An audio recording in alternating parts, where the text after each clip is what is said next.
In a moment of tribulation, Su Yinong found herself transported back into a novel where the stolen fortune of a false heiress led her family to a tragic fate. With an annulled engagement, besmirched reputation, and utterly destitute, she was left to grovel in humility, ultimately drained of her essence. Never one to suffer in silence, Su Yinong decisively kicked the script aside and set about altering her destiny. Her biological father's company in ruin? No matter, she would strategically establish a prosperous enterprise. The entire internet may mock her for being vain, but she would not falter. Su Yinong smiled faintly, for the scoundrel and the true heiress were fated to clash. Divination, ghost hunting, and Feng Shui, she would transform a travel variety show into a supernatural survival extravaganza. The village, blessed with serene mountains and clear waters, boasted simple folk who warmly welcomed her. Su Yinong calculated. Could they afford to be unwelcoming? They were merely awaiting their sacrificial offering. The guests were astonished, their disbelief palpable, as they bowed in desperation for salvation. The tranquil seaside resort, with its fresh air, promised longevity for its visitors. Su Yinong produced a tortoise shell and mused, "Do you wish to comprehend the secret behind their longevity? You shall understand in 3 days when you meet your end." The director, in utter despair, wept openly, clinging desperately to her leg, exclaiming, "Master, save us." In due time, Su Yinong garnered a legion of fans across the internet, her merits boundless. Someone proclaimed, "I am your most devout follower." The multitude of fans timidly asserted, "Even if you are a big shot, you cannot claim Sister Su for yourself." Chapter 1. A thorough washing. Is the water temperature adjusted? This is the first time I have entrusted you with the task of washing my feet. Should you scald me, you shall face dire consequences. The lofty, disdainful words echoed in her ears, sending pangs through her kneeling legs. Su Yinong opened her eyes to find a basin of warm water and a pair of feet before her, and with disdain, she stood and retreated a few steps. Even with shoes still on, the stench emanating from those feet was unbearable. Gu Shuangxue, witnessing her reaction, erupted in fury. "What do you mean? How dare you look down upon me?" Su Yinong cast a light glance in her direction. Did she truly need to articulate her thoughts? Gu Shuangxue sprang to her feet, condescendingly addressing Su Yinong. "You are merely a wretched soul. Were it not for my benevolence in taking you in, you would not enjoy such a fortunate existence. Without the Gu family, how would you afford medical care? Prepare to languish on the streets and meet a tragic demise. Furthermore, if you depart from the Gu family, encountering brother biting will be even more challenging." With arms crossed, Gu Shuangxue gazed at Su Yinong with smug satisfaction, anticipating her usual capitulation. However, Su Yinong merely raised an eyebrow, seemingly confirming something. Gu Shuangxue? Little did she know that after nearly a millennium in the realm of cultivation, she had been returned after a tribulation. Within the pages of a novel titled The True Heiress of Fortune, the CEO's indulgence every night, the true heiress was none other than Gu Shuangxue, while she was the unfortunate false heiress, plagued by misfortune and destined to succumb to a terminal illness at a tender age. Su Yinong, having returned from her cultivation journey, recognized that Gu Shuangxue's fortune was derived from thievery. She was the unfortunate soul whose luck had been pilfered. Now that Su Yinong had returned, she was privy to many details omitted from the original narrative. For instance, the child-swapping incident between the Gu and Su families was no accident. The Gu family, upon learning of Gu Shuangxue's ill fate, had deliberately exchanged the children, believing that only a virtuous family could protect her until adulthood. Consequently, her good fortune became Gu Shuangxue's sustenance, allowing the latter to grow up safely and be cherished, while the Gu family delighted in using her as a source of amusement. As the antagonist, Su Yinong grew increasingly dissatisfied and began to oppose the protagonist, Gu Shuangxue, resulting in her own downfall. Reflecting on the original plot, Su Yinong clenched her fist. Gu Shuangxue frowned. "What trickery are you plotting this time, Su Yinong?" Su Yinong nodded, confirming her thoughts. Gu Shuangxue, believing she had once again subdued her, sat down triumphantly. In the next instant, a basin of foot-washing water cascaded over her from head to toe, drenching her completely. The carefully styled hair now hung in wet strands across her face, leaving her in a state of utter disarray. Gu Shuangxue was momentarily stunned before she lost her composure and screamed in rage, "Su Yinong, have you lost your mind?" She lunged at Su Yinong, her hand poised to strike her face.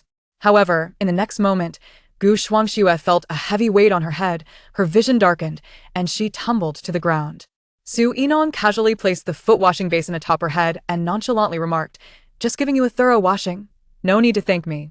She then surveyed her surroundings, her gaze landing on Gu Shuangshua's mobile phone. With a swift motion, Su Yinong seized it, removed the case, and, as expected, discovered a yellow talisman within. Upon checking her own phone, she found a similar talisman. This was Gu Shuangshua's method of thievery.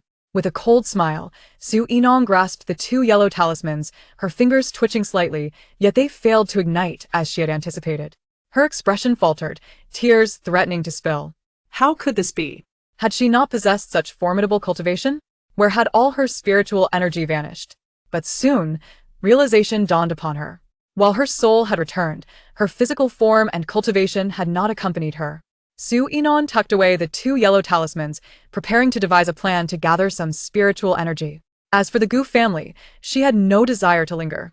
At that moment, Gu Shuangxue hurled the foot-washing basin to the ground and, witnessing Su Yinong's departure, screeched in fury, "Su Yinong, have you gone mad? Do you not wish to live?" Immediately, upon spotting the missing yellow talismans, panic surged within her, and she hastily pursued Su Yinong. Just as they arrived at the door, the Gu family, alerted by the commotion, collided with each other. Gu Shuangxue immediately exclaimed with urgency, "Dad, Mom, Su Yinong has taken the talisman. We must retrieve it at once." "What?" The couple's expressions shifted dramatically as they turned to pursue Su Yinong. Mrs. Gu, accustomed to a life of comfort, began to gasp for breath after only a few paces. How could that wretched girl Su Yinong run so fast? Gu Shuangxue stood by, unable to suppress her complaints. "She has gone mad today. How dare she drench me with water? Does she know her end is near, hence her reckless behavior?" Upon hearing this, Mrs. Gu frowned. "We shall discuss this later. Our priority is to catch up with Su Yinong and reclaim the talisman." Gu Shuangxue fell silent, an unsettling feeling taking root within her. Su Yinong's drastic change in demeanor and her appropriation of the talisman, did it signify that she was aware of something? The three of them ran until they were drenched in sweat, finally catching up to Su Yinong outside. "Su Yinong, stop right there!" Mrs. Gu shouted furiously. Su Yinong turned to face them. "What do you want?" Mrs. Gu approached with the intention of seizing her. "If we hadn't kindly taken you in, you would soon be following your bankrupt father to the winds of the Northwest. Besides, every time you needed money for medical treatment, it was us who provided it. You ungrateful wretch dare to treat Shuangxue like this? Get out of the Gu family." Su Yinong listened to this tirade, her eyes widening in astonishment. Wow. What an utterly shameless family. What does it mean to be graciously taken in? The Gu family was clearly after her fortune, allowing her to remain after her and Gu Shuangshue's identities were revealed, solely to continue supporting Gu Shuangxue. As for what Mrs. Gu said about her soon-to-be bankrupt father, Su Yinong was not the least bit concerned. As long as she was present, bankruptcy was out of the question. If worst came to worst, she could set up a fortune-telling stall under the overpass to support her father. There was no way she would ever be reduced to drinking the winds of the Northwest. Moreover, the notion that Gu Shuangxue had informed her mother about her illness made Su Yinong want to laugh even more. Did the Gu family truly not understand the reason behind her ailment? Was it not because Gu Shuangxue had stolen her fortune, leading to a cascade of misfortunes and illnesses? Now, she merely awaited the opportunity to settle somewhere stable, soon reclaiming her luck. At that point, any terminal illness would vanish. Mrs. Gu continued her incessant tirade when suddenly she locked eyes with Su Yinong. The words on her lips faltered, an inexplicable fear creeping into her heart, yet she maintained her defiance, saying, "What are you staring at? Speak." Apologize sincerely to Shuangxue, or you may as well leave." Su Yinong sighed. What an audacious face, and such a tiresome voice. The other party was momentarily taken aback. What? In the next instant, Mrs. Gu felt a force from beside her, and her body was suddenly lifted off the ground. With a resounding splash, she fell into the artificial lake. Chapter 2. Homecoming. Gu Shuangxue screamed, "Su Yinong, are you seeking death? How dare you?" So Yinong immediately smiled. With a resounding splash, Gu Shuangxue gracefully arced through the air and into the lake. Gu Fenghai, initially intent on playing the benevolent figure, felt his blood pressure spike upon witnessing both his wife and daughter plunge into the water. His face flushed with rage as he raised his hand, aiming to strike Su Yinong. Rather than fear, Su Yinong felt a thrill. Absorbed in kicking the two of them, she had almost forgotten about him. With a swift kick, Gu Fenghai found himself joining his wife and daughter in the artificial lake. Su Yinong dusted off her hands and turned to leave, leaving the three floundering in the water to their own devices. Exiting the villa district, She still had a considerable distance to reach the main road. She intended to hail a cab, but upon rummaging through her pockets, she discovered she had not a single cent to her name.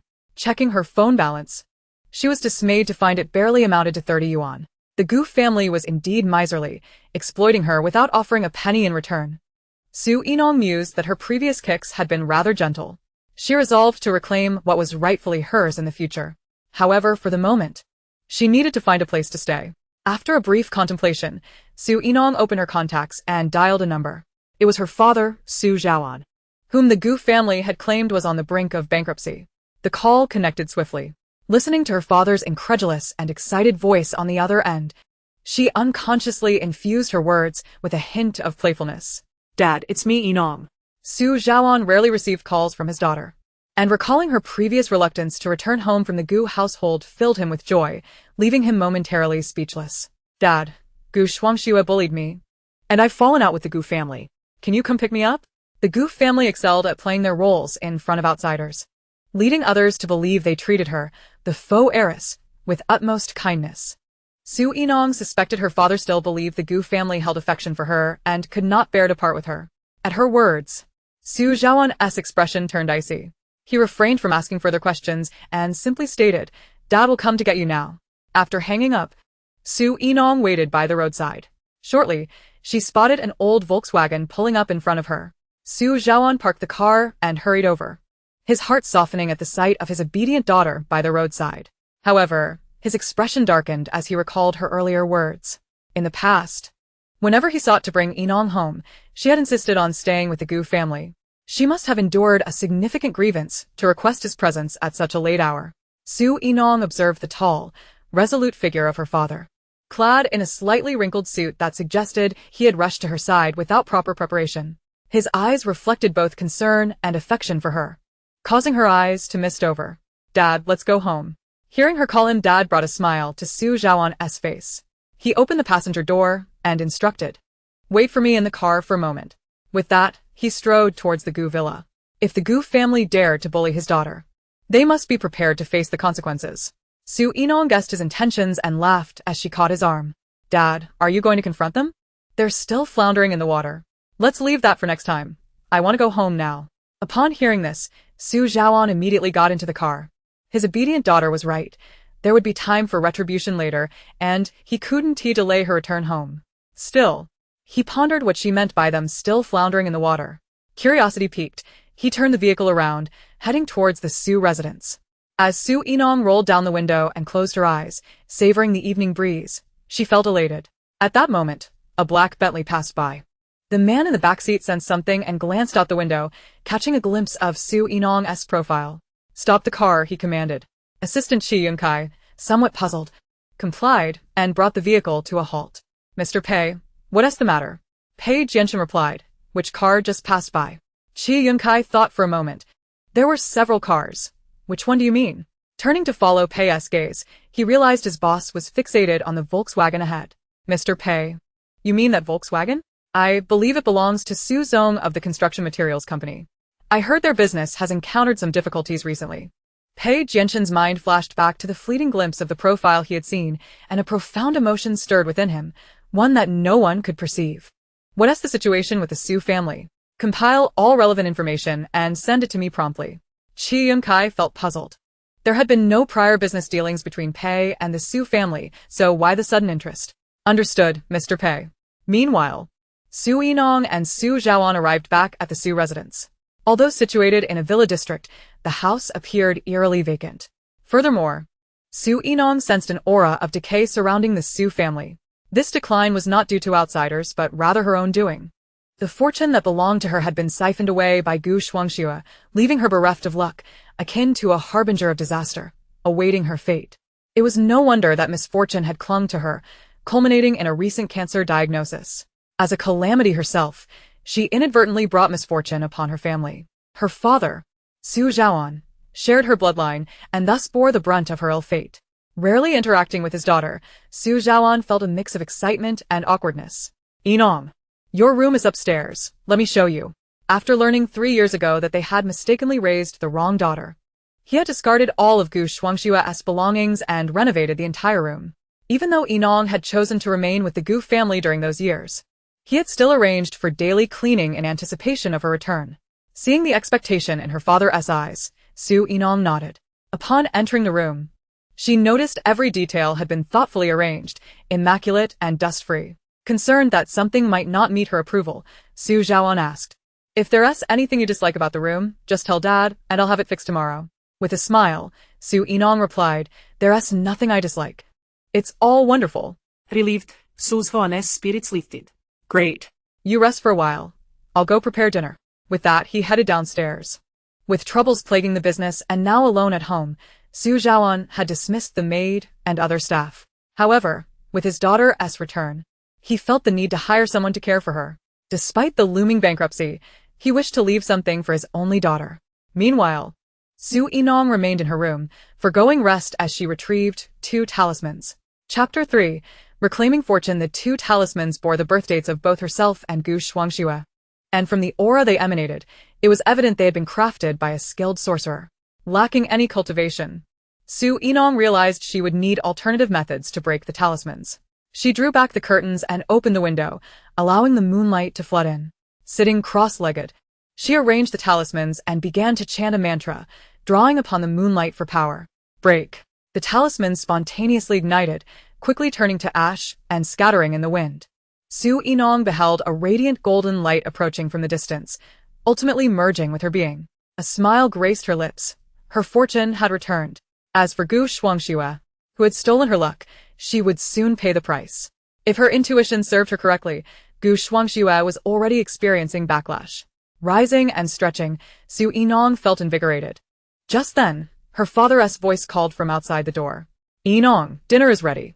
Su Yinong smiled in response, lifting her gaze to witness the dissipating aura of decay surrounding the villa. With the resurgence of her fortune, her terminal illness had vanished, and the fate of her household was destined to improve. In her absence, she had been a harbinger of calamity, yet with the return of her fortune, she had transformed into a veritable beacon of good luck.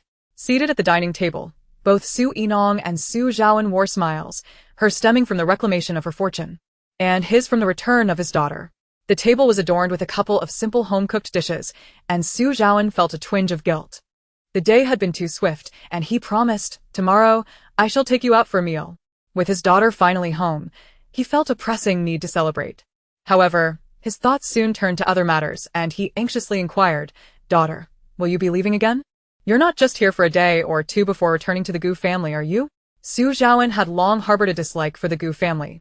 3 years ago, when Gu Shuangxue was 18, the Gu family had informed him that the 2 families had swapped their children. He had promptly sent Gu Shuangxue away, eager to bring Yinong back. Yet, unbeknownst to him, the Gu family had been manipulating his daughter behind the scenes, and Yinong was reluctant to leave, growing distant from him. Thus, Su Zhaoan believed that her aversion to home and lack of affection for him were the Gu family's machinations. Seeing her father frown, Su Yinong reassured him, "Dad, I won't leave again, nor will I return to the Gu family." With her mother now deceased, the only family she had left was her father. Naturally, she intended to remain at home. Hearing this, Su Zhaoan burst into joyous laughter. Good, good. Let us eat." After their meal, Su Zhaoan recalled the current state of his business, and after a moment's contemplation, he decided it was time to share the truth with his daughter. Thus, Su Yinong watched as her dashing father spoke with a furrowed brow. "Lately, our family business has been struggling, and the company may soon be facing insolvency. But do not worry, I have set aside some assets for you, and this villa will be yours. You need not fret about the future." Su Zhaoan was at a loss, as in recent years, the business had encountered numerous setbacks, product quality issues, delays in deliveries, and even several tragic accidents resulting in employee fatalities. The penalties and compensations had severely depleted the company's resources. This year, they hadn't secured a single contract, with employee salaries hanging in the balance. Su Zhaoan was already preparing for bankruptcy proceedings. He felt he had let his daughter down. After years of hard work, everything had crumbled. He worried he could not provide her with a comfortable life, especially since she had lost her mother at a young age, leaving her with only him as her family. It was imperative that he cared for her well-being. However, Su Yinong was unfazed by his words. With unwavering conviction, she replied, "Dad, have no worries. Tomorrow, the company will receive an order, and things will only improve. We will not face bankruptcy." Su Zhaoan assumed his daughter was merely trying to comfort him and did not take her words seriously. Yet, her sentiment brought him joy. What a considerate daughter she was. Having grown up in an orphanage and lost his wife in midlife, Su Zhaoan cherished his daughter as the apple of his eye. He believed that whatever she said was undoubtedly true. Noticing his skepticism, Su Yinong continued, "I will take a look at our home's layout and adjust the Feng Shui. Everything will align smoothly from now on." Su Zhaoan instinctively nodded but soon looked up, astonished. "Feng Shui? When did you learn about this?" "Yes," she affirmed. "I am quite adept at it." Su Zhaoan hesitated, torn between belief and skepticism. He trusted science and was dismissive of such notions. If someone else had said that to him, he would have certainly dismissed them as a charlatan. Yet, since his daughter claimed it, he felt compelled to entertain the idea. Regardless of its efficacy, he did not wish to dampen her enthusiasm. Thus, he replied with a supportive smile, "All right, Yinong is my little lucky star. With you around, our family will surely thrive." Soon, Su Zhaoan watched as she stepped outside. "Dad, let us start with the garden. Please fetch a shovel." He understood she was about to engage in some feng shui adjustments. Following her, he took the shovel in hand. Surveying the garden's layout, Su Yinong declared, "This tree is poorly positioned, obstructing the flow of wealth. It should be moved to the south. Also, remember to have a small pond dug here." Whatever she proposed, Su Zhaoan readily agreed. Whether it was effective or not, he simply wished to see his daughter happy. After examining the exterior, Su Yinong returned inside the villa and rearranged the interior layout. 2 hours later, satisfied, she clapped her hands. "There. The feng shui is now impeccable. Get ready to receive significant orders." Once she secured some resources, she planned to set up a spirit-gathering formation, making everything even more perfect. Su Zhaoan nodded repeatedly. "Yes. Whatever you say is right." However, he couldn't shake the feeling that after their recent efforts, he sensed a newfound clarity. A lightness that had lifted the long-standing weight upon him. Meanwhile, Pei Jiaxin was perusing the newly acquired dossier on the Su family. His gaze lingered on Su Yinong's photograph, and his brow furrowed in confusion. Something was amiss. Although her face resembled the profile he had seen in the car earlier that day, he sensed an inexplicable discrepancy. After a moment's contemplation, he instructed his assistant coordinate with the Su family regarding the materials needed for the project in the eastern suburbs. "Let us engage them in collaboration." Assistant Chi Yun, puzzled, complied, wondering why Mr. Pei would entrust this endeavor to outsiders, given that he owned a materials factory. Moreover, even if collaboration was necessary, there were numerous options. Why choose the Su family, who had encountered frequent mishaps? The next day, Su Zhaoan rose early, stretching with vigor, feeling more refreshed than he had in many nights. Unlike before, when poor sleep left him weary during the day, he attributed his newfound energy to the return of his beloved daughter. With a buoyant spirit, he prepared breakfast and set off for the office to pursue business opportunities. Now that his daughter was home, he felt compelled to work even harder to provide for her. Earlier this month, he had transferred 50,000 yuan as pocket money to Yinong, feeling inadequate as a father. As for her claim that a collaboration would materialize today, Su Zhaoan was skeptical. He doubted his luck would change so swiftly, having grown accustomed to the misfortunes of the year. Yet, just as he was about to leave, his phone rang. Glancing at the unfamiliar number, he hesitated before answering. When the voice on the other end spoke, Su Zhaoan could hardly contain his excitement, and a broad smile spread across his face. "Yes, yes. I will head to the company right away. The quality will be assured, and will deliver on time." After hanging up, he found it difficult to suppress his elation. Suddenly, he paused, recalling his daughter's words from the previous night, and felt a surge of astonishment. Just as she had predicted, an order had indeed arrived. A substantial order at that. How remarkable! By the time Su Yinong awoke, her father had already departed for the office. After finishing her breakfast, she stepped outside the villa. As a practitioner of metaphysics, adept in fortune-telling, talismans, and ghost-catching, she viewed feng shui and divination as her inherent skills. Now, stripped of her cultivation, she had to start anew. Su Yinan intended to first visit the antique street to procure some yellow paper and cinnabar to create peace talismans, and then embark on her former vocation as a metaphysical master to accumulate merits, hoping to ascend back to the Ziwei sect in due course. Yet at this moment, she was merely a pitiful figure, her total assets amounting to less than 30 yuan. Thus, Su Yinan boarded the bus. As soon as she entered, she sensed the astonished gazes of those around her. 2 young girls exchanged whispers, unable to contain their curiosity. She resembles Su Yinan. Do you think it's really her? It must be her. She is even more stunning in person than online. However, they quickly recalled the unsavory rumors surrounding Su Yinan, their eyes reflecting a touch of disdain. Not only was she vain and unwilling to part from the Gu family, but she also clung to Gu Xiaoshua's fiancé, Huabaiting. How utterly disgraceful. Noticing the shift in their expressions, Su Yinan remained unfazed. It seemed that, due to the machinations of Gu Shuangxue and the Gu family, her reputation online was quite unfavorable. Despite their initial disdain, the two girls could not help but be drawn to Su Yinan's captivating presence, their hearts racing in silent awe. Oh my! How can anyone be this beautiful? Surely she can't be as detestable as the rumors suggest. After a moment of hesitation, they exchanged glances and approached her for a conversation. Miss, are you Su Yinan? A smile broke across Su Yinan's face as she replied, Indeed, that is I. How charming they were. The two girls widened their eyes in surprise, momentarily at a loss for words. Though they disapproved of her conduct, facing such an exquisite, ethereal young lady made it difficult for them to utter anything unkind. After a moment of internal conflict, they spoke up, You're so beautiful. You'll surely find someone better. But Huashao likes Gu Shuangxue, so maybe you should stop pursuing him. Su Yinan chuckled lightly before responding earnestly, I appreciate your concern. Rest assured. I have long since lost interest in Huabaiting. I wish him and Gu Shuangxue a lasting relationship.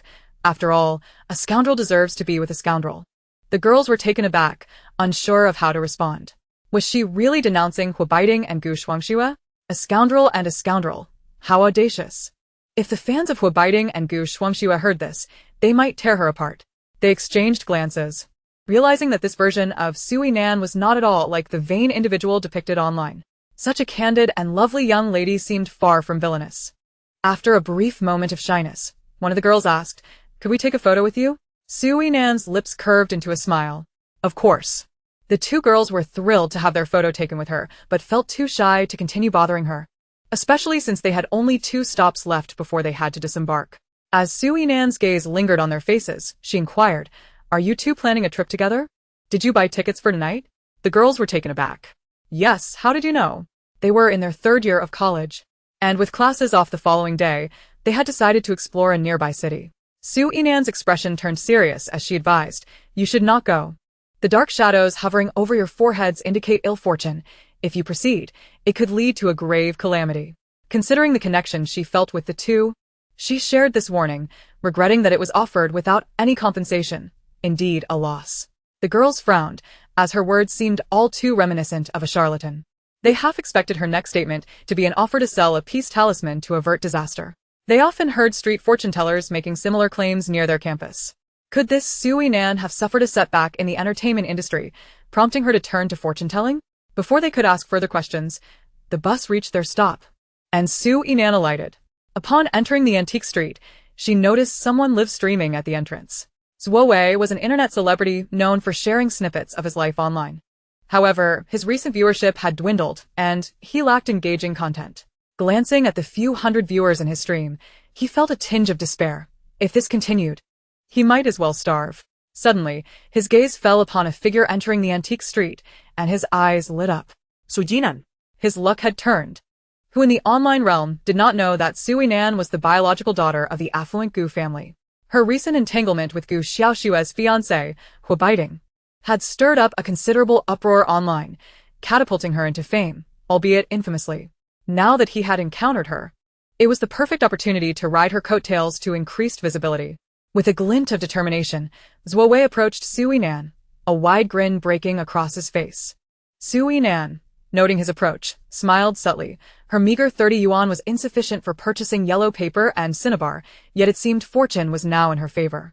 In Zuo Wei's live stream, viewers began to recognize Su Yinan. Isn't that Su Yinan? She looks even more stunning than before. What does beauty matter when she's shamelessly vying for Gu Shuangxue's boyfriend? Last time, Su Yinan claimed she would participate in director Li's variety show. I wonder what tactics she employed. She seems to follow Gu Shuangxue everywhere. Streamer, go check out what Su Yinan is up to. I'll give you a tip. Zuo Wei, witnessing the surge in viewership and gifts, beamed with growing delight. Su Yinan raised an eyebrow at him, and suddenly Zuo Wei felt an inexplicable trepidation. Shaking his head, He dismissed the feeling, wondering if he was simply fatigued. How could he sense a pressure emanating from Su Yinan? With a smirk he taunted, "Oh, Miss Su, don't you love trailing behind Gu Shuangxue and Huashao? What brings you out here alone?" Su Yinan gave him a fleeting glance, her tone airy. What dog has escaped its leash? Did he imply that she enjoyed following Gu Shuangxue and biting? In truth, it was Gu Shuangxue who insisted on staying close to her to siphon her good fortune while projecting the narrative that she was the one pursuing Su Yinan. Zuo Wei's expression grew cold at her retort, and he opened his mouth to respond, only to be interrupted by Su Yinan. "What services do you seek? Fortune-telling, divination, ghost-catching, Feng Shui, or exorcism? What interests you?" Zuo Wei was momentarily taken aback, struggling to comprehend her words. Huh? "What do you mean?" So Jinan clarified. "It means you can leave if you are not here for fortune-telling." Zuo Wei suddenly let out a derisive laugh. "Fortune-telling?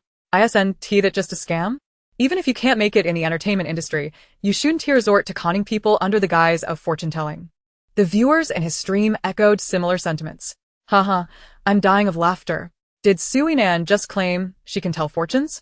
Should I believe that I'm Qin Shi Huang, or believe her to be a master? Streamer, let her predict your fortune. This is a prime opportunity for entertainment. Zuo Wei, observing the rising comments in his stream, turned to Su Yinan and said, "All right then, let us see what you can predict for me." Su Yinan's expression remained calm. 3,000 for a reading. She was the most gifted disciple of the Ziwei sect, just a step away from becoming divine. 3,000 was indeed a bargain.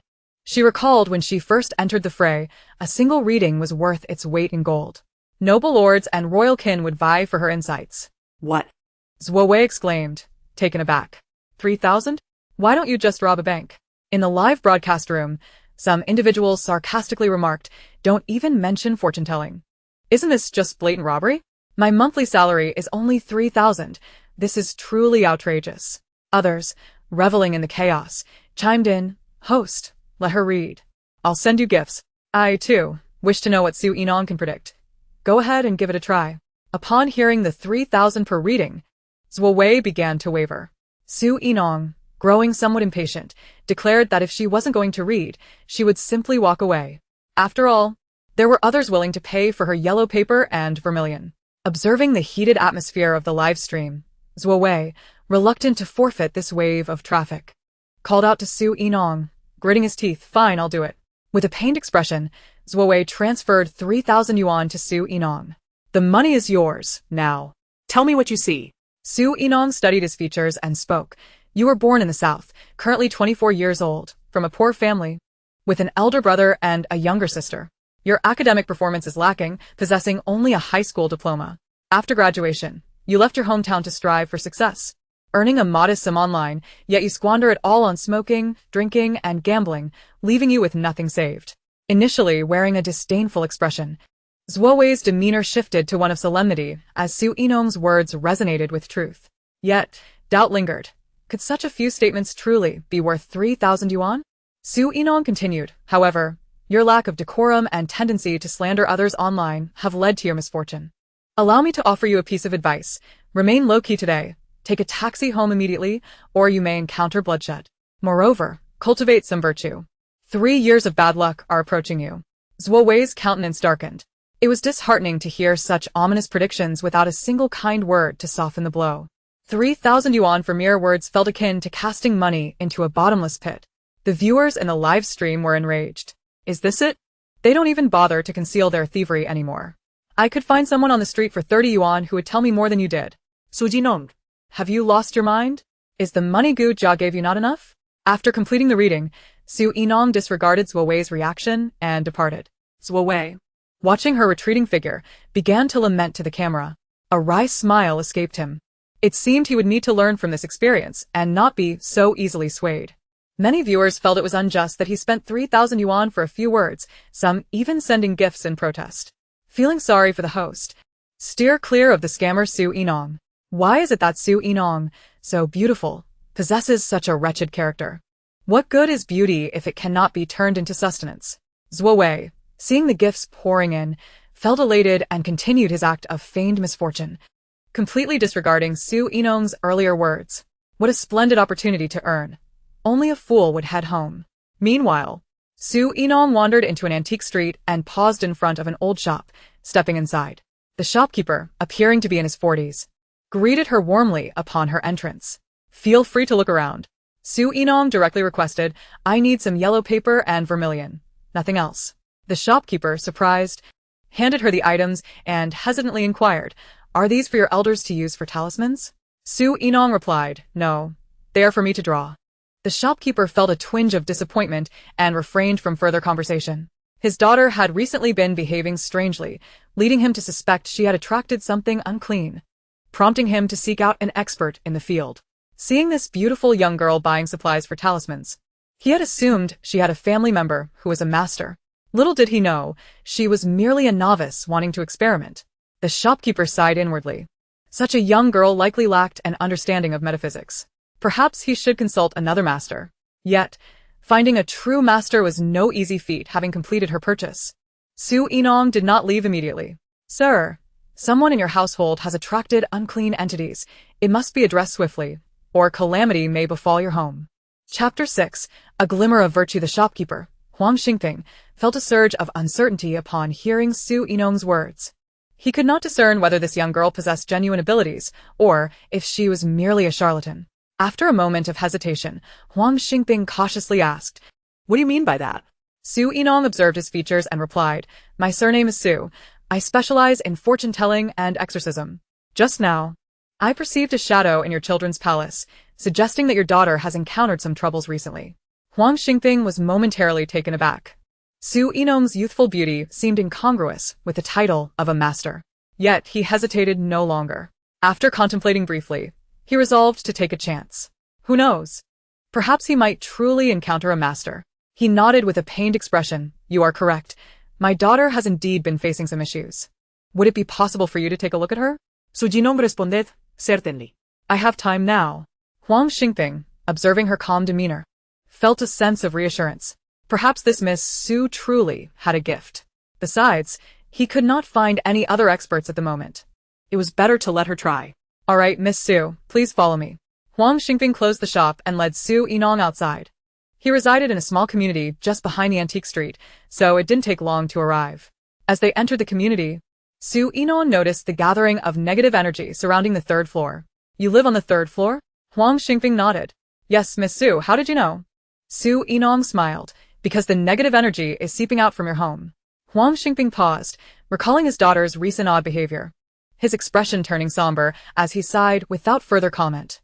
Negative energy was unmistakably an ill omen. Su Yinong followed him up to the third floor. Upon entering, Huang Xingping gestured, "Miss Su, please come in." As Su Yinong surveyed the room, her gaze fell upon an enamel bowl on the antique shelf. Huang Xingping called for his daughter, Huang Liangwan. While explaining, "About 5 days ago, my daughter began acting strangely. She started to eat voraciously, as if she could never be satisfied, yet her figure quickly began to wither. My wife and I took her to the hospital for examinations, but no diagnosis was made. So we brought her back." At that moment, Huang Xingping's wife emerged from the room, looking perplexed at the sight of Su Yinong. Huang Xingping introduced, "This is Miss Su, a capable individual who can exorcise evil spirits, so I specifically invited her to examine our daughter." His wife, observing Su Yinong's youthful beauty, felt skeptical. However, considering their daughter's recent peculiarities, she thought it worth a try. She continued where Huang Xingping left off, since Liangwan returned from the hospital. Her behavior has become even more erratic.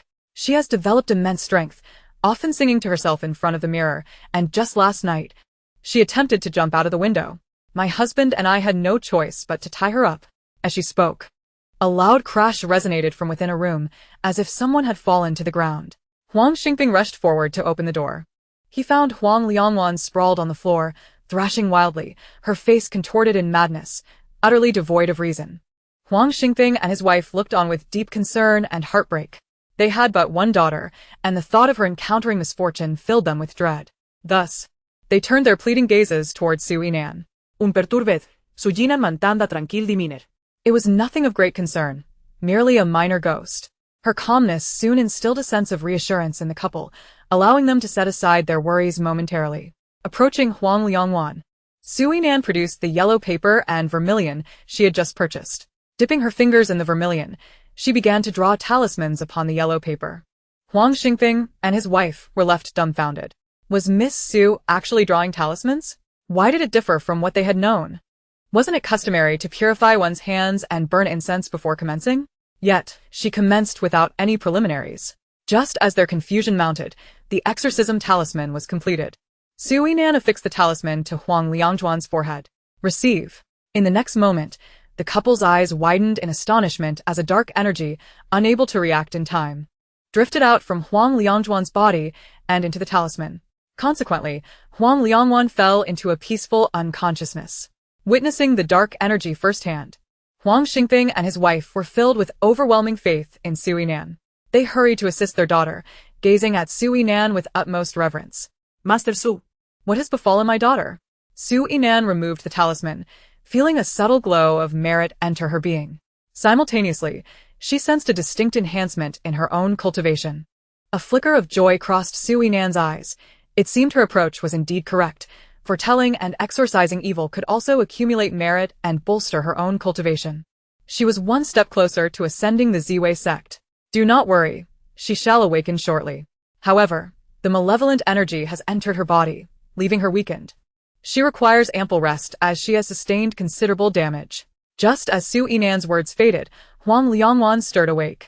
Upon seeing her parents beside her, she could not help but burst into tears. She remembered everything she had done over the past few days, yet felt utterly powerless to control herself. When she had walked towards the window last night, she truly believed she was on the brink of death. After calming herself, Huang Liangzhuan turned her gaze towards Su Yinan, her eyes reflecting a hint of surprise. Do you recognize me? Su Yinan inquired. After contemplating her benefactor, Huang Liangzhuan recalled, I recently stumbled upon trending news regarding you online.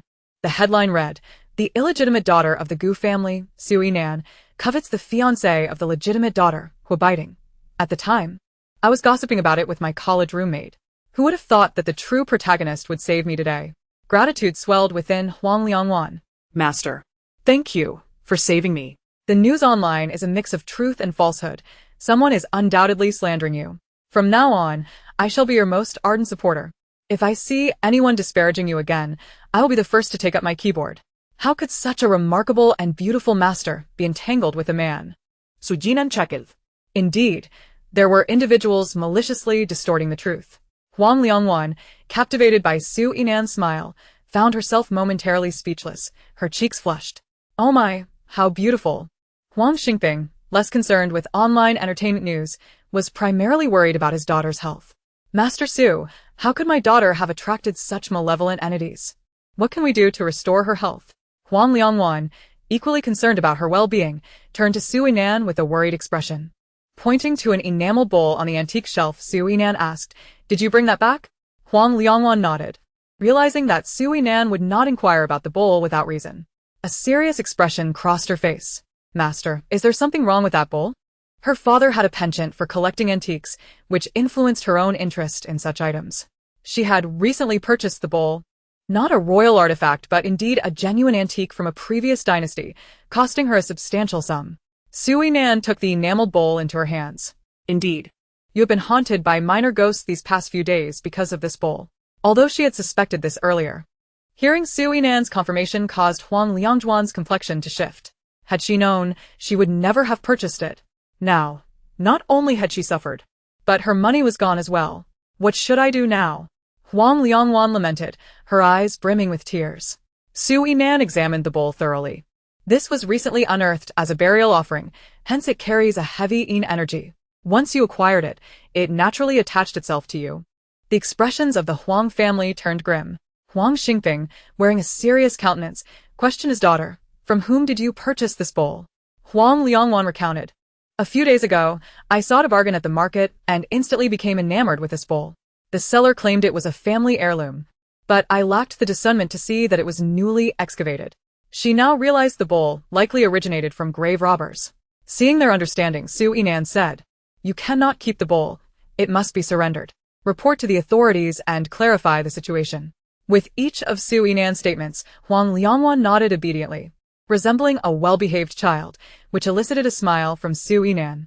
Yet, Huang Xingping and his wife remained concerned for their daughter's health.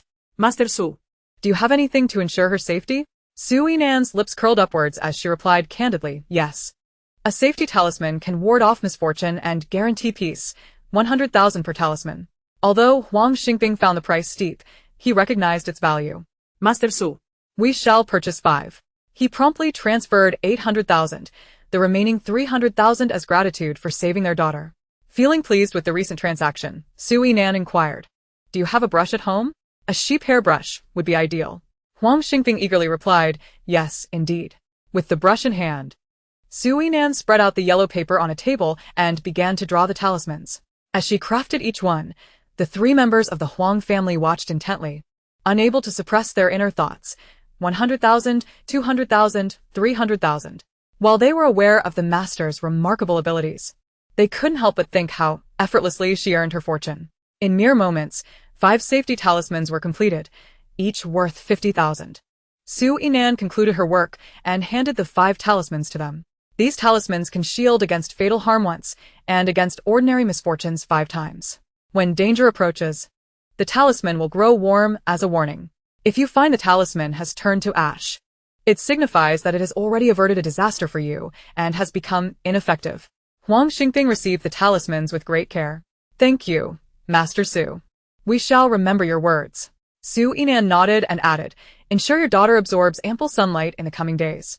And do not forget to report the matter regarding the enameled bowl to the authorities. Huang Xingping and Huang Liangwan quickly nodded in agreement.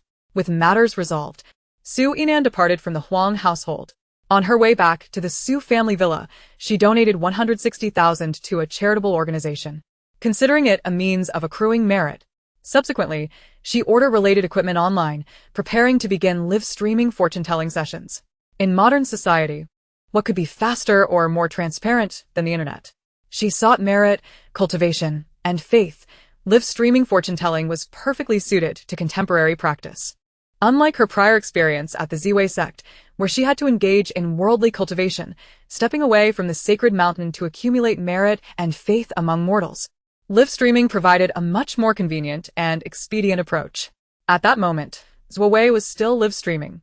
Thanks to the influx of traffic brought by Su Yinan, his stream's popularity soared higher than ever. The gifts pouring in were greater than before, and he beamed at the screen, flushed with delight as he observed the continuous stream of virtual presents. Thank you, dear brother, for the airplane.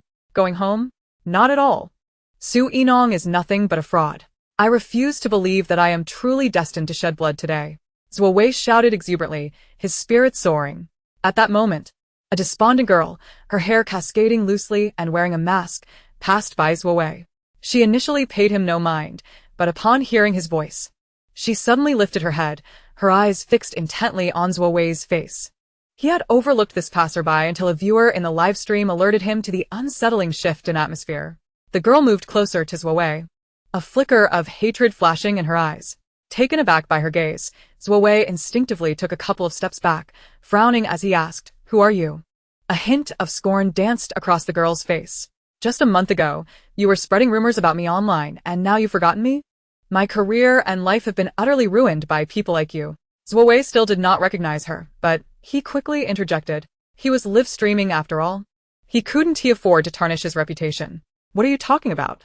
I don't know you." With that, he attempted to walk away, but the girl blocked his path. "Your memory is quite remarkable. I merely wore full makeup to work one day, and you all concocted tales claiming I had ulterior motives, seducing parents, and that young children would be led astray by a teacher like me. You even followed me to the kindergarten, live streaming while inciting viewers to condemn me for my supposed unprofessional conduct as a preschool teacher." Ziwei's recollection of the incident made him feel a twinge of guilt. Yet he would never admit it. Such influencers rely on stirring controversy to gain traction. It was his bread and butter. Not wishing to engage further, he turned to leave, but the girl persistently followed him. "Now I've been dismissed from the kindergarten, and my boyfriend has broken up with me. How will you compensate me, Speak up." By the end, her voice had risen to a shout. Ziwei felt a chill run down his spine, instinctively avoiding direct confrontation. He couldn't help but murmur to himself, wondering if she had been driven to madness by her distress. However, Ziwei's luck took a turn for the worse. As he began to retreat, he inadvertently bumped into someone splashing water, dousing him with a bucket of murky liquid. Chapter 8. Indeed, Su Yinong's predictions held truth. Zhuowei quickly spat twice and sidestepped, only to slip and land unceremoniously on his backside. At that moment, his phone slipped from his grasp and fell into the greenery. He hurried to retrieve it. He was still live streaming, and his phone couldn't be damaged. Yet, instead of his phone, he found himself touching something sticky. Upon inspection, his face darkened instantly. It was a pile of dog excrement. The camera captured this entire spectacle in vivid detail. Zhuowei's series of unfortunate events left the viewers in the live stream utterly astounded. No way, host, you're really having a rough day. Ha ha ha. Was that pile of dog poop? It looks rather fresh. Am I the only one recalling Su Yinong's prediction for the host? Perhaps if he had heeded her advice and returned home sooner, he wouldn't be in this predicament. This is hilarious. How can anyone still believe in fortune-telling in this day and age? It's just coincidence. Just as Zhuowei grimaced and stood up, a tree branch suddenly snapped, landing squarely on his head and cutting his face. As blood trickled down, the viewers fell into stunned silence. This scene felt eerily familiar. Misfortune and bloodshed. Wasn't that exactly what Su Yinong had foretold for Zhuowei? Truly uncanny. I just said the host should have listened to Su Yinong and returned home sooner. You all laughed at me, but now do you believe it? Wait. Isn't Su Yinong a fraud? How does she have such uncanny abilities? Can Su Yinong really be that powerful? I, for one, refuse to believe it. The girl who initially sought to confront Zhuowei found herself momentarily taken aback by his misfortune, her anger dissipating. She looked at the disheveled Zhuowei and scoffed. This is what you get for your lack of virtue. It serves you right. With that, she hummed a tune and turned to leave. Zhuowei, still smeared with dog excrement, felt a mix of anger and embarrassment, his face cycling from black to red, then back again. Addressing the camera, he declared, I have something to attend to. I'm ending the stream. Continuing the live stream would only lead to further humiliation. Just as Zhuowei finished speaking, the viewers witnessed him lose his balance, once more, colliding with the curb. The next moment, the stream abruptly cut off. A viewer compiled a video of Su Yinong's fortune-telling segment and Zhuowei's series of calamities, subsequently posting it online. The faux wealthy heiress Su Yinong's prophetic accuracy is astonishing. Once released, the video gained significant traction, sparking numerous discussions. Could Su Yinong be using this gimmick to garner views?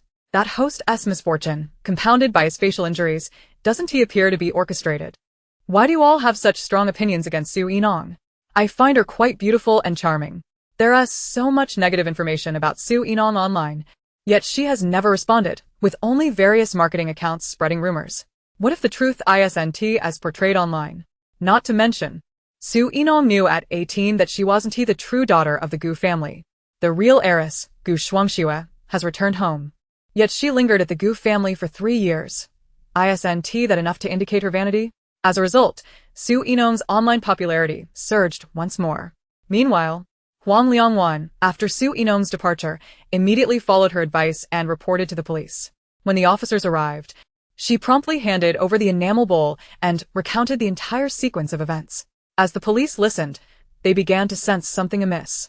Are you telling me that the residual negative energy from this bowl attracted a spirit, and a metaphysical master saved you, prompting you to report it? Huang Liangwan nodded emphatically. Yes, officer, that's exactly it. The responding officers couldn't help but twitch their lips. Observing the 20-year-old university student, with her clear yet naive eyes and a face filled with admiration for the so-called master, they found it hard not to suspect she had been duped. Negative energy, spirits, masters, it all sounded implausible, like a fabricated story. Huang Liangwan, sensing their disbelief, grew somewhat indignant. Officer, I assure you, everything I've said is true. You can investigate that bowl. It's undoubtedly recently unearthed and of unknown origin, just as the master described. Meanwhile, Huang Xingping and his wife reacted similarly. Indeed, officer. The master's words hold truth. After hearing about Su Yinong's supposed powers, the officers left the Huang household, somewhat incredulous, with the enamel bowl in hand. To their surprise, they later discovered that the bowl led them to uncover a tomb-robbing gang. They subsequently traced the leads to a relic trafficking organization, intercepting a shipment of antiques destined for overseas sale. Thus, Su Yinong accrued considerable merit. On another front, Su Zhaoan was busier than ever. He had just signed a contract with Pei Jianxin, the president of the Pei Corporation, securing the largest order the company had ever received. The Pei Corporation is a pinnacle entity in the hierarchy of the capital city. Although the Su family had once been considered a prominent family before their business downfall, there is still a notable disparity between different affluent families. Pei Jianxin, the heir to a top-tier family, had personally come to seal the deal. Su Zhaoan had not anticipated that the significant order his daughter mentioned would come from such a formidable source as the Pei family. After signing the contract, Su Zhaoan was in exceptionally high spirits, a smile permanently gracing his face. Surely, the Feng Shui arrangements that his daughter had set up in the villa the previous night were working wonders. How splendid! Not only would the company avoid bankruptcy, but he could also earn enough to provide his daughter with another villa. After bidding farewell to Pei Jiaxin, Su Zhaoan initially intended to return home to check on his daughter, but time was not on his side. A continuous stream of collaborations came knocking, and only after work hours did he finally find the opportunity to pause. He calculated the collaboration orders in hand, and could not help but take a deep breath, followed by an exuberant laugh. Wealth was within reach. His daughter was indeed his little fortune-bringer. She had revitalized the company upon her return, propelling it to greater heights. With more collaborations on the horizon, Su Zhaoan promptly instructed his assistant, "Postpone all collaborations until tomorrow's working hours. I am going home to spend time with my daughter." His assistant, Yang Tong, was aglow with excitement upon witnessing the day's remarkable happenings at their company. "Yes, President Su, this is wonderful. Your company will not face closure, and I will not be facing unemployment." President Su's company was known for its generous treatment of employees, never failing to reward their hard work, and the prospects for growth were quite promising. However, since 3 years ago, the company had been on a downward spiral, suffering losses for 3 consecutive years, with this year nearly bringing it to its knees. Chapter 9. Orders galore. Yang Tong was aware that President Su had been preparing to file for bankruptcy. But who could have anticipated a turn of fortune? A major client had emerged that very morning, leading to a substantial order. The subsequent orders poured in, overwhelming them with work. The volume of orders received in just one day was enough to sustain them for several years.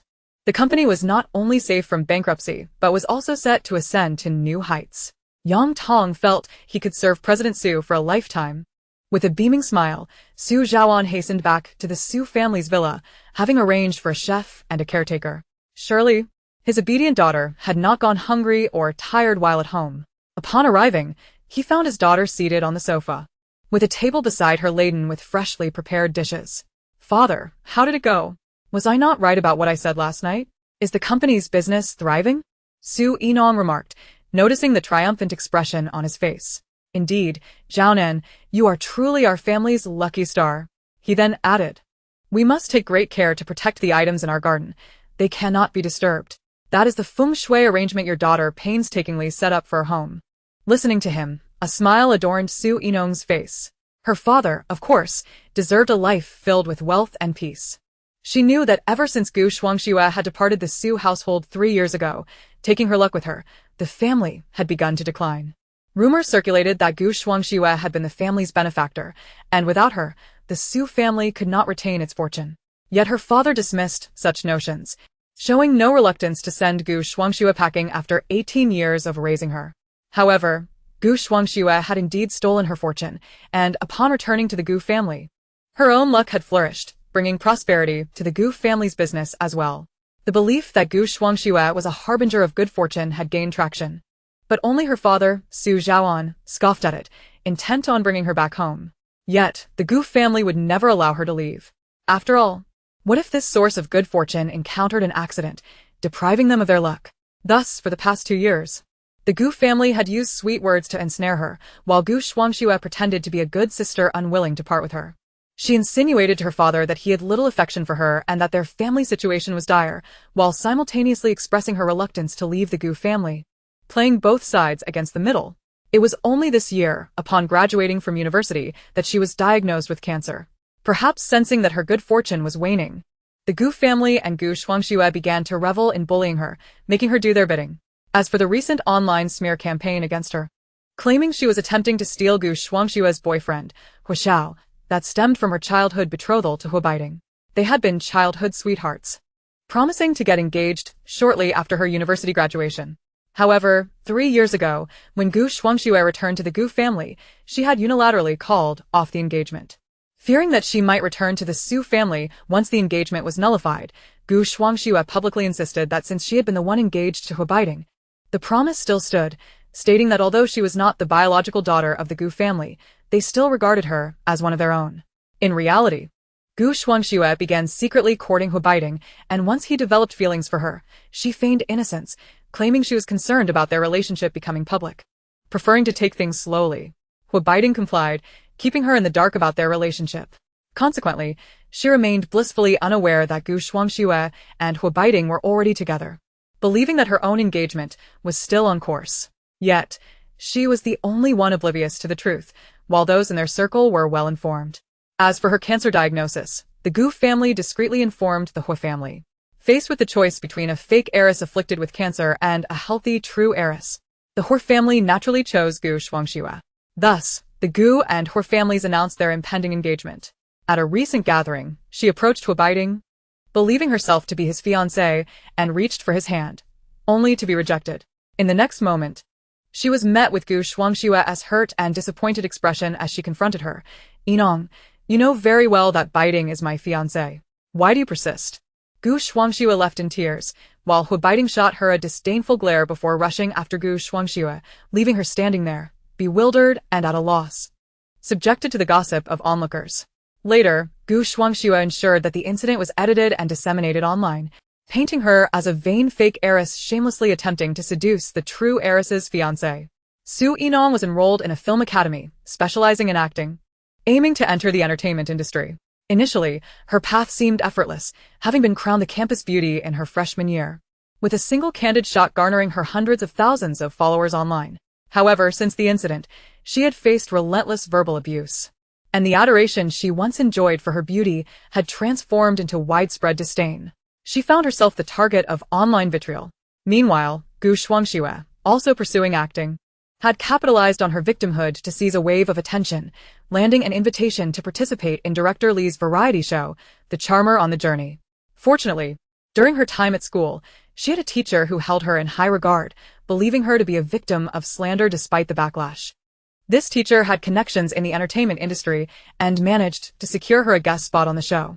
This news circulated, framing her as a rival to Gu Shuangxue, further fueled by Gu Shuangxue's hired online trolls, tarnishing her reputation. However, this was about to change. The Gu family and Gu Shuangxue had built their fortune at her expense, but soon they would witness the repercussions of their actions once she returned from the Zhuozong. With her luck reclaimed, the Gu family and Gu Shuangxue were in for a reckoning. A smile crept onto Su Yinong's lips at the thought. Su Zhaoan attributed her joy to the prosperity of the family business, pondering quietly to himself where his daughter had acquired such remarkable abilities. How was she so formidable? However, Su Zhaoan was keenly aware that his daughter had grown up and harbored secrets of her own. As long as his child remained healthy and happy, he felt content without prying further. Reflecting on the orders he had received that day, Su Zhaoan waved his hand and transferred 2 million yuan to Su Yinong as pocket money. "Yinong, take this money and spend it as you wish. When you run out, just let your father know." He then handed her a set of car keys. "In the garage, there's a Porsche that I specifically purchased for you. From now on, you shall use this for your travels.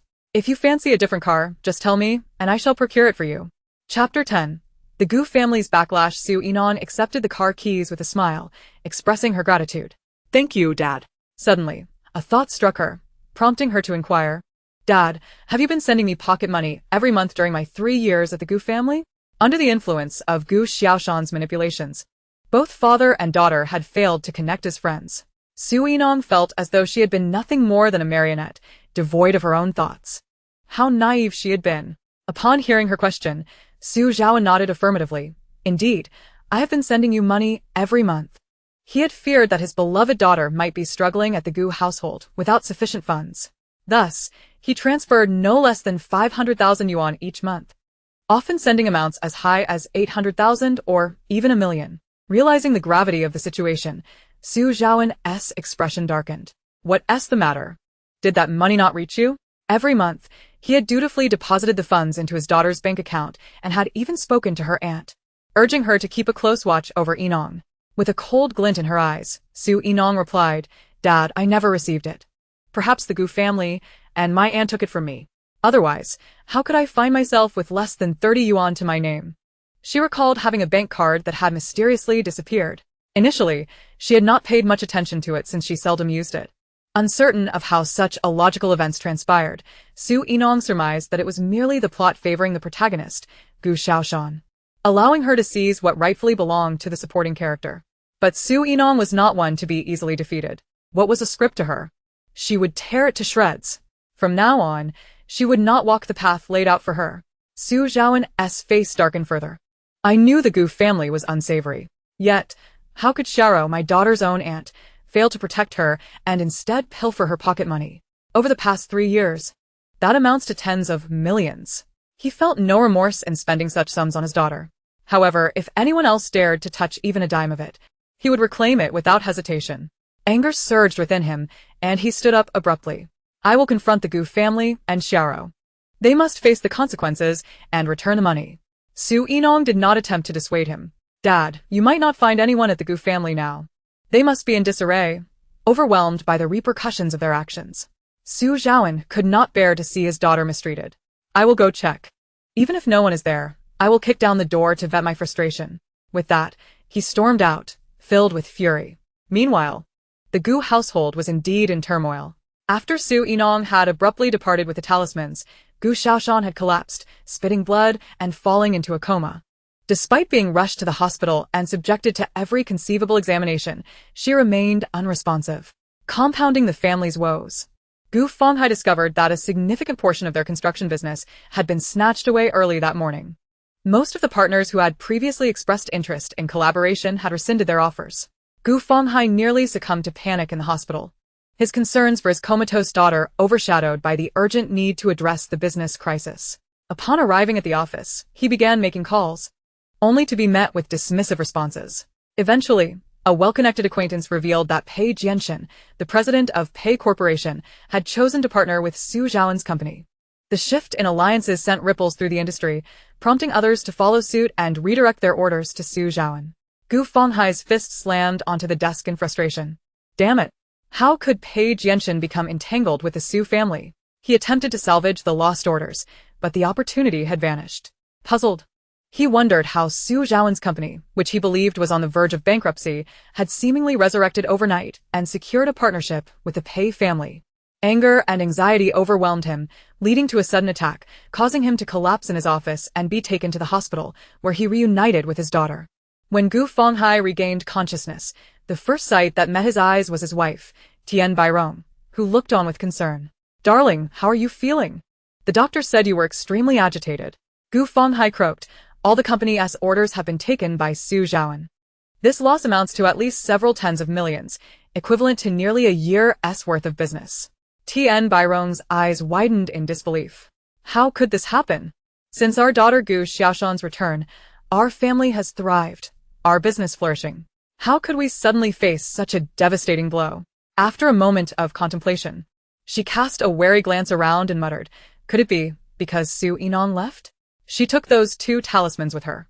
Without her, we might no longer benefit from fortune. Gu Fenghai frowned. Wasn't it said that the girl's luck had run dry? If she still possessed any fortune, how could she be afflicted with cancer? Tian Bairong was equally perplexed. What if she used those talismans for something? The master warned that should anything happen to them, the consequences would be dire. As her thoughts spiraled, she became increasingly convinced. Look, ever since Su Yinong left, Xiaoshan and our family have encountered misfortune. It must be her doing. Gu Fenghai, feeling exasperated, questioned. What do we do now? We've already offended her. And it's likely that Su Yinong will no longer heed our words. If only we hadn't pushed her to this point. And Xiaoshan, if she hadn't insisted on humiliating Su Yinong, she wouldn't have left last night. Tian Bairong gazed at her still unconscious daughter, her heart aching. Enough. Our daughter is still in a coma. Although Su Yinong may not listen to us now, let us not forget our sons. She adored them in the past. Even if she disregards their words, they're still her aunt and Huabiting. Surely, she wouldn't ignore them all. Once they managed to coax Su Yinong back, they would seek the master for 2 more talismans, secretly placing them on both Su Yinong and their daughter. This time, they would ensure she would not have the opportunity to leave unless she witnessed Su Yinong's demise. Her fortune must belong to the Gu family. Chapter 11. The theft at the Gu family. At this moment, Su Zhaoan's fury was palpable as he contemplated the funds he had lavished on his daughter. now pilfered by the Gu family and Xiaoro. First, he stopped at a printing shop, and then drove directly to the Gu residence. Upon arriving, he disembarked and kicked the door with fervor. However, the Gu family was absent, all at the hospital. After several attempts, he realized there was no one home. Astonished by the accuracy of his daughter's predictions, determined, Su Zhaoan affixed a printed notice to the Gu family's door, emblazoned in bold red letters against a white background. The Gu family has gone mad. Stealing others' property. Return the money. Like a striking poster. It was prominently affixed at the entrance of the Gu family, clearly visible from several dozen meters away. Su Zhaoan clapped his hands and let out a cold laugh. Not for any other reason but to vent his frustrations and bring shame upon the Gu family. Passers-by from the same villa community immediately noticed the 3 lines of text, their expressions a mix of surprise and intrigue. Satisfied with their reactions, Su Zhaoan departed without returning home, instead seeking out Xiaoro. Upon seeing Su Zhaoan, Xiaoro was taken aback internally, though her demeanor remained composed as she greeted him with a smile. "Brother-in-law, what brings you here? Please come in and have a seat." Yet, she couldn't help but calculate in her mind whether he was here again to provide pocket money for that little girl, Su Yinong. It seemed she would be able to profit once more. However, Su Zhaoan was no longer as accommodating as before. With a stern expression, he inquired, "I ask you, during these past 3 years, have you informed Yinong about the pocket money I've given her?" Xiaoro maintained her composure, replying naturally, "Of course, I told her, brother-in-law." "Why the sudden question? You don't trust me? Yinong is my dear niece." She was unaware that Su Zhaoan had not yet learned of Su Yinong's return to the Su family. Su Zhaoan scoffed coldly. "Since you continue to deceive me, there's no need for further discussion.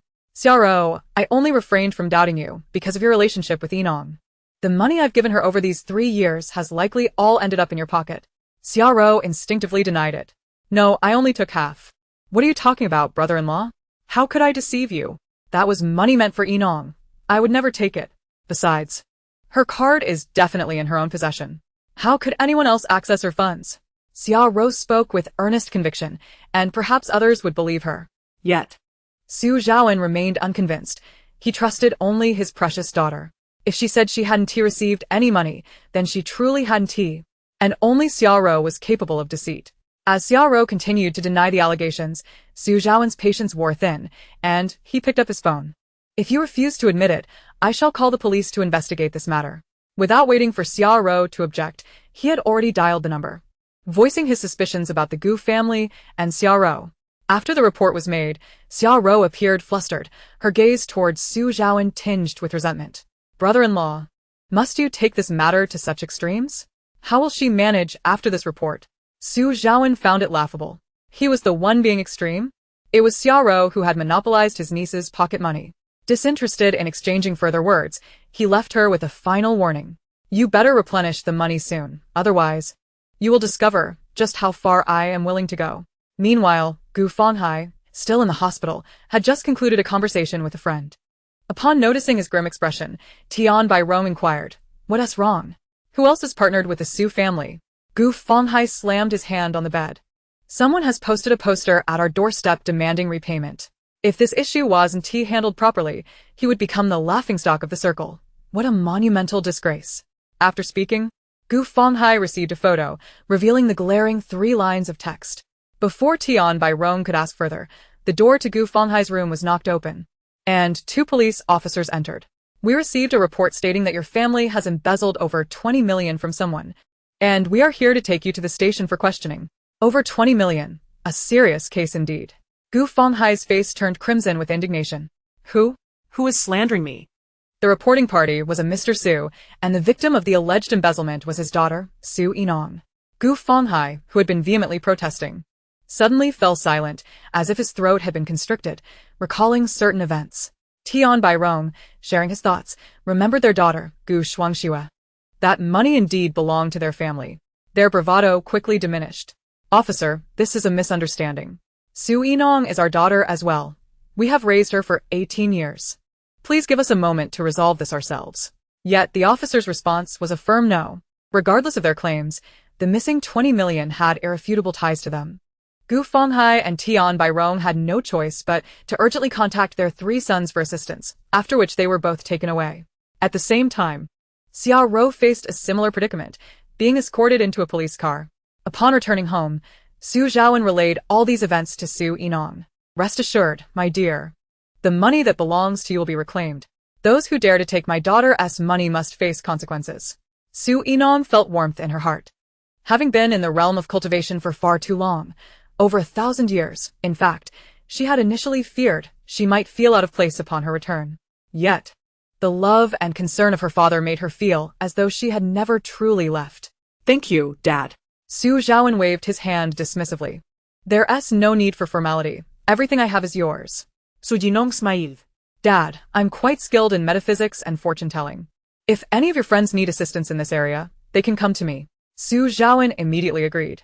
He must support his beloved daughter's interests and endeavors. Rest assured, I will ensure that. Moreover, he would have to negotiate properly with clients, ensuring that his precious daughter received what she deserved. The thought of whether she could manage the tasks was never a consideration. In his eyes, Yinong was simply the best. Su Yinong looked at him, her expression radiating the pride of a daughter with the utmost faith in her father's support. I've left some food warm in the kitchen, Dad.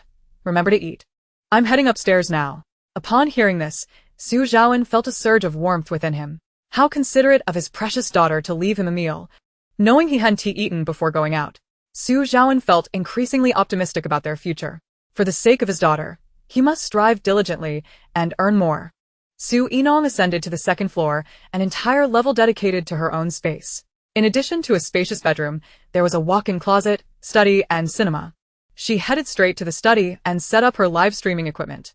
Chapter 12. The first live fortune-telling. Su Yinong powered on her computer and navigated to the most popular short video platform, where users could watch short clips and live stream. She had no intention of following the original plotline into the entertainment industry. Rather, she aimed to focus on her cultivation, accumulate merit, and promote metaphysics in this world. Upon entering the platform's homepage, she spotted a clip of her fortune-telling for the host's Huawei at the ancient street corner, which had garnered over 1 million likes. She browsed through the comments, encountering a mix of criticisms accusing her of sensationalism and fraud, alongside compliments on her beauty and soothing voice, as well as inquiries about her genuine abilities in fortune-telling. After glancing through the comments, Su Yinong registered an account with the username Su Yinong Ziwei Zong, and wrote in her bio, 3,000 for one fortune. Fortune-telling, divination, Feng Shui, and exorcism. After studying the platform for a while, she initiated her live stream. Perhaps due to her recent popularity, passers-by who saw her username and face clicked into her stream without hesitation. Wow, is it really you, Su Yinong? I thought it was some influencer in a costume. No way, I just saw the video of her fortune-telling for a host and liked it. The next thing I know, I'm directed to Su Yinong's live stream. Is she unable to make it in the entertainment industry? So she's resorting to live streaming for money? With a face like that, even if she doesn't pursue entertainment, she could easily be a beauty streamer. Why would she choose to be a fraud instead? 3,000 for one fortune is way too steep. Why not just rob a bank? Oh my gosh. Master Su, it's really you. Huang Liangwan was taken aback by her extraordinary fortune. Upon entering, she stumbled upon her lifesaver, Master Su, broadcasting live. In her excitement, she promptly gifted 10 luxury sports cars. Huang Liangwan sent out cars X10, instantly ascending to the top of the leaderboard in the live stream. Skeptics were quick to cast doubt. This is undoubtedly a setup. What sort of master is this? I refuse to believe it. Unable to tolerate the defamation directed at Master Su, Huang Liangwan immediately descended into the fray with the naysayers. What setup? I see you as nothing more than a pile of rubbish. I have personally experienced Master Su's remarkable abilities. She saved my life. Those who doubt her are truly missing out. Observers in the live stream, recalling the incident when Su Yinong had read Zuowei's fortune, began to hesitate. Could it be that Su Yinong was genuinely a master? Unfazed by the bustling live stream, Su Yinong understood that fortune-telling awaited only those destined to seek it. At that moment, a netizen with the username Listening to the Rain asked in the chat, "How does it work?" Su Yinong replied, 3,000 for a reading. You might as well send a private jet and then request to connect. The private jet conveniently cost 3,000. Upon hearing this, Listening to the Rain immediately dispatched a private jet and applied for a connection. Once accepted, a man in his late 20s appeared on camera, looking somewhat weary. What would you like to know? Listening to the Rain seemed disinterested. Just read whatever. Anything is fine. The skeptics in the live stream erupted once more. Can you believe someone would truly spend 3,000 for a reading? Either they're a fool or a plant. I'm curious to see what Su Yinong can actually predict. Observing the man's features, Su Yinong began. You are 26 years old. Hailing from a modest family in the south, with both parents alive and a younger sister attending university. You possess a generous spirit, particularly towards friends. 6 months ago, your childhood companion approached you for a loan of 250,000, which happened to be your entire savings. You hesitated but ultimately lent it to him out of years of friendship. The man's face, initially devoid of emotion, now bore a hint of shock as he recalled recent events, revealing the anguish and resentment on his features. Yinong continued. You lent the money without ever pressing your friend for repayment, but a week ago, you received the devastating news of his passing due to advanced rectal cancer. Upon learning this, you were struck dumb, fearing your money would never be returned. To make matters worse, your father suffered a coronary incident while working on the farm, requiring hospitalization and surgery, yet you found yourself unable to cover the expenses. Listening to the rain, overwhelmed by Su Yinong's words, felt an urge to confide. His voice was raspy, laden with fatigue. You've been spot on. I initially thought you were a fraud. That friend, whom I trusted so deeply, betrayed me. He knew he was terminally ill 6 months ago but chose to deceive me instead, squandering my money on a lavish lifestyle, leaving nothing for me before he passed. Taking a deep breath, his eyes glistened with unshed tears. My parents are just ordinary farmers. They can't possibly repay the debt of over 200,000. I've lost everything. My life is in shambles. He couldn't fathom why his closest friend would betray him so callously. If that sum had been for treatment, he would have understood, even if repayment was never forthcoming. But the thought of it being squandered was unbearable, coupled with the inability to provide for his father's medical expenses. Despair enveloped him. Gripping tightly onto the items in his hand, it seemed he had resolved upon a certain determination. Su Yinong, having observed his distress, spoke up. This is merely a hurdle in your life. Your future will be filled with prosperity, peace, and health. The wealth you've lost will soon return. So, do not let a fleeting thought lead you astray. Listening to the rain, gazing at the sleeping pills in his hand, managed a bitter smile. You must be merely saying comforting words. Su Yinong raised an eyebrow. I never indulge in flattery. I speak only what your features reveal. In truth, there is still a hidden fortune in your family that you have yet to uncover. You're currently at your hometown, correct? Here's what you should do. Go to your backyard and dig 1 meter from the left side of the wall. You'll find something of value. While he felt skeptical, a flicker of hope ignited within him. In recent days, he had exhausted his credit card to cover his father's hospital bills. The last 3,000 he possessed had just been spent on gifts. Clearly, he had left himself no room for escape. He recognized his cowardice in contemplating abandoning his parents, leaving this world. Yet he felt cornered, lacking the courage to face reality, contemplating escape through death. However, Su Yinong's words sparked a glimmer of hope within him. What if it were true? Skepticism lingered in the live stream. Oh, dear, now they're putting on a show. I bet even if he digs something up, it'll be something planted there in advance. Chapter 13. The troublemakers arrive. Listening to the rain, noticing the comments in the live stream, felt impatience creeping in. I've already stated I'm not a plant. Why are you all so bothersome? The more they accused him of being a plant, the more he felt compelled to prove otherwise. You can claim you're not, but how can we be sure? I believe you're not a plant. Why don't you go dig at the wall right now? We're curious about what's beneath. If you trust Master Su, then her words must be true. Believe me, she saved my life. If you do dig, bring your phone along so the connection doesn't drop. Let everyone witness it together. As listening to the rain read the comments, he hesitated, curiosity piquing within him. After contemplating for a moment, he set down the bottle of pills, picked up his phone, and descended the stairs. If nothing turned up, he could still end it all later. Currently, he was alone at home. His mother was at the hospital tending to his father, and his sister was at school, grabbing a hoe from downstairs. He dashed to the backyard and began digging at the designated spot. The viewers remained glued to the live stream, eager for the unfolding drama. With each swing of the hoe, the soil was unearthed. Is there really anything there, or will he just end up digging up dirt? I can't wait to see Su Yinong's embarrassment. After a while, listening to the rain had lost hope, but suddenly, he felt his hoe strike something solid. His expression shifted to one of surprise, and he quickened his pace, unearthing a rusty metal box. The box was locked and covered in rust, clearly having lain buried for many years. Upon seeing the box, his heart raced uncontrollably. Oh, something has indeed been unearthed. Wow, open it up and share with us. This must have been buried recently. If you're not a plant, I'll eat my keyboard live. Trembling with excitement, listening to the rain carried the box back upstairs. Under the bright indoor lights, the viewers in the live stream could see more clearly. The box was covered in rust, with the seams completely corroded, and even through the screen, a musty odor emanated from it. This clearly has been buried for many years. If it were a stunt, it wouldn't have deteriorated to this extent. I'm starting to believe you're not a plant after all. Listening to the rain picked up a weight and struck the lock off the box, opening it. The items within the box were meticulously wrapped in layers of oiled paper, with the innermost layer being plush velvet, concealing within it 2 gold bars and a collection of jewelry. Upon discovering these treasures, Tingyu inhaled sharply. The objects appeared somewhat familiar, reminiscent of his grandmother's dowry, which had been hidden away during the tumultuous times of the last century, never to be found again. He could hardly believe that he had unearthed them. Should these items be sold, they would undoubtedly fetch hundreds of thousands now. While they may not guarantee a lifetime free from worry for his family, they would certainly alleviate their current predicament. In an instant, Tingyu's desire to end his life dissipated. He kicked aside a nearby medicine bottle and turned to Sui Nan with gratitude, exclaiming, "Thank you, host. Without you, I might have succumbed to despair. You are right. As long as one does not give up, there is always hope in life."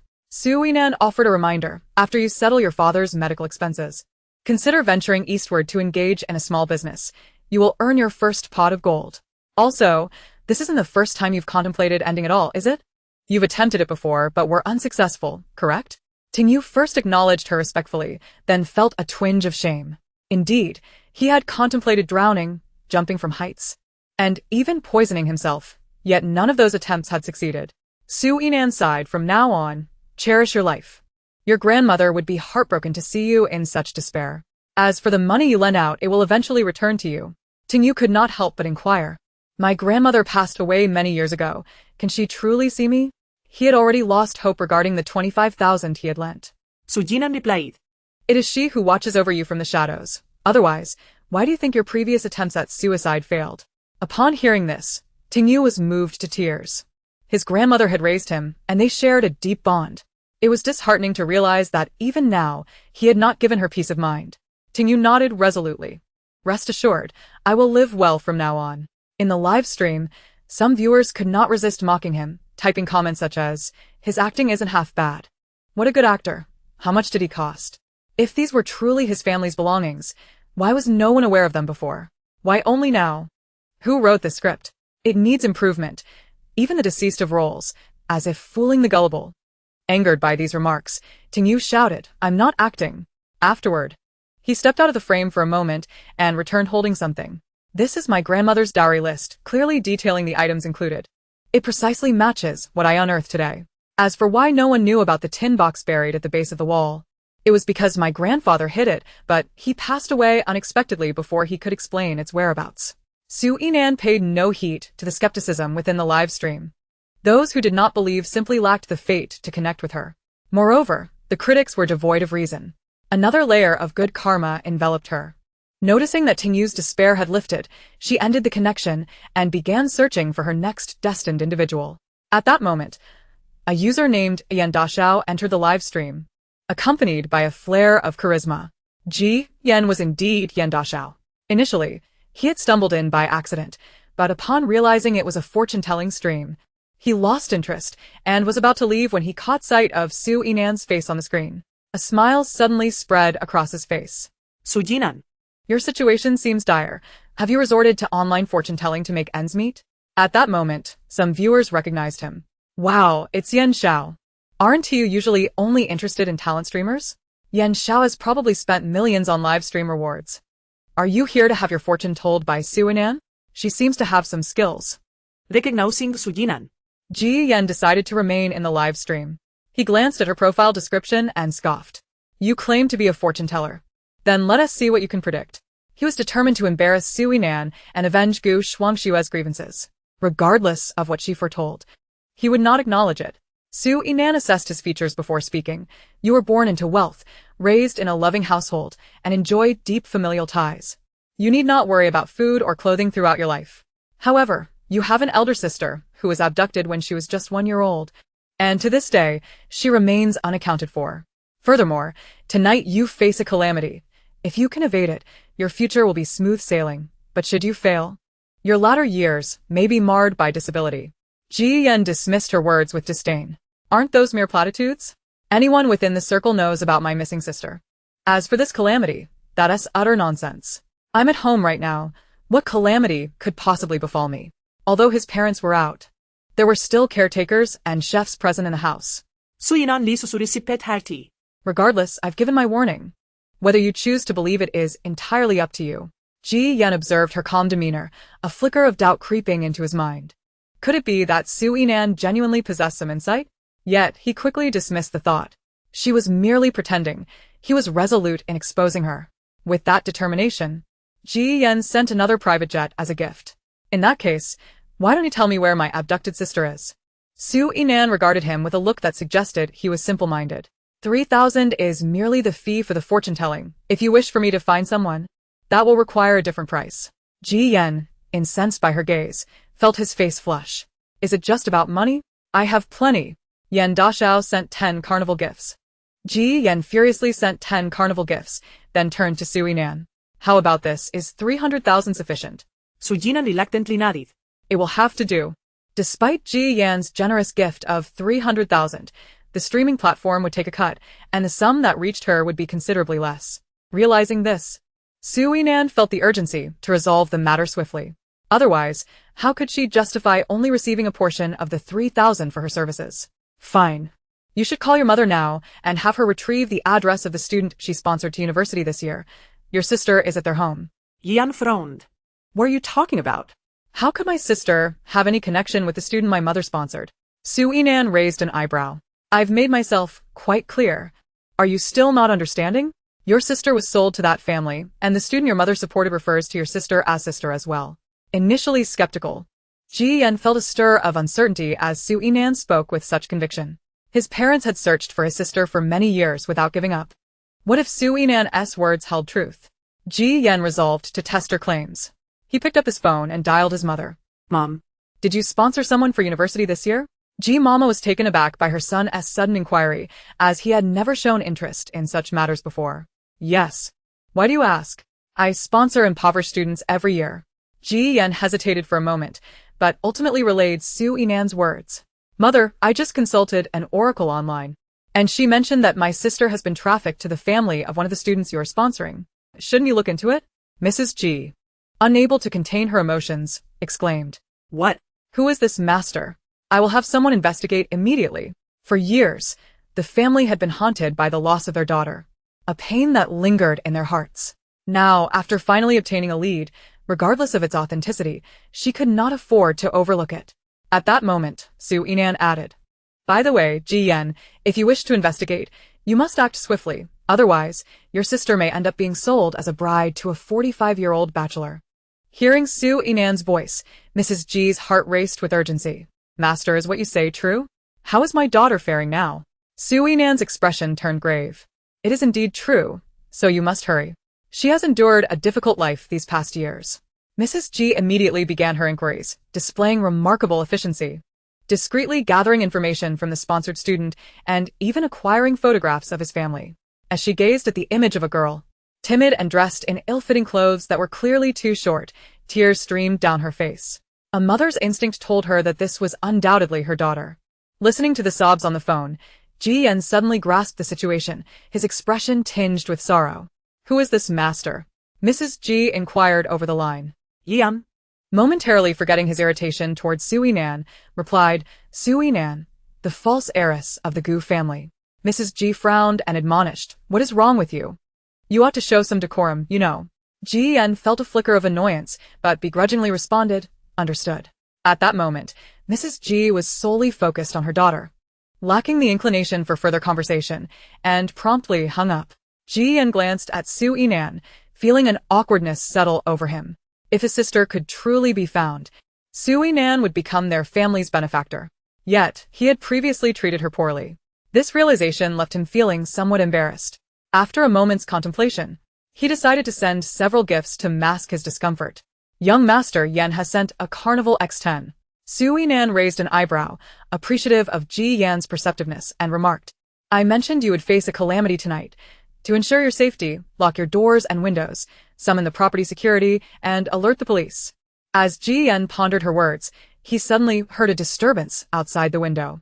He peered out, and his eyes widened in shock. A shadow was climbing up the pipe, nearing his window. It was the third floor. Ji Yan quickly shut the window. In the next moment, both Ji Yan and the audience in the live stream were startled as a dark figure appeared outside, wielding a baseball bat and something concealed in his pants pocket. Upon realizing he had been spotted, the figure swung the bat, attempting to break through the window.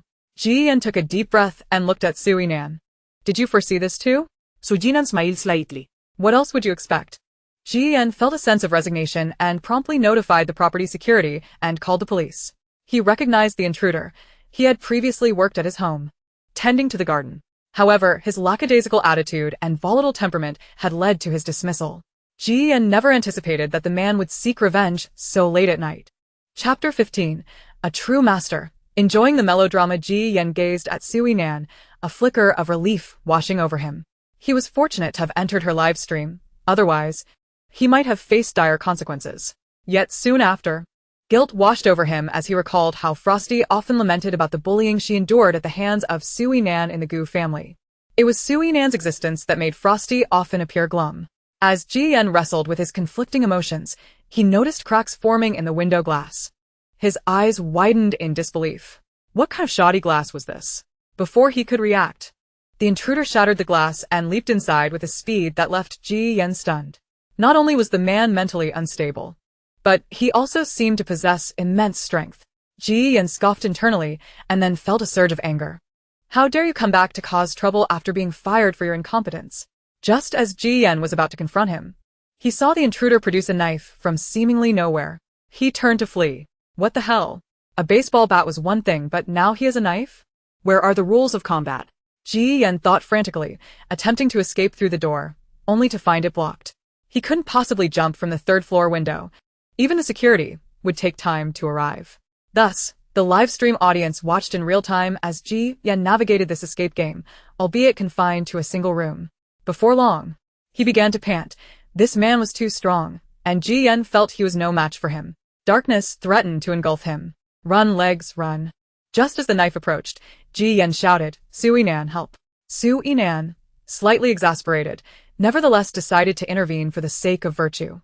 The audience watched as she silently uttered incantations, then commanded, freeze.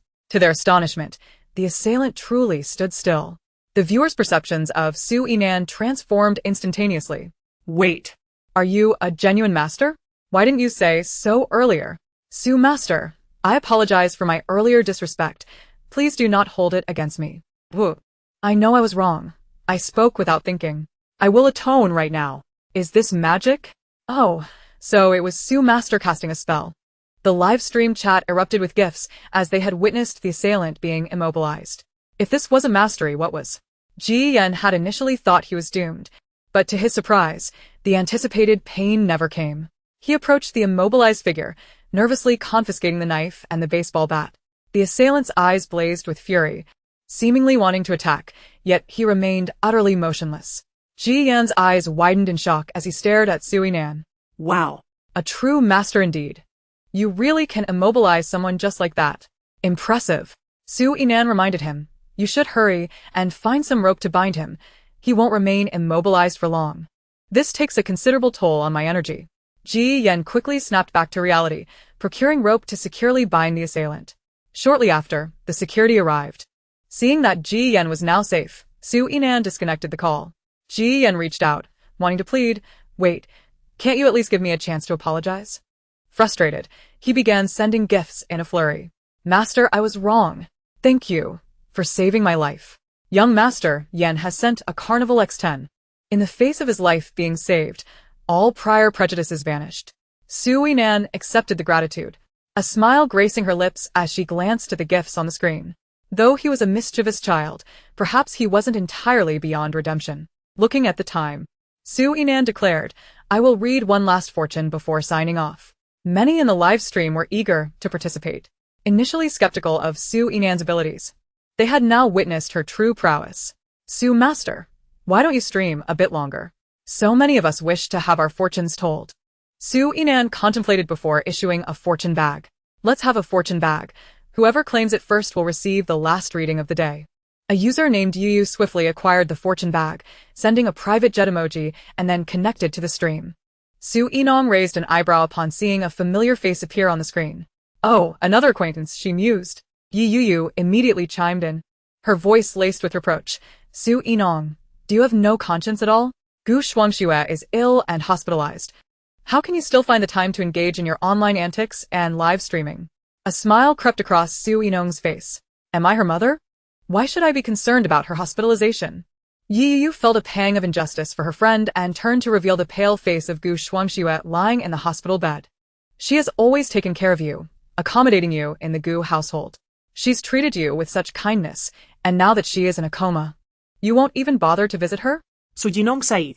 The protagonist as steadfast and devoted friends had entered the scene, their loyalty overshadowing her own wretched existence as the villain. The narrative's gravitational pull was so strong that, aside from her misfortune, everyone adored the heroine, perceiving her as virtuous and benevolent, while they cast Su Yinong as malicious and heartless. What are you wedged between your two ears? A taboo from the Hui ethnicity? Pray, enlighten me. How exactly has Gu Shuangxue been good to me? Is it her clandestine engagement with Huabaiting that she hid from me, making me believe my engagement with him was still valid, only for me to humiliate myself at the banquet while she feigned innocence as the victim? So Yinong is native coldly. Or is it her purchasing of internet trolls to slander me, stepping on me to elevate her own reputation and resources? Perhaps it is the Gu family's duplicitous nature, sowing discord between my father and me, which has kept me from returning home for 3 years. Her smile remained, yet Yu felt a twinge of fear. How can one discern the truth in your words? Do you possess any evidence? Su Yinong replied, do you know why Gu Shuangxue is in a coma? It is because she has committed too many wrongdoings, coveting what does not belong to her, thus incurring the backlash of her actions. Would you like to know why her parents are not by her side while she lies unconscious? It is because the Gu family has embezzled over 20 million from my father and is currently under investigation by the police. Had Gu Shuangxue not fallen into a coma, she would be facing the same fate. The viewers in the live stream were astounded. What? What a scoop. I believe Master Su. So Gu Shuangxue is truly this kind of person behind the scenes. I totally misjudged her. Oh no, Master Su, how much have you suffered? I'm going to her account to scold her right now. Wow. The president and wife of the Gu family have been taken in by the police for theft. What explosive news. It seems the Gu family is not as virtuous as they appear. Yu was taken aback by Su Yinong's words. She could hardly believe her friend could be such a person. However, with the Gu couple still absent, doubt began to creep into her mind. Chapter 16. The Gu family's eldest son's downfall. Yu was aware that her uncle and aunt were deeply concerned for Shuangxue. Typically, even the slightest cough would send them into a frenzy of worry, so it made no sense for them to neglect their daughter's hospitalization. Yu had just received a call from Gu Jing, the eldest son of the Gu family, urging her to come as Shuangxue was in a coma. He mentioned he was busy and asked if she could visit first. Without hesitation, she agreed. After all, she and Shuangxue were the best of friends. And with her feelings for Gu Jing, she could hardly refuse. Upon arriving at the hospital, however, to her surprise, she discovered that not a single member of the Gu family was present. With no medical knowledge, and unable to simply leave, she resorted to opening the Yang Shitsi short video app. To her astonishment, she stumbled upon a live stream notification from Su Yinong, who was discussing her final fortune-telling. Watching her friend Shuangxue in illness while Su Yinong appeared unfazed enough to live stream, Yu's initial impulse was to vent her frustration. Yet, she was caught off guard by Su Yinong's words. Struggling to discern truth from fiction, she reflected on her past friendship with Shuangxue and remained steadfastly on her friend's side. Just as she was about to speak, Su Yinong interrupted her. This is a fortune-telling stream. If you're not interested, feel free to leave. Yu momentarily faltered. And in her hesitation, she realized that disconnecting would leave her at a disadvantage. So, she retorted coldly, fine. Go ahead and tell my fortune. But if it's inaccurate, I will report you for fraud. Su Yinong scrutinized her face for a moment before speaking. You are the only daughter in a wealthy family. At 13, you faced a calamity related to water, nearly losing your life. Your fate is generally favorable, but your marriage prospects are lacking. I surmise that what you wish to inquire about pertains to romantic relationships, am I correct? Initially intrigued by how Su Yinong knew about her near-drowning incident, Yi Yu found herself nodding in agreement. Indeed, she harbored feelings for Gu Jing, but he had always regarded her as a sister. At this rate, she wondered how long it would take to break the ice and be together with him. Just as she was contemplating her romantic misfortunes, she momentarily forgot her grievances against Su Yinong and inquired, "What do you think I should do?" He mentioned he is preoccupied with academic pursuits and has no interest in dating. Should I confess directly? But wouldn't that be too forward? Gu Jing has already said he's too busy with his studies, I might just get rejected. Su Yinong observed her starry-eyed expression, her lips twitching in amusement. Truly, she was a victim of romantic delusions. He is not uninterested in dating, rather, he is uninterested in dating you. Yi Yu instinctively protested, that's impossible. Gu Jing is just busy. So Yinong nodded sadly. Yes, busy dating his first love, the delicate flower. Yi Yu shot her an indignant look. How can you say that? Gu Jing is deeply engrossed in a crucial project. He simply has no time for anything else. If he were available, he would surely come to visit Shuang Xue in the hospital. Everyone knows how fond he is of her. Who wouldn't he say he is a doting brother? The viewers in the live stream couldn't help but express their curiosity. Gu Jing, is he the young and handsome PhD? Gu Shuangxue often posts about how wonderful her 3 brothers are, and I can't help but envy her. Master Su, is Gu Jing really dating someone? Hey girl, are you perhaps a bit too love-struck? Master Su speaks the truth, don't doubt her. So Yinong continued. The only reason Gu Jing is involved in his current research project is due to assistance from your uncle, correct? If you continue to harbor feelings for him, you might find yourself married to him 3 years from now. Yi Yu's heart soared at the prospect of marrying Gu Jing in 3 years. And she couldn't suppress her glee. Really? That's wonderful. It seems my marital prospects aren't as bleak after all. Su Yinong felt a wave of exasperation wash over her. Faced with such naivety, she refrained from becoming angry, fearing it would be futile. Don't be too quick to rejoice. A year after your marriage, you will give birth to a daughter. By the 2nd year of your marriage, you will discover that Gu Jing has been unfaithful for years. Still entangled with his first love, and they have a 3-year-old illegitimate child together. When you seek a divorce, you'll find that Gu Jing has already taken precautions. There will be no shared marital assets, only debts. You will leave him carrying a substantial portion of that debt. Yi Yu's smile faded as she processed Su Yinong's words. A chill swept over her as she regarded her friend with a mixture of disbelief and resistance. I refuse to believe it. I refuse to believe that Gu Jing could be that kind of person. Su Yinong arched an eyebrow and smiled. You don't believe me? The moment you leave the hospital, take a taxi heading east for 2 kilometers. The first restaurant you encounter after getting out of the car will convince you otherwise. After a moment of hesitation, Yi Yu found herself compelled to act. In her heart, she reassured herself that Su Yinan was undoubtedly deceiving her. She was determined to prove that Su had miscalculated. Meanwhile, the viewers in the live stream hastily typed, "How about keeping the connection open and taking us along to see?" Indeed, we are quite curious. Wow, I'm beginning to anticipate what that restaurant holds. Yi Yu glanced at the comments and, for the moment, decided against disconnecting the stream. She exited the hospital and promptly hailed a taxi. "Driver, please head east for 2 kilometers.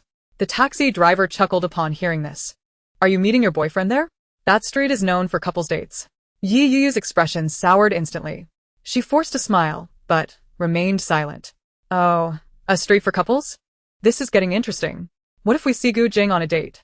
That would be quite the spectacle. ISNT Gu Jing the youngest.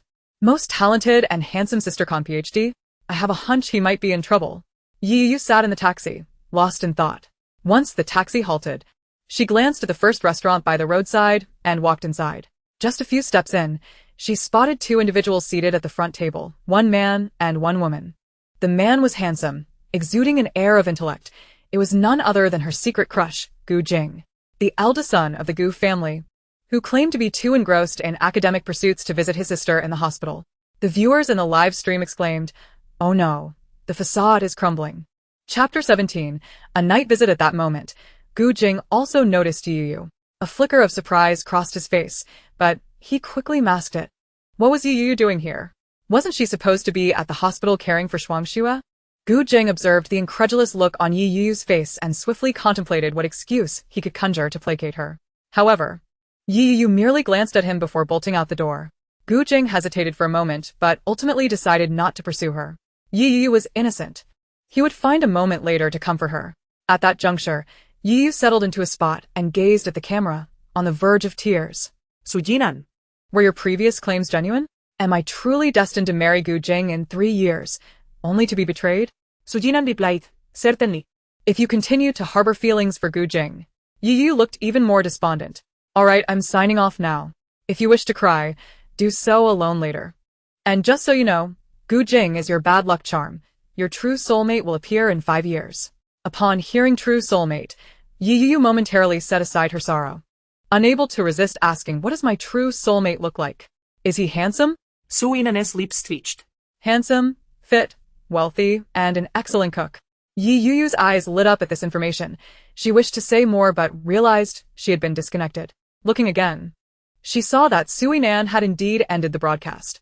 Yi Yu pouted. Why end the streams so soon? I haven't even sent her a gift yet. Though somewhat naive, she was not entirely oblivious. Gu Jing was clearly enjoying the resources his uncle provided while stringing her along, all the while being affectionate with his first love. Had it not been for Su Inan, she might not have recognized Gu Jing's true nature as a scoundrel so quickly.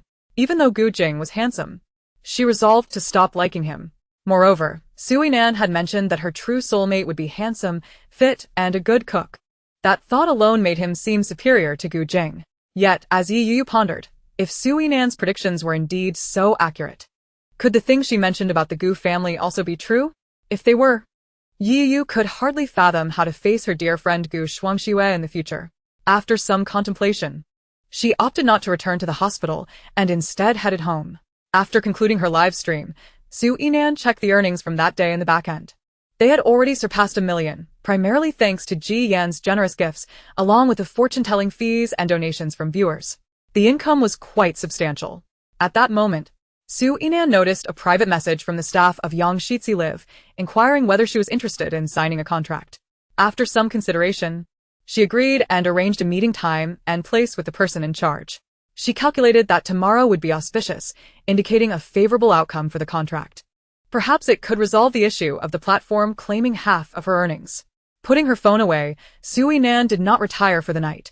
Instead, she went downstairs to the living room and brewed a pot of tea. At that instant, Su Zhaoan received a call from the Ji family and also descended. The Ji family? Visiting at such a late hour. Were they not considerate of others' sleep? They claimed it was an urgent matter concerning their beloved daughter. Had it not been for the Ji family's decent reputation, he would have preferred to ignore them. Could they not wait until the next day to discuss their matters? Why disrupt his sleep?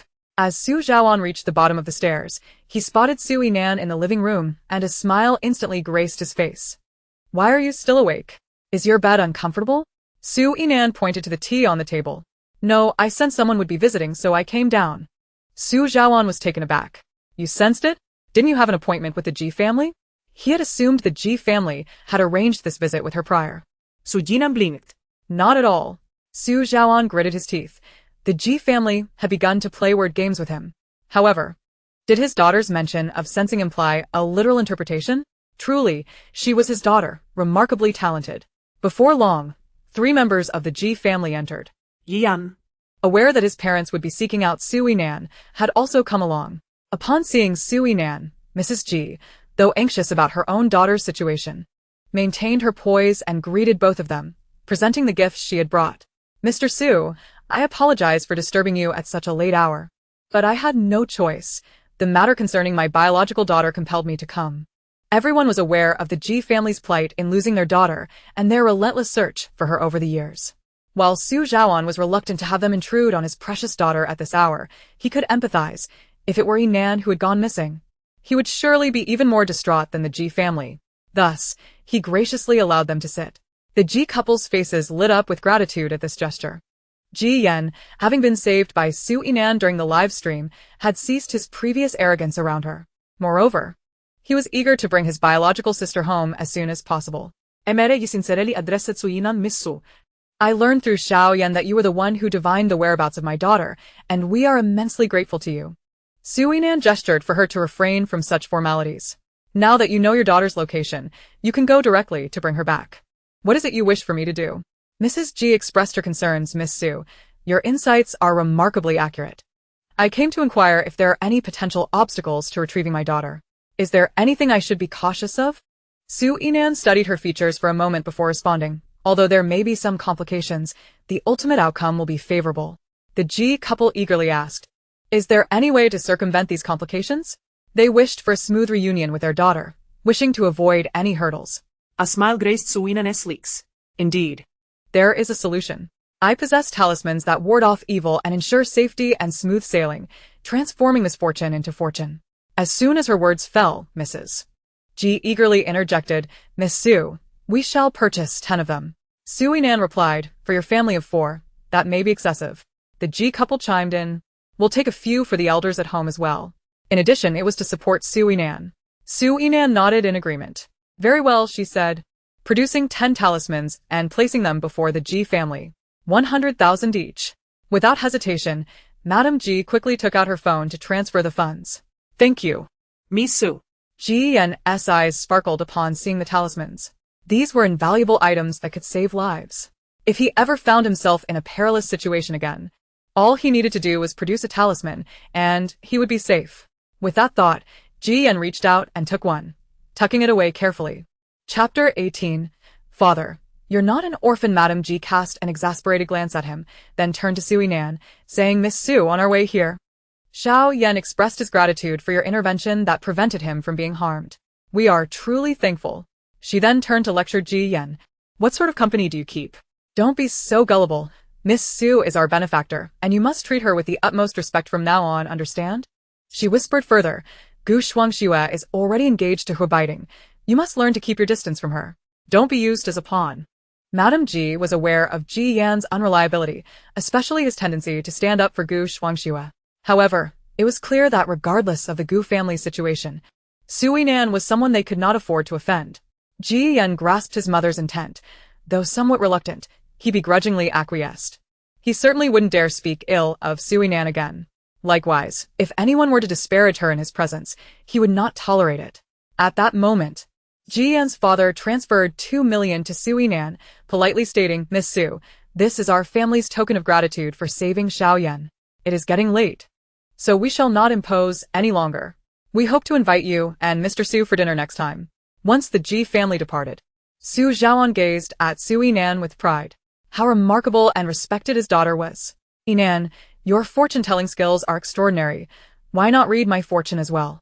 He was curious about what his beloved daughter could unveil. Su Yinan regarded his features thoughtfully before responding. Very well. Typically, a fortune-teller is unable to discern the fates of their own relatives. However, Su Yinan was an exception. Her profound cultivation in the realm of immortality brought her closer to divinity, rendering such constraints moot. After a careful examination, she stated, Father, shortly after your birth, you were sent to an orphanage and grew up there. At the age of 9, you faced a calamity when a ceiling fan fell on you, nearly claiming your life. You are exceptionally intelligent, which allowed you to attend university, where you began your business ventures. You married my mother at the age of 22. Su Zhaoan nodded in acknowledgement. Indeed, I was hospitalized due to a ceiling fan at 9. My daughter is truly gifted.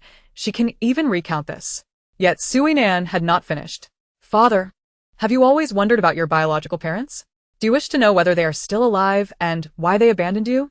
From his features, it was evident that he had never truly let go of this issue. Surprised by her words, Su Zhaoan slowly nodded. As a middle-aged man in his 40s, he appeared somewhat melancholic. Yes, I have been searching for information over the years, but to no avail. In his teenage years, he often pondered why his parents had forsaken him and whether an accident had befallen them. Did they seek him out as well? Su Yinan's expression turned serious. Father, I see that your parents' palace is full, indicating that they are indeed alive. Moreover, your siblings' palace is broad and smooth, suggesting a good relationship among siblings. You were not abandoned. Rather, it was due to a conspiracy. Upon hearing this, Su Zhaoan's expression grew complex. What about your grandparents? Have they sought me out over the years? Su Yinan furrowed her brow. I can only ascertain that by examining your grandparents' features. From your visage, it appears that this matter is shrouded in mystery, as if there were elements of usurpation and a life swap involved. However, do not worry, Father. Your features indicate that this situation will soon clarify. Though Su Yinan had accumulated some merit and gained a bit of insight, she still lacked the ability to perceive all events across time. For now, her revelations were limited. However, as her powers grew, she would be able to discern even more. Since realizing he was not abandoned by his parents, Su Zhaoan felt a wave of relief wash over him. Hearing Su Yinan's words, he quickly interjected, "That's enough. We need not delve further. Please don't tire yourself, my precious daughter." Then, recalling something, he asked, "Yinan, will fortune-telling have any adverse effects on you?" Su Yinan reassured him, "Rest easy, father, it will not affect me." Though she had returned to this world, her soul originated from the realm of immortality, which placed her in a unique position. The karmic repercussions of this world had minimal influence over her. Only then did Su Zhaoan feel at ease. He then inquired, "I see that fortune-tellers usually charge for their services. Since you have read my fortune, I should compensate you." He felt uneasy without doing so. Su Jinan smiled. "Just give me 1 yuan. Finding it too little, Su Yinan added, "The rest you can donate to a charity as a means of accumulating virtue for our family." Su Zhaoan nodded, "Very well, I shall donate more." He wished to accumulate more merit for his daughter, ensuring her future safety and success. Meanwhile, at the Pei family estate, Pei Jinshin watched a video playing before him. It was a segment of Su Yinan's live stream. As he gazed at the figure on the screen, a hint of confusion clouded his eyes. He had seen photos of Su Yinan before, yet for some reason he felt that the previous version of her was incomplete, devoid of soul. In contrast, the current Su Yinan was whole and vibrant. Every movement captivated his attention. Pei Jinshin felt his very soul tremble with excitement upon seeing Su Yinan, as if he had finally encountered someone he had been waiting for over millennia. He scrutinized her face, inch by inch, reluctant to look away. Until this moment, he had never experienced such overwhelming emotion, compelling him to offer everything he possessed. She was like a deity to him. Was this what they called love at first sight? Taking a deep breath, Pei Jinshin suppressed the intensity of his feelings and proceeded to call the head of a subsidiary company. The following day, after a night of speculation, Su Yinan's fortune-telling live stream had gone viral. Her reputation online had transformed from that of a vain woman seeking to usurp Gu Shuangshue's fiancé to that of a master fortune-teller. The Gu family and Gu Shuangshue, however, were not faring as well. Particularly concerning was the allegation that the Gu family had stolen over 20 million from Su Yinan. Until now, the Gu family had not personally addressed the rumors, causing public trust in their innocence to plummet. Chapter 19. Special contract. The Gu family's stocks plummeted. In a hospital, the three Gu brothers gathered with grim expressions. Shuangshue had yet to awaken. Their parents had been taken in for questioning, orders were lost, stock prices were tumbling, and the internet was rife with speculation about the Gu family. Why are all these misfortunes piling up at once? Gu Ming, the second son, remarked darkly. The most pressing matter at hand is to secure the release of my parents on bail. Dam Su Jinan. Were it not for her reckless chatter online, we would not find ourselves in this predicament. Gu Zhe, the third son of the Gu family, has already joined the family company and is acutely aware of the current situation. Gu Jing's expression is far from pleasant. He has come to realize how Yi Yu managed to find him yesterday. It was all due to Su Yinan's antics, branding him as Yi Yu's unfortunate romantic entanglement. It was only after he left the restaurant yesterday that he thought of comforting Yi Yu. However, her demeanor towards him has evidently cooled. She responds to his messages sporadically. Gu Jing knows full well that he has only secured his position in the current research project through connections with Yi Yu's uncle. The aura surrounding him is nothing more than a carefully constructed facade. Enough of this. I have already contacted a lawyer, but he informed me that the police discovered Su Yinan's bank card in Shuangshue's room. The transaction history reveals that the funds were indeed utilized by her and my parents. The only way to secure their release is to return the money. To be fair, they have not been entirely blameless. They too have benefited from the money in Su Yinan's account. All of us are complicit in this thievery. Yet, the Gu family possesses a respectable standing. We cannot bear the stigma of theft. Gu Ming's face is etched with anger. So be it. We shall gather the funds and leverage our connections to ensure our parents' release. If they are imprisoned for theft, it would be utterly disgraceful for us to remain in the capital. Gu Zhe ponders for a moment. Let us not forget that this money was not solely spent by us. It also involves Su Yinan's aunt. In total, we need to repay just over 10 million. This amount we can certainly manage. Furthermore, I will seek assistance from Brother Hua. With his help, our parents will surely be safe. Given the status of the Hua family, Facilitating this matter should pose no challenge. Besides, the Gu family and the Hui family are now in-laws. Should our parents be branded as thieves, it would reflect poorly on the Hui family as well. They will undoubtedly lend their support. After deliberation, the three Gu brothers set their plans into motion. Meanwhile, Su Yinan has arrived at a cafe. She has an appointment with the representative responsible for signing contracts at Yangshixi to discuss the terms of their agreement. Zhang Cheng arrived early, having deemed today's signing as paramount ever since receiving a call from the company president last night. There must be no room for error. He even exchanged the originally prepared A-grade contract for the specially customized superior contract requested by the president. Yet, he cannot help but wonder why President Pei places such importance on this signing. Who exactly is the other party to warrant such attention? As Su Yinan enters the cafe, she takes a seat directly across from Zhang Cheng. Hello, I am Su Yinan. Zhang Cheng greets her warmly, rising respectfully before introducing himself. Miss Su, it is an honor. I am the signing representative for Yangshixi. He presents the superior contract to her. This is the contract we have prepared for you, Miss Su. The terms are exceedingly generous and favorable, tailored exclusively for you.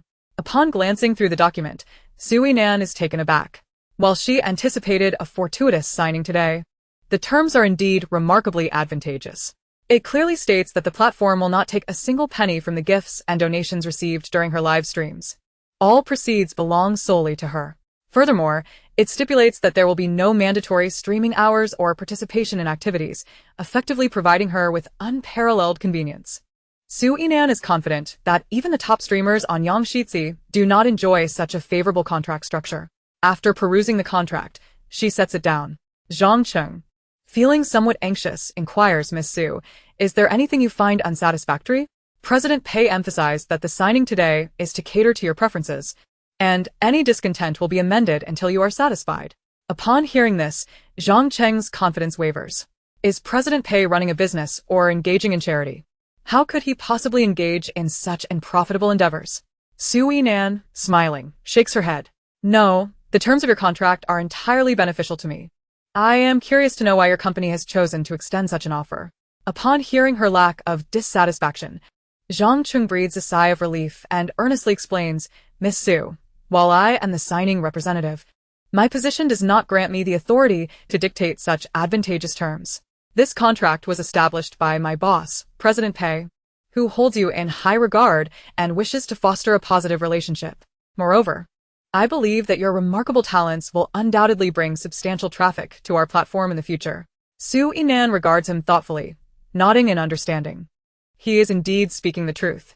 With a smile, she responds, in that case, I look forward to a fruitful collaboration. The two parties sign the contract.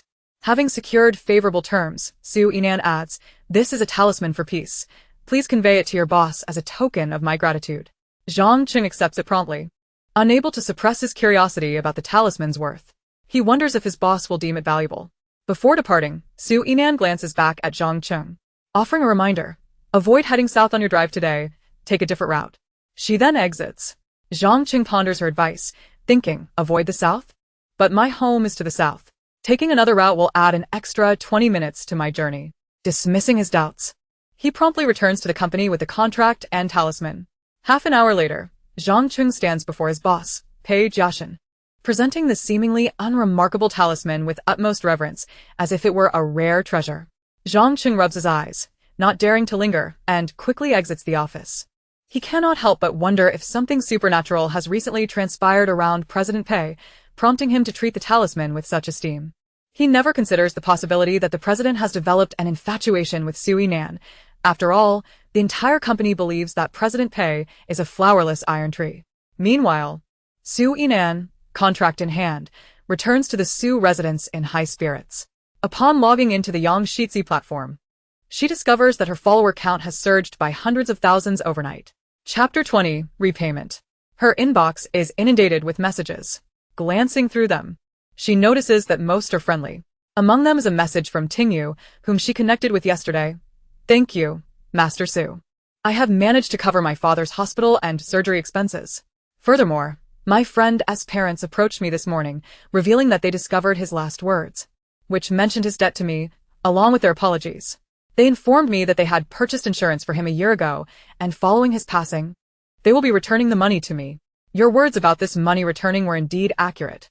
Thank you once again. Su Yinan smiles at the message, realizing that a person's fate is not entirely immutable. Sometimes, a few words are enough to alter the course of one's life. Watching her follower count soar, her public image has transformed from a vain socialite to a genuine master of fortune-telling. She has risen to prominence. In stark contrast, the reputation of the Gu family has suffered greatly. Su Yinan smiles with satisfaction, having reclaimed her fortune, knowing that the backlash against the Gu family has only just begun. She promptly withdraws her earnings from yesterday in full to her bank account and publishes an announcement for her live stream scheduled for 7 o'clock tonight. On the other side, Hua Baiting hurriedly arrived at the hospital, his heart heavy with concern as he beheld Gu Shuangxue lying unconscious on the bed. His discontent towards Su Yinan grew deeper. Her lack of compassion was utterly disheartening. In her daily life at the Gu household, Shuangxue had always taken care of Su Yinan, treating her as a sister. Yet now, with Shuangxue in a coma, Su Yinan couldn't even be bothered to pay her a visit. Hua Baiting had just learned from Gu Jing that Gu's uncle and aunt had been falsely accused of stealing Su Yinan's money and were apprehended. He found it impossible to believe that Shuangxue and her parents would ever stoop to such actions. Although the Gu family was not as affluent as his own, they were certainly not destitute enough to resort to theft for a mere 10 million or so. In Hua Baiting's eyes, this was undoubtedly a retaliatory strike from Su Yinan, stemming from her dissatisfaction following that banquet. Gu Zhe stood by, equally troubled for Gu Shuangxue, though his eyes betrayed a sense of urgency. If his parents did not emerge soon, the rumors circulating online could spiral out of control. Gu Zhe called out. Hua Baiting settled beside Shuangxue's bedside. Turning to him, rest assured, since you've prepared the funds, leave the rest to me. Your uncle and aunt will be fine. They will certainly be released today. A flicker of relief crossed Gu Zhe's face. Huga, thank goodness for your presence. However, ever since Yinan returned to the Su family, she has been posting baseless accusations online. We have no idea what we did to provoke her to such an extent. What if she continues to exploit the situation online regarding the money? Gu Zhe feigned a look of helplessness and heartbreak, as if he had been betrayed by Su Yinan's actions. Hua Baiting recalled Su Yinan's past entanglements with him. Were it not for Shuangxue's kind-hearted nature and her concern for others, he would have already informed Su Yinan about his renewed engagement with Shuangxue. Do not worry. The Gu family has raised Su Yinan for 18 years. How could she possibly have the audacity to slander you? Moreover, what evidence does she possess to prove that the money was misappropriated by Shuangxue and her family? As for the online discourse, it can be managed. It will soon fade into obscurity. With Hua Baiting's reassurances, Gu Zhe felt a wave of relief wash over him. He knew that with Hua Baiting on their side, this situation was hardly a concern. After shifting the conversation, Hua Baiting continued to gaze anxiously at Gu Shuangxue. Why hasn't she awakened yet? What did the doctor say? How could she have suddenly fallen into a coma? Gu Zhe hesitated, seemingly wrestling with his words before finally sighing. I'm not certain what displeased Yinan last night. She insisted on returning to the Su family despite being safe at home. My parents and Shuangxue were worried for her safety and followed her. In a sudden fit of rage, Yinan kicked Shuangxue and my parents into the artificial lake, drenching them completely. Shortly after emerging from the lake, Shuangxue lost consciousness. When we brought her to the hospital, her clothes and hair were soaked, and she even developed a fever during the night. Hua Baiting's expression darkened further upon hearing this. How could Su Yinan be so excessive? Though he was aware of her feelings for him, he understood that matters of the heart could not be forced. Perhaps before Shuangxue's arrival, he might not have minded marrying Su Yinan. However, after Shuangxue entered his life, he realized what true love entailed. Su Yinan could not vent her frustrations on Shuangxue simply because of her feelings for him. When next they met, he would have to address this matter with her directly, making her relinquish any notions of being with him. Meanwhile, Su Yinan received a return of her bank cards and funds from the Gu family and Xiaorou, totaling 23 million. As for Gu Zhe and Xiaorou, they had already been released. Su Yinan was not particularly surprised by this outcome. After all, she had not returned from the immortal realm, rendering her merely a tool of the narrative, devoid of any evidence against the Gu and Xia families for theft or misappropriation of her assets. Additionally, both families were concerned with their reputations and held some standing. In the absence of solid evidence, they would certainly find a way to absolve themselves rather than allow her to tarnish their names with a criminal record. Nevertheless, Su Yinan felt no urgency. Debts would eventually be repaid. At that moment, there was a knock at the door. "Dad, you can just come in," she called. Su Zhaoan entered, appearing to have something on his mind. "Yinan, is there something you wish to say?" Su Zhaoan's expression seemed troubled as he pondered before speaking. "Tomorrow is your grandmother's birthday. Do you wish to accompany me?" Su Zhaoan maintained a strong relationship with his late wife Xia Wen's family after her passing. He had not severed ties with the Xia family. Every year, he brought lavish gifts to celebrate his in-laws' birthdays. Su Yinan recalled this indeed to be the case.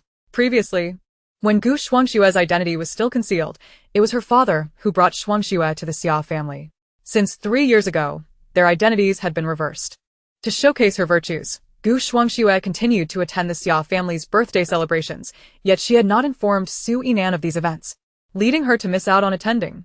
Thus, since that time, outsiders perceived Su Yinan, the true granddaughter of the Xia family, as less filial than Gu Shuangshue. Consequently, Gu Shuangshue maintained a good relationship with the Xia family. However, it seemed the Xia family was not entirely virtuous either. With this thought, Su Yinan nodded. "All right, I'll go with Dad." Chapter 21. The Lost Granddaughter. After leaving the room, Su Zhaoan's thoughts turned to the Xia family, and his expression soured. Ever since his father-in-law's passing, the Xia family had become increasingly unrestrained, continuously seeking financial assistance under various pretenses, yet they never seemed to acknowledge his kindness. Particularly, Xia Rou had even stolen money intended for his daughter. Furthermore, every time he attended the Xia family's birthday banquet, his mother-in-law regarded him with disdain. He found himself increasingly reluctant to visit the Xia family. Were it not for the memory of his late wife Xia Wen and her father, he would have severed ties with these relatives long ago. Yet, regardless of how the matriarch of the Xia family and her kin behaved, he held deep gratitude towards his late wife and father-in-law. Sighing, Su Zhaoan reflected on how the matriarch despised him and his wife. He was concerned that during their visit to the Xia family, she would similarly look down upon their daughter Yinan. If that were the case, he resolved that neither he nor Yinan would ever set foot in the Xia family's home again. This familial connection he could do without. The Xia family's collective worth paled in comparison to the significance of his daughter. At 7 o'clock that evening, Su Yinan began her live stream punctually. As soon as the stream commenced, viewers flooded in. With barely a moment into the broadcast, the number of online viewers surged into the hundreds. Su Yinan briefly explained the rules to the newcomers. "Welcome to my fortune-telling live stream. Each reading is 3,000. If you wish to have your fortune told, seize the lucky bag. Once acquired, send a gift worth 3,000, such as a private jet, and then request to connect. As for Feng Shui or exorcisms, those are priced separately." I stumbled upon a video of a live stream where a fortune teller was performing readings, only to discover that each reading costs a hefty sum of 3,000. It seems rather exorbitant. Not at all, another viewer chimed in. This fortune teller possesses remarkable skills. Sometimes a single reading can be life-saving. When you consider it, the price of 3,000 is quite justifiable. Some viewers merely joined the live stream for amusement. Aren't you a graduate of a film academy? How did you end up live streaming fortune-telling? Will you still pursue acting in the entertainment industry? Su Yinan happened to read this comment and replied, "No, fortune-telling is my primary vocation. I recall you were supposed to participate in Director Li's variety show. Didn't you already sign the contract? Will you still be taking part?" Su Yinan confirmed, "Yes, I will participate. Regardless of the circumstances, the contract has been signed, which signifies that my involvement in the show is established. Oh wow, if memory serves me right, Gu Shuangshue will also be part of this variety show. Given your current relationship with her, this episode promises to be quite entertaining. Haha. When does the recording of the show commence? Is it going to be live-streamed?" Indeed. "It will be live. Everyone, get ready for the spectacle." As Su Yinan observed the viewers digressing further in the chat, she interjected, "I am now issuing a fortune bag. Anyone wishing to have their fortune told may prepare to begin." The fortune bag was sent out, and the first individual to seize it was a user named Chunhua. The user promptly sent a gift and requested to connect. Upon establishing the connection, Su Yinan was greeted by the visage of a woman appearing to be in her 50s. Her brows furrowed, and her lips curled downward, giving her an air of sternness. The woman wore a worried expression and, before Su Yinan could speak, proclaimed, "You are a fortune teller, correct? I need you to help me locate my granddaughter." Without waiting for a response, she continued, "I took my granddaughter to an amusement park the day before yesterday, and after stepping away for a moment to use the restroom, she disappeared. I've been searching for 2 days without any success." As Chunhua spoke, tears welled in her eyes, evoking sympathy from those who saw her as a concerned grandmother. Have you contacted the police? Surely the amusement park has surveillance cameras? Don't worry, everyone, another viewer reassured. The host is quite skilled. She will surely find out where your granddaughter is. Chunhua glanced at the comment with a hint of disdain. How could a young, attractive woman possibly possess profound fortune-telling abilities? She appeared to be nothing more than a sensationalist charlatan. After sifting through numerous so-called masters online, Chunhua had meticulously selected this fortune-telling host. The others either exuded an air of ethereality or were equipped with all manner of traditional divination tools, unlike this fortune-teller, who seemed only to have her face. Clearly, she lacked true skill. Chunhua thought to herself, yet outwardly she expressed gratitude, saying, "Thank you all for your concern. Our town is small, and the amusement park's facilities are inadequate. Coincidentally, the camera in that area was malfunctioning. We reported the incident immediately, but we have yet to receive any news about my granddaughter. Such a kind woman. Although her family doesn't appear wealthy, she is willing to spend 3,000 on a fortune-telling session to find her granddaughter. How touching." However, Sui Nan was not easily deceived. Observing Chunhua's countenance, her expression turned somber. What are you saying, host? The woman's granddaughter is missing, and yet you are not hastening to help her locate the child. Instead, you are berating her. Please, everyone remain calm. I sense a twist in this tale. It may not be as straightforward as it seems. I trust Master Su implicitly. There must be a reason behind her words. Let us wait and see. Upon hearing this, Chunhua's expression darkened. How could this host dare to insult her? If she was unable to discern her granddaughter's whereabouts, she could have at least refrained from such remarks, as they pierced her heart. With that, Chunhua covered her face, adopting a demeanor of sorrow. Su Yinan regarded her theatrics with a cold gaze. Since you wish to know, let us proceed. Your name is Chunhua. You are 52 years of age. Your husband was a man of vice, indulging in excesses, and ultimately succumbed to illness. You have but one son, who is equally unworthy, lacking ambition and prone to drunkenness, often resorting to violence against his wife. Your daughter-in-law met her demise at his hands, a fact you were fully aware of.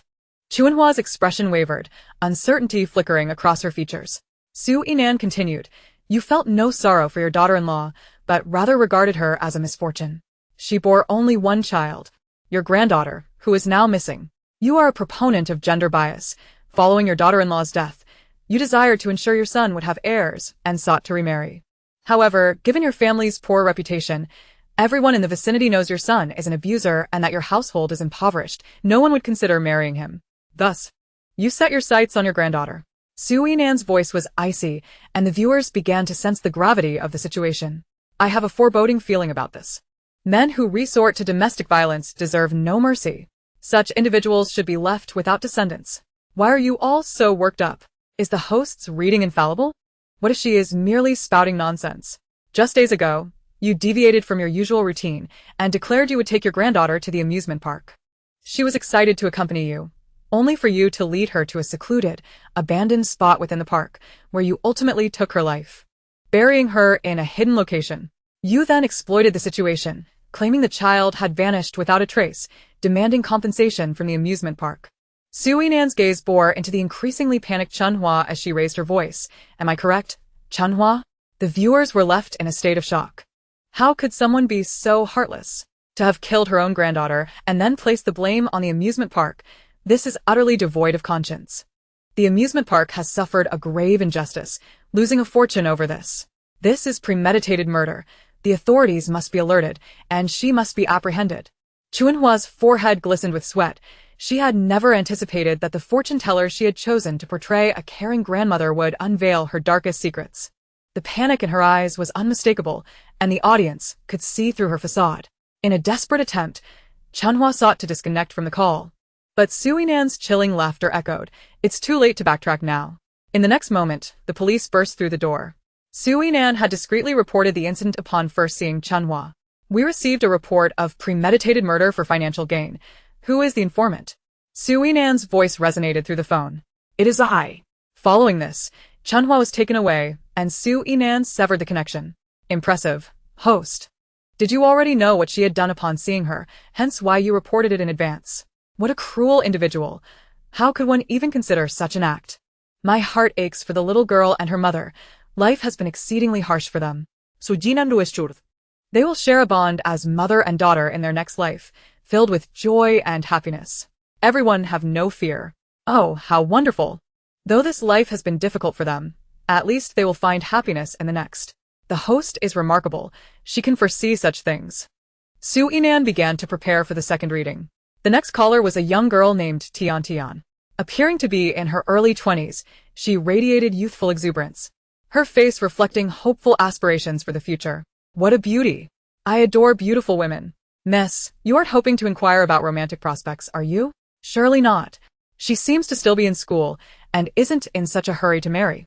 At this, Tian Tian spoke up. Host, I would like to know if my heart's desire can come to fruition. Observing the anticipation and longing on her face, Su Yinan let out a soft sigh and replied directly, it cannot. Tian Tian's smile faded instantly, and she appeared anxious. Could you please reconsider? The other party had clearly stated to her that there was a possibility. What on earth is going on? Can you be straightforward? Just by observing the host's sigh, I sensed it likely wasn't good news. At this moment, Su Yinong gazed at Tian Tian and remarked, you were born into a family of modest means, with a sister and a brother, yet you excelled in your studies, gaining admission to a second-tier university, thus emerging from the mountains. Now you are in your 4th year. Tian Tian had been feeling somewhat despondent since earlier. She nodded in silence, yet resolutely decided to give it a try. This had been her dream for as long as she could remember, and not attempting it would lead to lifelong regret. Su Yinong continued, since childhood, you have envied the glamorous stars on television, perceiving them as beautiful and graceful, and thus aspired to become like them. Recently, while shopping with your roommates, you encountered a man who claimed to be a talent scout. He asserted that you possess excellent physical attributes and wished to sign you to his company, promising to arrange work for you, even to act. Tian Tian was taken aback, finding his words to be quite accurate. Unable to restrain herself, she interjected. Yes, host? You are absolutely right. That man said I have a good figure and a pleasant appearance, and I could certainly become a star. Su Yinong shook her head. He indeed made those statements, but did he not also suggest that while your face has great potential, your nose lacks prominence, and advised you to undergo surgery before contacting him again? Tian Tian replied, yes, but I don't have the money. Su Yinong continued, the cosmetic clinic informed you that a nose job would cost 60,000, yet you remain undeterred by your financial constraints. Hence, they recommended that you take out a loan, assuring you that it would be manageable to repay in installments, correct? Tian Tian was even more astonished. Exactly. That's how it is. In truth, she had already contemplated this decision. She wanted to try taking out a loan. 60,000 yuan, she could grit her teeth and manage the monthly repayments. Moreover, the talent scout promised that once she had the surgery, she would certainly become a star. Once she attained stardom, earning substantial money would render the 60,000 a trivial matter. Reflecting on this, Tian Tian regretted spending 3,000 yuan today for the connection. That was the sum she had saved from 2 months of tutoring. Su Yinong's gaze fell upon her face, perceiving her thoughts clearly. Since you managed to secure a connection through the lucky draw, it indicates that we are fated. The words that follow, remember them well. If you insist on taking out a loan for cosmetic surgery, you'll soon discover that the so-called talent scout is a fraud. He will fabricate excuses to avoid signing you, and ultimately, he will vanish. The loan you acquire will accrue interest of 1,200 each month, rendering it impossible for you to repay. When the debt collectors come knocking, you will realize that the talent scout is, in fact, an agent of the cosmetic clinic and the loan company, whose sole purpose is to deceive individuals like you into undergoing surgery and incurring debt. Upon hearing this, Tian Tian felt a chill run through her, a wave of indescribable panic surging within her. Yet, unable to repay the debt, under threats and temptations, you might resort to taking out a naked loan, resulting in compromising photographs being taken of you, leading to a cycle of debt. Soon, as the hole deepens, and you find yourself cornered, you may be introduced to unsavory establishments for employment. From that point onward, you will descend into complete depravity, devoid of hope for the future. Chapter 23. The Struggle for the Top Spot. Only then will you realize that your life is effectively over. But by then, it will be too late. There will be no turning back. After delivering this admonition, Su Yinong quietly observed the girl on the screen. So, do you still wish to pursue this path? Su Yinong's words reverberated in Tian Tian's mind, and instinctively, she shook her head. No. She did not want to end up in such a fate. The viewers in the live chat could not help but type, Sister, you must heed our hostess' advice, otherwise, you will surely regret it. This is the typical scheme of those people utterly devoid of conscience. A similar situation befell a classmate of mine. However, she fell into the trap. I heard she is now working in a place of vice, surrounded by ever-changing men. This has become a mature gray industry. Girls must cherish their bodies and avoid the wrong path. At this moment, Tian read the comments on the screen. Her mind felt both chaotic and sharply clear. She did not want to become that kind of person. She looked earnestly at Su Inua and the comments, saying, "Thank you, host, and thank you all. I've made up my mind. I will not take out a loan, nor will I undergo surgery." Yet, deep down, she still clung to her yearning to become a star. Observing that she seemed to heed the advice, Su Inua added, "You are not destined for a career as a star. Even if you entered this industry, success would elude you. However, I believe you would thrive by remaining in your hometown, pursuing a stable job with a civil service exam or a public position. Both are commendable choices. Our Master Su's suggestions are sound. For girls from ordinary backgrounds, a steady life is indeed preferable." "Indeed, sister. Please don't take offense at our bluntness. Although you are cute, there remains a considerable distance between you and stardom. Of course, if you were as stunning as our host, opportunities would naturally come knocking. As a talent agent, I can assure you that while you are attractive among ordinary people, there remains a significant gap between ordinary individuals and stars. Many top directors favor natural beauty, preferring those who have not undergone any cosmetic procedures." Upon hearing Su Inua's words and reading the comments on the screen, Tiantian's aspirations to enter the entertainment industry dissipated significantly. Yet, upon reflection, she considered herself fortunate to have avoided a misguided path.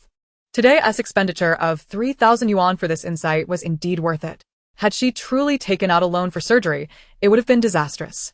Thus, she smiled. "I've come to a realization. I will now prepare for my exams and live a grounded life.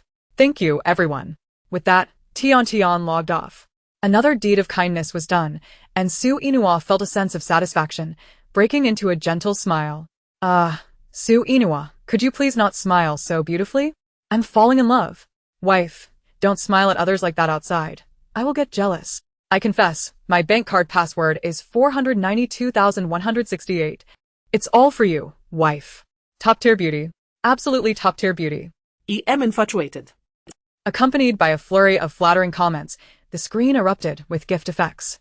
Yan Xiao sent 10 carnival gifts, and Yu sent 10 carnival gifts. Isn't that Yan Xiao and Yu? If I'm not mistaken. They are both good friends of Gu Shuangxue. How did they end up in our host's live stream showering gifts? Could it be that they were captivated by the hostess' charm? Ha ha ha.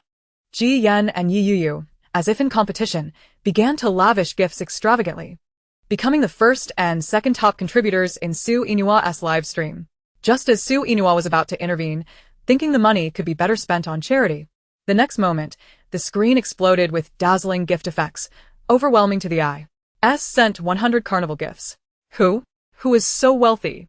3 million. Did they just throw that away so casually? The gift effects continued for quite some time before finally subsiding. Beneath the 100 carnival gifts, S surpassed Ji Yan and Yu, claiming the top spot in Su Inua's live stream. Ji Yan and Yu, not pleased at all.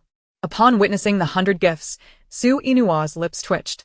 This S, showering such lavish gifts, are they seeking fortune-telling, Feng Shui, or some form of exorcism? In light of the 3 million, I could certainly grant him a favor. Upon hearing Su Yinong's inquiry, the man's slender and well-proportioned fingers immediately began to dance across the keyboard. No need. He merely wished to lavish her with money. Feeling somewhat displeased that he did not occupy the top spot on the leaderboard, Su Yinong was astonished. "You truly are a fool with too much money. Spending 3 million without asking for anything in return. Next time, refrain from such extravagance. With that money, you could do a great deal of charity." The man continued typing. "All right, I understand." The few words inexplicably conveyed a sense of both obedience and grievance. Witnessing this scene, the assistant Qi Yun couldn't help but marvel at how diligently President Pei worked, the keyboard clattering under his fingers. With a boss like President Pei, who is so dedicated, the company is sure to reach greater heights, and his salary will undoubtedly rise. Yes. At that moment, Su Yinong began to continue with the next divination of the day. Typically, I only conduct 3 readings daily, so after completing the final one for today, I will end the broadcast. The subtitles expressed a sense of reluctance, but that did not hinder Su Yinong from drawing the last fortune bag. The final reading was snatched up by a user with the moniker Heaven Rewards Diligence. After sending gifts, he promptly connected online. A weary middle-aged man's face appeared on the screen. It seemed that Heaven Rewards Diligence was in a room, his demeanor tense. As if clinging to a final lifeline, he urgently spoke. "Master, I believe there is a ghost near me. Please help me see." He hadn't slept well for days. Su Yinong surveyed the situation before nodding. "Your intuition is correct. Indeed, a ghost is following you." Heaven Rewards Diligence wore a mournful expression. "Master, you must assist me. I have not had a good night's sleep in days. I lead an honest life and have never wronged anyone. I do not understand how I have attracted such an entity." For several nights, whenever he shut his eyes, a voice echoed in his ears. "Speak and be counted. Give me, give me." The words terrified Heaven Rewards Diligence, particularly because he had no idea what he was supposed to give. Su Yinong offered a soothing remark. "Do not fear. The entity harbors no malice. It is simply attempting to remind you. Reflect on whether you have made any promises recently." Upon hearing this, Heaven Rewards Diligence's mood steadied somewhat, and he pondered carefully. Chapter 24. The Xia Family. "No, I am a person of my word. If I promise something, I always fulfill it." Heaven Rewards Diligence furrowed his brow in serious contemplation, yet he could not recall anything. Su Yinong, observing his lack of clarity, inquired, "Did you drive past a desolate mountain area a few nights ago?" Heaven Rewards Diligence nodded in response. "Indeed, Master. How did you know?" "I am a taxi driver. And that night I accepted a fare that led me to a rather remote location, and somehow I ended up at a graveyard. As a result, when my car stalled in the graveyard, I became furious. I got out and yelled at it, and, to my surprise, it actually started moving again. However, after a stretch, I realized the car had initially stalled due to running out of fuel." He thought little of it, found a place to refuel, and went home to sleep. Su Yinong asked him, "Do you remember what you said when you got out of the car?" Heaven Rewards Diligence began to sense something. "Master, could it be that the ghost was indeed summoned by my actions at the graveyard that night?" Su Yinong affirmed, "Yes." "Moreover, did you not find it odd that your car, which had run out of fuel, was able to drive out? The ghost you are dealing with is the one who helped push your car onto the road." Heaven Rewards Diligence inhaled deeply, memories flooding back. "I think I yelled a few things, saying not to block me, or I would dig up their graves and unearth their coffins. I also mentioned that if someone helped me, I would bring them food and drink to show my gratitude, and burn some incense." Su Yinong raised an eyebrow. "Precisely. "You clearly made a promise, and in consideration of your offers of food and incense, the entity helped you by pushing your car, only for you to renege on your word after returning home, hence it has latched onto you." The viewers in the live broadcast were equally enlightened. "So that's how it works. No wonder you were haunted. Not only did you scold them, but you also let them work for free." Who would be pleased by that? "Haha, this guy is quite bold. He even dares to scold a ghost." "Ghost? Why should we care if your car won't start? Just add more fuel." After hearing this, Heaven Rewards Diligence clapped his hands, realizing his wrongdoing. "So that's how it is. Master, what should I do now?"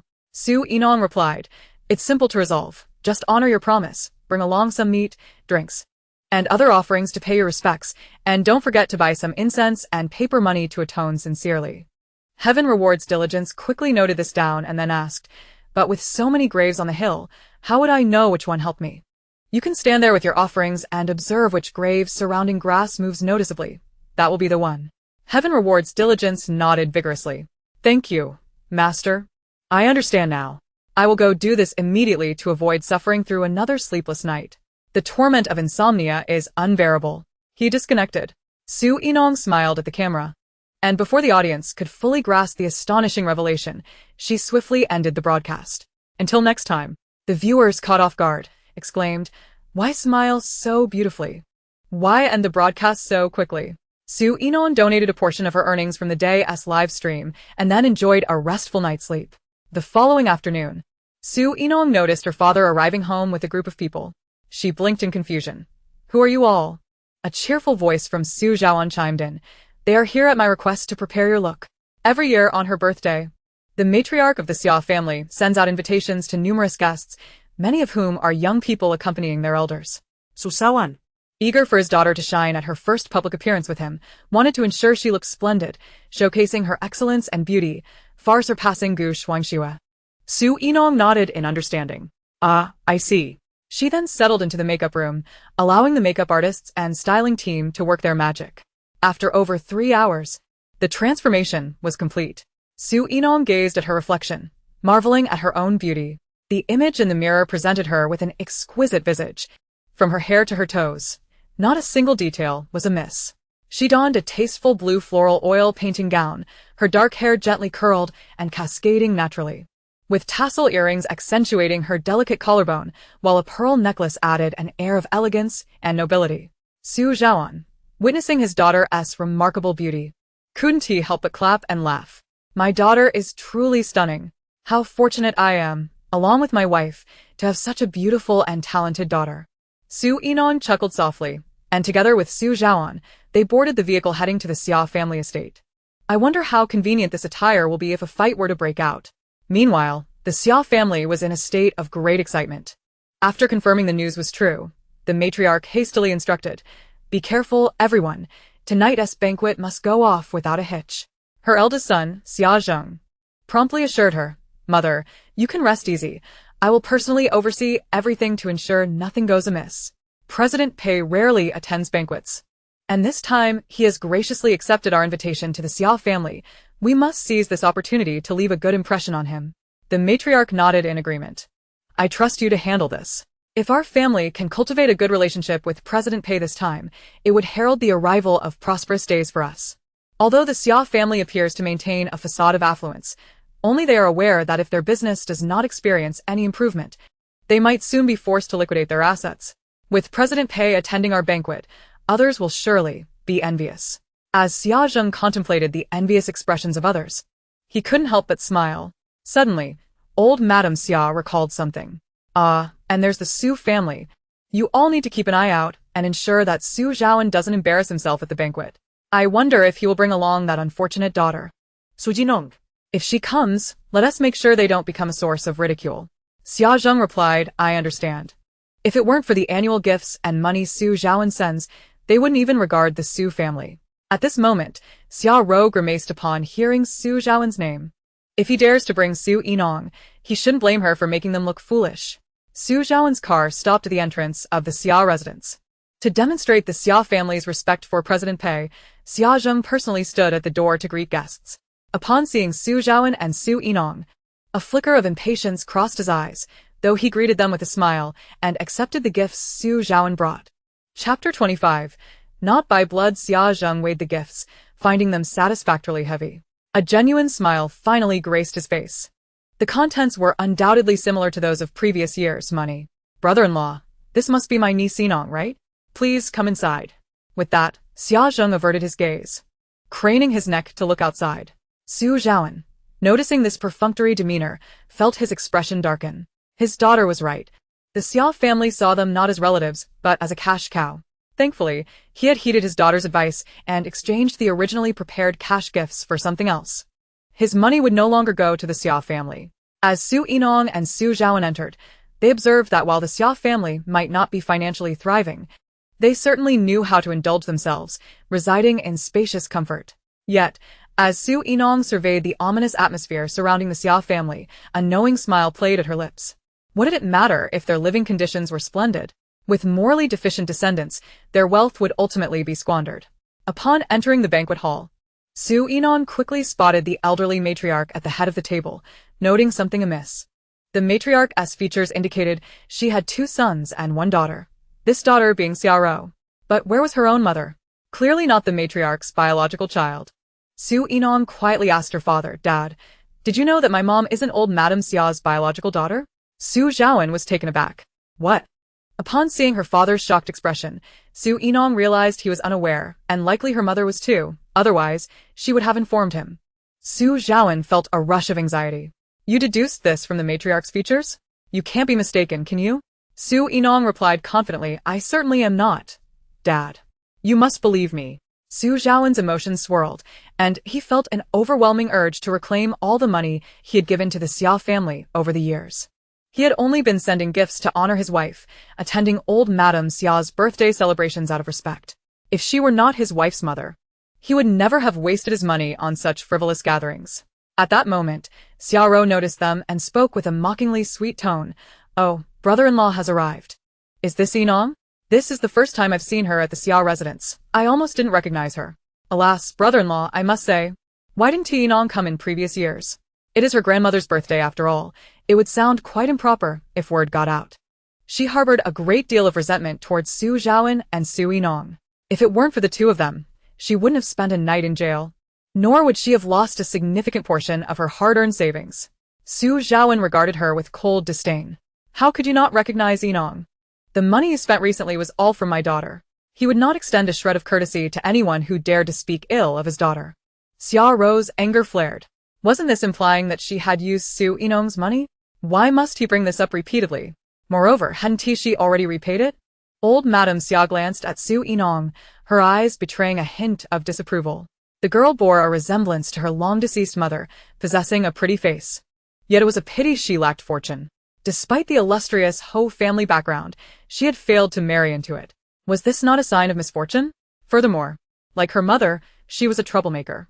Returning to the Su family only to dare report her daughter to the authorities was utterly audacious. Old Madame Xia mused to herself, though her expression remained one of feigned affection. Yinong is indeed lovely. Your grandmother is quite fond of you. Are you hungry? I shall have your aunt take you to see if there's anything you'd like to eat.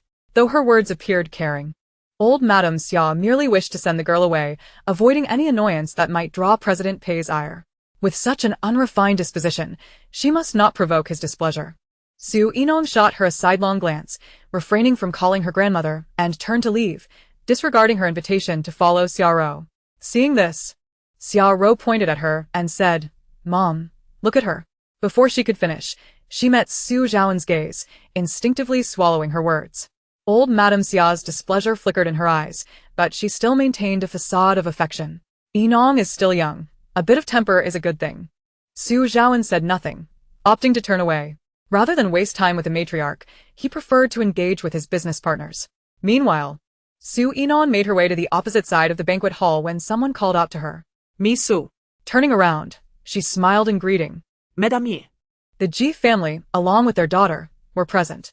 Su Yinong expressed her congratulations. Congratulations to you both on successfully finding your abducted daughter. The Ji couple looked at her with gratitude. This is all thanks to you, Miss Su. They then brought their daughter forward. This is Master Su, Xiao Rong. Please thank her in person. Ji Rong hurriedly stepped forward. Miss Su, thank you. If it weren't for the leads and the protective talisman you provided to my parents, I might not have returned home safely. Su Yinong regarded her, noticing her bright eyes and pure intentions, and replied with a smile, "It is merely fate. Though your early years were fraught with hardship, your greatest tribulation is past.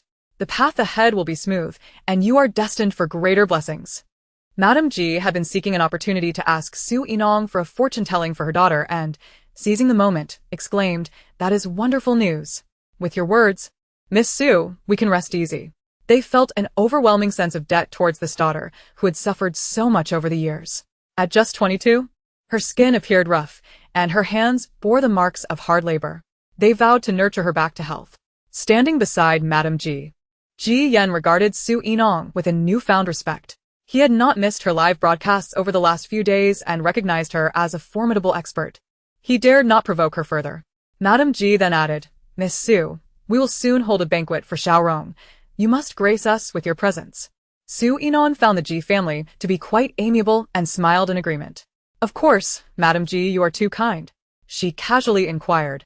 "Miss Ji has only recently returned to the capital. Why not take some time to rest instead of attending the Xia family's banquet? The Ji family and the Xia family aren't particularly close after all." Madame Ji whispered softly, "Originally, we had no intention of attending. But upon hearing that President Pei would be present at this banquet, we simply could not resist the opportunity. They were eager to foster a closer relationship with President Pei and did not wish to miss this chance." Su Yinong nodded in acknowledgement. President Pei? Surely. He must be the influential figure her father spoke of, the one who placed a staggering order with their family. Chapter 26. The meeting of three. As Su Yinong engaged in light conversation with the Ji family, she sensed a gaze directed towards her from the side. Turning her head, she discovered it was Yi Yuyu. Upon realizing she had been noticed, Yi Yuyu's face flushed with a hint of crimson, and she quickly averted her gaze. Su Yinong felt a twinge of surprise. Was she shy? Wasn't Yi Yuyu a close friend of the female lead, Gu Shuangxue? Her curiosity piqued. Su Yinan was soon distracted by the commotion at the entrance of the banquet hall. Following the sound, she observed the arrival of the Gu family. Gu Fenghai and his wife led the way, with their third son's child trailing behind. Accompanying them was none other than Gu Shuangxue. Su Yinan raised an eyebrow, wondering how she had managed to escape the hospital in such a state. Gu Shuangxue, adorned with heavy makeup, seemed to be attempting to mask her poor complexion. She adeptly entered the Xia residence, greeting the Xia family and playfully charming the matriarch, presenting herself as if she were the true granddaughter of the Xia family. With a smile gracing her lips, she appeared entirely at ease in such a setting. As her gaze shifted, she caught sight of Su Yinan in the distance and discreetly offered her a provocative smirk. Su Yinan responded with an indifferent glance, her eyes conveying a clear message. What? Do you wish for me to send you for a soak in the hot springs? The smile on Gu Shuangxue's face faltered, and with a haughty snort, she turned her gaze away, her heart heavy with unease. This was merely a test of Su Yinan. But Gu Shuangxue felt a wave of anxiety wash over her upon witnessing Su Yinan's reaction. Su Yinan had indeed changed. No longer was she the gullible girl who would allow herself to be manipulated. Gu Shuangxue recalled awakening from her stupor to learn that Su Yinan had returned to the Su family, even going so far as to report her parents to the authorities and launching a fortune-telling live stream online. How was it that Su Yinan possessed such abilities? Had she concealed them too well before? Gu Shuangxue found this hard to believe. Surely, fortune-telling was merely a gimmick for Su Yinan to garner attention. Even if Su Yinan had some skill in this area, how formidable could she truly be? With this thought, Gu Shuangxue felt a sense of relief. However, the two talismans Su Yinan had taken from her would likely never return.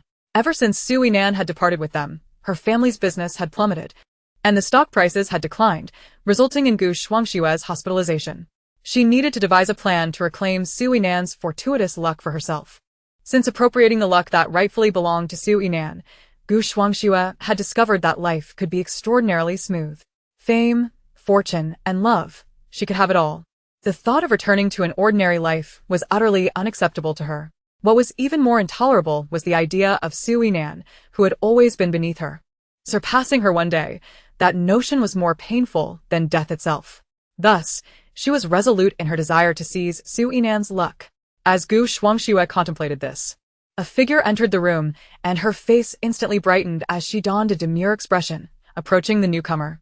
"Ah Ting, you have arrived." The person was none other than Huabiding.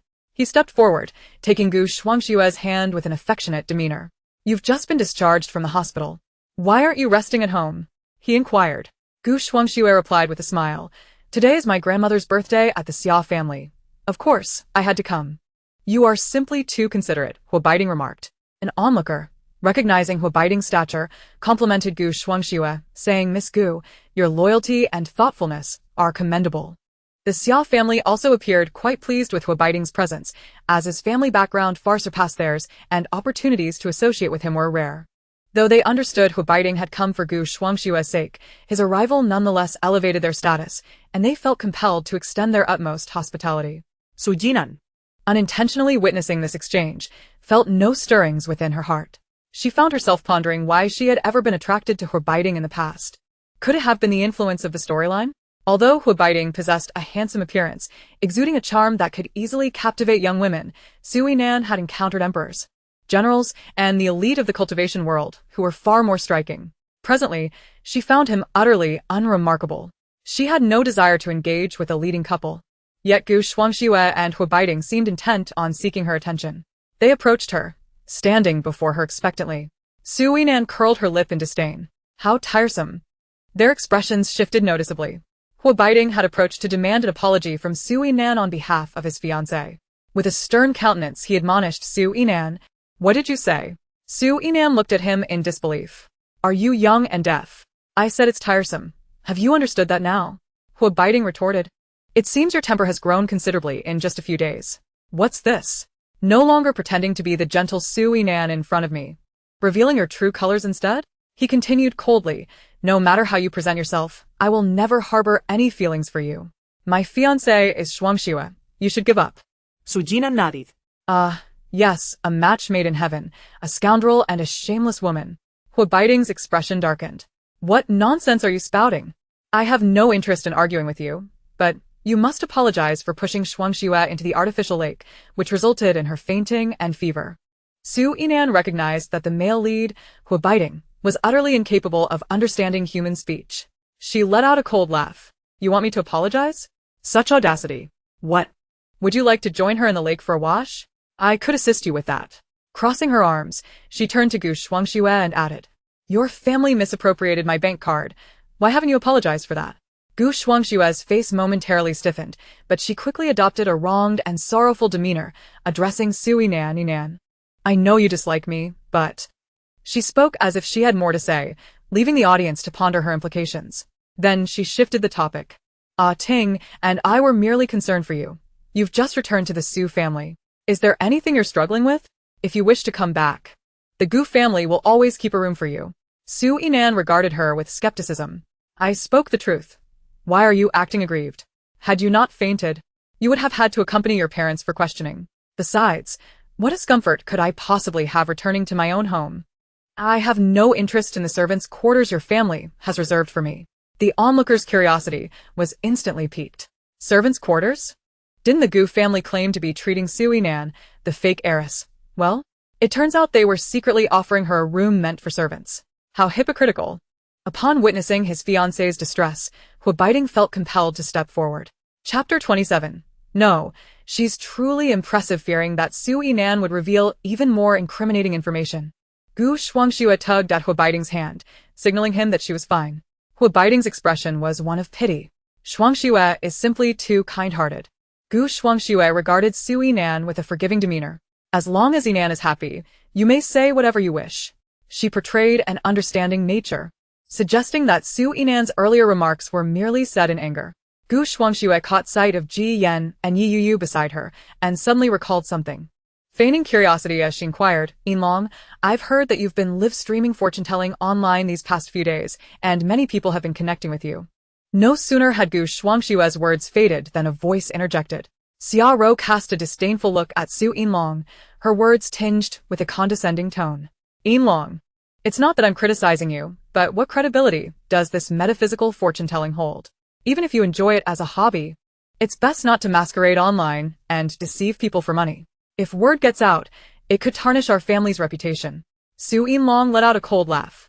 This was her nominal aunt, who not only failed to protect her, but also seized every opportunity to belittle her.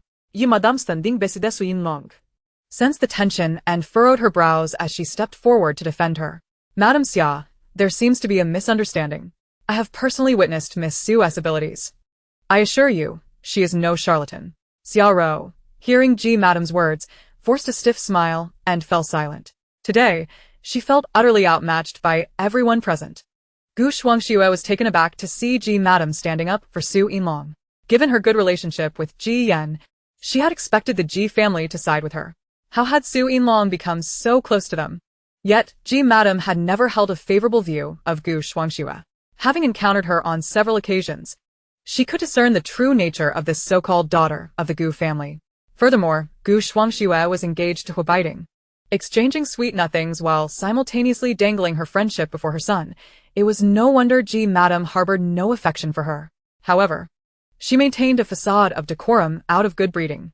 At that moment, Gu Shuangxue turned to Ji Yan, smiling as she remarked, I heard that Yinong has read your fortune. It's rare for her to be so interested in this matter, if her predictions don't hold true. Please don't take offense. Having just awakened from a faint, Gu Shuangxue had not thoroughly grasped the details of Su Yinlong's fortune-telling streams. Had she taken the effort to investigate online, she would not have made such a statement. Though Ji Yan harbored feelings for Gu Shuangxue, he was a forthright individual. No. Her predictions were quite accurate. Besides, how could I dare to be upset? Gu Shuangxue was momentarily taken aback by Ji Yan's unexpected retort. At that moment Yi Yu, who had been observing, chimed in, Miss Su is remarkably accurate. I find myself eagerly waiting in her live streams every day, yet I can't even snag a reading. Gu Shuangxue's surprise deepened as she witnessed Yi Yu speaking to Su Yinong. Wasn't she supposed to be her close friend? Why did it seem now that Yi Yu favored Su Yinong instead? Gu Shuangxue couldn't help but question herself. She hadn't been unconscious for long. So why had both Ji Yan and Yi Yu changed? They had previously shown disdain whenever Su Yinlong's name was mentioned. Disappointment and sadness flickered in Gu Shuangshue's eyes as she regarded the two. Yi Yu met her gaze with indifference, suppressing a scoff in her heart, and unlike before, she did not rush over to offer comfort, remaining rooted in place. Since discovering Gu Jing was dating someone else, Yi Yu felt a sense of clarity wash over her. She had become aware of many details she had previously overlooked. For instance, her friend Gu Shuangxue was not the kind-hearted, innocent person she had imagined. Her prior disdain for Su Yinong stemmed solely from the subtle slander she had absorbed from Gu Shuangxue. The realization of who Gu Shuangxue truly was sent a chill down Yi Yu's spine. She no longer wished to maintain a close friendship with her.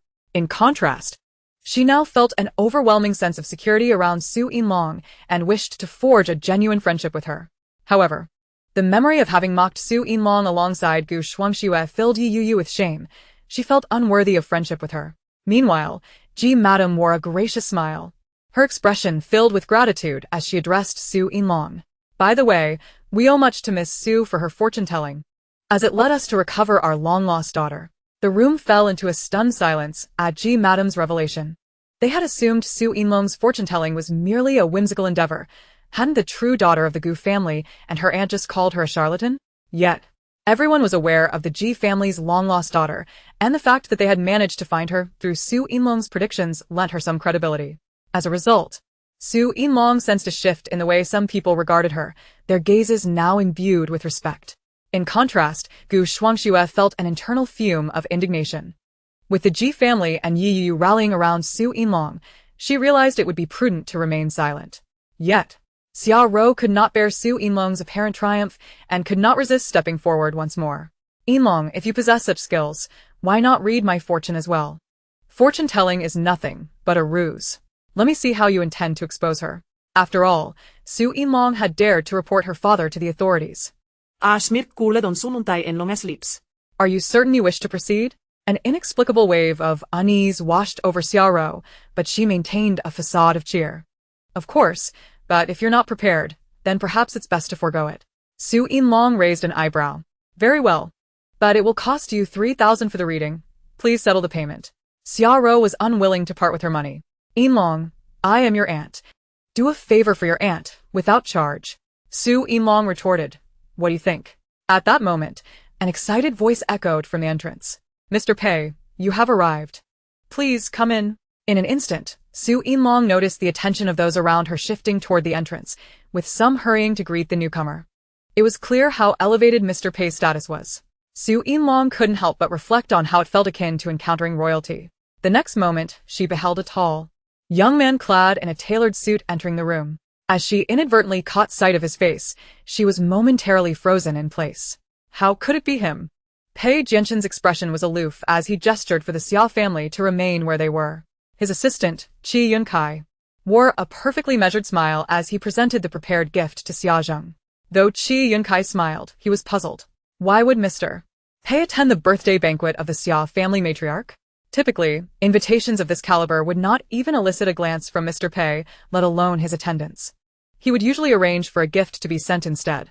Yet today, Mr. Pei had come in person, and he had even taken great care in selecting his attire. Pei Jianxin entered the banquet hall, his gaze appearing nonchalant as it swept across the room, though only he knew he was searching for someone. When his gaze landed on Su Yinong from a distance, a flicker of joy surged within him, as if his very soul were quivering with excitement. At that moment, Su Yinong lowered her head, still in a state of shock. She could not comprehend how Pei Jianxin could possibly be here. Was this the same Pei Jianxin she knew? Was there a connection between the two versions of him? Was this mere coincidence? What Su Yinong could ascertain with certainty was that this Pei Jianxin bore an uncanny resemblance to the one imprinted in her memory, sharing the same handsome, aristocratic visage. The sight of a familiar face evoked a flood of memories, transporting her back to what felt like hundreds or even thousands of years ago. Back then, she had been cultivating in the Ziwei sect within the realm of immortality, and after achieving some success, her master had urged her to venture into the mortal world, asserting that only by experiencing the mundane could she gain a deeper understanding of all things in the universe. Additionally, there was an intention for her to accumulate merit in the mortal realm. Thus, she obediently ventured into the human world for her trials.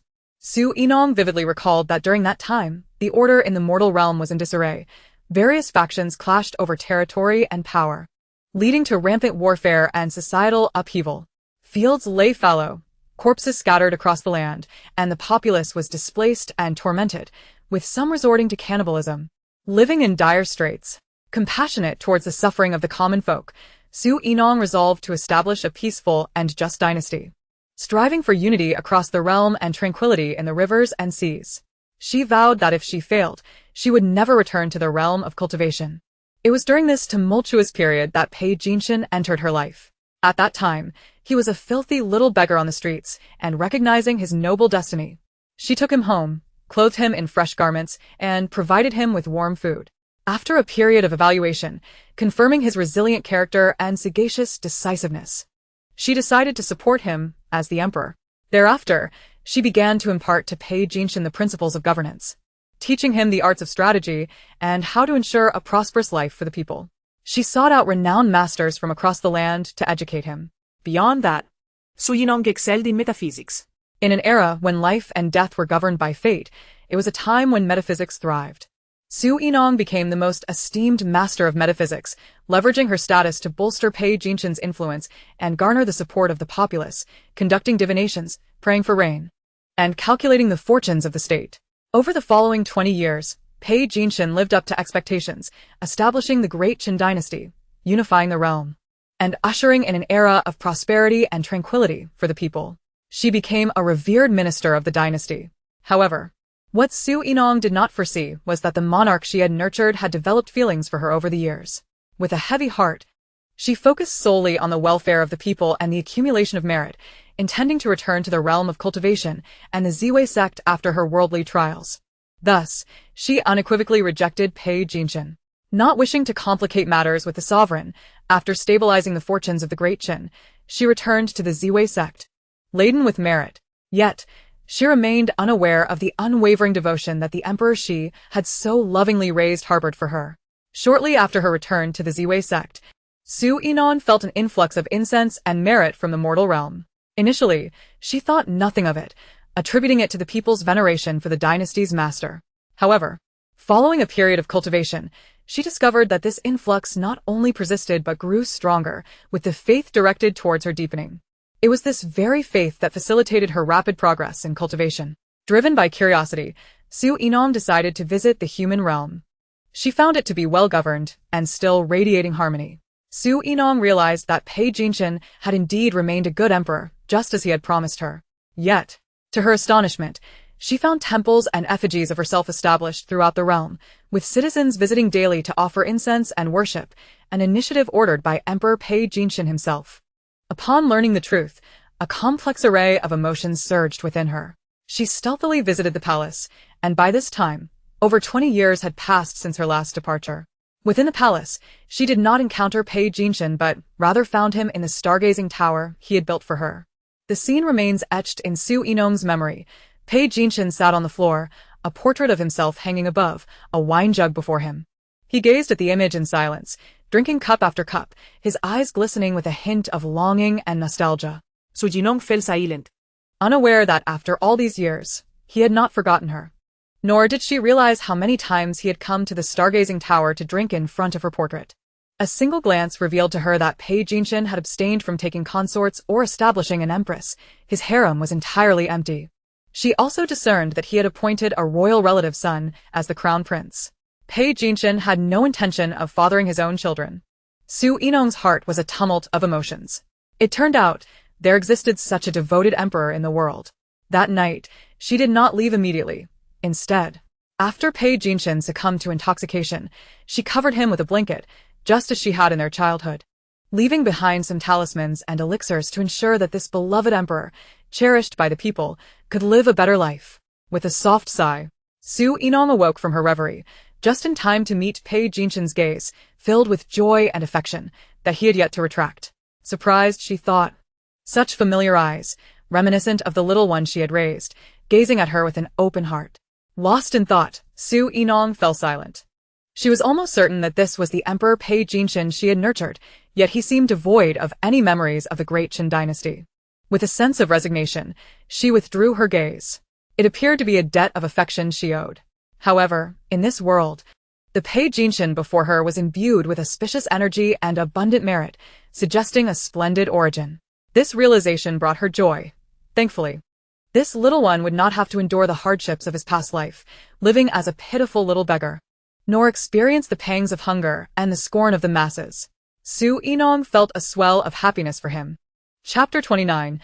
This is what you asked me to divine. As for matters of the heart, Su Yinong had yet to devise a plan.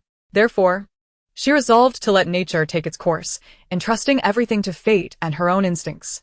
Meanwhile, Pei Jinshin, appearing stern and formidable, was already contemplating how to find an excuse to become acquainted with Su Yinong.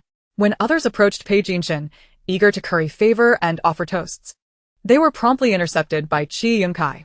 Following Pei Jinshin's instructions, Qi Yunkai accepted the business cards presented by the guests and, with a few well-chosen words, sent them on their way. Good evening, everyone. Our esteemed Pei has taken a rare break from his busy schedule, so we shall not discuss business today. The attendees had not anticipated engaging in conversation with Pei Jinshin. They merely aimed to make an appearance and leave a lasting impression.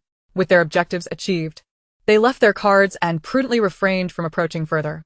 Nevertheless, although no one dared to draw closer, their gazes remained discreetly fixated on him.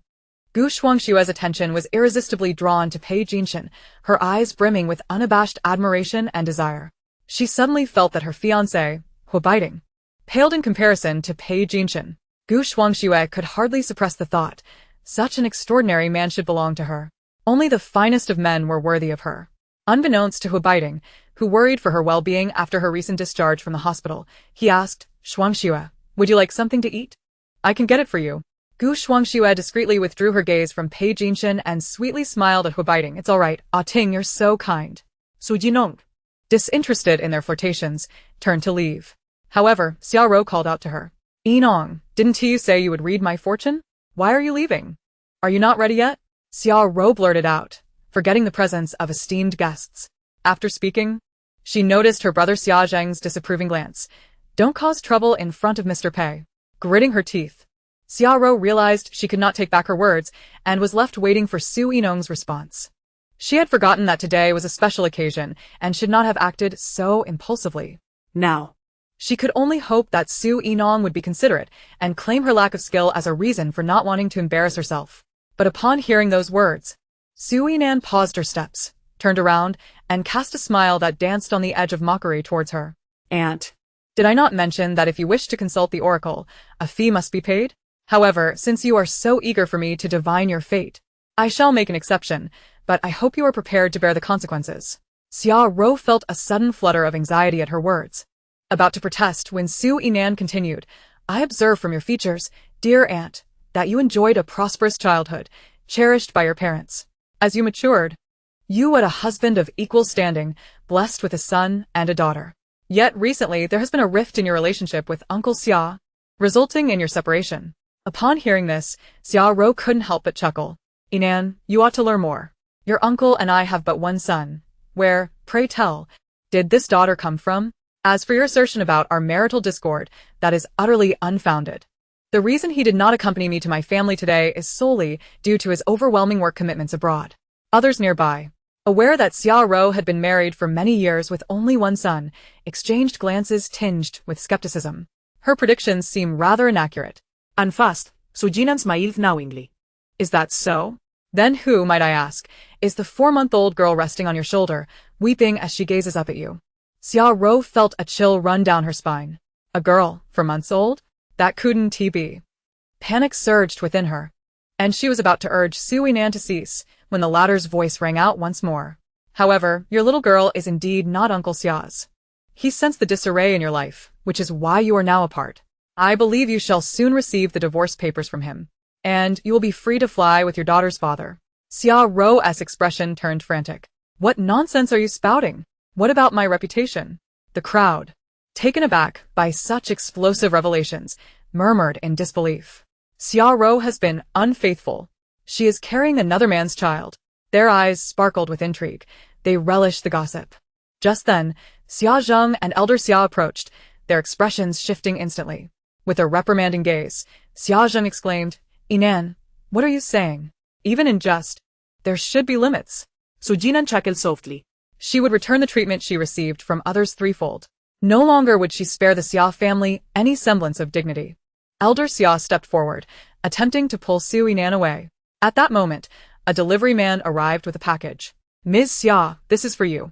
Xia Ro approached, instinctively tearing it open, revealing 2 finalized divorce agreements laid bare before everyone. The onlookers' gazes toward Su Yinan transformed in an instant. How accurate. Realizing the implications, Xia Ro's demeanor shifted dramatically, and she hurriedly retreated into the house with the package. Xia Zheng and Elder Xia exchanged furtive glares at Su Yinan. This troublesome girl had stirred chaos within the Xia household within mere moments.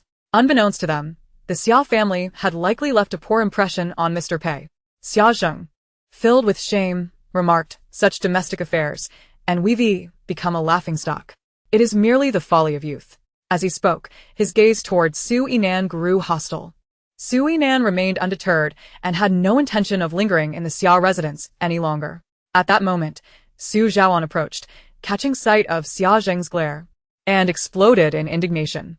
"Who is it that lacks understanding? My daughter is undoubtedly the most considerate and attentive." Feeling that the Xia family had lost face before Pei Jianxin and others in their circle, Xia Zheng retorted sharply, "Who else could it be but Su Yinan? She has disrupted your grandmother's birthday celebration." Su Yinan chuckled. "Why is it I who is to blame? Was it not Xia Ro who insisted I divine her fate? I merely spoke the truth. In fact, I kindly refrained from collecting the fee." At this, Elder Xia could no longer contain herself. "Yinan, how can you address your aunt by her name? Where has your upbringing gone? And tell me, how much of your so-called divination holds any truth? It seems mere child's play to me." Su Yinan smiled. "Since grandmother expresses such doubt, perhaps I should offer you a reading as well? Would that bring you satisfaction? If so, then let it be that no one in the Xia family enjoys this birthday celebration." Elder Xia huffed, about to respond when Su Yinan's voice cut through the air once more. Chapter 30.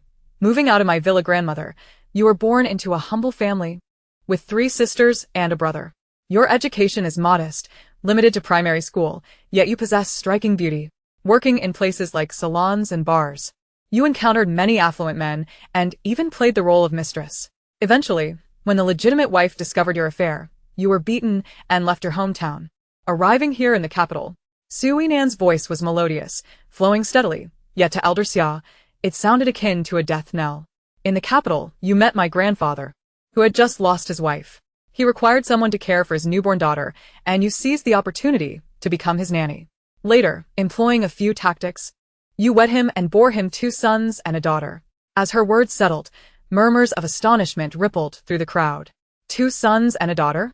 Does this imply that the deceased eldest daughter of the Xia family is not of Elder Xia's blood? Under the scrutinizing gazes of the onlookers, Elder Xia's countenance darkened considerably. Su Yinan's words echoed in her mind, and on this sweltering day, she felt an unsettling chill. This wretched girl seemed to have revealed every truth. Upon hearing that Elder Xia had only one daughter, Su Zhaoan couldn't help but interject. "Yinan, are you implying that your mother is not her biological child?" Su Yinan nodded. "Indeed, father, that is precisely what I mean. This truth only became apparent to me after encountering the Xia family." With confirmation in hand, Su Zhaoan directed a cold glare at Elder Xia. All these years, he had wasted his resources on the Xia family. Xia Zheng and Elder Xia realized the celebration was irreparably tarnished. To prevent further outlandish claims from Su Yinan, Xia Zheng angrily threw down the gift from Su Zhaoan. "Brother-in-law, today is mother's birthday, and you allow Yinan to spout nonsense, turning this into a spectacle. If this is how you wish to celebrate, then take your gift back. The Xia family cannot accept it." As he spoke, the gift shattered upon impact, revealing a decorative piece and a talisman. Xia Zheng scoffed. "Is this all? I expected something of value." With that, he no longer felt any regret in returning it. He reproached, "Brother-in-law, have you truly fallen so low that this is all you can afford? I want to comment on the trinket, but what good is this talisman? How utterly dismissive." Su Yinan interjected, "That talisman was my gift. If you don't want it, I shall keep it. I had no intention of parting with it." Elder Xia, ever the miser, snickered derisively. "A mere piece of yellow paper, and you deem it worthy of a gift? Truly embarrassing. It seems my eldest daughter passed too soon. No one taught you proper manners." Susanne's temper flared. This old hag dared to mock his wife's early demise and insult his daughter's upbringing. Henceforth, He would no longer acknowledge the Xia family as relatives. Su Yinan, with an expression of indifference, picked up the talisman. Were it not for the Xia family's past care for her mother, she would never have offered such a token. From this day forth, even if the Xia family were to kneel and plead for forgiveness, they could forget about acquiring one of her talismans. As Elder Xia and Xia Zheng continued their silent ridicule, Pei Jianshan approached, his expression dark. That talisman, I find quite appealing. Might I inquire whether Miss Su would consider selling it? Su Jinan blinked. Is this to support her? Seeing this, Xia Zheng's expression darkened as he said, President Pei, this is merely the erratic scribblings of a child. What merit does it hold for you to purchase it? Please do not be deceived. Pei Jianshan regarded him with an icy demeanor, his voice a low rumble. I happen to possess a talisman from Miss Su, which fortuitously spared me from a car accident. Such a remarkable talisman is not something a fraud could conjure. He then turned to Su Yinong, inquiring, Miss Su, would $1,000,000 suffice for this talisman? Pei Jianshan's gaze bore a mixture of anxiety and exhilaration. Su Yinong cast him a sidelong glance, her heart quietly amused. He was lying. He had never encountered a car accident. His words were merely an attempt to bolster his own standing. Nevertheless, Su Yinong understood why the Yangshitzi platform had treated her so favorably, granting her a premium contract. It turned out that Pei Jianshan was the owner of Yangshitzi. The talisman she had given to the owner of Yangshitzi had thus ended up in his possession. With a smile, Su Yinong replied, Your fate is precious, and you generally navigate life with ease, encountering little danger. Thus, there is no need to purchase my talisman. Pei Jianshan's expression dimmed slightly at her words. He merely wished to keep a piece of her close by. Observing his disappointment, Su Yinong felt an unexpected pang of compassion and, on a whim, suggested, however, if you desire, I can prepare something even better for you. Pei Jianshan's eyes brightened at her words. His heart elated at the thought that the offerings she would provide him might be distinct from those given to others. Xia Zheng and the elderly Mrs. Xia were taken aback by Pei Jianshan's unexpected support of Su Yinong, his demeanor respectful and courteous, their eyes widening in disbelief. Wasn't it said that President Pei was aloof and unapproachable? Could this be an impostor? At that moment, Su Yinong turned to the elderly Mrs. Xia. Her expression icy as she spoke. Why are you so eager for me to leave? I have yet to finish the divination I perform for you. Under the elderly woman's terrified gaze, Su Yinong continued.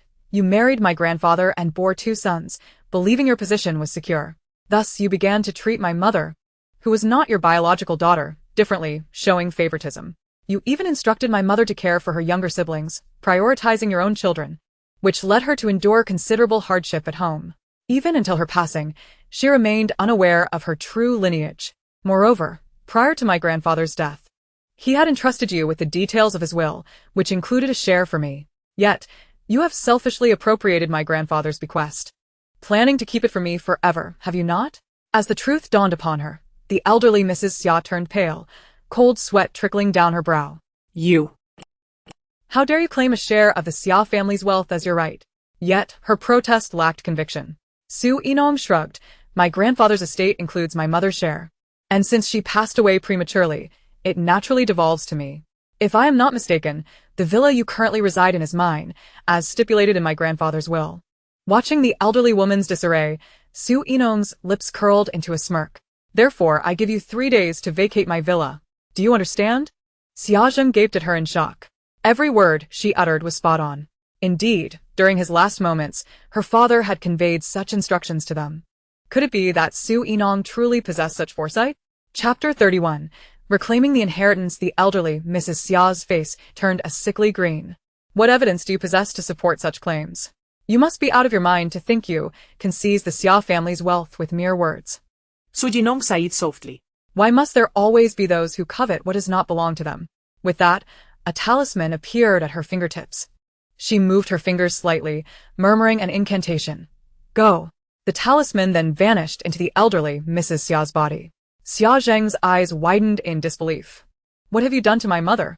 Su Yinong replied, Nothing of consequence. I have merely rendered her incapable of telling lies. She then turned her gaze back to the elderly Mrs. Xia and asked, Did my grandfather not distribute his assets clearly before his passing? Among them was this villa and some jewelry meant for me. The elderly Mrs. Xia instinctively opened her mouth to deny it but, for reasons unknown, found herself speaking the truth. You are correct, but what of it? The old man passed away while your Su family was not by his side. How could you know the specifics of his will? It is still we who dictate what happens.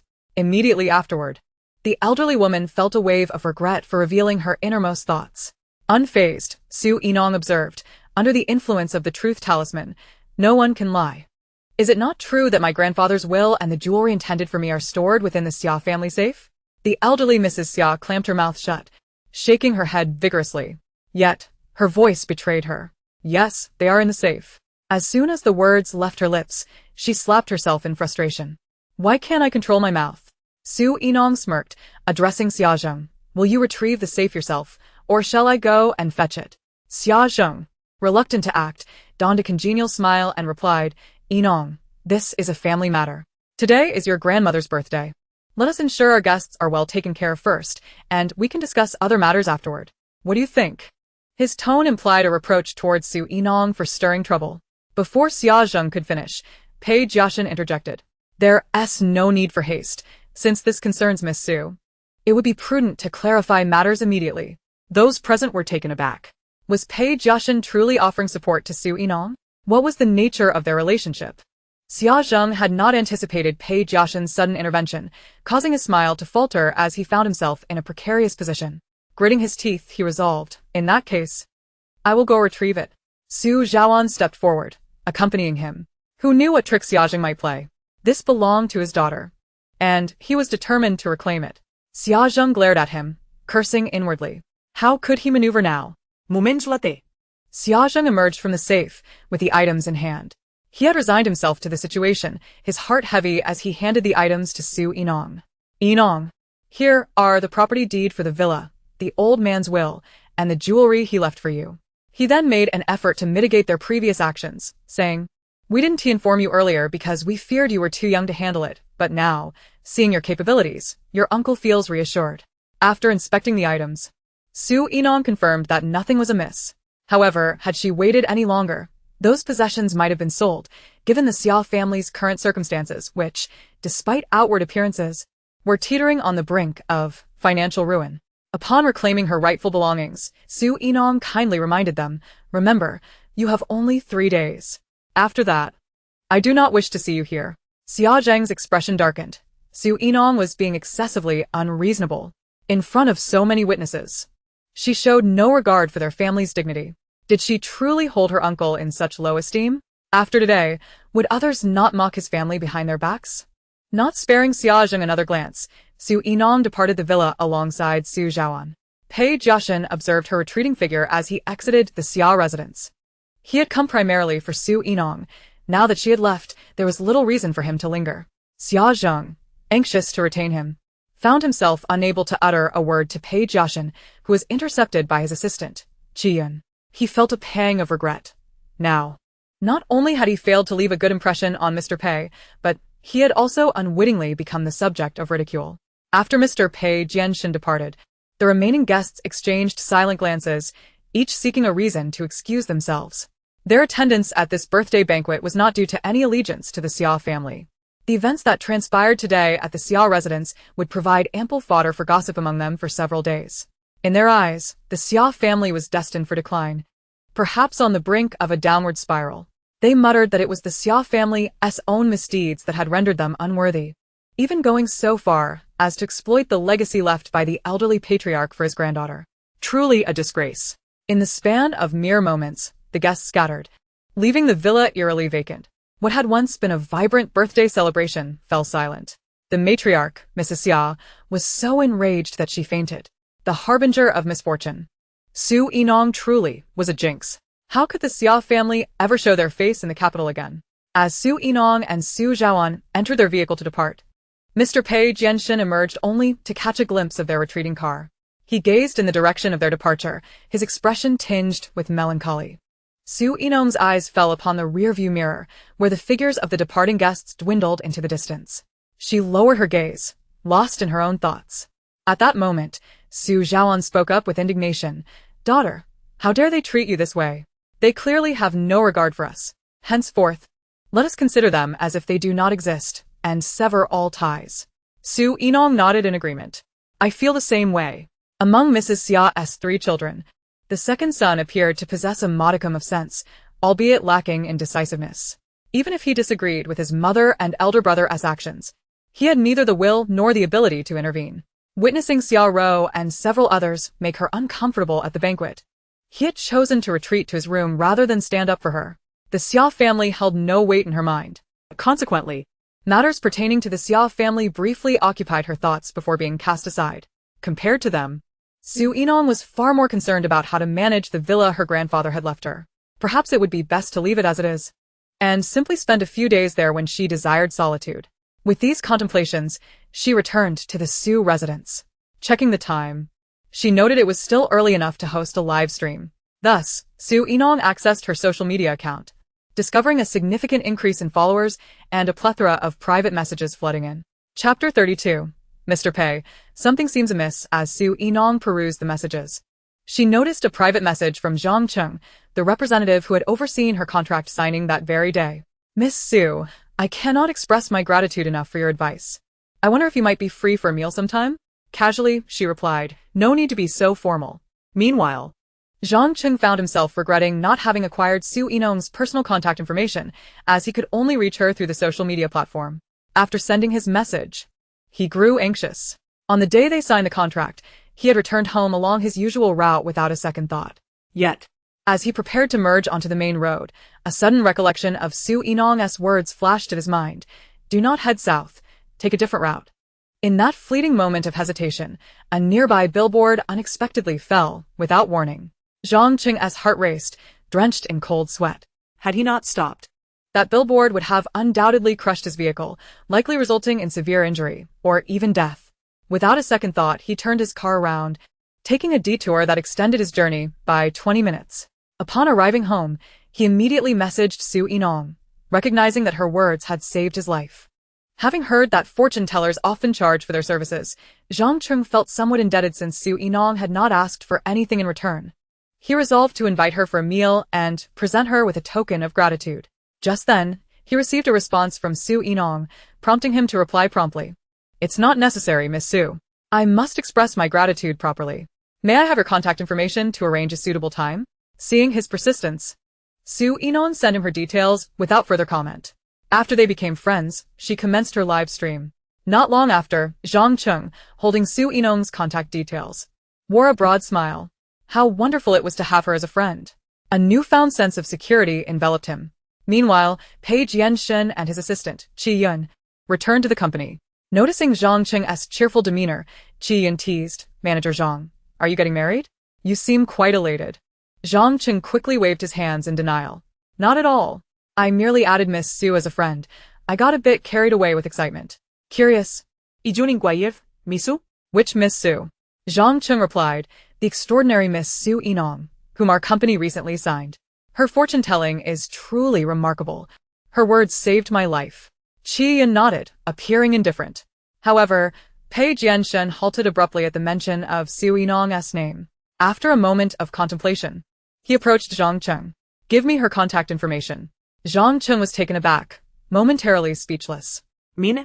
Pei Jianshen tapped his fingers on the desk. No, her information. Zhang Cheng was astonished for a moment, before hesitantly asking Mr. Pei, is your interest in Miss Su professional or personal? I must seek her permission before sharing.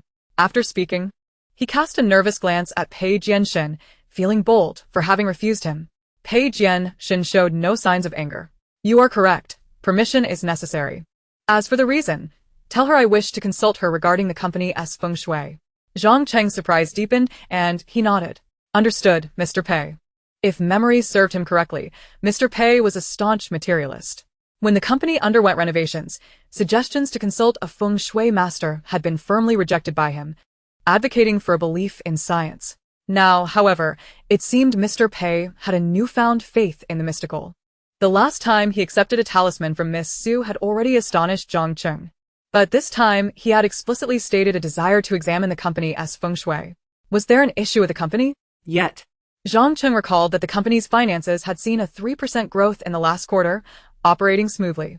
Perplexed, he dismissed his thoughts, while Qi Yun, standing nearby, sensed the allure of gossip. His eyes sparkled with curiosity. Having worked alongside Mr. Pei for so long, It was the first time he had witnessed such interest in a woman. Perhaps this long-standing iron tree was finally about to blossom. No wonder Mr. Pei had behaved so unusually at the Xiao residence today. It was all for a romantic interest. Qi Yun mused, unable to suppress the thought that this towering skyscraper was soon to welcome its lady of the house. After Pei Jianshan departed, Zhang Chung promptly messaged Su Yinong. Miss Su, our boss wishes to consult you regarding the company as Feng Shui. May I share your contact information with him? He then awaited her response, while Su Yinong remained engrossed in her live stream, unaware of his message. Today, the number of viewers in her live stream exceeded that of yesterday. Merely a few minutes into the broadcast, the online audience had already surpassed 2,000. Wow, the host actually started streaming without a word. Thankfully, I had subscribed early. Why was there no prior announcement today? I almost thought you weren't going to stream. Oh my goodness. Sister Su, you look absolutely stunning today. How can someone be so breathtaking?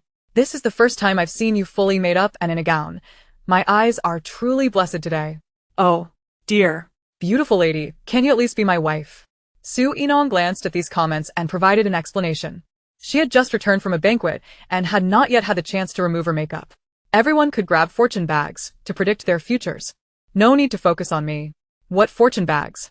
All I see is Sister S beauty. Slurp, slurp. Host, I adore your gown. Could you let me see which brand and style it is? I want to buy the same one. Not giving it much thought, Su Yinong stood up and stepped back a few paces, allowing those interested in purchasing the same dress a clearer view. Can you see it? This appears to be a dress from House D. I've heard it's from this year's haute couture collection, though I'm not certain if it's still available.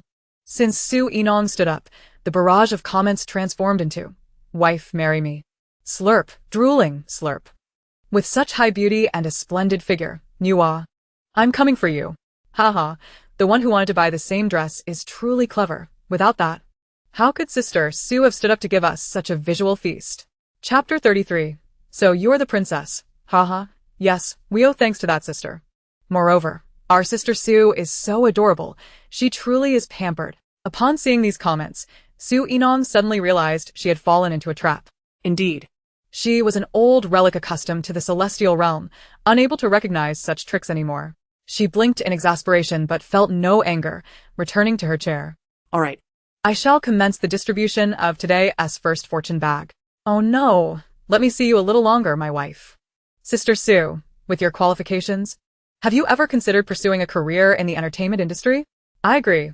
Our hostess looks could definitely dominate the entertainment world, she asked top tier. Aren't you curious? ISN, the host just a fake daughter of the Gu family? Now that she has left the Gu family, how could she afford haute couture gowns? Su Yinong took note of this comment, a flicker of cold amusement glinting in her eyes. In the scandal surrounding the true and false daughters of the Gu family, netizens only knew the Gu family as a wealthy household. They were unaware that the Su family, 3 years ago, was hardly inferior in wealth. If the Su family were lacking in funds, the Gu family would never have sent Gu Shuangxue to live with them. However, in the past 3 years, the Su family's business had declined, allowing the Gu family to surpass them. Thus, when the Su family was mentioned, the impression left on netizens was that they were merely an ordinary family that raised Gu Shuangxue. Therefore, when the matter of the true and false daughters of the Gu family erupted online, the netizens sided with Gu Shuangxue, claiming she had lived in the Gu family for 18 years, stealing away the opulent lifestyle that belonged to Gu Shuangxue. Meanwhile, Gu Shuangxue supposedly replaced her, living for 18 years in a mediocre family.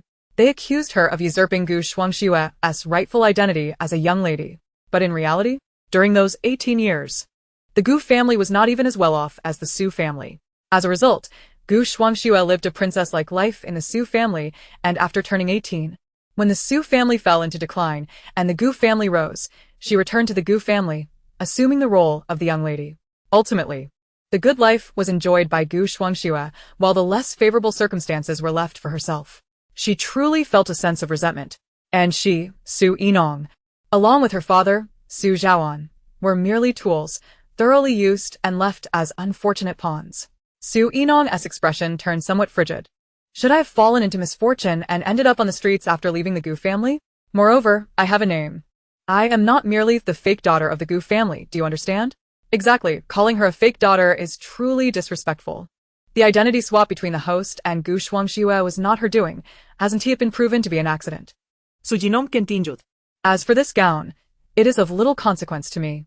I do not know when having a family fortune worth over 1 billion could be labeled as an ordinary household. What does the host mean by that? Is she implying her family possesses such wealth? Surely, she isn't speaking of the Gu family? No way, if Su Yinong's family were that wealthy. Why didn't she mention it before?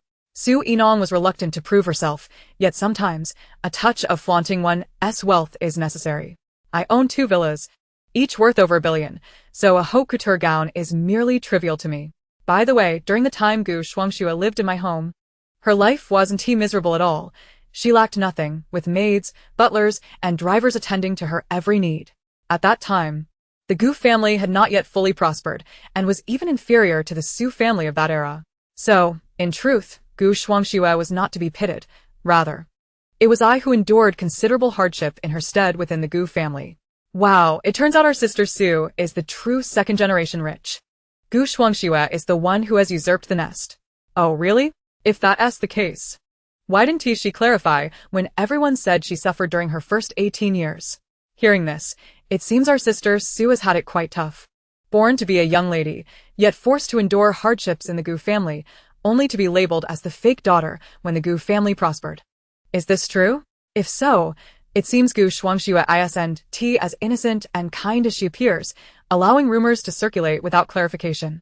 At this moment, someone won the first fortune bag, their nickname being Heiress. Su Yinong shifted her focus to the fortune. Heiress appeared on screen after posting about a private jet. She was a woman in her 30s, pregnant. Her complexion seemed poor, yet her face radiated happiness and anticipation. She was looking forward to the arrival of her child. Heiress had not expected to actually win this fortune, and upon logging in, she was still a bit surprised. Master, I don't want to know anything else. I just want to know if my baby will have a safe life. This sister seems to love her child so much. Is this the brilliance of maternal love? Though, I feel that those who connect with the host are not so simple. To put it bluntly, those who connect with the host are either in trouble or have already encountered issues. Heiress noticed these 2 comments and felt a wave of unease wash over her. At that moment, Su Yinong examined her features and noticed something strange. The woman's face appeared to change. According to her original features, one could see that her maternal palace was full, indicating good fortune regarding children. However, now, her maternal palace had changed, becoming dark and dull, indicating that the child within her had suffered an accident and had already left her. Heiress's eyes widened in alarm, her face filled with worry as she anxiously asked, Master, how could my child be in danger? I just had a prenatal checkup at the hospital yesterday. At this moment, Heiress's husband, noticing her distress, hurriedly approached and asked wife, What's wrong? Heiress grasped his hand, crying, Our baby might be in trouble. This hostess fortune-telling is very accurate. Her husband reassured her, It won't happen. Our baby will be born safely. We had a checkup yesterday at the hospital, and everything was fine. Don't believe those online masters. Many are frauds, seeking fame and fortune by deceiving people. Immediately, he cast an irate glance at the public screen, ready to unleash a torrent of curses. When his eyes fell upon Su Yinong's visage, the words that were on the tip of his tongue swiftly retreated. Ms. Su, he stammered. Su Yinong, unfamiliar with him, raised an eyebrow and inquired, Does it still count? The man, his demeanor shifting dramatically, promptly responded, Yes, it counts. Ms. Su, please enlighten us regarding my wife. What seems to be the issue with our child? After all, she was the boss's daughter. How could he dare to doubt her? Although he was unaware of where the boss's daughter had acquired such skills, he was intent on listening attentively. Just a few days prior, the boss had mentioned that the company's fortunes would improve, attributing it to Ms. Su's alteration of the family's Feng Shui. This man was Yang Tong, the assistant to Su Zhaoan. Chapter 34, A Change of Fate. Heiress was taken aback by her husband's abrupt change in attitude. Hadn't he claimed that online streamers were all charlatans? She opened her mouth to speak, but Yang Tong immediately whispered in her ear, Dear, do not inquire. This master is genuine. Haha, we all heard that. The change in demeanor was so seamless, perhaps he had already heard of our sister Su's renown. Why do you refer to our streamer as Ms. Su? Yang Tong responded casually, Ms. Su is my boss's daughter. Hence, I must show her due respect. Wow. So our streamer is indeed a wealthy heiress. Is Sister Su's family quite affluent? Yang Tong, recalling the recent contract signed by the company and the improving profits, nodded earnestly, extremely wealthy. I could not amass such wealth even if I started working since the era of primitive man. The workers began to weep, empathizing deeply. I couldn't earn that much even if I worked since the days of cavemen. Ha ha ha, did you all hear? Sister Sue is truly a paragon of beauty and wealth. Whoa, it is so touching that Sister Sue, despite her wealth, still performs live broadcasts to offer us guidance. Yet Yang Tong, consumed with worry for his wife, diverted his attention from the subtitles and gazed anxiously at Su Yinong. Without any preamble, she stated, to clarify, "Your child is indeed well, but the one within your wife's womb is already a stillborn." Yang Tong and his wife exchanged puzzled glances, struggling to comprehend. MS. Su. What do you mean? Our child is in my wife's belly. How could it be healthy one moment and a stillborn the next? Su Yinong shook her head. It is different. Your two healthy children have been swapped out, and what now resides in your wife's womb is a stillborn, exchanged with someone else. Hearing this, Yang Tong and his wife felt a parching anxiety rise within them. Ms. Su, are you implying that our two healthy children have been given to another? And that person has placed their stillborn within my wife's womb, masquerading it as ours? Su Yinong nodded affirmatively. That is indeed the case. More accurately, it can be said that they have exchanged the vitality and essence of your two children, leaving the lifeless energy with this child. Yang Tong was on the verge of expletives. Who is responsible for this? Ms. Su, is there a way to retrieve our children? Su Yinong's voice was calm and soothing, like a gentle stream. There is a way, do not fret. This child was certainly swapped after your prenatal checkup yesterday. To effectuate the exchange, someone must have touched your wife's belly. Think carefully who had contact with her after the checkup. While Yang Tong was still ruminating, Isher immediately recalled. Husband, it was my sister-in-law. Your sister-in-law is truly ruthless, lacking any morals. Such a sister-in-law should be avoided. One never knows when they might be harmed. Indeed, being relatives, it would be all too easy for her to meddle. Isher sighed bitterly. My husband and his brother share the same father, but have different mothers. My father-in-law stated that a reward of 200,000 would be given to anyone who bore a child. Yesterday, after my husband and I returned from the hospital, we happened to encounter my sister-in-law Yanzi downstairs. Like me, she is also 7 months pregnant and had just undergone her prenatal checkup a few days ago. When I saw her returning from the checkup, she looked rather unwell, and out of concern, I inquired, but she said nothing. However, yesterday it seemed as if she had been waiting for me downstairs, and upon seeing me, she touched my belly several times. As Isher pondered this, her unease grew. It was no wonder that since Yanzi had touched her belly yesterday, she had felt unwell. Yet, having just undergone a checkup, and with everything appearing normal, she had dismissed her discomfort. However, she had an unsettling night, feeling as though someone was pricking her belly with needles. At this juncture, Su Yinong interjected. After your sister-in-law touched your belly, did she visit your home again before nightfall? Isher nodded eagerly. Yes, Ms. Su. She lives in the same building as us, and came by before dinner to bring us some vegetables. Su Yinong affirmed. That is precisely it. To effectuate a swap. It is not merely a matter of touching the belly. It is not that simple. You should now check your bedroom for any objects that do not belong. Yang Tong instructed his wife to sit, then promptly entered the bedroom to search. Shortly thereafter, he emerged with a small box in hand. Yang Tong held the box, his expression icy. Ms. Su, I found this underneath our bed. Su Yinong nodded. Now we have all we need. Open it. Yang Tong obediently opened the box, revealing contents that shocked the viewers. Inside were two voodoo dolls resembling children, one with a needle punctured into its belly, and the other holding a knife. Isher was nearly startled into a scream. Su Yinong instructed, all right, close the box. The items within along with the box need to be wrapped in vermilion and yellow talismans and burned. Then I will provide you with a talisman. Remember, this talisman must be placed on your wife's belly and cannot be removed while she sleeps for 3 consecutive days. The exchange process requires 3 days, and fortunately, you have not exceeded that time limit. Otherwise, even I might be unable to save your child. Upon hearing this, Yang Tong and Isher expressed their profound gratitude. Thank you. MS. Su. Su Yinong replied, if you wish to express gratitude, direct it towards yourselves. Had you been devoid of virtue, you would not have had the opportunity for me to save you. She continued, provide me with your address. I will send the talisman to you shortly. Remember, it must be affixed for 3 consecutive days, except during bathing. The couple nodded earnestly, thanking her once more. Thank you, Ms. Su. We will remember. After Isher sent the address privately, she suddenly recalled something and asked, Miss Sue, what will happen to my sister-in-law and her child if mine returns? So Yinong replied, She has employed dark arts and will suffer backlash, resulting in lifelong weakness and misfortune. As for her child, it will revert from stillborn to stillborn.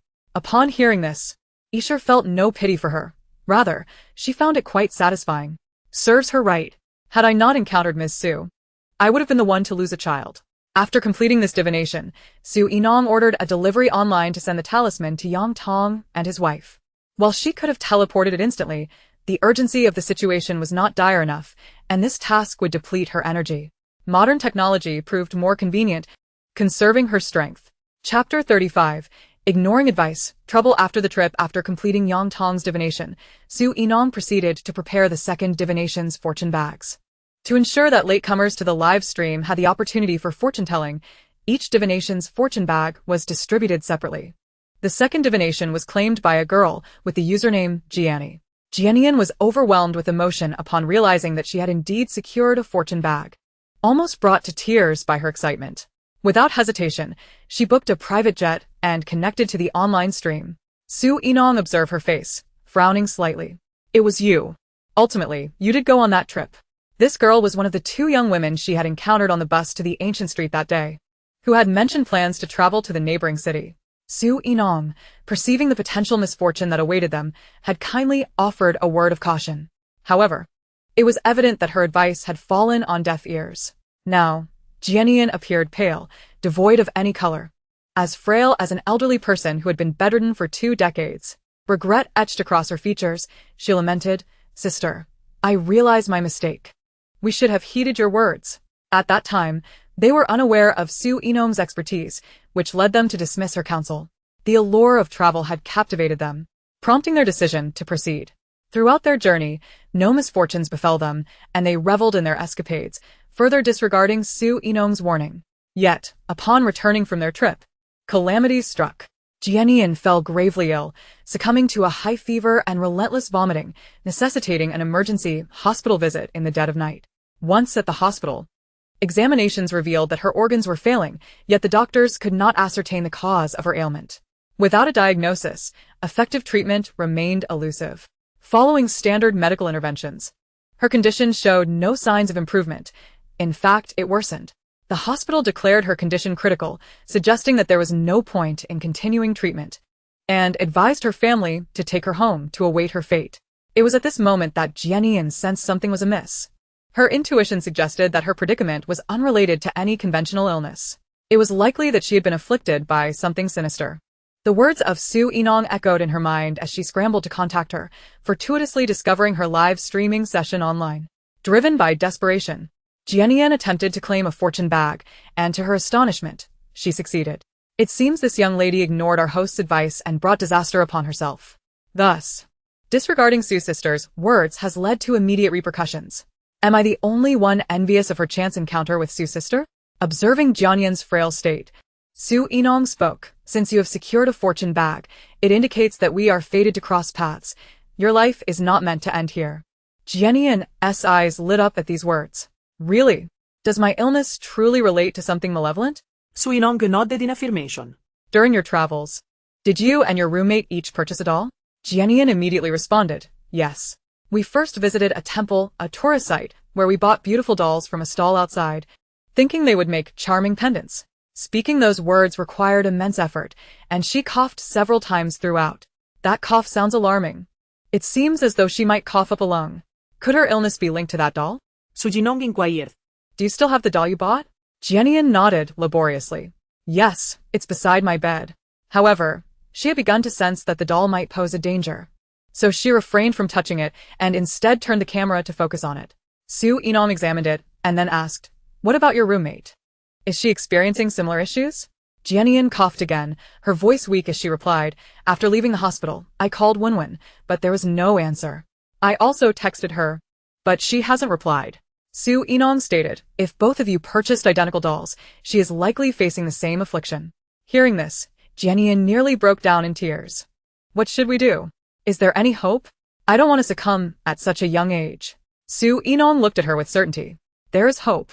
Dear sister, trust our host. You will surely be all right. Indeed, with Sue's sister's intervention, what can't be remedied? Rest assured.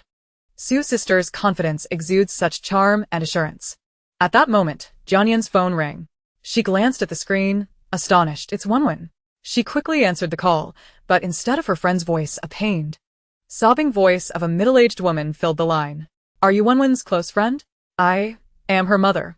Wenwen is gravely ill and is nearing her end. As the woman spoke, her cries intensified, and then the call abruptly disconnected. Jianyin felt a surge of panic, writhing on her bed. Su Yinong addressed the live chat. I must personally attend to this matter, so I will conclude the stream for today. Though I am reluctant, saving lives takes precedence. Sue's sister, please go, but it would be nice if you could do another reading as compensation tomorrow. Oh no. Can't you keep the stream going and take us with you? I want to see. Sue's sister, please consider it. Su Yinong raised an eyebrow and promptly declined. No. Turning to Jianyin, she instructed, send me your address via private message. Jianyin quickly complied. Sue's sister, please hurry. I fear I may not have much time left. As soon as Jianyin's words fell, the live stream abruptly went dark. After concluding the stream, Su Yinong gazed at the address Jianyin sent. With a surge of her powers, she executed a spatial contraction, instantly appearing in Jianyin's room. Jianyin, contemplating how long it would take for Su Yinong to arrive, felt grateful to be residing in the capital city, fearing she might not survive the wait. Yet in the next moment, she was astonished to see Su Yinong materialize before her. Her eyes widened in disbelief, and she rubbed them, asking, Sue's sister? Am I hallucinating due to my dire condition? Su Yinong nodded. You are not mistaken. It is indeed me. Just then, there was a knock on the door. Jianyin, you must rest and not speak. Your father and I are contacting an overseas hospital. We will ensure you are healed. Once Jianyin confirmed Su Yinong's presence was real, she excitedly replied, Mom, I will be fine. Hearing her daughter's spirited voice, Jianyin's mother, concerned about her daughter's fragile state, pushed the door open. Chapter 36, a little dark art. As the door swung open, Jianyin's mother was taken aback. Who is this person in your room? She had been home all along and had not noticed anyone entering. After a moment of surprise, her gaze shifted to her daughter, and she walked over with concern. Jianyin, how are you feeling?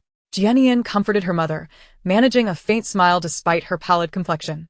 Mom, I'm fine. Please don't worry.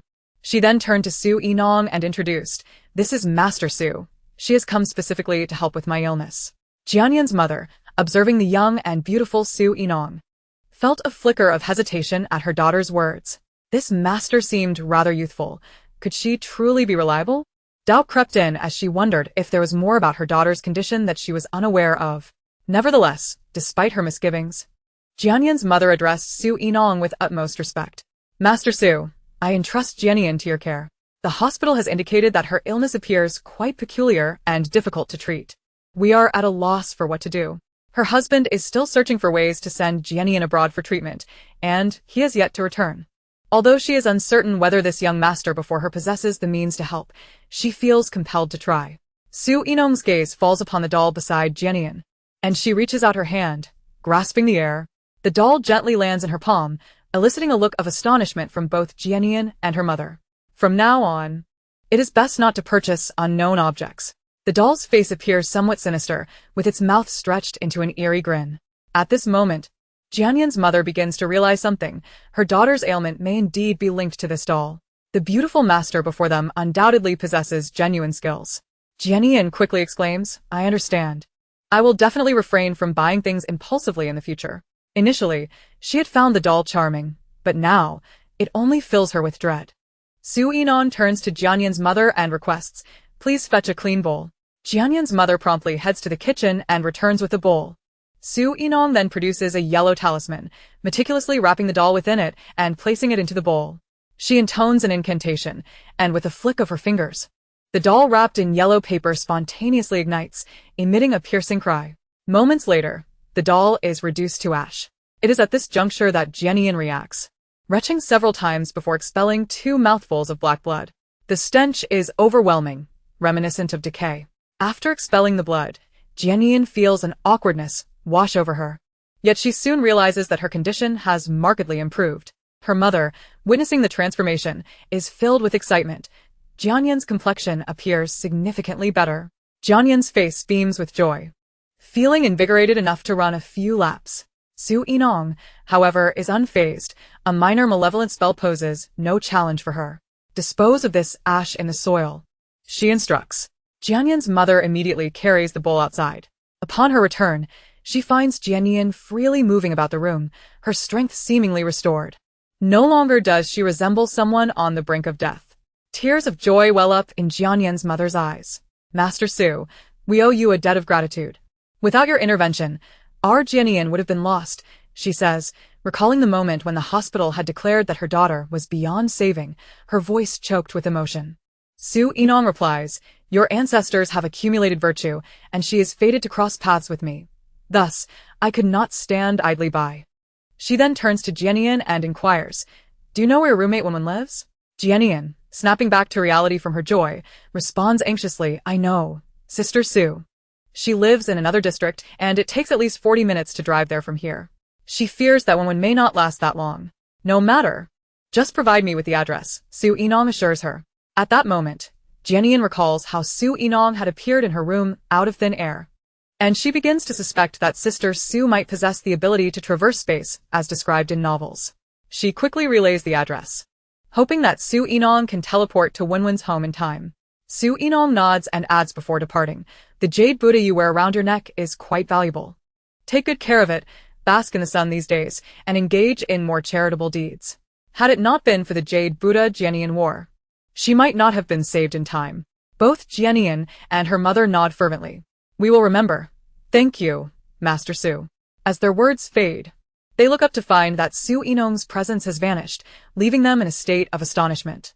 Jianyan, how did you come to know this master? She has saved you. We must express our gratitude. How much did you pay her? Jianyan, still in shock, replies honestly, Sister Su does fortune-telling online. I wanted to give it a try. I didn't expect her to be so powerful and save me. I paid her 3,000. Her mother gasps in disbelief.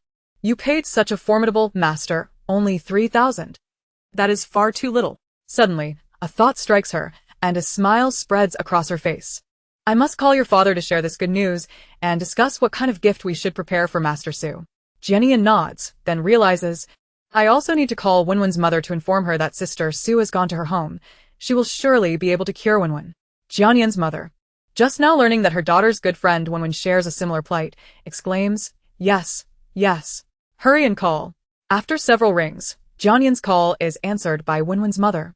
Her voice weary. Is this Wenwen's friend? Please, no more calls. Wenwen is about to leave us. Jianyan quickly interjects, Auntie, please listen. Wenwen and I are in the same situation. Her predicament is not due to illness, but because of something malevolent. I was on the brink of death. But Sister Su saved me, and I am now well. Sister Su is a master of metaphysics. She has already gone to your home. You must keep Wenwen alive until she arrives. Upon hearing this, Wenwen's mother, who had felt hopeless, suddenly experiences a flicker of hope.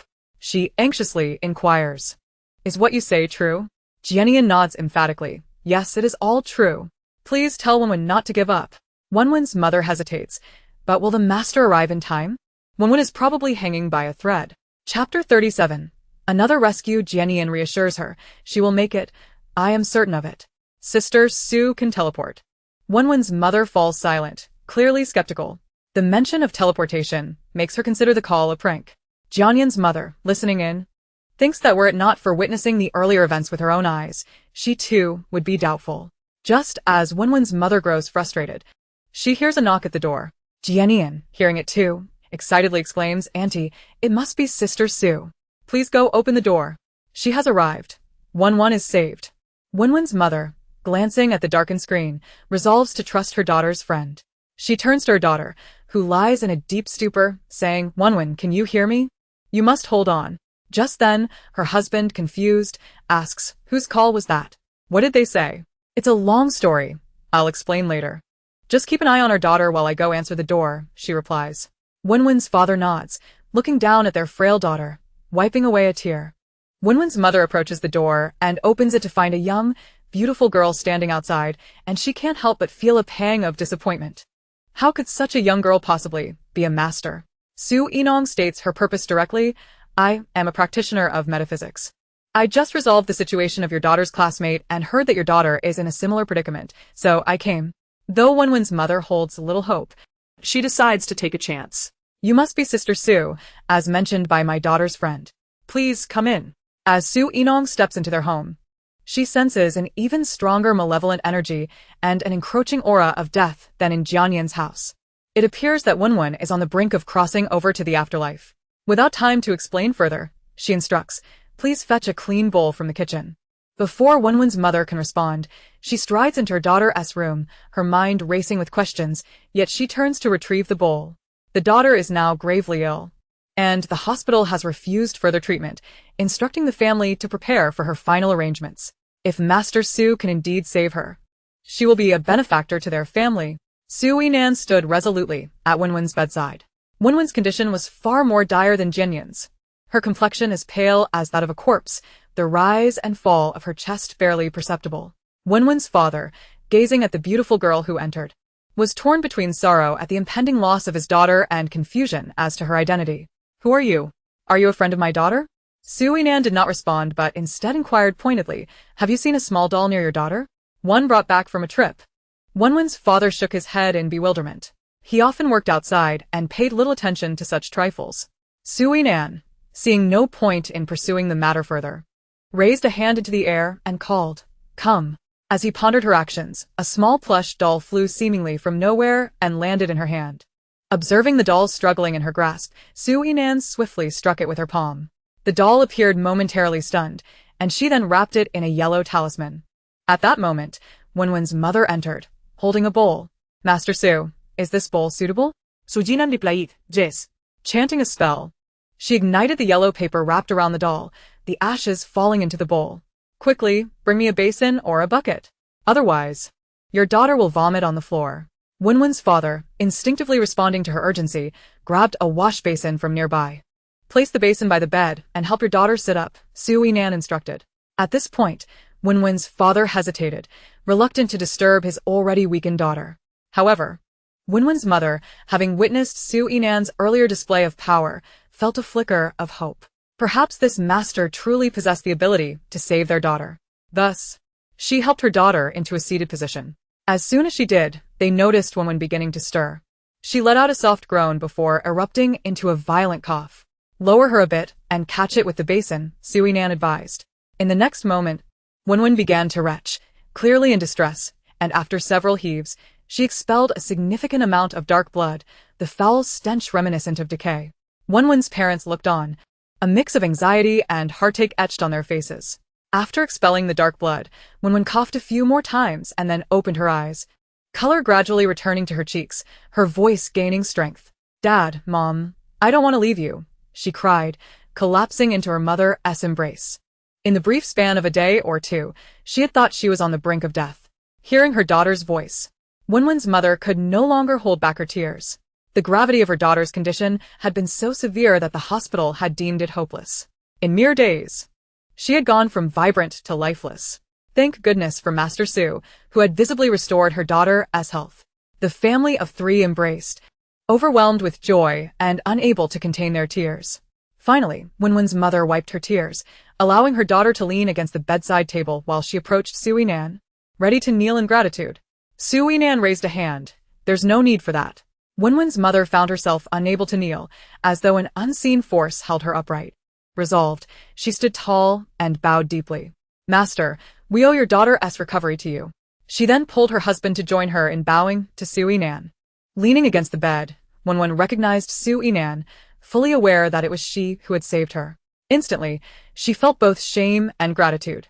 I should have listened to you back then, along with Jianyan. Su Yinan replied, the greatest challenge in your life has now passed. Henceforth, strive to do good deeds and accumulate merit for yourself. In the coming days, ensure you bask in the sun. Wenwen nodded eagerly. I will remember. Su Yinan then advised Wenwen's mother, remember to dispose of the ashes in the bowl in a place with soil. After imparting her guidance, Su Yinan prepared to leave when Wenwen's mother called out to her. Master, please wait.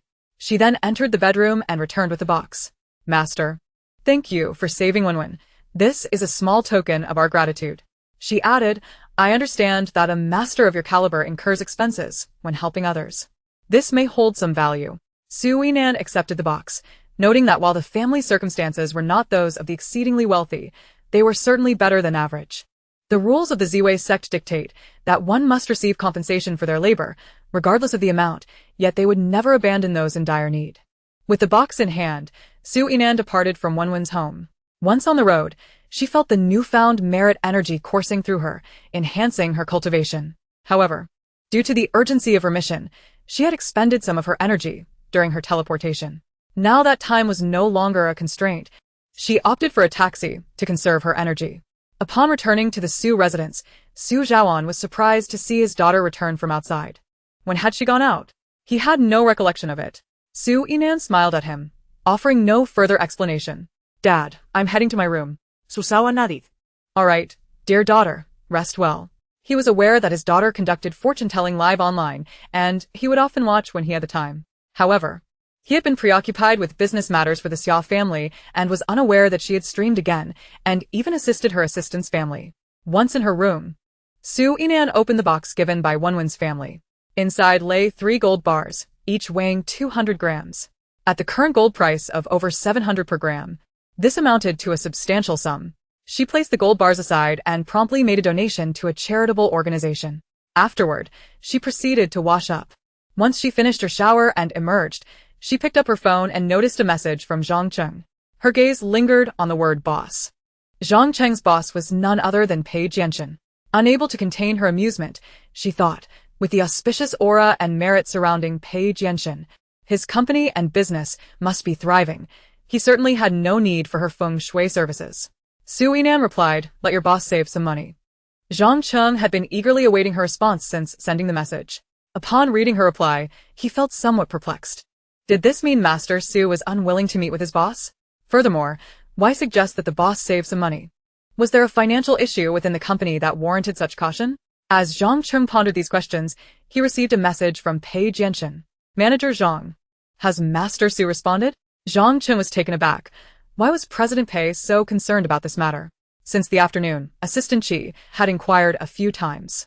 Now, Pei Jianshan himself was asking, leading Zhang Cheng to wonder if something significant was happening within the company that he was unaware of. Why else would they be so eager to contact Master Su for Feng Shui advice? With this thought, Zhang Cheng felt a tightening in his chest. President Pei's company offered excellent benefits and high salaries. He could not afford to be unemployed. However, at that moment, Zhang Cheng was uncertain about the meaning behind Su Yinan's words, so he simply took a screenshot and sent it over. President Pei, Master Su said to save some money. Pei Jianshan gazed at Su Yinan's reply on the screen, a flicker of confusion mirrored in his eyes. What does this mean? Is she expressing concern for him, urging him to save money? Pei Jianshan sent a message to Zhang Cheng. Tell Master Su that the company is not short on funds. In the business world, Pei Jianshan was always triumphant. Yet when it came to Su Yinan, he feared saying too much or too little. Upon seeing his response, Zhang Cheng felt a renewed sense of unease, convinced that there was trouble brewing within the company. After relaying Pei Jianshan's words to Su Yinan, he continued to shower her with compliments, asserting that their president admired her skills and had long wished to invite her to assess the company's feng shui. He also mentioned that Pei Jianshan was a generous man who would ensure she would not suffer any loss. Su Yinan's phone lit up with Zhang Cheng's messages, prompting her to reminisce about her time in the Dacheng dynasty. As the grand astrologer, she frequently interpreted celestial phenomena, performed rituals, and offered blessings to safeguard the nation. Typically, Pei Jianshan would be by her side. Reflecting on those days, she recalled how, despite his deep-set gaze, it concealed an obsession, reverence, and affection for her, feelings she had not recognized at the time. Su Yinan's attention returned to the screen, noticing Zhang Cheng was still messaging her. She replied, "All right. Have your boss add me." Riding on the legacy and faith of the Dacheng dynasty, Su Yinan was but a step away from divinity.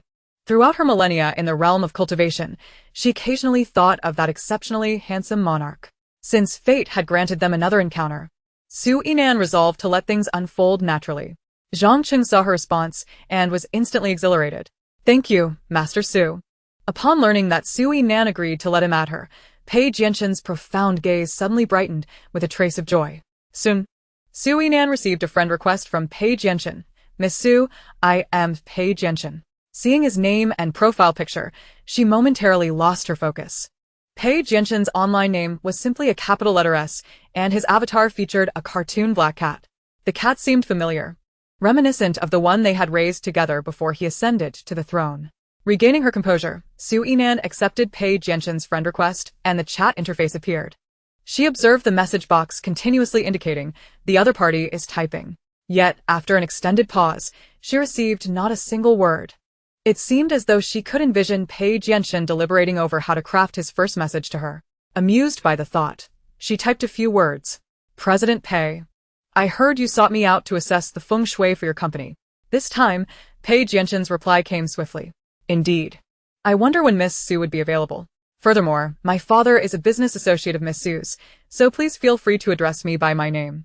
It was merely a matter of formality. There was no need for excessive deliberation. Su Jinan agreed.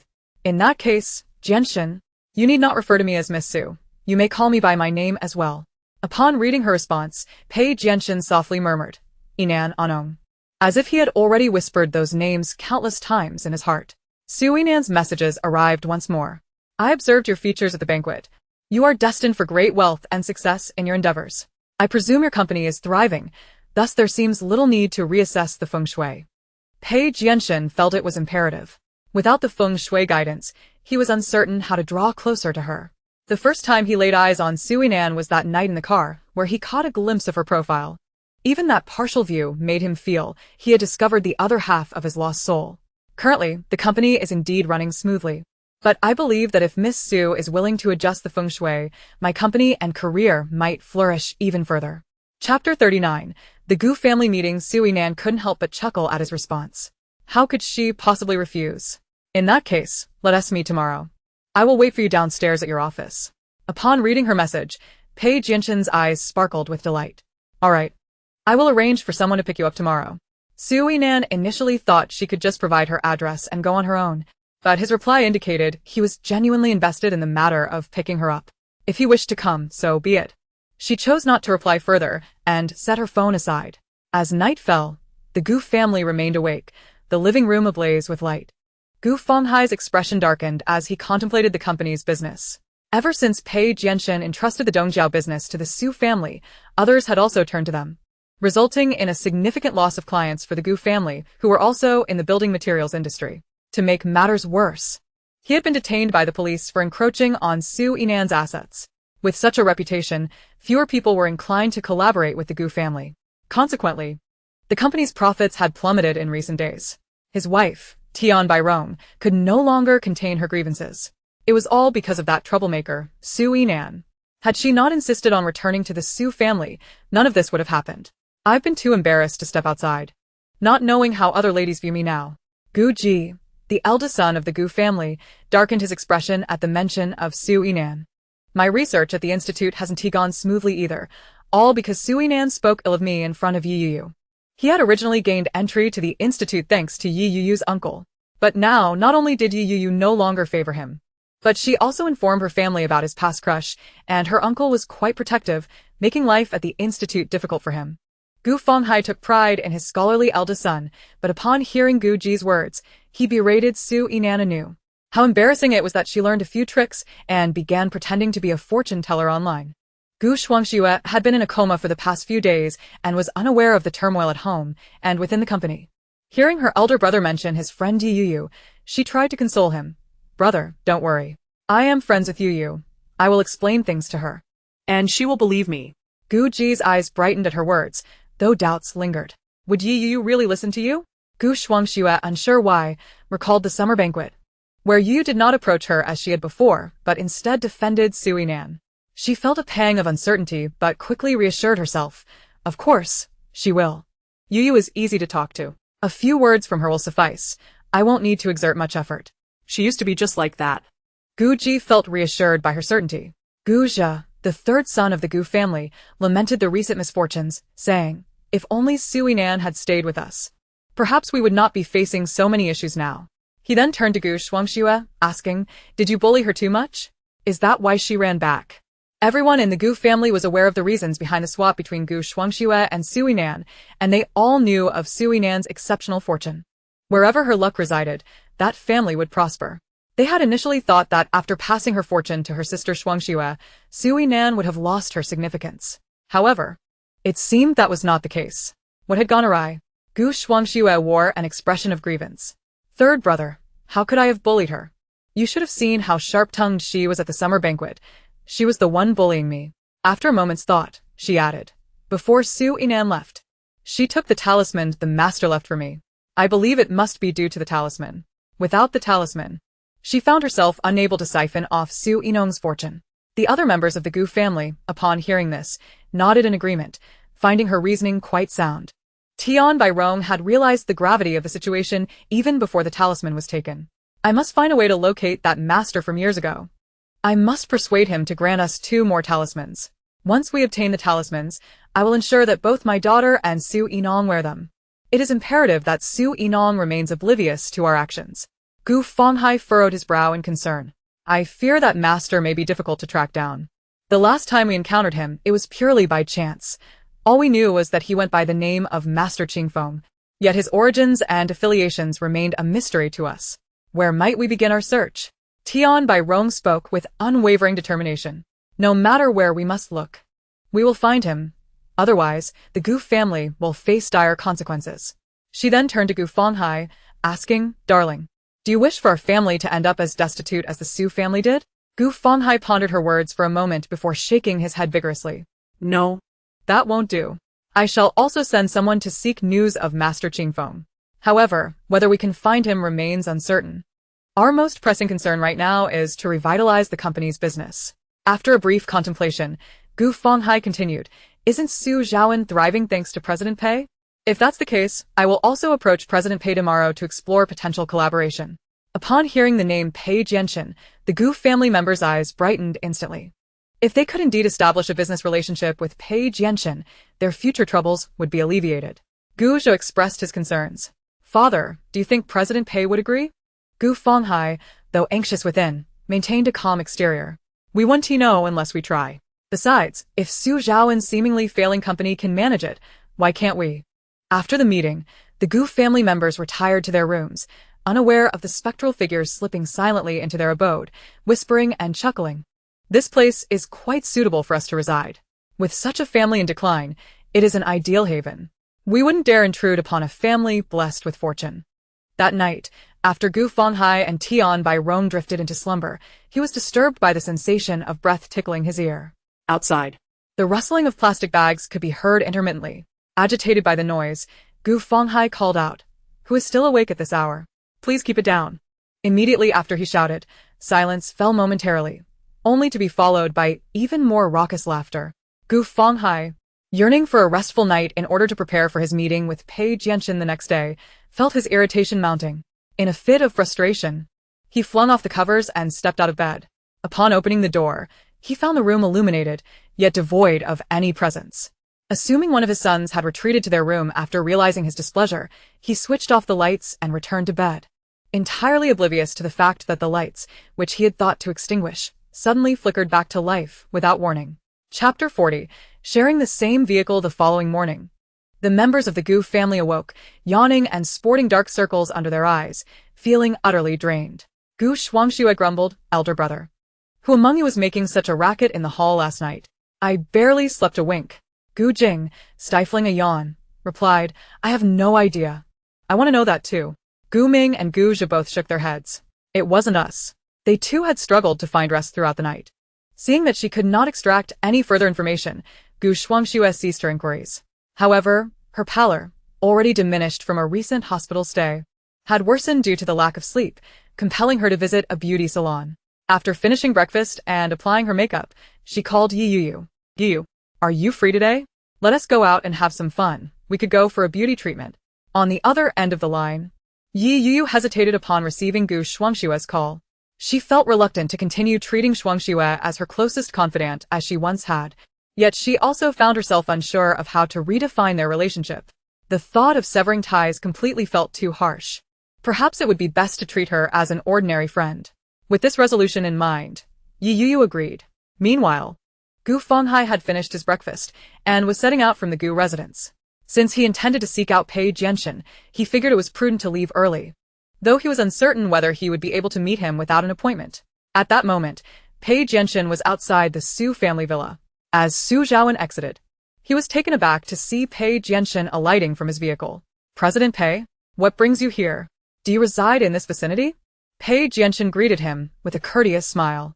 "Mr. Su, I have invited Yinong to assist me with some Feng Shui matters at my company. I am here to escort her."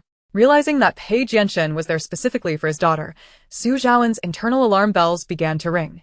Nevertheless, upon observing Pei Jianxin's demeanor, he deduced that the visit was purely for the sake of Feng Shui.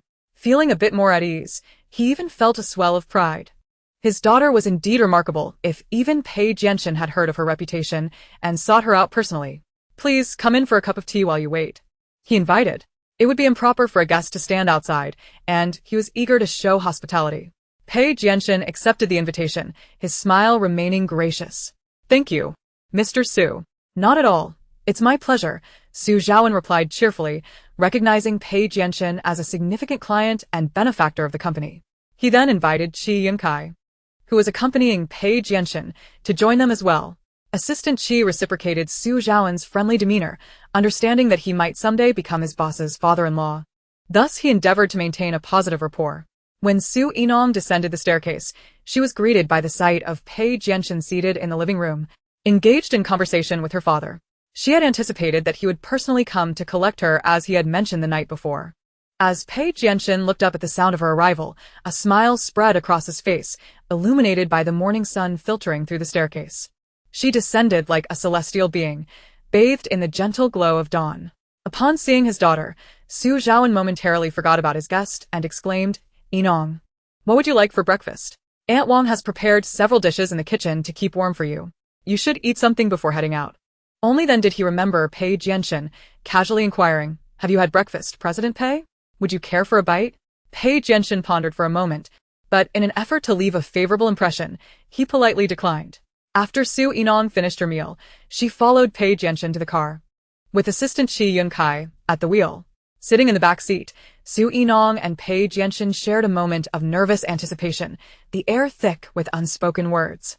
Pei Jianxin was acutely aware of his own anxiety and excitement, carefully considering what topics to discuss.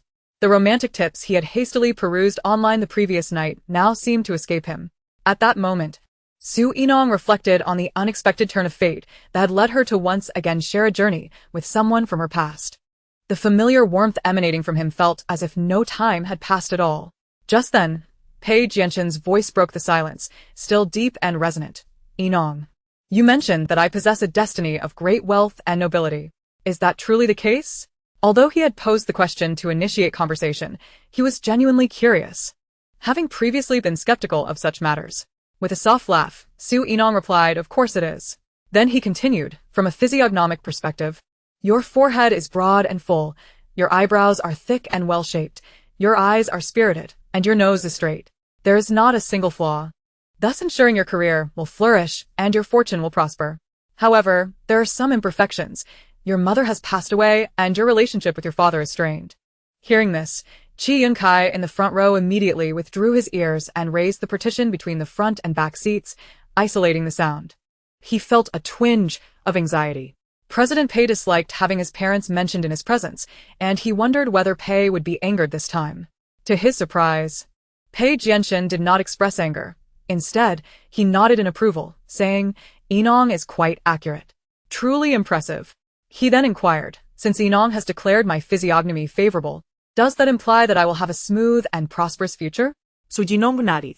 "Barring any unforeseen circumstances, that is indeed the case. However, should there be those with malicious intent who employ dark arts against you, then the outcome may vary." She added comforting words, "But do not worry.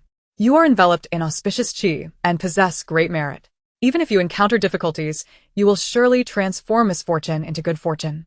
Such auspicious qi and merit are coveted by many." Pei Jianxin appeared puzzled. Is auspicious qi and merit truly rare? He could discern that these two qualities were seemingly scarce. Su Yinong smiled. Indeed, they are rare. Those protected by auspicious qi are individuals of noble status. With your abundant auspicious qi and merit, you might very well have been an emperor in a past life, saving the common folk from calamity and achieving lasting glory. Pei Jianxin asked, If auspicious qi and merit are so beneficial, can others take them away? Su Yinong assumed he was concerned that his auspicious qi and merit might be usurped. So she reassured him, rest assured, unless you willingly share, no one can take them from you. They are bound to you. Moreover, even if any malevolent spirits were to target you, I would prevent them from succeeding. Yet, in the next moment, Su Yinong heard Page Yenshin softly say, Then I willingly share these with you, so my auspicious qi and merit can protect you. His sincerity was palpable, devoid of any pretense. Chapter 41. I bestow my auspicious qi and merit upon you. Su Yinong was taken aback by his words, ready to explain the preciousness of auspicious qi and merit. But the next instant, she was astonished. She witnessed a surge of dense purple qi and a dazzling golden light emanating from Page Yenshin, flowing directly into her body. The intertwining of gold and purple resembled a colossal dragon departing from Page Yenshin, approaching her. Soon, Su Yinong felt her cultivation level rapidly ascending. Page Yenshin's willingness to share his auspicious qi and merit to safeguard her stemmed from genuine affection. It was only because he harbored such thoughts that he could successfully transfer them to her. Observing the continuous outpouring of auspicious qi and merit, Su Yinong felt an urgency. That's enough, stop. At her command, the flow of qi ceased, gradually retreating back to Page Yenshin. As she sensed her cultivation level surge dramatically, her heart was a tangle of emotions, reflecting on the sincerity Page Yenshin had just extended. Do you realize that by saying that, you truly shared your auspicious qi and merit with me? Page Yenshin showed no sign of regret. Instead, he appeared elated. Really? That's wonderful. Will this help you?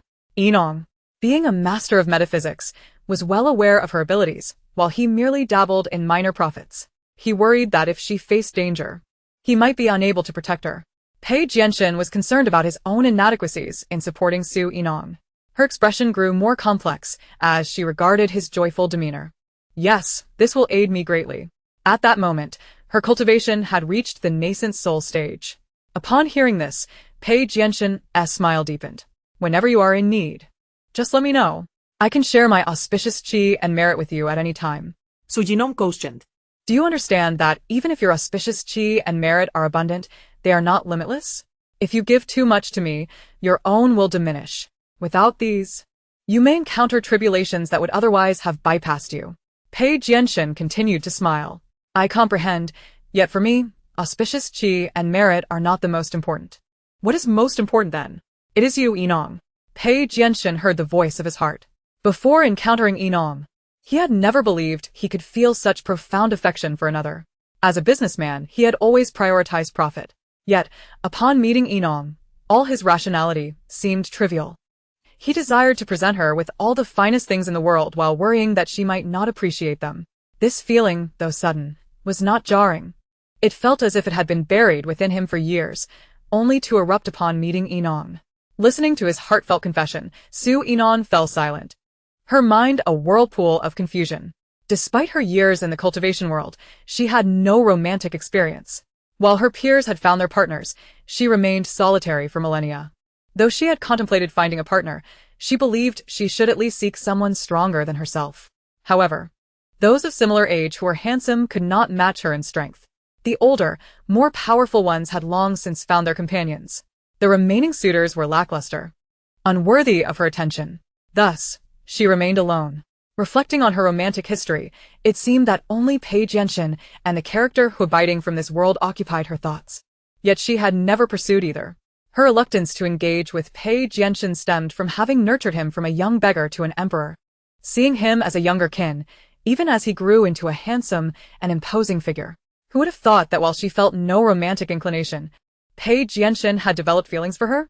As for Huabiding, despite their childhood bond, he had quickly shifted his affections upon the arrival of Gu Shuangxue, treating their years of connection as trivial. Such a fool was unworthy of her regard. Su Yinong's thoughts raced with a cacophony of emotions, yet it felt as though she was contemplating nothing at all. Yinong, we have arrived at the company. Page Yenshin's voice broke her reverie. She looked at him, sensing something amiss. He had just shared so much auspicious qi and merit with her, yet it appeared that his own had increased once more. Su Yinong blinked, unsure if she was mistaken. Regardless, her cultivation had significantly accelerated due to him. She resolved to share a portion of any future merit with Page Yenshin.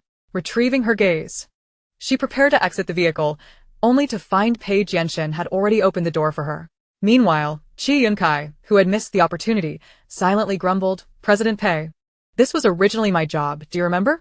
However, he understood. President Pei was akin to a peacock displaying its feathers, striving to capture the attention of his beloved. As Su Yinong alighted, she gazed at the towering skyscraper before her and inquired, "Is this entire building yours?" While she was aware of Pei Jianshen's wealth, the sheer scale of it still astonished her. Pei Jianshen felt no sense of dissonance, his tone effortlessly natural. "Indeed, this is the main office building. There are also several branch offices and subsidiaries of the group located elsewhere." Su Yinong, however, was disinclined to engage in conversation. She was determined to contend with these affluent individuals. Despite her status as a master, she had never truly experienced wealth before arriving in this world. During the Dai Chun dynasty, she earned her living by fortune-telling to fund Pei Jianshen's education. Once her reputation grew and her earnings increased, she devoted all her resources to Pei Jianshen and the Dai Chun.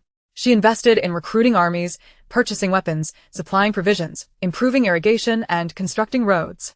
Finally, after much anticipation, when Pei Jianshen ascended to the throne, she thought fortune would finally be within her grasp. However, upon realizing Pei Jianshen harbored feelings for her, she was so startled that she turned down all riches and promptly returned to the realm of cultivation. Back in the cultivation realm, the scant spiritual stones she had accumulated were entirely spent on her own training. Thus, after a millennium, she remained in poverty. This was one of the reasons for her current obsession with fortune-telling for profit. Regaining her focus, Su Yinong did not immediately enter the building but instead paused outside to survey her surroundings. The location of this edifice was quite advantageous. With no buildings obstructing the view ahead, it signified an unobstructed flow of wealth. Chapter 42. No time for others. Having finished her observations, Su Yinong continued forward, with Pei Jianshen closely following her. Upon entering the building, they were greeted by a spacious foyer and lobby. The receptionist, noticing Su Yinong's entrance, instinctively began to inquire whom she was seeking and whether she had an appointment. However, in the next moment, she spotted the company's president standing beside Su Yinong. Consequently, she refrained from further questioning and simply greeted, "Good morning, President Pei." Pei Jianshen nodded, signaling her to attend to her duties. The receptionist, despite returning her gaze to her work, could not quell her curiosity about the beautiful woman standing next to President Pei. Su Yinong surveyed the modern and elegantly designed lobby, observing its simplicity and grace. She remarked, "The wealth position of this building is directly in the east. It would be beneficial to place a wealth tree in that direction. Additionally, the water dispenser should be repositioned nearby the wealth tree. While the wealth tree is not strictly necessary, its presence would certainly enhance the auspiciousness." Since she was there to appraise the Feng Shui, it was imperative to take concrete actions. Pei Jianshen nodded in agreement. Meanwhile, Qi Yunkai, standing nearby, hastily noted her observations. After examining the lobby, Su Yinong prepared to proceed upstairs when suddenly, another individual entered. Gu Fenghai rushed into the lobby, panting heavily, cursing under his breath. It seemed he had encountered a streak of misfortune that morning. His car had suffered a flat tire midway, and he had narrowly avoided being struck by other vehicles. After struggling to hail a taxi for what felt like an eternity, he was left with no choice but to walk to the subway station. Unaware of Su Yinong and the others, Gu Fenghai approached the receptionist. "Is President Pei available today? Here is my business card. I wish to discuss a matter with him." The receptionist, maintaining her professional demeanor, accepted the card with a polite smile and replied, "Certainly, Mr. Gu. However, I'm afraid President Pei has no availability today. Perhaps you could reschedule for another day?" The previous evening, President Pei had informed them that he would not be available to meet anyone that day. The receptionist initially wondered if President Pei was traveling for business, only to see him enter the office accompanied by a striking woman that very morning. Gu Fenghai frowned upon hearing her response. "Perhaps you could try calling President Pei." The receptionist maintained her cheerful demeanor. "I'm sorry, but President Pei truly has no time." She was not about to risk her job by making a call. Gu Fenghai, dissatisfied, turned away toward the elevator, only to catch sight of Pei Jianshen ahead. "President Pei, please hold on." Gu Fenghai approached with a cordial smile, quickening his pace. He was convinced the receptionist had been misleading him. What did she mean by President Pei lacking time? Wasn't he present in the office? As Gu Fenghai drew closer, he realized Su Yinong was also there, which sparked an immediate sense of displeasure within him. Why was Su Yinong here? Though he contemplated questioning her, he recalled that his primary objective today was to speak with Pei Jianshun. Thus, he diverted his gaze from Su Yinong, addressing Pei Jianshun with a respectful smile. President Pei, I am Gu Fenghai, and I wish to discuss a matter with you. May I inquire if you have a moment today? Pei Jianshun regarded him with a placid expression. Unfortunately, I am quite busy today. He had not known Gu Fenghai personally, but after learning of Yinong's background, he was familiar with the Gu family. Given Yinong's distaste for them, he naturally shared her sentiments. Having delivered his curt response, Pei Jianshun proceeded forward with Su Yinong. Gu Fenghai station mounted. President Pei, just a moment of your time, 15 minutes, no, just 10 minutes. I wish to discuss the project in the eastern suburbs. Pei Jianshun's voice turned cold and resolute. Regarding the eastern suburbs project, I have already chosen to collaborate with Ms. Su. There is no need for further discussion. Gu Fenghai was unwilling to concede. President Pei, our Gu family has maintained a superior reputation in construction materials over the years, and the quality of our products far surpasses that of the Su family. Given the significance of the Eastern Suburbs project, can you truly entrust it to her? Pei Jianshun arched an eyebrow, about to respond when Su Yinong interjected. Gu Fenghai, your audacity is remarkable. To disparage my father's company before me while attempting to usurp his business. No wonder Gu Shuangshui has a penchant for stealing. It appears to be hereditary. Gu Fenghai's expression darkened at her words. Yet, not wishing to create a scene before Pei Jianshun, he feigned disappointment, saying, Yinong, how can you speak to your father in such a manner? Although you chose to leave us upon witnessing the Su family's prosperity, you are still my daughter, whom I raised for 18 years. Alas, while our business may not compare to the Su family's, I can understand your reluctance to remain. However, Yinong, I must care for the employees of the company. If we fail to secure new contracts, I may not be able to pay their salaries. Listening to his condescending remarks in front of Pei Jianshun, Su Yinong let out a cold huff. If Pei Jianshun could be swayed by such manipulative words, she would consider it a grave error in raising a child during her time in Dichen. The decline of your Gu family's business is the result of your own misdeeds. It is well deserved, a fate written in the stars. Stop struggling against it. She had sensed a trace of sinister energy from Gu Fenghai when she first saw him. It appeared that the Gu family was not merely inhabited by people. However, Su Yinong had no intention of offering him any warnings. Gu Fenghai glanced at Pei Jianshun, adopting the demeanor of a sorrowful father. President Pei, look at this child, sigh. He intended to imply Su Yinong's poor character, yet Pei Jianshun seemed uninterested and rather vexed. Pei Jianshun gestured for his assistant, Chi Yunkai, to escort Gu Fenghai away, then proceeded into the elevator with Su Yinong. Observing their departure, Gu Fenghai attempted to follow but was halted by Chi Yunkai. Mr. Gu, President Pei's schedule is exceptionally full today. If you have matters to discuss, please arrange another appointment. Gu Fenghai felt a surge of agitation. Full schedule? Is this all due to Su Yinong? When could he possibly reschedule? His company could not afford to wait. He could not comprehend why Pei Jianshun would choose to devote time to that calamity rather than discuss business with him. As Gu Fenghai caught sight of the professional smile on Chi Yunkai's face, his frustration only intensified. Yet he dared not express it. Knowing that Chi Yunkai was Pei Jianshun's assistant, offending him could lead to complications. Thus, Gu Fenghai could only muster a strained smile. Given the circumstances, Today I have taken the liberty to disturb President Pei. I wonder if his subsequent appointments are already filled? Chi Yunkai replied, this month's schedule is indeed full. If President Gu wishes to make an appointment, he might consider trying for next month. The reason for the tentative suggestion was that President Pei might not necessarily grant him the opportunity. Chapter 43. My love for money. And money's love for me. Gu Fenghai discerned the ulterior meaning in his words. However, he could do nothing but listen, his heart brimming with dissatisfaction as he recalled Su Yinong's earlier reprimand. Taking a deep breath, he endeavored to maintain his composure as he addressed Chi Yunkai. In that case, I would appreciate it if you could assist me in securing an appointment for next month. A smile played on Chi Yunkai's lips. Certainly, President Gu. I will convey your request to President Pei. If he is available, I shall contact you again. Hearing such bureaucratic language, Gu Fenghai managed a strained smile. Ultimately, realizing he had no chance to meet Pei Jianshun today, he took his leave. Chi Yunkai smiled and bid him farewell. Please take care. After Gu Fenghai departed, a smirk tugged at Chi Yunkai's lips. This President Gu seemed rather lacking in intelligence. How dare he speak to Miss Su in such a manner in front of President Pei? Surely, President Pei would be displeased. After all, Miss Su was the apple of his eye, their future First Lady.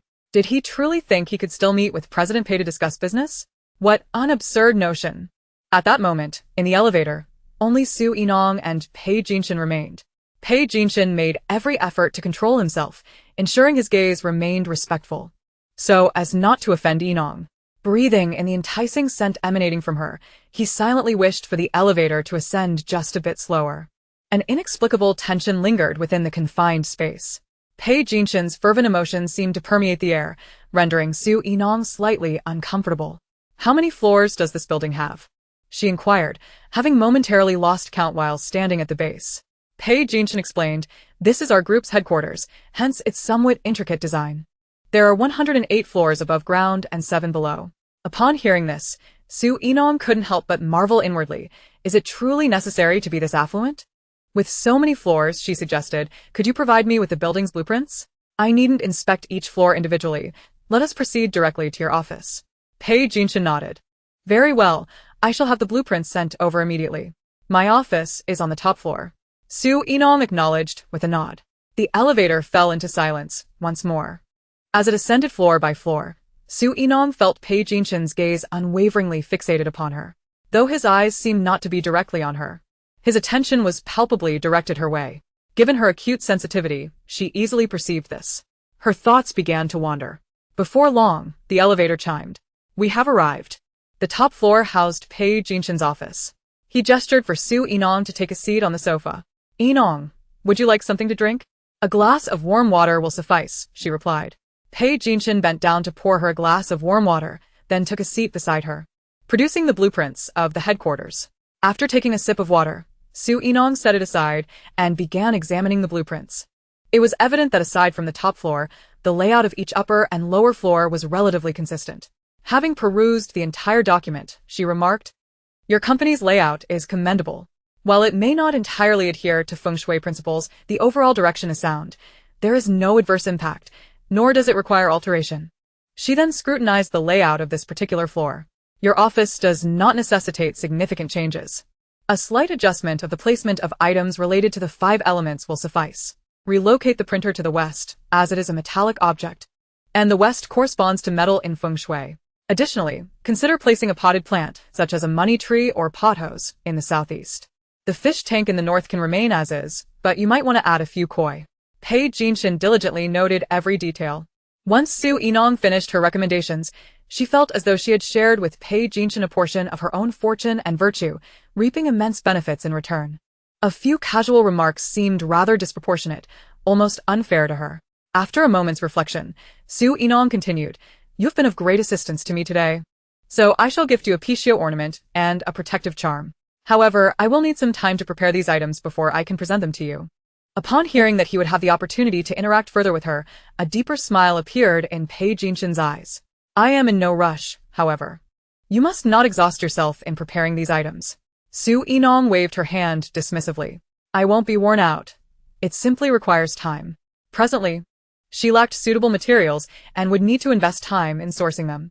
After concluding her Feng Shui consultation, Su Yinong felt it was time to take her leave. Pei Jinshin, with a profound gaze, felt a twinge of reluctance in his heart. "As lunch approaches, why not join me for a meal? It would be rather unreasonable for you to assist me with Feng Shui and return home on an empty stomach." Initially, Su Yinong had not planned to linger further. Yet, upon considering Pei Jinshin's rationale, she found it somewhat persuasive. "Very well then." Seeing her acquiescence, Pei Jinshin's lips curled into a smile. He then turned and handed her a check. Su Yinong's avaricious nature kicked in. Instinctively, she accepted anything related to money. However, upon glimpsing the figure on the check, her eyes widened in astonishment. 10 million.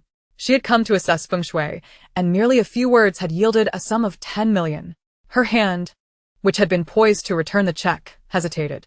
Although she hadn't intended to accept it, Pei Jinshin's generosity was simply overwhelming. Worried that she might decline, Pei Jinshin reassured her, "Yinong, your efforts today have not gone unnoticed. With your Feng Shui assessment confirming there are no hidden dangers for the company, I can rest easy." Had I not been concerned about you declining, the amount on the check would have been even greater. As Su Yinong met Pei Jinshan's earnest gaze, fear crept in that she might appear overly proud for considering returning the money. Yet, she truly had a fondness for wealth. What more could Su Yinong say? All she could utter was a simple all right. However, having shared in Pei Jinshan's fortune and received his money, she pondered what she could offer in return. Contemplating where to find some rare treasures to present to Pei Jinshan, she proceeded to lunch with him at a private dining establishment. The cuisine was delightful, but Su Yinong was taken aback to discover that Pei Jinshan had ordered all her favorite dishes. When he invited her to select additional items, Su Yinong replied, "There's no need for me to order anything further. Your selections are perfect and align with my tastes." Pei Jinshan's eyes sparkled with joy at her words. Unbeknownst to him, the dishes he had chosen were all Su Yinong's favorites. It was as if an ancient voice had guided him in his selections. After their meal, Pei Jinshan escorted her back to the Su residence. Only after watching her enter did he reluctantly depart. Chapter 44. No need to maintain the pretense of friendship. Qi Yunkai observed through the rear-view mirror the somewhat forlorn and distracted expression on his president's face and could not help but speak up. "President Pei, I believe your current residence is rather distant from the company. Perhaps you ought to consider relocating. This villa area seems quite appealing. And the commute to the office is brief. As a high-paid employee, one must always be prepared to alleviate their employer's concerns." Initially, Pei Jinshan had been too despondent to engage with Qi Yunkai's words, but upon hearing his suggestion, he chuckled. Indeed, that is a splendid idea. He contemplated that he actually owned a property in that villa area. Pei Jinshan resolved to make the move as soon as possible. Upon receiving his praise, Qi Yunkai realized he had made a most timely suggestion. Pei Jinshan remarked, "You've worked hard accompanying me on overtime lately. I'll grant you 3 days of paid leave to spend time with your fiancé." Hearing this, Qi Yunkai was nearly moved to tears. Truly, President Pei is a benevolent person. As for this job, it has its merits, yet one glaring flaw: it is far too demanding. He and his fiancée felt like distant lovers in foreign lands. When he rose in the morning, she was still in slumber. By the time he returned home after work, she was already asleep. Despite sharing the same dwelling, they found it challenging to cross paths even once a day. Qi Yunkai was genuinely concerned that should he ascend the corporate ladder, his fiancée might slip away.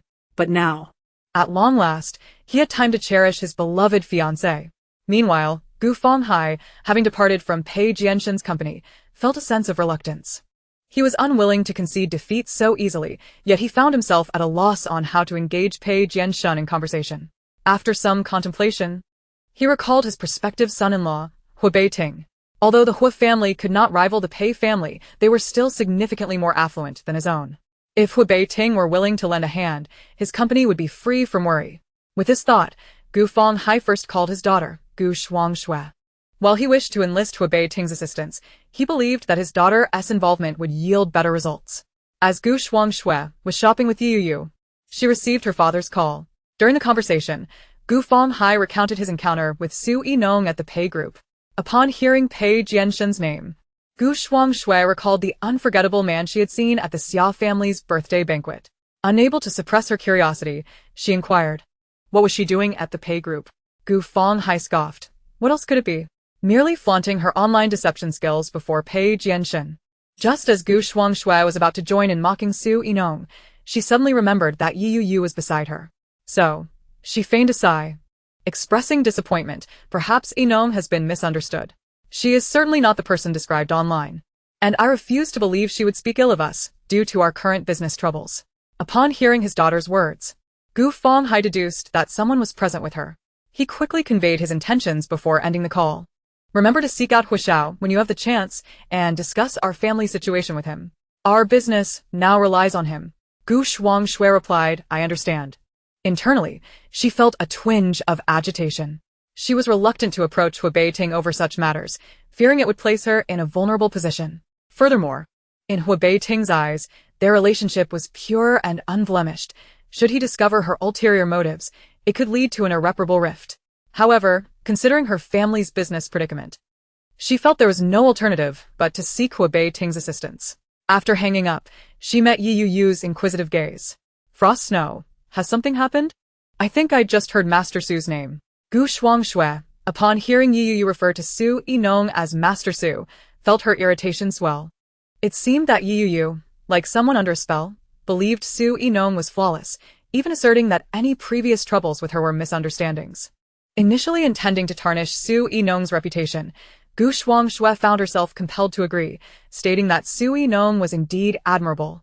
When Yu posed her question, Gu Shuangxue, her eyes darting, lamented, "Ever since Yinong returned to the Su family, she has grown distant from me, refusing to speak with us. You miss her." Today, she encountered my father outside, but she no longer calls him dad, even claimed our family's business woes are well-deserved. Her tone was laden with sorrow, as if she were utterly heartbroken. As a good friend, Yu instinctively felt inclined to comfort her and to chastise Su Yinong. However, she quickly realized the familiarity of the situation. This scenario had unfolded countless times in the past. In the past, as Frost Snow's loyal friend, she often listened to her complaints about Su Yinong, defending her friend and criticizing Su Yinong. Whenever Frost Snow would act inappropriately towards Su Yinong, she would feign concern. Consequently, the spoiled and temperamental one became her. Yu, while Frost Snow remained the benevolent girl in the eyes of others. As this realization dawned on her, Yu's expression darkened. So, she had been foolish all along, bearing the brunt of their misdeeds while Frost Snow retained her good reputation. From that moment on, Yu decided she need not even maintain a semblance of friendship with Gu Shuangxue. She refused to remain a pawn in someone else's game. After Gu Shuangxue finished her lament, she anticipated Yu's usual response, hoping for the same comfort and encouragement to confront Su Yinong. However, she was mistaken. Yu merely replied, "I believe Master Su has a point. Perhaps you should investigate whether our family has encountered any misfortunes." Gu Shuangxue forced a smile, saying nothing. Just as she prepared to reveal the true purpose of their outing, Yu abruptly declared, "We've shopped enough for today. I think I'll head back now." With that, she turned to leave. Alarmed, Gu Shuangxue grasped her arm. "Aren't we going to browse a bit longer? We used to spend the entire day shopping without feeling fatigued." Yu forced a smile. "Not today. I fear being used as a pawn. With such a simple mind, it's best to keep my distance from you." Gu Shuangxue's expression wavered, as if she had something to divulge. In her haste to depart, Yu felt the tug on her sleeve and asked, "Do you wish to say something? Please, let us conclude this so I can return home sooner." Gu Shuangxue hesitated before confessing, "Yu, we've been friends for so long. There are things I feel I must share with you." Yu, disinterested, casually inquired, "What is it?" Gu Shuangxue continued, "I know you place great faith in Yinong's fortune-telling abilities, and I harbor no desire to doubt her. But don't you find the situation rather suspicious?" Chapter 45. A heartfelt confession. Yu, upon hearing this, did not respond as she previously would have, but regarded her with a complex expression. "Frost Snow, what are you trying to say?" Seeing her demeanor, Gu Shuangxue felt a pang of anxiety yet pressed on, adhering to her intended narrative. "Yinong has lived with us for all these years. I consulted my parents, and they have never witnessed her practicing any form of fortune-telling. Since my return, they have not seen her predict anyone as fortune. Yet in recent days, she has begun live-streaming fortune-telling online, earning the title of master among the public. I don't want to doubt Yinong, but I worry you might be deceived." Yu remained unfazed by her words, even feeling a sense of vindication. "So, you are insinuating that Su Yinong is a fraud?" She directly addressed Gu Shuangxue's insinuations. Gu Shuangxue's eyes flickered. "I do not wish to speculate ill of Yinong, but the evidence suggests she may be attempting to gain attention through her online fortune-telling." Yu rolled her eyes internally. Gu Shuangxue was indeed a hypocrite. She had misjudged her all along. How could she not know about Master Su's abilities? Yu had witnessed them firsthand. Gu Shuangxue, noticing Yu's defense of Su Yinong, was momentarily at a loss for words, feigning hesitation. Yu continued, "Having lived in your household for so many years, and you all remaining unaware of her talents in fortune-telling, isn't that indicative of your lack of concern for her?" Gu Shuangxue's eyes widened in disbelief. While it was true that she disliked Su Yinong, she had spoken the truth moments ago. The entire family had never witnessed Su Yinan's fortune-telling. Yet, how could Yu be so skeptical? Gu Shuangxue remained steadfast in her belief that Su Yinan's predictions were nothing but trickery. She simply thought that Yu and those online were rather gullible. Having fallen for Su Yinan's deceit, Yu had completely lost the desire to continue the conversation with Gu Shuangxue. "I have other matters to attend to. I must take my leave." Gu Shuangxue, in a flurry, called out, "Wait a moment. She hadn't yet explained her elder brother's situation to Yu. Yu replied. What else is there? Gu Shuangxue directly stated, my elder brother has been feeling quite down lately. He appears somewhat haggard. I was hospitalized a couple days ago, and I can't fathom why he has changed so. I remember he used to share everything with you, so I thought I might ask you. She knew that Yu had always held a fondness for her brother, Gu Jing, and upon hearing about his unhappiness, she would surely express concern. However, ever since Yu witnessed Gu Jing on a date with a lovely flower, she had scarcely been in touch with him. Believing that Gu Shuangxue was genuinely concerned for Gu Jing, she replied, I don't know. Perhaps you should ask him yourself. You might inquire about your brother's first love. Yu recalled Gu Jing's deception and added the last remark with a hint of sarcasm. Gu Shuangxue, upon hearing this, couldn't help but internally chastise her elder brother. Why would he choose such a public place for a date, only to be discovered by Yu? How could she possibly salvage the situation now? Gu Shuangxue thought this while feigning surprise. Yu, what do you mean? My brother has a first love? How come I wasn't aware of this? After a moment of contemplation, she seemed to realize something. Are you referring to my brother's junior? Her family is not well off, and she often goes hungry. My brother, being kind-hearted, has taken her out for meals, but they are nothing more than friends. Yu hesitated upon hearing this. Is that truly the case? Gu Shuangxue nodded earnestly. Yes. Yu's thoughts drifted back to Gu Jing. After all, she had harbored feelings for him for quite some time. It was not easy for her to let go so quickly. However, Master Su had declared that Gu Jing was a scoundrel. Remembering Su Yinan's words, her resolve solidified. And she stated firmly, you might be deceived by your brother. Claiming she's just a junior, they could very well be together already. Master Su cannot be mistaken. She then added, I genuinely have matters to attend to. I must leave now. Gu Shuangxue forced a smile, taken aback by how much Yu believed in Su Yinan. What was it about Su Yinan that was so admirable? You may go. Let's plan to hang out again another time. Yu, with a complex expression, replied. Next time I want to have the time, perhaps you should invite someone else. Gu Shuangxue sensed the shift in mood. Then let us meet when you do have time. Yu turned away. I probably won't have time for a while. Gu Shuangxue's heart sank as her suspicions were confirmed. She looked at Yu with a face full of disappointment. Yu, are you intending to sever ties with me? Are you no longer interested in spending time together? Yu responded, I believe our perspectives on certain matters diverge too greatly. It would be best for us not to associate moving forward. With that, she paid no heed to Gu Shuangxue's reaction and swiftly departed. Gu Shuangxue stood frozen, watching Yu's retreating figure, realizing that something had slipped from her grasp. She no longer enjoyed the smooth sailing she once did, where everyone adored her. It was all Su Yinan's fault. If not for Su Yinan, how could her family have encountered such misfortunes recently? She was the only variable. With a huff, Gu Shuangxue recalled that she would soon be participating in the same variety show as Su Yinan. She was determined to expose Su Yinan as a charlatan. Let's see how she manages to turn the tide. Returning to the Gu residence, Gu Shuangxue felt an immediate chill within the house, cooler than the outside air. For a fleeting moment, she wondered when the air conditioning had become so effective. But soon she began messaging Huabaiting, lamenting how her friend Yu had distanced herself due to Su Yinan, expressing her anguish. Upon receiving Gu Shuangxue's message, Huabaiting was filled with concern and empathy, rushing over to the Gu household.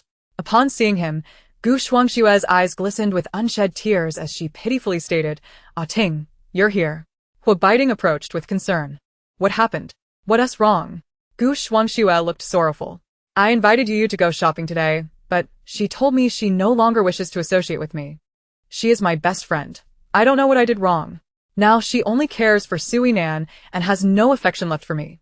Huabaiting frowned at the mention of Su Yinan's name. Is she targeting you again? Gu Shuangxue continued. I considered Su Yinan my closest sister. I wouldn't mind sharing friends with her. But why does she have to make Yu distance herself from me? She even claimed online that our family mistreats her, which has led to misunderstandings that caused our business to falter. Her expression was one of agony, as though she had been betrayed. Huabaiting comforted her. It's all right. Don't be upset. What do you mean about the business? Gu Shuangxue seized upon his sympathy, her eyes flickering with hope as she explained. Our company and Su Yinan's family business both deal in building materials. However, she has been live streaming lately, claiming that our family has treated her poorly and even reported us to the police over money issues, resulting in my parents being taken in for questioning. which has led clients to believe the worst of us and divert their orders to Su Yinan's family. She sighed deeply, her worry evident. Our business has plummeted. We can barely pay our employees, and my father is so stressed his hair is turning gray. After sharing this, her demeanor grew somber, and she choked back tears. Even though Su Yinan is not my parents' biological daughter, they treat her as if she were their own. My brothers have been kind to her as well. Since I returned to this family, I have regarded Su Yinan as my own sister, even making accommodations for her comfort. I don't understand why she would say such things about us. Huaibaiting's heart ached at her distress. Su Yinan was indeed selfish and cunning. Taking her hand gently, he reassured her, "Don't worry. We have a project that requires building materials. We can collaborate with your father." Gu Shuangxue looked up at him, her eyes wide with surprise. "Really, Ah Ting?" She then expressed concern. "But you're not officially part of the company yet. Wouldn't that put you in a difficult position?" Her demeanor was one of complete consideration for Huaibaiting. Seeing her so delicate and understanding, he felt a surge of confidence. "Rest assured, the company will eventually be mine. This is a minor issue. It's nothing to worry about." Gu Shuangxue was moved and embraced him. In the shadows where Huaibaiting couldn't see, a triumphant smile crept across her face. Su Yinan.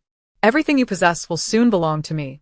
Even Huaibaiting, who has grown up alongside you, has developed feelings for me. Just wait, Su Yinan.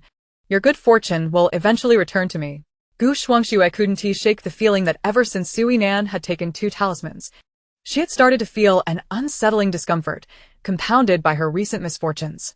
She believed it was all due to losing Su Yinan's fortune. If Su Yinan knew of Gu Shuangxue's thoughts, she would undoubtedly find it amusing. Gu Shuangxue's intuition was not entirely mistaken, but it merely marked the beginning of the backlash from her dizziness. Her misfortunes would only escalate from here. Meanwhile, Charming One on the Journey announced its cast and premiere date. Charming One on the Journey is a reality show that features live broadcasts, where guests are required to travel to various locations both domestically and abroad, confronting diverse challenges and immersing themselves in local culture and life. At the conclusion of the show, the most popular charming guest will be selected based on their performances during the journey, with a grand reward of 5 million. This episode features 6 guests, including the renowned actress Jia Wei, the well-known comedian Feng Guangjie, popular star Deng Yizhou, male singer Xiang Jun, as well as the newly signed artist Gu Shuangxue, and the ordinary guest Su Yinong. Except for Su Yinong and Gu Shuangxue, the other 4 are already famous and boast numerous fans. Gu Shuangxue, having signed with an entertainment company, has attracted considerable attention due to her status as a genuine heiress. In contrast, Su Yinong remains unsigned and is a pure ordinary person. However, surprisingly, Su Yinong's live-streamed fortune-telling has garnered even more traffic than Gu Shuangxue. Prior to the official announcement of the show, Su Yinong received insider information from the production team, prompting her to share the news on her account to aid in the promotion. Upon checking her back-end statistics, she realized her follower count on Weibo and Yangshitzi is nearly identical, surpassing 60,000. Since returning to this world, she had been preoccupied with live streaming and had never logged onto her Weibo account before this. She was astounded by the rapid growth of her followers, recalling that just a few days prior, her Weibo followers were still in the 4-digit range. Alongside the swift influx of followers, a plethora of private messages began to flood in. However, unlike before, these messages were not filled with insults accusing her of usurping another's position or being vain. Rather, they were requests for fortune-telling and blessings. Su Yinan briefly skimmed through them and decided to update her Weibo profile to align with her Yangshitzi platform information, additionally announcing her regular fortune-telling live streams there. In no time, her recent post about the variety show attracted likes and comments from her fans. "Sister Su is participating in the variety show. How wonderful. We can finally see her stunning beauty on television. For some reason, I feel that this variety show won't be so simple. Wherever Sister Su goes, something interesting is bound to happen, right? I usually don't watch variety shows, but I love watching Sister Su's fortune-telling. If that's the case, I must tune into this show." Su Yinong's fans were harmonious in their comments, but soon, she noticed some discordant remarks surfacing. "Isn't this the fake heiress Su Yinong? How has she not been blacklisted yet? I feel sorry for the true heiress of the Gu family. She has to share the spotlight with Su Yinong. How annoying. Su Yinong can read fortunes? How ridiculous. People nowadays are so easily fooled." Su Yinong was not at all surprised by these malicious comments. It was merely Gu Shuangxue's usual tactic. She couldn't help but wonder how much money Gu had spent this time to hire trolls. Su Yinong recalled that in the original storyline, Both she and Gu Shuangxue participated in this variety show. Gu Shuangxue, benefiting from the good fortune she had stolen from Su Yinong, enjoyed an exceptional run in the show, earning the title of the Lucky Heiress. Her kind-hearted and refined image allowed her to secure the 5 million bonus and gain millions of followers. After the show, her favorable image and high traffic landed her the leading role in a film by a renowned director, propelling her to immediate stardom. Meanwhile, Su Yinong became the contrast to Gu Shuangxue. Her unappealing demeanor and lack of understanding of the show's dynamics made her appear exceedingly unlucky, akin to a jinx. Consequently, no other guest dared to approach her. Once the show concluded, her reputation further plummeted, resulting in widespread vilification online. Ultimately, while Gu Shuangxue blossomed into a dazzling star and married the male lead, Biting, Su Yinong became a burden to her father, Su Zhaoan, exhausting their finances in vain attempts to treat his illness, leading to a tragic demise from cancer. Thinking back on the original plot nearly caused Su Yinong a heart attack. Who on earth penned such a ludicrous script? Nevertheless, she was no longer under the script's control, no longer the pitiful and tragic villainess. She was eager to see who would play the jinx in this variety show. Chapter 47. The director comes for fortune-telling. Su Yinong collected her thoughts and glanced again at her comment section. The negative comments had been effectively countered by her supporters. Who are they trying to blacklist? That two-faced white lotus Gu Shuangxue? I've been displeased with her for ages. Laughable. You're still breathing the same air as Sister Su. Should I say you're trying to be like her? You might as well choke yourself to death. Those who don't understand Sister Su are in for a rough time. How much per post? If there's money to be made, why not take me along? Seeing her fans defend her left Su Yinong feeling warm inside. She pondered her impressive follower growth and decided to take a cue from other streamers, preparing a fan giveaway as a gesture of appreciation. Thus, Su Yinong posted a new update. Thank you all for your support. Once I reach 1 million followers, I will prepare 50 fan gifts, including 10 safety talismans and 40 auspicious charms. Following this, she also announced the giveaway on the Yangshitsi platform and scheduled a live stream for 7 o'clock that evening. Meanwhile, Gu Shuangxue, who had spent hundreds of thousands hiring trolls, clicked on Su Yinong's account with a smug smile, only to be disappointed by the absence of the desired effect. Observing the harmonious comments on Su Yinong's post, Gu Shuangxue, undeterred, scrolled further down until she finally stumbled upon the trolls' comments, which were mercilessly ridiculed by Su Yinong's fans. One particular reply caught Gu Shuangxue's attention. What does Sister Su have to learn from Gu Shuangxue? Her followers aren't even half of Sister Su's. If anyone's riding on someone's coattails, it's Gu Shuangxue who is leeching off Sister Su's popularity. Fuming, Gu Shuangxue was incensed. As a newly signed artist who had yet to debut, having over 300,000 genuine followers was already commendable. Who could have anticipated that Su Yinong would amass followers so rapidly through her online antics? Refusing to concede, Gu Shuangxue resolved to spend another sum to buy followers. By the time Gu Shuangxue saw her follower count spike to over 900,000, she felt satisfied. However, it wasn't long before Su Yinong's fans found Gu Shuangxue's account and commented, "Oh, bought followers? How much did you pay for those hundreds of thousands of zombie accounts?" Gu Shuangxue was so furious, she nearly tossed her phone. Su Yinong's fans were just as disdainful. At 7 that evening, Su Yinong began her live stream. As soon as I entered, I was greeted by our sister Su's breathtaking beauty. So happy. I heard the host will give away gifts when she reaches 1 million followers. Is that true? Su Yinong replied. Yes, indeed. The giveaway is happening on both Weibo and Yangshitsi, with 50 gifts to be distributed on each platform. Ah, I'm so excited. I'll recommend my friends to follow Sister Su and help her reach 1 million followers faster. Wow, that's a total of 100 gifts. Sister Su is truly generous. What is the use of a safety talisman? Can it really ensure safety? Su Yinong raised an eyebrow and confidently replied, Of course. It works. The safety talisman can protect you, ward off deadly harm, and dispel evil, transforming misfortune into good fortune. Its efficacy is remarkable. I usually sell them for 100,000 each. As for the auspicious charms, they can significantly increase your chances of success in exams, interviews, and blind dates, making your endeavors smoother. Sister Su, please stop. Otherwise, I'll have a ton of people competing with me for the prizes. Woo-woo. How could I possibly compete now? I'm so tempted. I want them. Sister Su, if I can't win, would you sell me one separately? Su Yinong considered. Perhaps later. When I have time, I'll open a shop to sell them. Haha, that sounds wonderful. If I can't grab it, I'll just buy it. With the popularity of our dear sister Sue, I reckon her fan count will soon surpass 1,000,000. Su Yinan chuckled at the comments flashing across the screen and subsequently released the first fortune bag of the day. The lucky recipient was a user by the name of Li Cheng. Clearly familiar with the rules of fortune-telling in the live stream, he promptly rewarded her with a private jet worth 3,000, then requested a video call. Su Yinan felt a flicker of recognition at the name Li Cheng, but she didn't dwell on it for long as she accepted his request. When Li Cheng's face appeared on the screen, she suddenly recalled who he was, the director of the Heartthrob on a Journey. At that moment, other viewers in the stream also recognized him. Wow, it's Director Li. What brings Director Li to Sister Sue's live stream? What does he wish to divine? Is he a fan of Sister Sue? He has been quite generous with the gifts. Li Cheng glanced at the comments and smiled, saying, "Hello everyone, be sure to tune in for our variety show. Haha. I will definitely watch. Director Li isn't just here to promote, is he?" Li Cheng, with an affable demeanor, replied, "Of course not. I'm here to pay for a fortune." Su Yinan inquired, "What would you like to know?" Li Cheng responded, "I don't have anything personal to ask. Rather, I'd like to know if the day we start recording our show will be auspicious."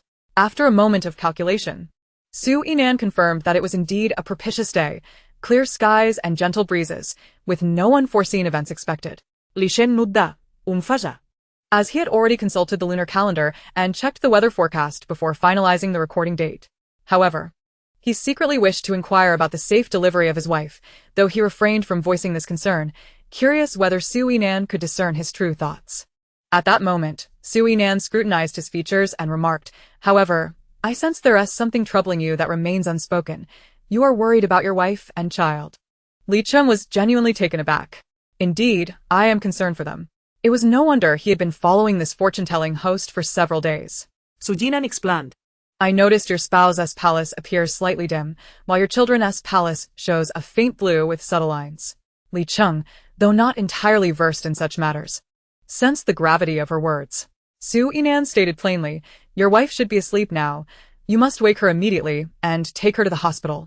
Otherwise, your child may lose its life tonight." Li Cheng felt a chill of fear wash over him. He hesitated for a moment, remembering that his wife was in the late stages of pregnancy and had finally drifted off to sleep. Should he disturb her? Just before she fell asleep, she had counted the fetal movements and reported no abnormalities. Nevertheless, he quickly recalled Su Yinan's abilities and decided to trust her. He promptly exited his study and entered the bedroom to rouse his wife. "Dear, we need to go to the hospital." Chapter 48. The recently acquired second-hand car, Li Cheng's wife, groggy from sleep, was bewildered. What's wrong? Why the sudden trip to the hospital? Li Cheng struggled to articulate that he was acting on the advice of a fortune-telling host, fearing complications with their child. Yet, faced with her probing gaze, which demanded a reasonable explanation, he eventually confessed, "It's about a fortune-teller." Is that reliable? Li Cheng felt that whether it was reliable or not, they needed to visit the hospital for peace of mind. His wife, seeing his anxiety, suggested, "How about we check the fetal heart rate first? If it's within the normal range, we want to go. If it's abnormal, we will." Li Cheng agreed. However, when they saw the reading of 190, panic ensued. A normal fetal heart rate ranges from 110 to 160, and a reading of 190 indicated something was amiss. They wasted no time and hastily prepared their hospital bag before heading out. Upon arrival at the hospital and after a series of examinations, the doctor, both anxious and relieved, exclaimed, "Thank goodness you came in early. Your child is quite mischievous, having wrapped the umbilical cord around its neck 8 times. If you had delayed any longer, the child could have been lost. Get ready. We will proceed with a cesarean section immediately." Li Cheng and his wife exhaled a sigh of relief. They were fortunate to have arrived in time. Gratitude for Su Yinan filled their hearts. As Li Cheng watched his wife being wheeled into the operating room, he picked up his phone and realized he had not disconnected from the video call. He looked at Su Yinan, sincerely expressing his gratitude. "Master Su, I'm so glad I listened to your advice. I apologize for taking up everyone's time. Let us proceed with the next fortune. I will log off now." "No need for apologies. It's all well that ends well. Once again, Sister Su has saved a life. Truly remarkable. Director Li, please share the joyous news once your child is safely born." Li Cheng replied, "Of course. I will definitely share the good news with everyone." He then logged off. Su Yinan prepared to issue the second fortune bag. This time, the fortunate individual was nicknamed Panda. After sending gifts, Panda successfully connected. A pale man, bloodied and shaken, appeared on the screen. Upon seeing himself connected, the man immediately cried out, "Master, help me." Su Yinan. Observing the distress behind him, quickly discerned what had transpired. Meanwhile, viewers were startled by the sight of the blood. "Hey there, what happened to you? Why are you hurt? Were you driving? Don't use your phone while driving." Panda recalled the recent events and, still shaken, explained, "I was indeed driving, but I've pulled over now. I'm not injured myself. There's a ghost in the car." Don't scare us. Are you sure you're not just imagining things? Your words are giving me chills. Don't joke around. It's the middle of the night and you're covered in blood, claiming there's a ghost. I'm too scared. I'm pulling my feet back under the covers. The man gulped, asserting, "I'm not trying to scare anyone. I'm telling the truth. Just moments ago, while driving smoothly, I suddenly felt hands tightening around my neck, followed by a struggle for the steering wheel. That's when I lost control and crashed into the steering wheel, causing this blood. The more I hear, the more terrified I become. Sister Sue, protect me. Perhaps you're simply fatigued from driving too long and hallucinating. I wasn't fatigued. I've only been driving for less than half an hour." Turning back to Su Yinan, he pleaded earnestly, "Master, I see your stream is ranked first. Please help me. I'm not lying. Surely you can exorcise ghosts as well as predict fortunes." Despite being a grown man, he was terrified of ghosts. If this host turned out to be unreliable, he had no idea where else to seek help. Su Yinan nodded affirmatively. "You have indeed encountered a ghost." Upon hearing this, the man was torn between relief at the validation of his experience and despair at the reality of the haunting. With tears in his eyes, he implored, "Master, you must save me. I can't even drive now. What if that ghost returns?" Su Yinan gazed at the blood that seemed to permeate through the screen. "This car is a recently purchased second-hand vehicle, isn't it? You bought it at a price below market value." The man nodded. "Yes. I was thrilled to buy a new car, but now I can't even bear the thought of driving again." Subsequently, he inquired, "Master, what is the nature of this ghost? Why did it attempt to choke me? Why did it seize my steering wheel? Is there someone conspiring against me, wishing for me to meet with an accident?" The man's mind was suddenly inundated with various sinister schemes. Su Yinong interrupted his tumultuous thoughts. "No, you are overthinking it. Lacking surplus savings and possessions, who would wish to harm you? However, it is true that you have been schemed against." Upon hearing the first half of her statement, the man felt a pang of hurt, but by the time he processed the latter half, fury ignited within him. Who has plotted against me?" Su Yinong replied. "Who else could it be but the very person who sold you this car, your so-called good brother?" Hesitation clouded the man's thoughts as disbelief crept in. "Surely not. "Master, My brother has treated me well. Without him, I could never have purchased this car at such a low price." The viewers in the live stream expressed their concern for him. "Oh, dear brother, how have you not realized? What Sister Sue means is that the car you bought at a bargain price is problematic. Indeed, it's advisable to thoroughly investigate this vehicle.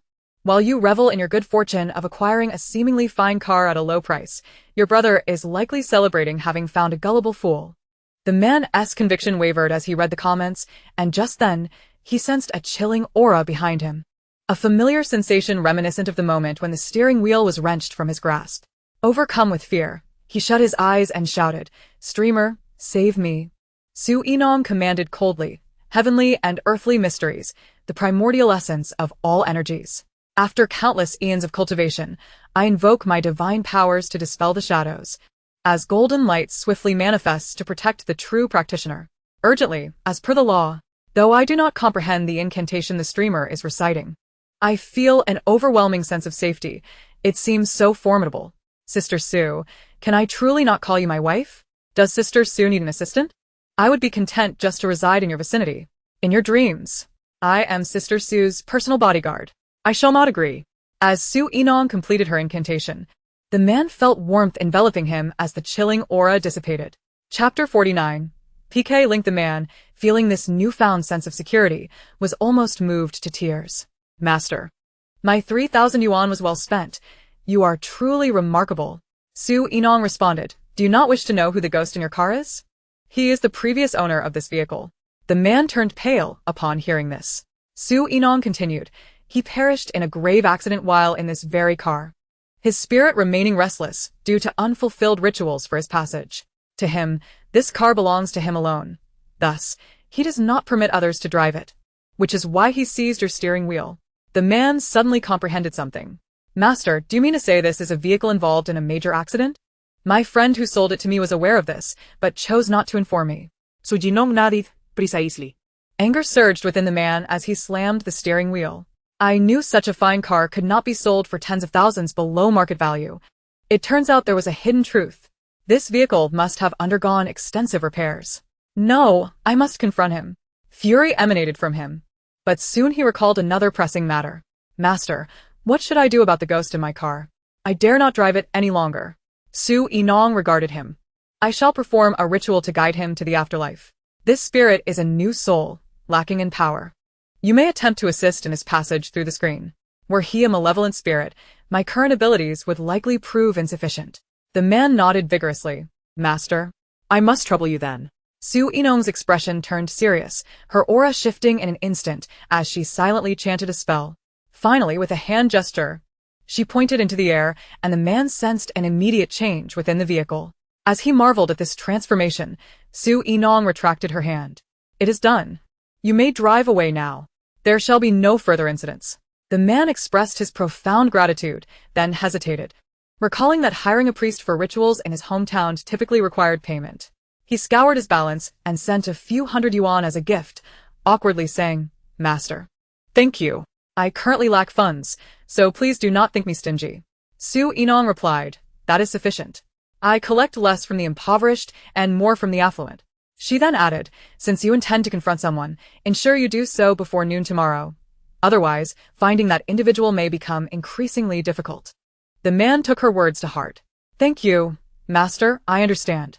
Sister Sue, you can perform rituals across the internet. You are truly extraordinary. I wonder what else our Sister Sue cannot do. Purchasing used cars indeed carries risks. It seems buying new vehicles is the safest option. Indeed. Being deceived by one's best friend is disheartening. As Yinong prepared to distribute her third red envelope, the live stream was suddenly inundated with a flurry of gifts. Wow. Which wealthy patron has succumbed to our streamer's charm? It's customary. This is merely a few 100,000. Previously, I witnessed someone gifting over 1 million in Sister Sue's stream. Jianian completed a gift totaling 500,000 and typed, Sister Sue, you saved me last time. Our family has yet to express our gratitude, so this token of appreciation is from us. Jianian's family had initially intended to transfer funds directly, but lacked Yinong's bank account, hence the gifts in the live stream. So Yinong inquired, how has your health been recovering these past few days? Jianian replied, I have nearly fully recovered. Even visited the hospital today for a checkup. The results were quite healthy, with all indicators normal. The doctor was astonished that I had survived. Wow, I recall this young lady. She mentioned in the last live stream that she encountered trouble after disregarding advice during her travels. I remember as well. Sister Sue ended the stream prematurely, because of her. I'm relieved to hear the young lady as well. Our Sister Sue truly is remarkable. Jianian couldn't help but respond. Indeed, she is extraordinary. Both my roommate and I owe our lives to Sister Sue. Just then, Yinong noticed another streamer initiating a PK link with her. After a brief calculation, a mysterious smile graced her lips as she agreed. Soon, a young man with blonde hair appeared on the screen. Some in the live stream recognized him. Isn't that Chuzhua? He frequently collaborates with those singing and dancing beauties. Why is he connecting with Sister Sue today? Sister Sue is indeed a beauty, but not a performer. Perhaps he has made a mistake. Oh, isn't this the playboy Chuzhua? Looking to have Sister Sue read your fortune? Chuzhua addressed Yinong on the screen. How about this? Let us engage in a PK, showcasing our respective skills, and then compare the gifts received in the live stream. The losing party must not only surrender their gifts, but also agree to one small condition. What do you say? Yinong raised an eyebrow. Are you certain you wish to challenge me? Chuzhua, having accepted a task, replied without hesitation, of course. He had been dispatched by Huabaiting. Although his family possessed some wealth, it paled in comparison to the Hu family, who remained their primary client. Thus, when Huabaiting requested him to PK and embarrass Yinong, he agreed, without much thought. As for Hua Xiao's reasoning behind this request, it was said to be for the sake of his fiancée, Gu Shuangxue. Chu Zhuo reminisced about the time Gu Shuangxue had not yet returned to her family. And Hua Xiao and Su Yinong had been childhood friends, causing him to sigh internally. This situation, how should one describe it? He often felt that Hua Xiao was seeking to avenge his new love at the expense of his former one.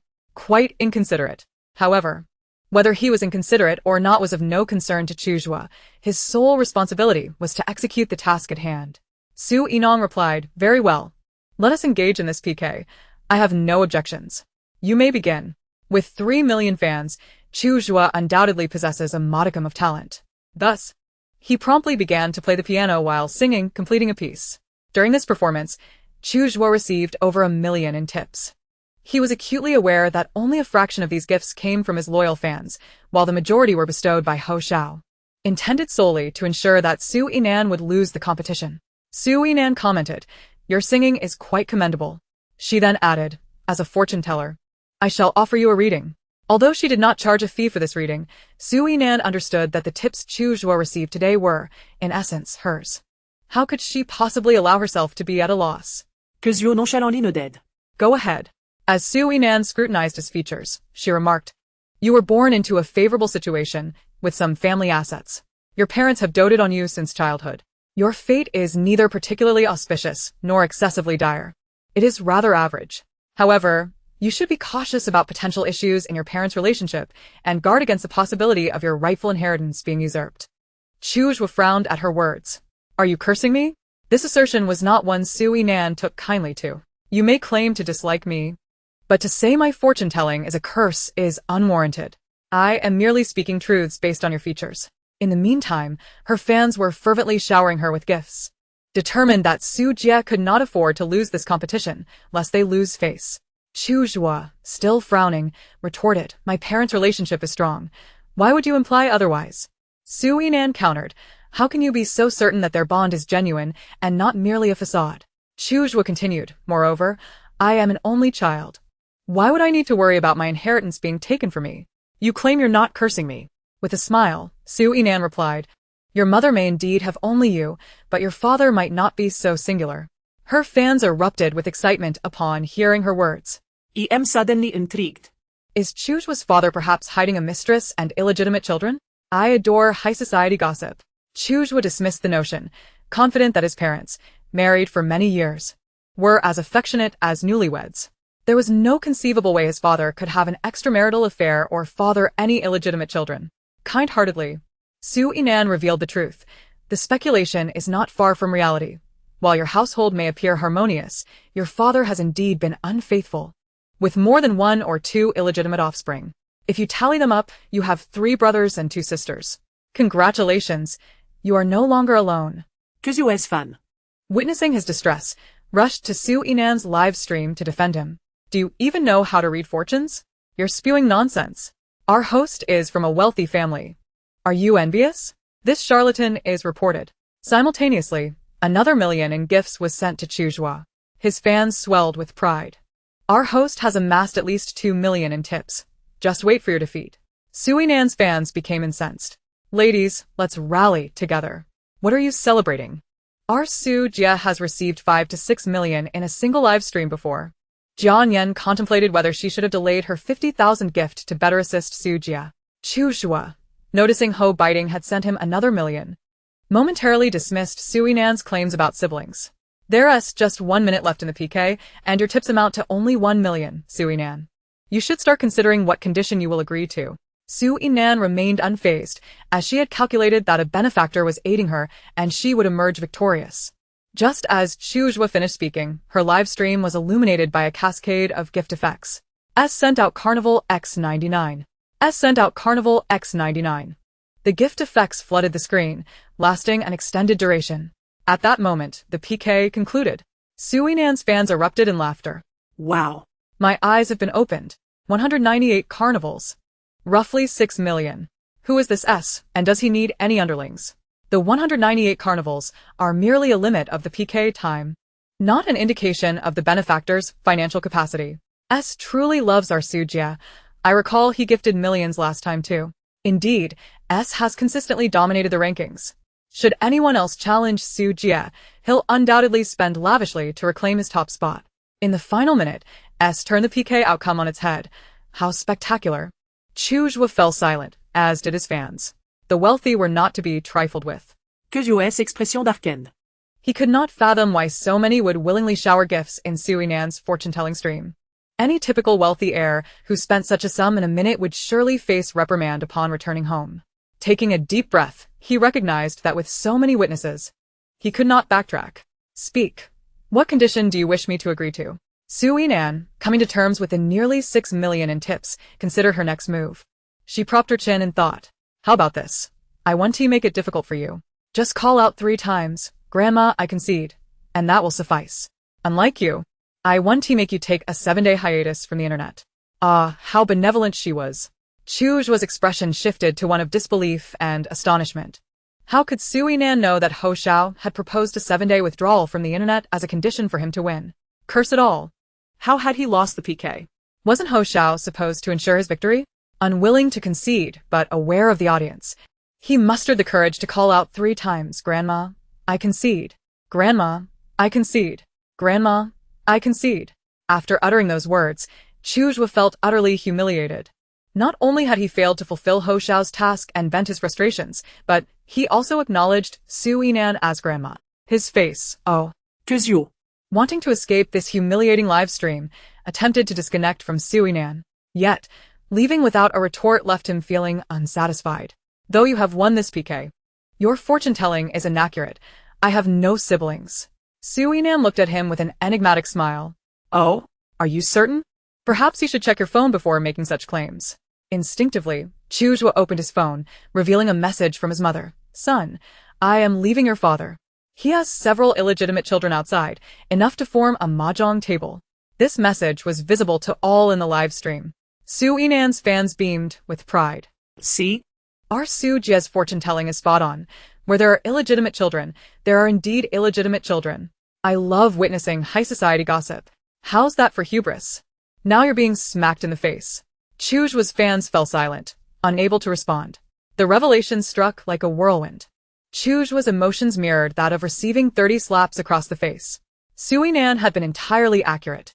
His father had indeed fathered illegitimate children, and his parents were on the verge of divorce.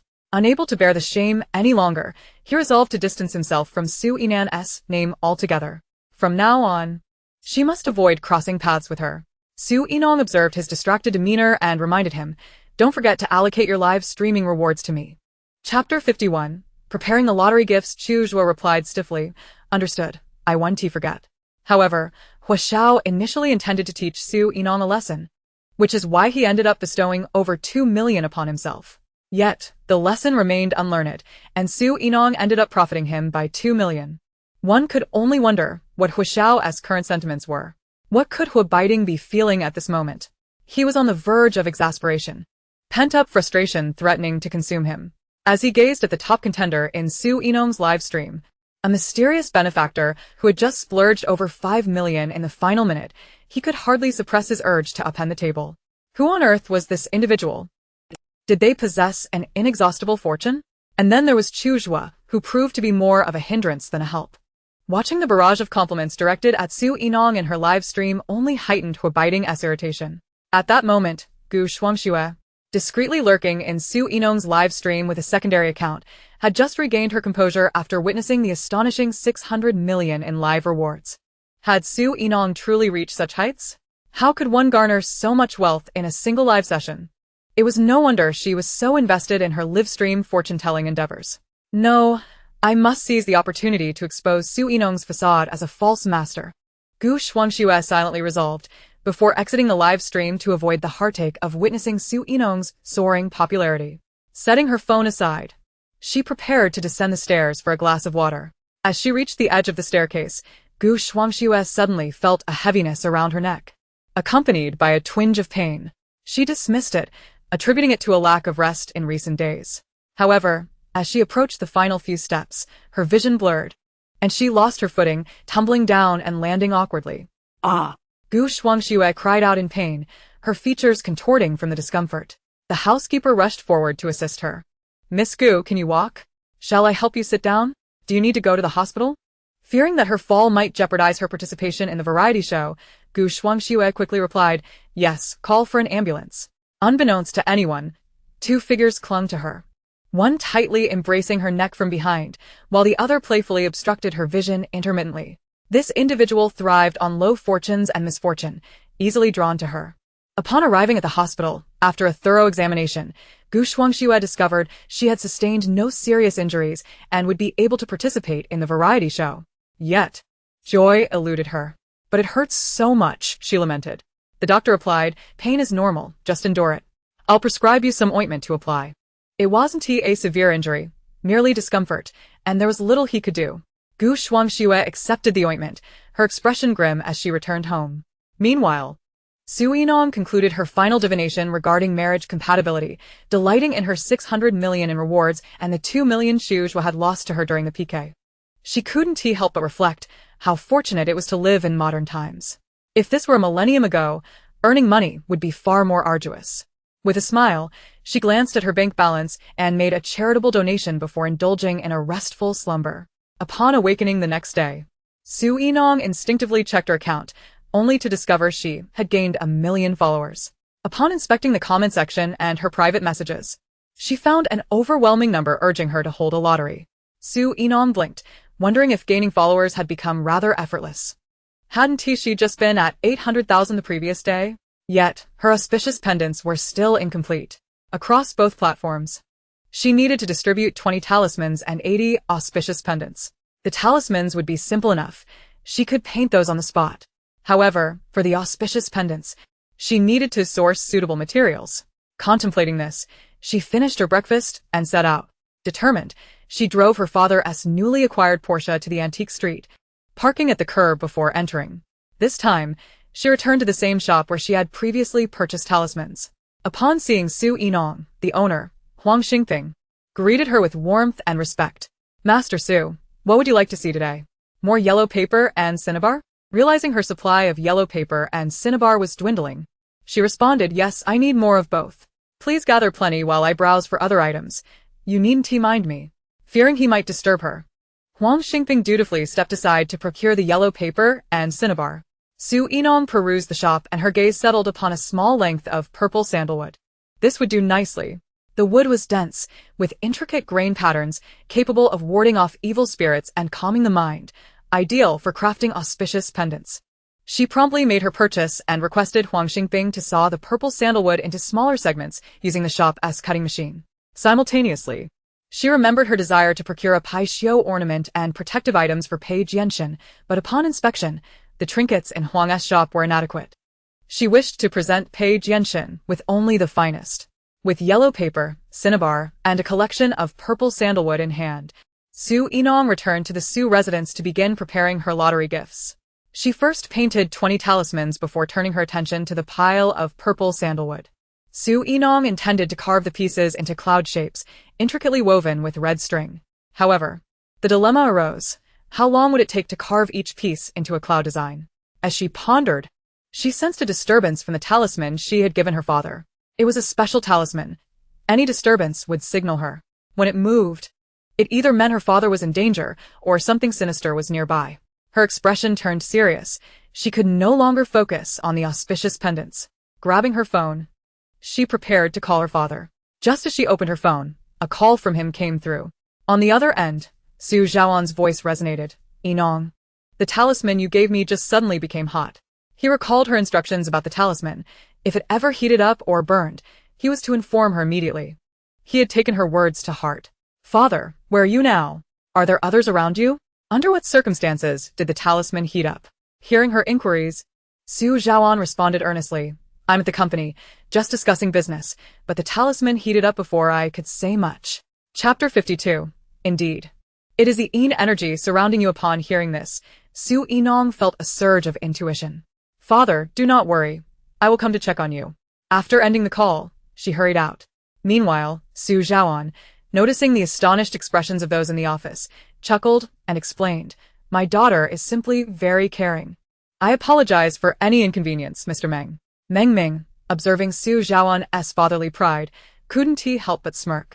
So, The rumors about the president of Jiai Building Materials being a doting father were indeed true. He responded with a polite smile. "Not at all. It's commendable that President Su has such a thoughtful daughter, unlike mine, who has been quite mischievous lately. Su Zhaoan nodded appreciatively at the compliment towards his daughter. Indeed. My daughter is exceedingly considerate. Then they began to engage in mutual flattery regarding their business. Mr. Meng, you are far too modest. It's not that the girl is being mischievous, it's simply that a lively spirit is preferable. Meng Ming could not help but smile wryly to himself. This was not modesty on his part. His daughter had indeed been rather rebellious lately, a fact that had been causing him considerable distress. Nonetheless, he dismissed the thought, attributing it merely to the typical rebellious phase of adolescence. Su Zhaoan recalled that his daughter had mentioned visiting, and thus turned to Meng Ming and said, Mr. Meng, my daughter is coming over shortly. Shall we perhaps arrange to discuss the details at another time? After a moment of contemplation, Meng Ming replied, no problem. Since we're here today, let us finalize the contract early so that my project can commence without further delay. He had been preparing for this construction project for some time and wished to avoid any additional holdups. The reason he sought collaboration with Su Zhaoan was that he had heard President Pei was already doing business with him, which assured him of quality. He felt secure partnering with someone of such standing. Hearing Meng Ming's words, Su Zhaoan refrained from further comment. All right, let's endeavor to finalize the details today. Come, Mr. Meng. Let us enjoy some tea. As they sipped their tea, they discussed the terms of the contract, confirming quantities and delivery dates. Meng Ming expressed his concerns regarding the timely supply of materials and reiterated his point. Mr. Su, my project cannot afford delays. You must ensure timely delivery. Su Zhaoan assured him, you need not worry, Mr. Meng. Although our company has taken on numerous orders, we have ample production capacity and will deliver on time. Just as they were engaged in their discussion, Su Yinong arrived at the company's entrance. She had initially thought that the employees at her father's company would not recognize her and wondered if she needed to register. However, upon seeing her, the receptionist immediately greeted her with a smile.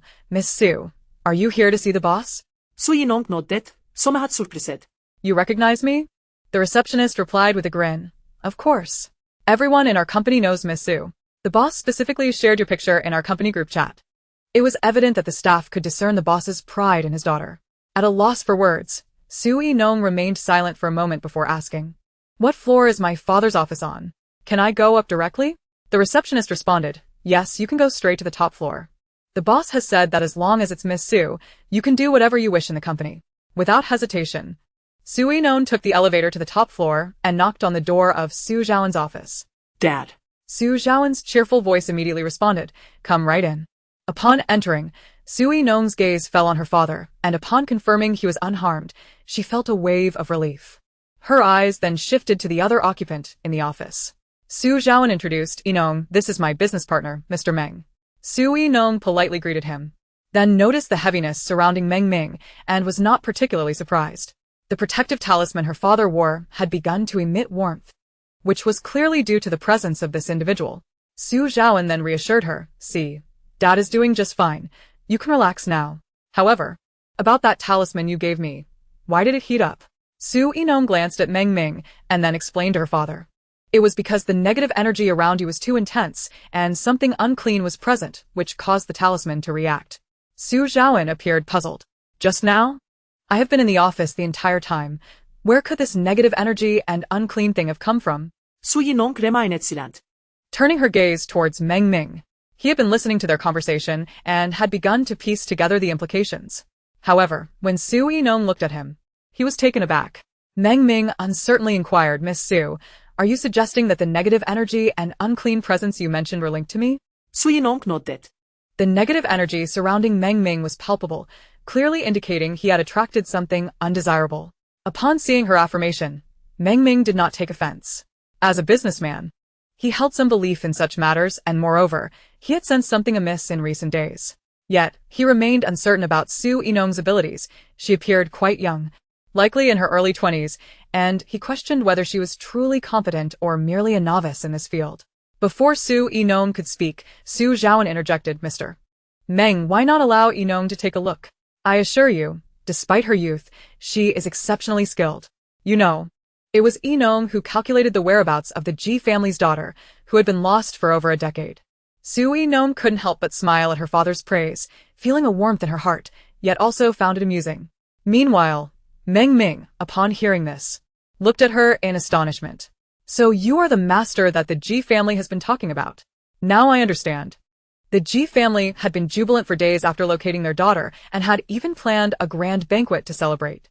He set aside any previous doubts and sincerely requested, "Then I would appreciate it if you could examine the situation for me. Is that thing still present? I have no idea how it came to be attached to me." Su Yinong regarded him for a moment before responding, "It is no longer with you. It was likely frightened away by the talisman."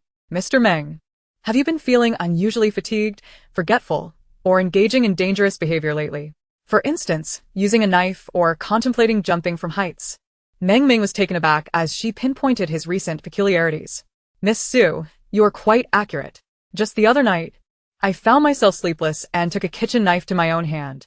Had my wife not intervened in time, I might not be here now." As a result, he had consulted a doctor who diagnosed him with depression, explaining that such behavior could stem from it. Upon hearing this, Meng Ming had dismissed the notion. How could he be depressed? His business was thriving, his marriage was strong, and his children were growing up well. Life had been relatively smooth for him. So how could he possibly be depressed? If they had said he was out at night, he might have believed it, but depression? Impossible. Thus, after leaving the hospital, Meng Ming had not given the matter much thought. Little did he know that he was not merely unwell but had indeed encountered something supernatural. Having never seen a ghost in his lifetime, claiming he was unafraid would be a lie. "Miss Su, do you have any idea why this thing is clinging to me? I consider myself a decent person, conducting my business with integrity and never deceiving anyone." Su Yinong replied. "The reason it is attached to you has some connection with you, but primarily it is due to your daughter." She continued, "I am not certain where Mr. Meng's daughter is at the moment, but she may be in danger." Meng Ming's expression shifted to one of urgency and fear. "My daughter should be at home right now. I need to call her." Su Yinong urged, "Time is of the essence, Mr. Meng. I will accompany you home. You can make the call while we go." She then turned to Su Zhaowen and said, "Dad, I am going with Mr. Meng." Su Zhaowen expressed his support, stating that as long as safety was assured, his daughter was free to do as she wished. Hearing Su Yinong's words, Meng Ming grew even more anxious. "Miss Su, please follow me." He hurriedly made his way out the door. "Mr. Su, I truly have urgent matters to attend to today. Please excuse me. We can arrange a time to finalize the contract later." As Meng Ming departed, Su Zhaowen couldn't help but feel a pang of paternal concern. Once in the car, Meng Ming anxiously dialed his daughter's number, but the call went unanswered, his heart racing with worry. Upon arriving at the doorstep, Meng Ming pushed the door open and immediately spotted his daughter, who was desperately clinging to the windowsill. Upon seeing her father, Meng Yun burst into tears, exclaiming, "Dad, Help." Meng Ming, alarmed, rushed to the window and gently helped his daughter down. However, the moment he released his grip, Meng Yun uncontrollably moved towards the window again. This compelled him to grasp her firmly, preventing her from breaking free. In a state of distress, Meng Ming glanced at Su Yinong, saying, "Miss Su." "You see." Before he could finish a sentence, Su Yinong took action. She swiftly placed a talisman on Meng Yun's forehead, which turned transparent upon contact. Subsequently, Meng Yun ceased her struggle. Su Yinong coldly addressed the spirit attached to Meng Yun, saying, "Since you are dead, you ought to descend to the underworld. Not only do you linger in the mortal realm, but you also intend to harm the innocent. It seems you have grown weary of being a ghost and seek to disperse your soul. Am I correct? Will you come out willingly, or shall I compel you?" The spirit clinging to Meng Yun dismissed Su Yinong's words with indifference. What could such a young celestial master do? Just because she possessed a talisman. She believed herself formidable. The spirit thought, even if it refused to leave, what could she do? Meng Ming and Meng Yun exchanged fearful glances, realizing that the ghost was, in fact, present among them. Noticing the spirit's lack of response, Su Yinong smiled. Since it was unwilling to communicate, she had no choice but to take matters into her own hands. Thus, she forcefully yanked the spirit away from Meng Yun. Meng Ming and Meng Yun distinctly felt a sudden drop in temperature, accompanied by a chilling aura. Meanwhile, Wang Dajuan, filled with disbelief, found himself being forcibly extracted. Yet, that was not the end. Su Yinong proceeded to deliver a thorough beating to him, ultimately reducing him to a mere ball.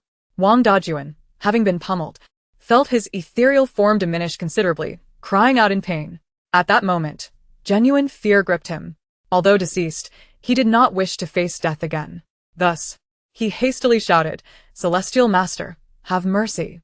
I acknowledge my wrongs." Su Yinong remained expressionless, poised to obliterate him completely. Such a spirit would only lower the quality of the underworld. It was better to ensure his utter disappearance from existence. Wang Dajuan, terrified of his impending fate, quickly added, "Celestial Master, I can be of service to you. Please spare me. If I prove to be a nuisance, I willingly accept punishment in the underworld." The prospect of being sent to the underworld at least offered a chance of reincarnation, whereas being dispatched by this woman would deny him even that opportunity. Upon hearing his plea, Su Yinong paused momentarily. She recalled the untouched purple sandalwood back at her home. Wang Dajuan's proposition was not without merit. If he performed well, she might kindly send him to the underworld. At that time, he would face appropriate retribution for his misdeeds. After a moment of contemplation, Su Yinong replied, "Very well. Since you have spoken thus, behave yourself." Wang Dajuan, now thoroughly compliant, was swiftly rolled up and tucked into her keychain for ease of transport. Having dealt with Wang Dajuan, Su Yinong turned her gaze toward the bewildered and frightened Meng Ming and his daughter. "All is resolved," she stated. Meng Ming, filled with gratitude, responded, "Miss Su, how fortunate we are to have encountered you today. Otherwise, my daughter Meng Yun could have." He then inquired, "Miss Su, may I ask who this ghost is? Why has he targeted our family?" Su Yinong explained, "He was your daughter's boyfriend during her university years. After their breakup, he succumbed to alcohol. In death. He harbors resentment towards you for facilitating their separation, which is why he has attached himself to you." Upon hearing this, both Meng Ming and Meng Yun were instantly incensed. "So, it was that scoundrel, Wang Dajuan," Meng Ming exclaimed. "That ruffian, skilled in debauchery and vice, even staged a heroic rescue to win my daughter's affection. How could my exceptional daughter possibly be interested in him?" He continued to berate, "Wang Dajuan, you are unworthy of my daughter. Forcing her to break up with you was the wisest decision I have ever made." Meng Yun nodded in agreement, unable to contain her disdain. Wang Dajuan, still confined within the keychain, felt an urge to retort but was swiftly silenced by a precise slap from Su Yinong. The words caught in his throat as the ghost, trapped in the keychain, had no choice but to submit. He could not contend with this female celestial master. Silence was his best option to avoid further punishment. Yet, internally, he harbored resentment towards Meng Ming and Meng Yun. Despite his vices, he genuinely cared for Meng Yun. Why should they have parted ways? Had she been by his side, he might not have met his untimely demise due to drunkenness. After a final tirade against Wang Dajuan, Meng Ming shifted his demeanor, expressing heartfelt gratitude towards Su Yinong. "Miss Su, thank you for saving us today. May I ask for your account number?" Although he did not explicitly state it was for a bank transfer, the implication was clear to Su Yinong. "Simply add me as a friend," she replied. Meng Ming, upon hearing her words, immediately produced his phone. "Miss Su, I shall add you." Once they had exchanged contact information, Meng Ming, still concerned, asked Miss Su, "Will this incident have any lasting effects on my daughter's health? Is there anything she should be wary of?" Su Yinong reassured him. "Your daughter's contact with the ghost was far less than yours. Moreover, the Buddhist beads she wears are blessed, enabling her to maintain clarity even while under Wang Dajuan's influence. Otherwise, she might not have been able to wait for your return. If you remain concerned, encourage her to bask in sunlight." In death, Wang Dajuan harbored the deepest resentment towards Meng Ming, which is why he initially targeted him. Had Meng Ming not been engaged in business discussions, Wang Dajuan would not have approached Meng Yun directly. In his twisted reasoning, Wang Dajuan intended to eliminate Meng Ming first before claiming Meng Yun, envisioning a ghostly couple united in their malevolence. Consequently, the negative energy clinging to Meng Ming was the most substantial. At this revelation, Meng Ming felt a chill of apprehension. The beads, a gift from his daughter's grandmother, were indeed authentic, as she had claimed. Thankfully, his daughter had consistently worn them. Lost in these thoughts, Meng Ming suddenly realized Su Yinong's earlier statement. He had spent more time in contact with the ghost, making him the one who should be more cautious. With a pained expression, he implored, "Miss Su, do you possess anything that could help me dispel this ill fortune?" Su Yinong nodded. "Yes, I have talismans for exorcism, for protection, and for peace. Which one would you prefer?" Meng Ming waved his hand decisively. "I want the most expensive one. The most expensive is the best." Su Yinong smirked at his response.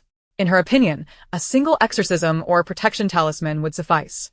"Very well, I recommend the peace talisman. It's the most comprehensive and costs 100,000. Meng Ming, unfazed by the price, replied, "Miss Su, I want 8. In addition to his family of 4, he also wished to secure protection for 4 elderly relatives. Recalling that Su Yinong always carried talismans, He watched as she produced 8 and handed them over. With solemnity, Meng Ming accepted the talismans. As Su Yinong was eager to return and craft her auspicious charms, she did not linger long after delivering the talismans, bidding her farewells. Regarding payment, she had faith that Meng Ming would honor his commitment. Indeed, shortly after her departure, Su Yinong received a transfer of 1 million from Meng Ming, of which 800,000 was for the peace talismans and 200,000 was a token of gratitude for her assistance.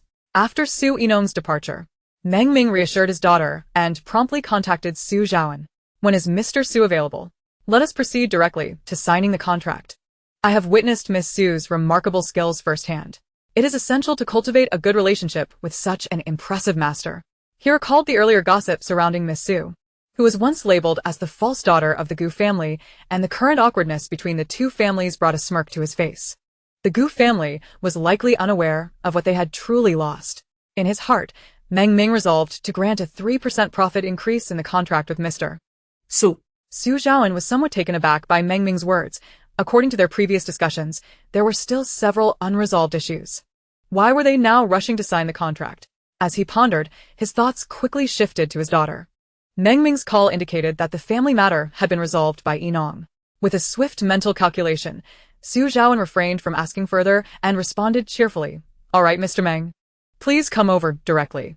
Once the two had completed the contract and Meng Ming had left, Su Zhaoan examined the terms and pricing, a proud smile gracing his face.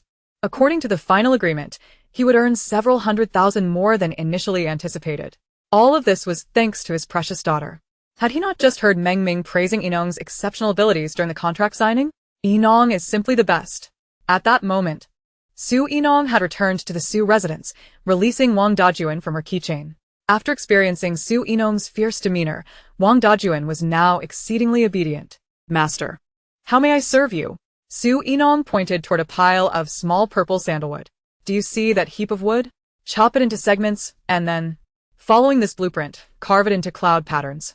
Understood?" Wang Dajuan looked at the pile, his face contorted in dismay. "It's far too much." Su Yinong shot him a glance.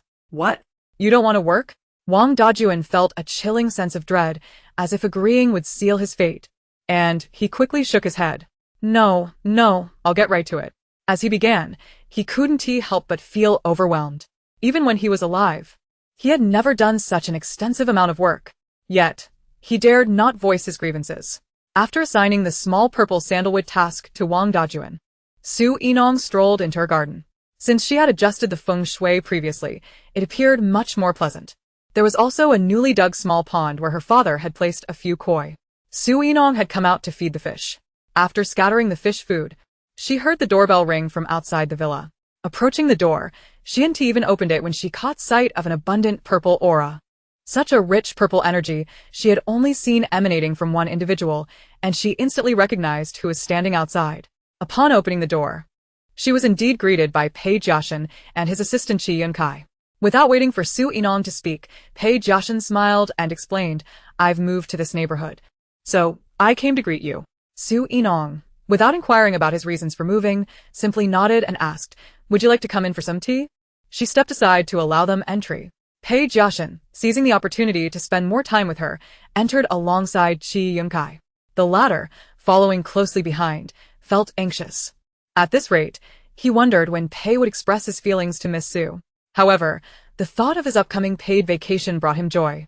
Regardless of any romantic developments between Page Yashin and Miss Su, upon entering, they immediately noticed a corner of the living room piled with small purple sandalwood. To their astonishment, some of the wood appeared to be levitating, shedding shavings as if an unseen force was carving it. Page Yashin remained relatively composed, while Qi Yunkai hesitated, uncertain whether to proceed further. Chapter 55, The Lottery. Noticing their gaze, Su Yinong face-bombed, having forgotten Wang Dajuan was working. She contemplated briefly before earnestly explaining to them. "Would you believe me if I said you were mistaken?" Page Yashin regarded her with a hint of amusement in his eyes. "What you say, I have seen nothing." Qi Yunkai's eyes widened in disbelief. He hadn't imagined that Page Yashin would tell such a fib for Miss Su. But when he caught his boss's gaze, he quickly changed his tune. "I saw nothing either." This was not flattery. He simply valued the generous salary his boss provided. Su Yinong couldn't help but chuckle inwardly. It was her oversight. she should have sent Wang Dajun upstairs. Otherwise, it would be unpleasant if he frightened the others. Presently, aside from herself and her father, 4 new caretakers and a chef had been hired. Thus, with a subtle signal from Su Yinong, Wang Dajun stealthily carried a pile of small purple sandalwood upstairs to the study. Then, Su Yinong had tea brought in. During this time, driven by curiosity, Qi Yunkai glanced back at the corner where the small purple sandalwood had been. To his astonishment, he found that the pile had vanished. His eyes widened as he looked again. Still nothing remained. He quickly averted his gaze, unwilling to explore further. He reassured himself that with Miss Su's profound metaphysical abilities, it was normal for peculiar occurrences to arise.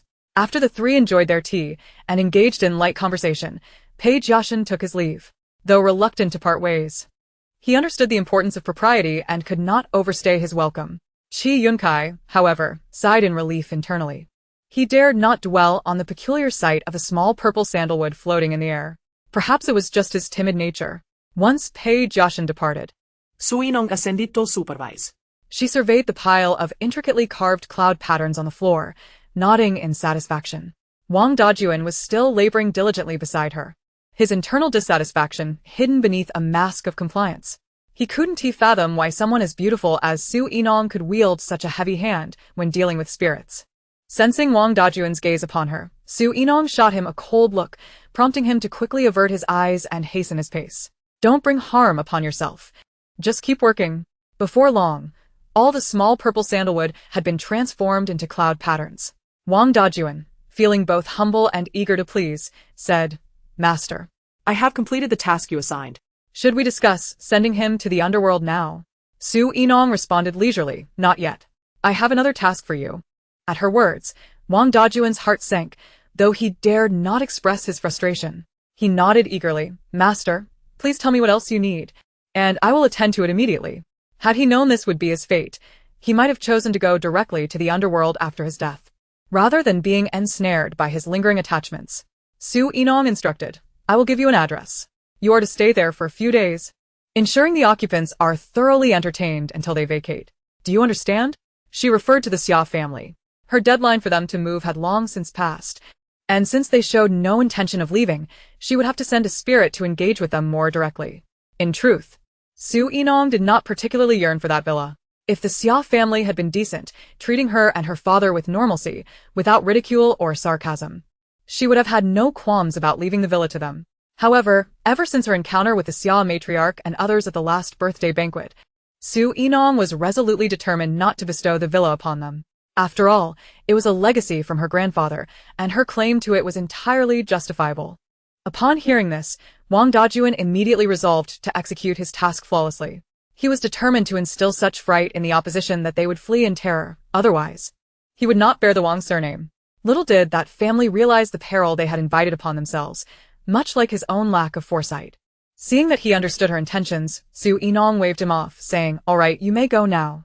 After Wang Dajun departed, she began to tend to the small leaf purple sandalwood auspicious clouds in her possession. A tiny hole had already been drilled through them, threaded with a red string. What she needed to do now was to eliminate the residual negative energy left by Wang Dajun's contact, and then add auspicious runes for peace and prosperity. After a couple of hours of diligent work, she finally completed the assembly of the auspicious cloud pendants. Counting them, she found there were 85 in total. After setting aside 80 for her giveaway, 5 remained for her to keep as gifts. She meticulously packaged 20-piece talismans and 80 auspicious pendants, then logged into her accounts on Weibo and Instagram. As expected, her notifications were inundated with messages and comments, all urging her to conduct the million-follower giveaway. Scanning through the messages, she could feel the fervor of her followers yearning for the lottery. "Sister Sue, I've brought my whole family to follow you. We've hit 1 million followers. When asked the giveaway. Hee Sister Sue, I'm all set. My hands are clean and ready for the draw. I must win a peace talisman. Peace talisman, come to me. Wah, will I win a prize? I'd be thrilled with an auspicious pendant too." The enthusiasm of her fans was almost palpable, spilling off the screen. Since the giveaway gifts were prepared, Su Yinong felt no need to prolong the suspense. She promptly edited a post. "Thank you all for your support and affection. My followers on both platforms have surpassed 1 million. We're starting the giveaway now. with 50 prizes on each platform, including 20-piece talismans and 80 auspicious pendants. Simply leave a comment to automatically enter the draw, with results to be announced by the platform in 24 hours. Best of luck to everyone. She attached photographs of the 20-piece talismans and auspicious pendants and sent out this giveaway announcement on both platforms. Afterward, she left it unattended, unaware of the soaring popularity of her post, which would soon appear on trending topics. The news of Su Yinong's million-follower giveaway stirred the interest of several affluent individuals in the capital, including the president of the Pei Corporation, Pei Jiaxin, who had inadvertently commented on the giveaway with his official account instead of his alternate one. Nevertheless, he deemed it acceptable, as it would serve as a warning to others not to cause trouble for Su Yinong in the future. Chapter 56.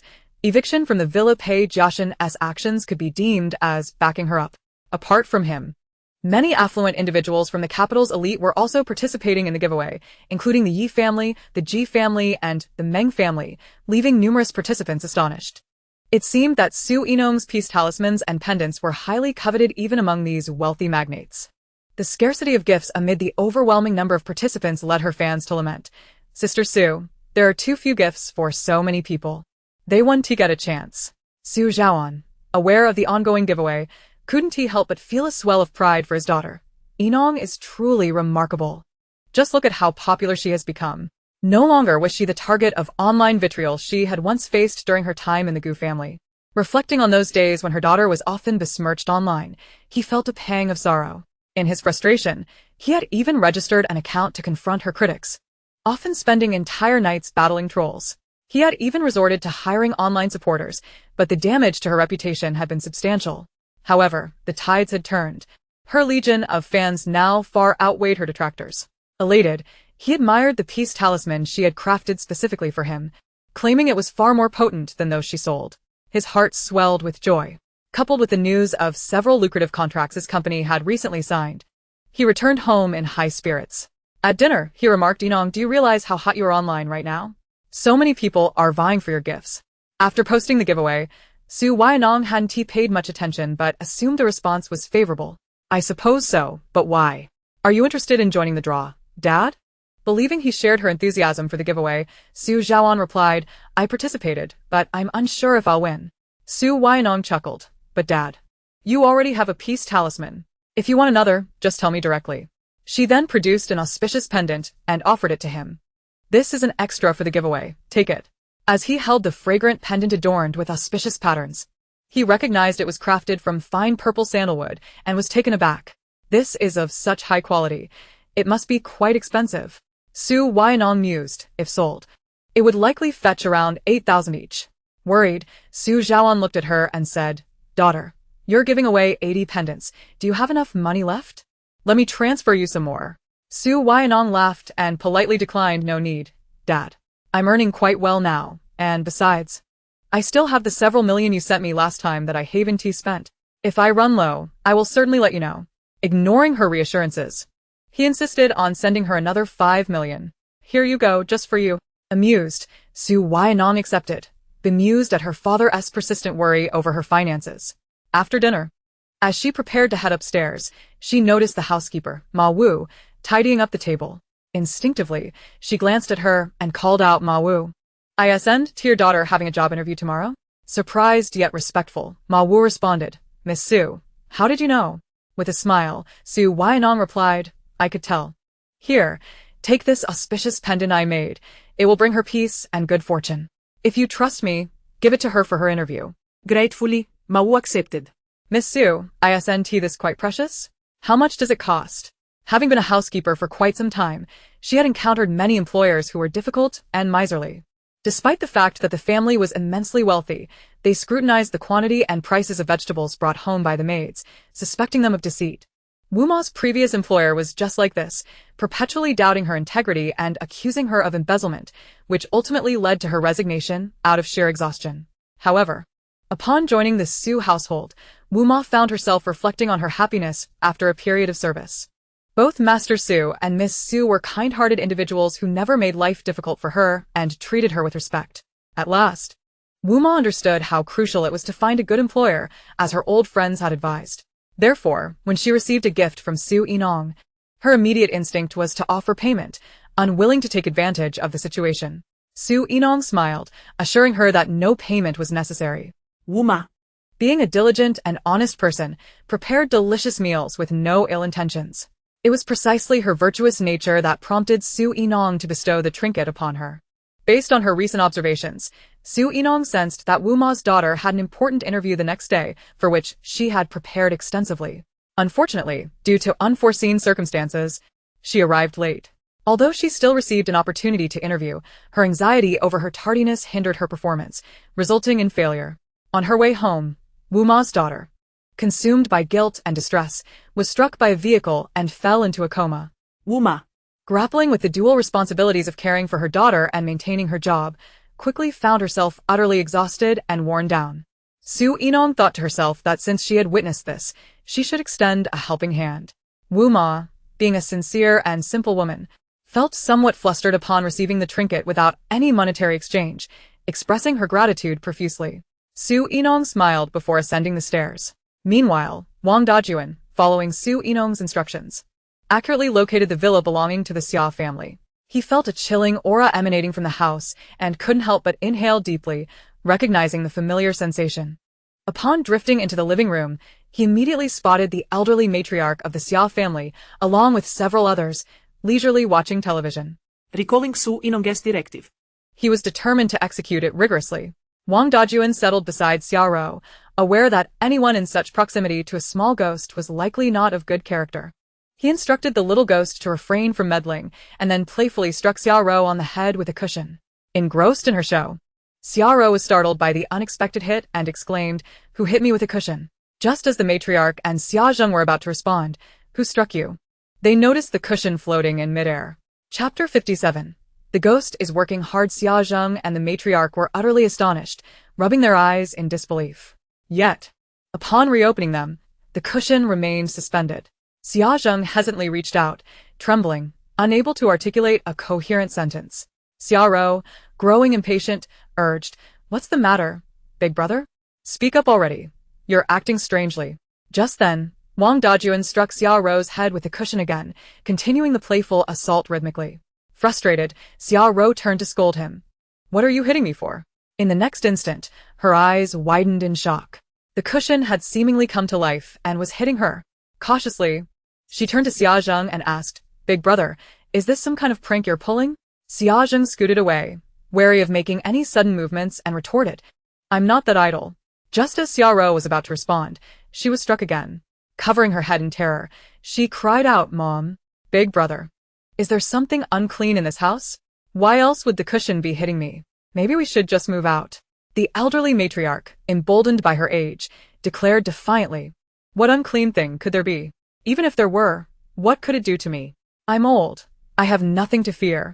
I refuse to leave this villa. Not for that little brat Su Yinong. I would rather die here than give her the satisfaction." Xia Zheng and Xiaorou considered her words reasonable. This was their father's property. Why should they vacate it for that insufferable girl? Wang Dajuan, overhearing the matriarch's defiance, was incensed. How dare they refuse to leave? How could he explain this to the ferocious celestial master? He had no desire to meet a grim fate. Having focused on tormenting the younger one, he had neglected to deal with the elder. Changing targets, Wang Dajuan glided before the matriarch and forcefully pressed the cushion over her mouth and nose.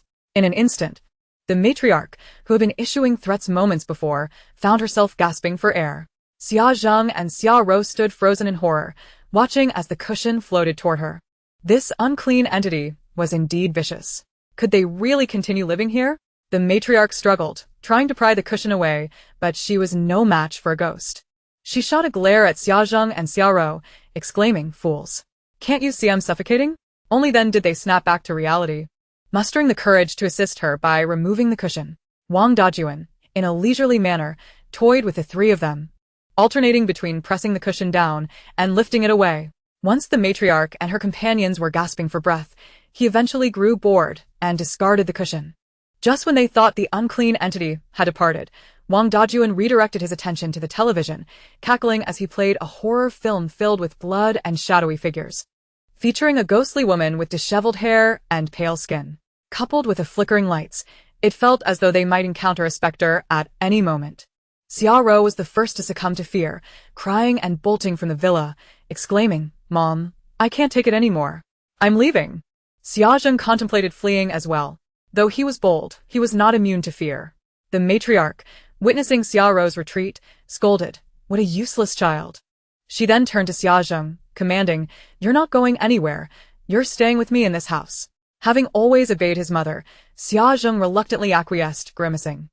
The matriarch, her expression sour, chastised, "We've lived in this villa for so long without incident, and now that Su Yinong wants us out, trouble arises.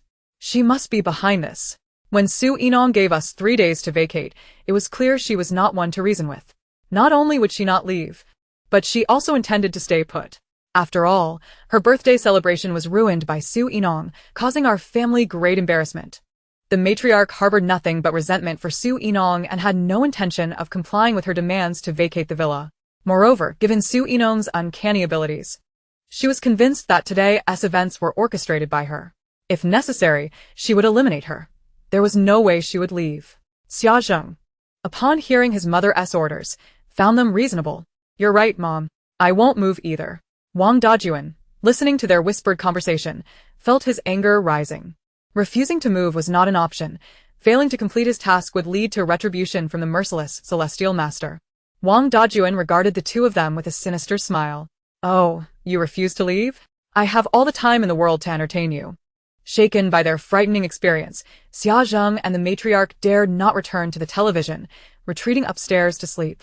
The Xia family employed a nanny, but none lived in the villa, leaving only Xia Zheng and the matriarch behind. As they lay in bed, they were too frightened to turn off the lights or emerge from under the covers.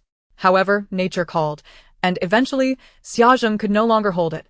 He rose and made his way to the bathroom. As he stepped into the restroom, he inadvertently caught a glimpse of the mirror, where an ashen, ghastly visage was grinning back at him. Xia Zheng was so startled that he almost lost control of his bladder.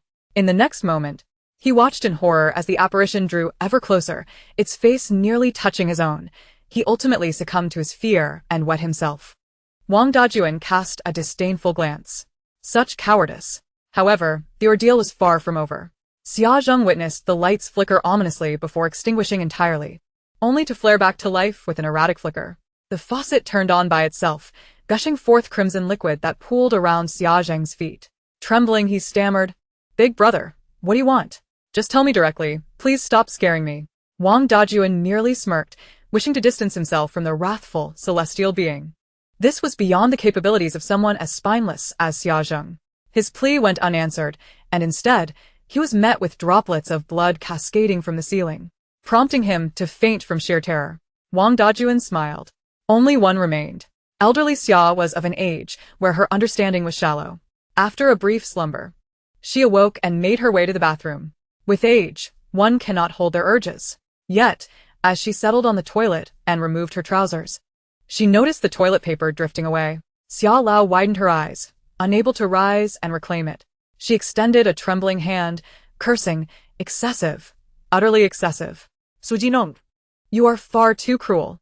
How can one take the toilet paper while another is occupied?" After a considerable time, Xia Lao emerged with a stormy expression. Wang Dajuan had not yet finished with her. He first snipped her hair, discarded her dentures, and then snapped her reading glasses in two. Chapter 58. The lottery results the following morning. Xia Lao and Xia Zheng stepped out of the house, their faces haggard and terrified. Their eyes were darkened, clearly indicating a sleepless night. Xia Zheng could no longer contain himself. He had awakened on the restroom floor. "Mom, I must leave. I cannot stay here any longer." They had other places to reside. If Su Yinong desired this villa, she could take it. He had no intention of remaining any longer. Xia Lao was still simmering with indignation. "I refuse to believe this ghost is so formidable. I will find a master to vanquish it." Xia Zheng looked pained. "Mom, I don't know any masters, and even if I did, it would be too late to seek one. Do you think we will find a master before this ghost sends us packing?" Xia Lao fell silent. She was frightened, yet she was unwilling to abandon the villa to Su Yinong. Just as she reached the staircase, she felt a force behind her that propelled her downward. The fall was severe, leaving her too pained to cry out. Xia Zheng, convinced that his mother had not fallen of her own accord, shouted into the air, "We are moving out today. Cease your attacks on us." Wang Dajuan, upon hearing this, let out a cold snort. If only he had been this sensible sooner. Xia Zheng immediately called for an ambulance to take his mother to the hospital, then hastily gathered their belongings from the villa. Once everything was packed, Xia Zheng left without looking back. Su Yinong's methods were too ruthless. He would never dare to stay again. Wang Dajuan, pleased with the completion of his task, happily floated back to the Su residence. Celestial Master, I have driven the Xia family away. Would you like to go and see? Su Yinong nodded. Very well. Well done. To deal with someone as unreasonable as Elder Xia, Su Yinong naturally had even more unscrupulous methods. Now, she was prepared to reclaim her villa. Arriving outside the villa, Su Yinong brought in a renovation crew and disposed of all the worthless belongings of Elder Xia and her family. She instructed the crew to renovate the villa according to her specifications, replacing all the doors. The villa's Feng Shui layout was mediocre and warranted a complete overhaul. Su Yinong also contacted the property management of the villa, presenting documentation to confirm her ownership, ensuring that Elder Xia and her family would no longer be permitted entry. She transferred all relevant permissions to herself and revoked those of Elder Xia and her family. Having completed all these tasks, Su Yinong entrusted the renovation to the crew and returned to the Su residence. Wang Dajuan followed eagerly behind her. Celestial Master, look at me now. Su Yinong shot him a glance. Enough, I understand your intent. It's time to send you down. With that, Su Yinong formed a hand gesture and opened the ghost gate with her cultivation. A towering, obsidian iron door materialized in the air, seemingly dominating the sky, exuding a powerful aura that was daunting to behold. Ordinary people could not witness the spectacle, but Wang Dajuan's eyes widened in astonishment. Opening the ghost gate with bare hands? The strength of this celestial master was indeed terrifying. Fortunately, he was wise enough to recognize the situation. As the ghost gate creaked open, before the ghostly envoy could emerge, Su Yinong gave Wang Dajuan a swift kick, sending him inside, and then closed the gate behind him. The ghostly envoy exclaimed, "Did something just enter?" After dispatching Wang Dajuan, Su Yinong reclaimed the villa left to her by her grandfather. Her spirits lifted. She opened her phone to find that the lottery results she had published the previous day were now available. As fans discovered their winnings, they eagerly filled in their shipping addresses and couldn't help but boast online. I'm the luckiest of them all. I won. I drew the peace talisman. Jealous. Why did you get the peace talisman? But I'm content. I drew the auspicious pendant. To the two above. I'm going to compete with you. Surely I can't be the only one who didn't win anything. Jealousy has transformed my visage. I too desire Sister Sue's peace talisman and pendant. Is there anyone willing to sell theirs? I can pay double. Not selling. Sister Sue's items are precious. I must keep them for myself. Is there no scalper? Is there no one willing to sell? I want to buy too. I am the scalper. But I didn't win, sweating. Su Yinong chuckled at these comments. Only those with sincere hearts could win her gifts. Those who sought to sell merely for profit would never succeed, no matter how many times they tried. Yesterday's lottery had trended on social media. And today's results were trending again. Did you win a peace talisman or pendant today? Su Yinong was not a celebrity. Yet her current influence and popularity surpassed that of many stars. Observing the addresses of the winners, she had some time to spare and decided to send out the peace talismans and pendants. A total of 100 fans. None were overlooked. After dispatching the gifts, just as she prepared to exit the platform, she noticed a live stream notification from an Entertainment Street interview. Clicking on the live page, she saw two familiar faces, Gu Shuangxue and Hu Baiting. Watching the video, as Gu Shuangshue's negative energy gradually intensified, a smile crept across Su Yinong's face. Without her good fortune, Gu Shuangxue was destined to face her own misfortunes. Especially under the backlash of her previous transgressions, her luck would plummet even further. During such times, calamities would easily befall her, attracting sinister energies. Su Yinong observed the live stream. It seemed Gu Shuangxue and Hu Baiting were out shopping when they were interviewed. Entertainment reporter, Miss Gu, Mr. Hua, you two are now engaged. When do you plan to marry? The fans in the live chat erupted in excited screams. Wow. It's Gu Shuangxue and Mr. Hua. Such a perfect match of talent and beauty. I've grown weary of watching Su Yinong's antics lately. Our Shuangxue and Mr. Hua are truly the most stunning. Gu Shuangxue blushed, her expression one of coyness. It depends on my family's wishes. However, my engagement with Ah Ting is still fresh. Thus we are not in any rush to wed. Hua biting, with an air of dominance, wrapped his arm around Gu Shuangshue's waist. As long as Shuangshue agrees, we can marry at any moment. Oh, Mr. Hua is so doting. Gu Shuangshue is truly fortunate. I wish I could find a girlfriend just like Mr. Hua. The entertainment reporter chimed in. Your relationship is quite enviable. Even I, a single person, am filled with envy. But should you two decide to marry, will you consider Miss Su Yinong's feelings? After all, she is a false heiress who lived with you for over a decade. Upon hearing Su Yinong's name, Gu Shuangshue's eyes darkened slightly. With a resigned yet understanding demeanor, she replied, Of course, we will take Yinong's feelings into account. Though she is not my parents' biological daughter, she has lived in our home for many years, and our entire family regards her as one of our own. Our Shuangshue is simply too kind. Su Yinong hasn't exactly spoken fondly of you in her live streams. Soon after, fans of Su Yinong began to flood the live stream. Get lost. Why must you belittle our sister Su? Gu Shuangshue is nothing but a white lotus. Only a fool wouldn't see through her. Hua biting, visibly displeased, remained silent. Mindful of Gu Shuangshue beside him, the entertainment reporter pressed on. At the banquet, Miss Su and Mr. Hua appeared quite close. Could there have been a misunderstanding? What misunderstanding could there be? Su Yinong simply enjoys stealing Shuangshue's fiancé. It's truly beneath her. What does Hua biting have that would attract our sister Su? Sister Su is uniquely beautiful. Stop riding her coattails. Isn't it true that without Sister Su's heat, there would be no traffic? In the live stream, Gu Shuangshue adeptly feigned hesitation before finally saying, Yes, it is a misunderstanding. I have clarified this matter already. She did not intend any harm. Although her words suggested a misunderstanding, her expression and demeanor invited speculation. The entertainment reporter, having finally cornered the couple as they left, seized the opportunity to inquire further. Miss Gu, you appear to have a good relationship with Miss Su in public, but recently, her behavior in the live stream seemed quite different. She doesn't seem to harbor the same affection for you. Su Yinong's recent popularity had many reporters eager to uncover anything related to her. Lacking access to Su Yinong, they turned their attention to those with emotional ties to her. Gu Shuangshue's eyes reddened. Perhaps Yinong is simply feeling down. I am unsure why she would say such things. Seeing Gu Shuangshue's eyes glistening with unshed tears, Hua biting's heart ached. He spoke coldly enough. This interview ends here. We have other matters to attend to. If entertainment reporters could be easily dismissed, they would have long lost their jobs.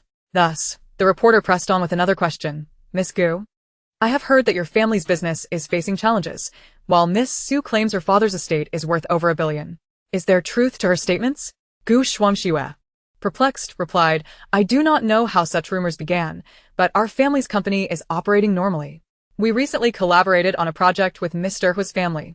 As for Su's father's company, I am not well informed. I only know it has been in decline for 3 years, and I heard that he was preparing for bankruptcy.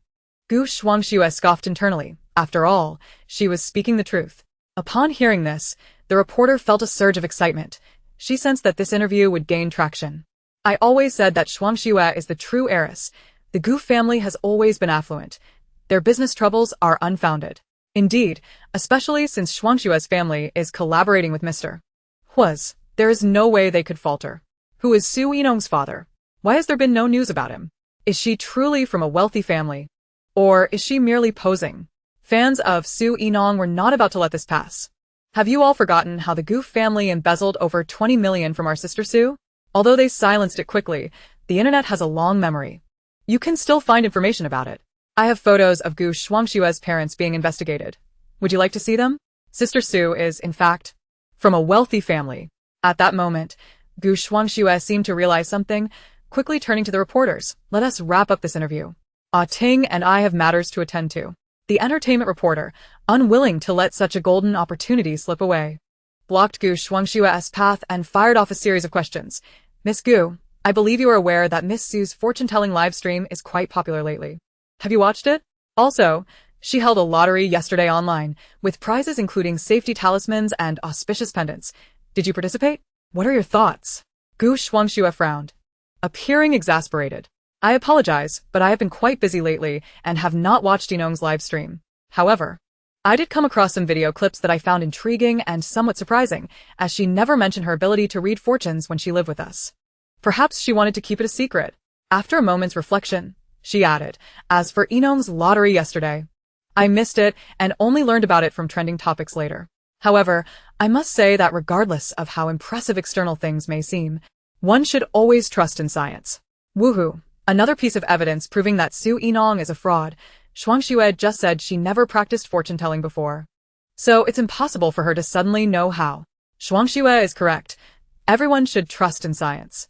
How can some still believe in such deceitful things as safety talismans? Exactly. Su Yinong even claimed her safety talismans sell for 100,000 each. It's nothing but a money grab. Her previous live streams and lotteries were all just to profit from selling these things. Su Yinong's fans remain steadfast. Believe in science, yet you kneel before the god of wealth? Goodness, Gu Shuangshue's words are quite sharp. Is she insinuating that our sister Su is deceiving people? Gu Shuangxue, if you encounter a problem in the future, don't come running to our sister Su. We believe in Sister Su. We enjoy spending money on her. Are you upset about that? Having expressed all she wished to say, Gu Shuangxue took Wu Baiting's hand and departed. The entertainment reporter did not attempt to stop them. The content they had gathered was already sufficient. Su Yinong had exited the live stream the moment Gu Shuangxue left, having anticipated the latter's words. After all, Gu Shuangxue had always been this way. As Su Yinong observed the rising discussions online about her purported facade of wealth and Gu Shuangshue's claims of her never having studied Feng Shui, she smiled lightly. Did Gu Shuangxue think she would remain silent? Su Yinong was not one to let herself be wronged. Thus, she promptly released an announcement on her social media account. Heard someone is doubting my identity? Tune into my live stream at 7 tonight. It's time to enlighten certain individuals. Chapter 60. The Curse of Rumors. After posting the announcement, Su Yinong exited the platform, sensing that tonight's live stream would attract an even greater audience than usual. As Gu Shuangxue and Wu Baiting participated in a live street interview, the excitement surrounding them surged exponentially. Gu Shuangxue, already basking in the spotlight due to her status as the true heiress, was further amplified by Wu Baiting's reputation as a wealthy scion, distinguished by his handsome appearance and illustrious lineage. The interview questions, focusing on recent topics of public intrigue, propelled the live broadcast of their conversation into the online stratosphere. The fans of Gu Shuangxue and Wu Baiting clashed vehemently with those of Su Yinong across social media platforms. By 7 in the evening, Su Yinong commenced her own live stream. The supporters of Gu Shuangxue and Wu Baiting, eager to voice their disdain, had already gathered beneath Su Yinong's account well in advance. Consequently, as soon as the live stream began, they rushed into the chat room. Su Yinong's followers, equally swift, secured prime spots in the front rows, collectively flooding the screen with comments, protecting the best Su Jia. As soon as Gu Shuangshue's fans entered the live stream, they began typing furiously. Su Yinong, how dare you still host a live stream? Aren't you afraid of being exposed as the fraud you are? I heard that after leaving the Gu family, you started pretending to be a wealthy beauty? You claim to have several villas, but I find that hard to believe. Does the internet not have a memory? Just a while ago, you were trying to seduce our Shuangshue's fiancé, Huashao. How quickly you forget. Su Yinong, Are you so desperate for money that you've gone mad? What's next? A lottery for talismans. You better watch out. I'm going to report you right now. Su Yinong's fans, upon witnessing the barrage of insults, were immediately incensed. How dare they speak ill of Su Jia? Oh, which dog is barking so wildly here? It sounds dreadful. Someone should take it away. How much for one? If you have money, why not take me along? Su Jia earns hundreds of thousands to millions per live stream. She doesn't need to pretend to be a wealthy beauty. She is already a rich woman. Let's be real, Su Jia is unlucky to have encountered Wu Baiting and Gu Shuangxue. It's barely been long since Gu Shuangxue returned to the Gu family, and they've already become entangled. 18 years of companionship only to be met with this? Wu Baiting is nothing but a scoundrel. In the chaotic world of the wealthy, who knows the truth? But I suspect it's all because of that white lotus, Gu Shuangxue. I can't stop laughing. Some people still dare to call our Su Jia fraud. In the future, if you find yourselves in trouble, don't come asking for Su Jia's help. We fans are just waiting for Su Jia to sell her talismans. We love spending money on her. Isn't that infuriating? Su Yinong, Observing the rapidly scrolling comments and the astonishing count of over 30,000 viewers within mere minutes of her broadcast, raised an eyebrow. It seemed everyone was quite curious about the matters between herself, the Gu family, and Wu Baiting. Thus, this live stream would serve as the perfect opportunity to clarify certain issues before diving into fortune-telling, lest her silence allow Gu Shuangxue to tarnish her reputation unchecked. The hired trolls that Gu Shuangxue employed immediately sprang into action. Pa, ready to spin a tale, are we? You shameless, vanity-driven fraud. Laughable. What reputation do you even have left to tarnish? ISN to what Shuangxue said true? No matter what, Huashao would never look your way. After all those years, you still lack the ability to win his affection. Su Yinong remained unfazed by the vitriol, but standing idly by while being insulted was not her style. She grabbed a goat hairbrush, yellow paper, and vermilion, and began to draw talismans. This time, the talisman she crafted was not a peace talisman, but rather a condemnation talisman she had devised during her idle hours at the Ziwei sect. The purpose of this talisman was to activate when someone insulted or maliciously cursed her, thereby inflicting varying degrees of punishment and retribution upon those who frequently spewed venomous words at others, such as misfortune or sudden illness. This was her first time drawing a condemnation talisman in this world, and a wave of nostalgia washed over her. Upon completing the final stroke of the condemnation talisman, Su Yinong, with a benevolent spirit and cheerful demeanor, offered a brief introduction to her audience. This is a new type of talisman, known as the condemnation talisman. It means that those who speak ill or maliciously insult others in my live stream will face punishment and retribution. So, please be mindful of your words. Naturally, Gu Shuangshue's fans and hired trolls erupted in mockery. Haha, what a ridiculous charade, talking about condemnation talismans and retribution. Who would believe that? No way, no way. It can't really be effective, can it? I'm so scared, you idiot Su Yinong. Just wait until you're proven wrong. What nonsense have you drawn? I'll insult you regardless. I can't wait to see what punishment you think you'll impose. Su Yinong's fans, unwavering in their faith, even expressed admiration. Su Jie, that talisman sounds incredibly useful. Will you sell me one when you have the chance? I want to buy one too. Let us see who dares to insult me then. Post the link, post the link. I want to be the first to buy. Su Yinong smiled at the flurry of comments urging her to share the link. I'll consider it when I have time. As for the disparaging remarks from Gu Shuangshue's fans and trolls, Su Yinong simply shrugged. If they chose not to believe, that was their prerogative. In the next moment, the audience in the live stream widened their eyes in astonishment. They seemed to witness something extraordinary. The condemnation talisman in Su Yinong's hand floated into the air without wind, then expanded to nearly engulf the entire wall of the live stream backdrop before rippling and fading into invisibility. Su Yinong flashed a captivating smile. The condemnation talisman was beginning to take effect. Wang Dego, a ne'er-do-well who spent his days aimlessly browsing the internet, relied on his part-time trolling job to scrape together a living. Upon receiving an assignment to target Su Yinong, he wasted no time and began typing away. He paid no heed to Su Yinong's talk of condemnation talismans and retribution, dismissing them as mere gimmicks. Having been in the trolling business for so long, he had insulted countless individuals without facing any consequences. Thus, Wang Dego continued his tirade. Come on, I'm going to insult you today, you fraud. Let us see if you can make me unlucky. At that moment, a ripple seemed to manifest on the wall behind Su Yinong in the live stream.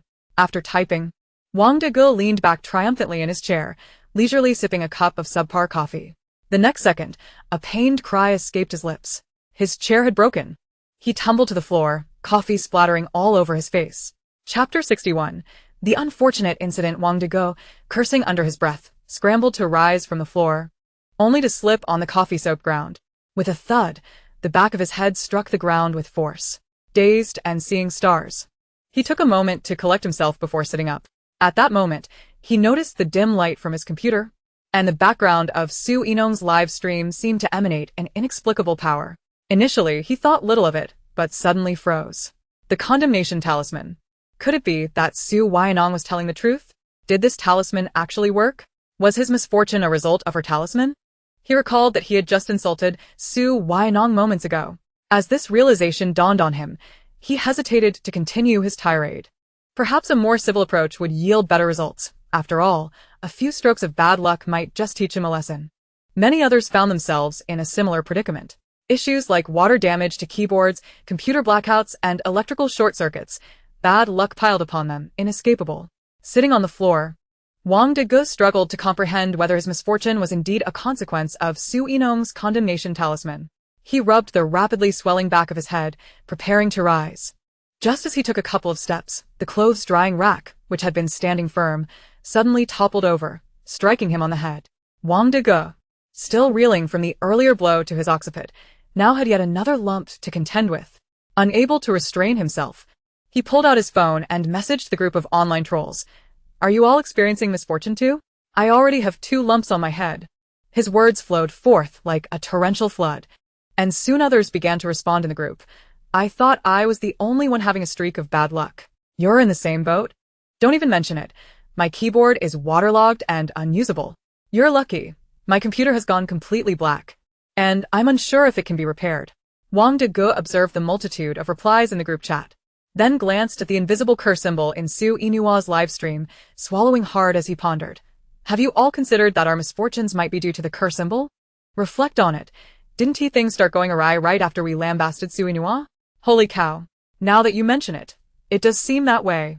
What should we do? We were paid to do this. Should we continue to insult her? My computer is already blacked out, and someone's keyboard is broken. How can we keep insulting her? Anyway, we've already done it. It's not like we did it for free. We can at least fulfill our obligations. Exactly. If you want to insult her, feel free. I won't dare anymore. Wang Dege felt a wave of despair wash over him as he read the comments. Had he known Su Yinua wielded such formidable power, he would have refrained from insulting her from the beginning. How long would the effects of this curse symbol last? Surely, wouldn't he remain perpetually unlucky? That simply wouldn't he do. With this thought, he disregarded the coffee stains all over him and re-entered the live stream. He hastily typed, "Does the curse symbol cause perpetual misfortune? How can it be lifted?" At that moment in the live stream, the atmosphere had significantly improved, as the previous onslaught of insults from both fans and trolls had diminished, leaving the chat much cleaner. Just before Wang Dege began typing, Su Yinua's fans had been puzzled as to why the barrage of expletives on the screen had suddenly ceased. Upon seeing Wang Dege's message, they burst into laughter. This ID looks familiar. If I'm not mistaken, it's the one that was relentlessly insulting Sister Su before. What does he mean by that? Has the curse symbol begun to take effect? Ha, are you in a spot of bad luck? Have you backed down? Who was it that said they didn't believe earlier? One word. Exhilarating. Wang Dege's face darkened as he read the comments. As a troll, he had never felt so humiliated. Yet, as he gazed at the shimmering backdrop of Su Yinua's livestream, he felt a wave of trepidation. This bout of misfortune had merely resulted in 2 unsightly lumps on his head. What if it escalated? Would he end up losing limbs? He dared not take that risk. At that moment, Su Yinua noticed his message and raised an eyebrow, speaking languidly. The amount of karma you've accumulated will dictate the repercussions you face. If you wish to know how long your bad luck will persist, reflect on how many people you've derided. Wang Dege's expression fell instantly. Those in the trolling profession, without a doubt, had hurled insults the most. If Su Yinua's words were true, his streak of misfortune was only just beginning? He couldn't accept that. Wang Dege quickly typed, "Master Su, I see the error of my ways. You are indeed a master. I implore you to reveal how I might resolve this." Following his lead, other trolls chimed in with similar sentiments. "Master Su, we will no longer insult you. Please help us." After experiencing the string of unfortunate events, they had finally come to their senses. It was undoubtedly the curse symbol wielded by Su Yinua that had caused their collective misfortunes. After all, if a couple of trolls were experiencing bad luck, it could be dismissed as coincidence, but if they were all facing misfortune, there was no other explanation. They never anticipated that one day they would find themselves at the mercy of a true master. Their audacity was astounding. Su Yinua's fans erupted in joyous laughter. Sister Su was indeed magnificent. It was an immense source of pride to be her fan. At this moment, Su Yinua regarded the flurry of comments with an expression devoid of emotion. "You've come to realize your mistakes? Then perhaps you should explain why you felt compelled to insult me. I find it hard to believe that such a multitude would act of their own accord in my livestream." Wang Dege was the first to confess. As a troll, he had no qualms about revealing his true profession. He could simply switch accounts and continue his work as a troll. "Master Su, I am a troll, hired by someone else. I am not a fan of Gu Shuangxue, but I genuinely do not know who commissioned us to insult you." Wang Dege spoke the truth. He truly had no idea who had placed the order. He was merely following instructions for payment. Moreover, those who typically hired trolls did so surreptitiously, and it was unlikely anyone would reveal their identity, as it often passed through several hands. Following Wang Dege's candidness, the other trolls confessed as well. "We, too, are hired trolls, Master Su. We didn't genuinely wish to insult you. We simply had to fulfill our obligations after being paid. We now understand our mistakes." As the trolls anxiously awaited a response, Su Inua leisurely replied, "Accumulate more virtue and perform good deeds in the future, or else retribution will come knocking again." Then she added, "Enough, my live stream is not a place for you. Kindly exit now." Upon hearing her words, the trolls instinctively vacated her live stream. However, they soon found themselves puzzled. What did Master Su mean? Was the curse symbol still in effect? Would their misfortunes continue? As the trolls exited Su Inua's live stream, her fans were already celebrating with firecrackers. Sister Su is incredible. She doesn't even need to argue with the trolls. Just unleashes a curse symbol and waits to see them suffer. I'm genuinely curious about how these people are suffering. Can someone share? Ha ha ha. I want to know too. Su Inua surveyed her considerably cleaner live stream and stated, "Next, I will clarify a few recent matters concerning myself. Starting with my relationship with Gu Shuangxue and the Gu family. Sister Su, you speak. We stand with you." Su Inua continued. To summarize succinctly, I have severed all ties with the Gu family. I am no longer friends with Gu Shuangxue, nor could we ever be sisters. A curious onlooker inquired, "But the Gu family raised you for 18 years. Why not maintain some connection out of gratitude for those years?" Su Inua chuckled with a hint of sarcasm. The Gu family raised me for 18 years, while my father also raised Gu Shuangxue for 18 years. Moreover, the switching of our identities was no accident, and I believe the Gu family is well aware of the reasons behind it. However, sharing this with you is inconsequential. Whether you believe it or not is entirely up to you. The audience in the live stream was astounded. What? Did the Gu family intentionally switch your identities with Gu Shuangxue? Why would they do that? Su Inua shrugged and sighed. Naturally, it was because my fortune was far too favorable, while Gu Shuangxue's was exceedingly poor. Had I remained with them, I likely wouldn't have lived to adulthood. Thus, the Gu family altered our identities and subsequently switched our fortunes. Most people regarded her statement as a jest. How could one's fortune be so easily exchanged? Some even felt compelled to angrily rebuke Su Inua for her absurdity. But recalling the curse symbol, they swallowed their words. However, the conditions of the Gu family are evidently superior to yours.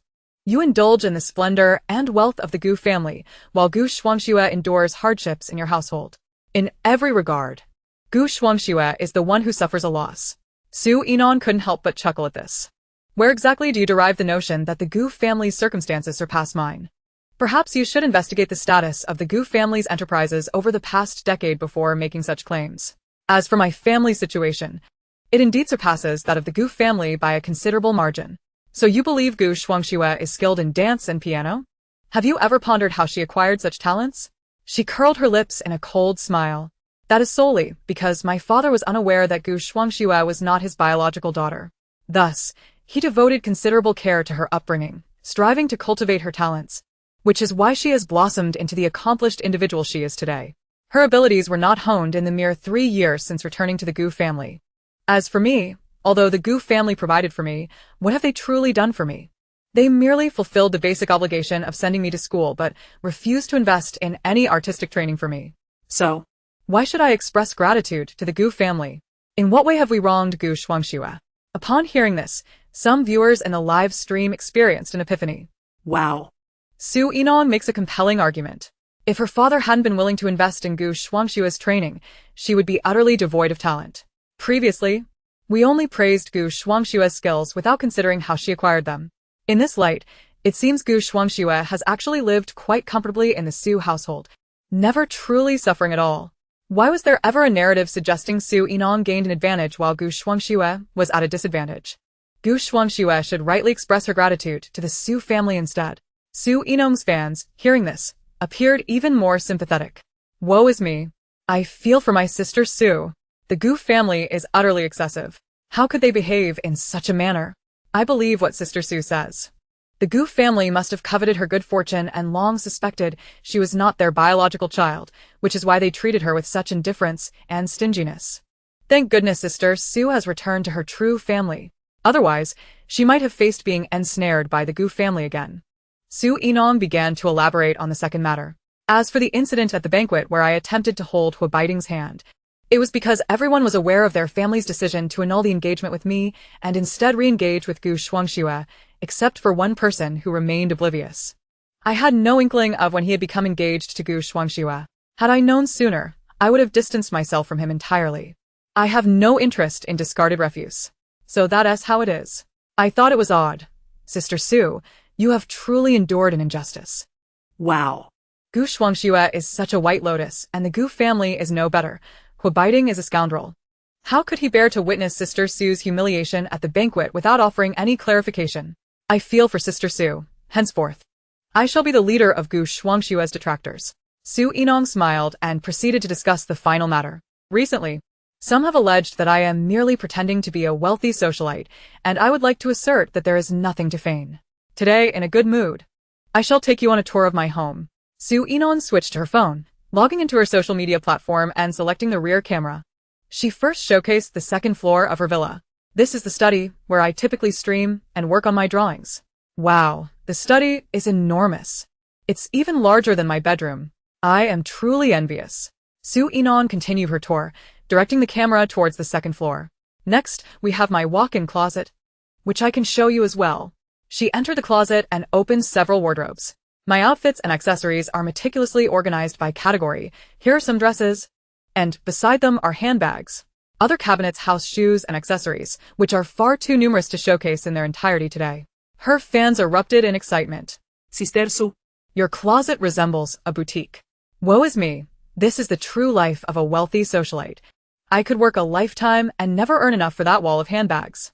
Whoever dares to claim Sister Sue is merely pretending to be affluent. Step forward. Let us see you try. Su Yinong remarked, I want to show you my bedroom. There's nothing particularly interesting there. The first floor also features a gym and a media room, which you can take a look at. She strolled through the gym and media room, then swept the camera back towards the second floor. What you just saw, including this second floor, all belongs to me. There are further areas upstairs. But I want to take you there. Although there is an elevator, I prefer not to use it. I'm left speechless. Is it truly this blissful to live as a person of wealth? My room is smaller than Sister Sue's bathroom. I am utterly envious. Realizing this is merely the tip of the iceberg of Sister Sue's home, my jealousy deepens. Su Yinong prepared to lead them downstairs for a glimpse of the first floor. As she descended the staircase, she encountered Wu Ma, who approached her with a face full of surprise and gratitude. Miss Su, I owe you my deepest thanks for the auspicious pendant you gifted me. Without it, my daughter's interview would have surely encountered problems. Wu Ma had received a call from her daughter, Xiao Lian, earlier that afternoon, informing her that she had successfully passed her job interview, attributing her good fortune to the auspicious pendant. Xiao Lian had been particularly anxious about the interview, arriving an hour early to ensure she would be on time. However, while passing through the subway security check, she was approached by a woman burdened with several large bags, who sought her assistance in carrying them. Being a kind-hearted person, Xiao Lian had initially considered helping but felt the auspicious pendant grow warm against her skin, suddenly granting her clarity of mind. She began to question why the woman sought help from her rather than the subway staff, and upon observing the woman's dazed expression, she declined. After her refusal, she noticed a flash of anger cross the woman's face, who then turned to ask a nearby young man for help, and he obliged. Yet, during the security check, the large bag he carried was found to contain prohibited items. Regardless of his explanations, both he and the woman were taken away for investigation. Witnessing this, Xiao Lian felt a chill of fear wash over her. Had she acquiesced to the woman's request, it would have been her facing the investigation. She would certainly miss the interview she had prepared for so diligently. With that thought, she couldn't help but kiss the pendant, convinced of its value. After the interview, Xiao Lian was ecstatic to learn she had passed, nearly jumping for joy. The moment she exited the company, she eagerly shared the good news with her mother and expressed her heartfelt gratitude for the auspicious pendant. Wu Ma, aware of her daughter's earlier subway experience, felt a wave of concern but soon found joy in her daughter's newfound job opportunity. She had intended to thank Su Yinong in person that afternoon, but hadn't he found the right moment. Now, seeing Su Yinong descend the stairs, she approached her to express her gratitude. Su Yinong smiled and replied, "No need for thanks." Noticing Su Yinong was preoccupied with her phone, Wu Ma refrained from lingering and, after thanking her once more, walked away. She thought to herself that she would bring some of her family's cured meats for Miss Su to try. Meanwhile, viewers in Su Yinong's live stream were filled with envy as they listened to the entire exchange. Atsuye Residenza. The opportunity to receive a lucky charm pendant seems to be a privilege for those employed there. I find myself yearning to work at Su Jia's home. Are there still openings available? I too desire this opportunity. I would forego a salary if only my meals and accommodation were covered. It appears the competition has begun in earnest. I graduated from a prestigious university and also hope to secure a position at Su Jia's. Oh my. The efficacy of Su Jia's Lucky Charm pendant is truly remarkable. Wearing it genuinely brings about such fortuitous outcomes. Once more, I must express my envy for those fortunate individuals who won peace talismans and Lucky Charm pendants in the lottery. Su Yinong's smartphone camera swept across the grand entrance hall of the villa, occasionally glancing at the subtitles on the public screen. Currently, my household is not hiring, but in the future, I too shall offer Lucky Charm pendants for sale, so there is no need for haste. If there are no openings, so be it. Even though I lack the opportunity, you all share the same fate. How splendid! But Su Jia, when do you plan to sell the peace talismans and pendants? I have my money ready. What a vast entrance hall. It appears large enough to play ball within. Su Jia's lifestyle is indeed a dream of mine. The conditions at Su Jia's home are undoubtedly lavish, yet the Gu family dares to claim that Gu Shuangxue suffers at Su Jia's residence. In truth, it seems that it is our Su Jia who endures hardship. Su Yinong offered a brief tour before ascending to the second floor. Initially, I had no intention of showcasing my current villa, but given the persistent online claims that I am merely flaunting a facade of wealth, I thought it best to provide a glimpse. I possess another villa, but it is currently under renovation. Once the work is completed, should there be interest, I will share a few photographs. Does Su Jia's affluence truly require pretense? She is undoubtedly a wealthy woman. In the future, should anyone dare to accuse Su Jia of feigning wealth, I will readily present this video as evidence. I am indeed interested, though I may never reside in such luxury. It does not deter me from savoring the experience vicariously. Su Yinong smiled at the comments before returning to her study to resume her live broadcast. I addressed some rumors about myself earlier, and now I shall commence the fortune-telling, once again employing the 3 divinations. I am aware that Su Jia only performs 3 divinations each day before promptly concluding her broadcast, showing no attachment to us. I am ready. Today, I must draw a favorable outcome. The live stream is bustling with viewers. Everyone, please refrain from competing with me. As Su Yinong spoke, She had already begun distributing the first fortune bag. The recipient was a man named Xiao Shui. After he gifted an extravagant sum for a private jet, he requested to connect. Xiao Shui's face soon appeared on the screen. He seemed to be in his late 20s, exhibiting signs of distress. Before Su Yinong could inquire, he began to speak. Master, I have been frequently dreaming of my late grandmother. In these dreams, she merely watches over me in silence, appearing increasingly frail with each passing day. When I ask her questions, she remains mute. Additionally, I have dreamt of an old man who attempts to strike me, yet I do not recognize him. What could this possibly signify? For the past few days, I have either been glared at by my grandmother in my dreams or assaulted by this unfamiliar old man, and it is driving me to the brink of a nervous breakdown. Su Yinong regarded him thoughtfully. Your grandmother, lacking money in the afterlife, wishes for you to send her some paper money.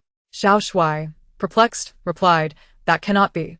Just today during Qingming, I burned a significant amount of money for her. How could she possibly be short of funds? I fear she is not faring well in the afterlife. Not long ago, I even burned a servant for her to assist her. Su Yinong gazed at him steadily, seemingly at a loss for words. You have mistaken the grave. The paper money you burned did not reach your grandmother. Xiao Shui was taken aback.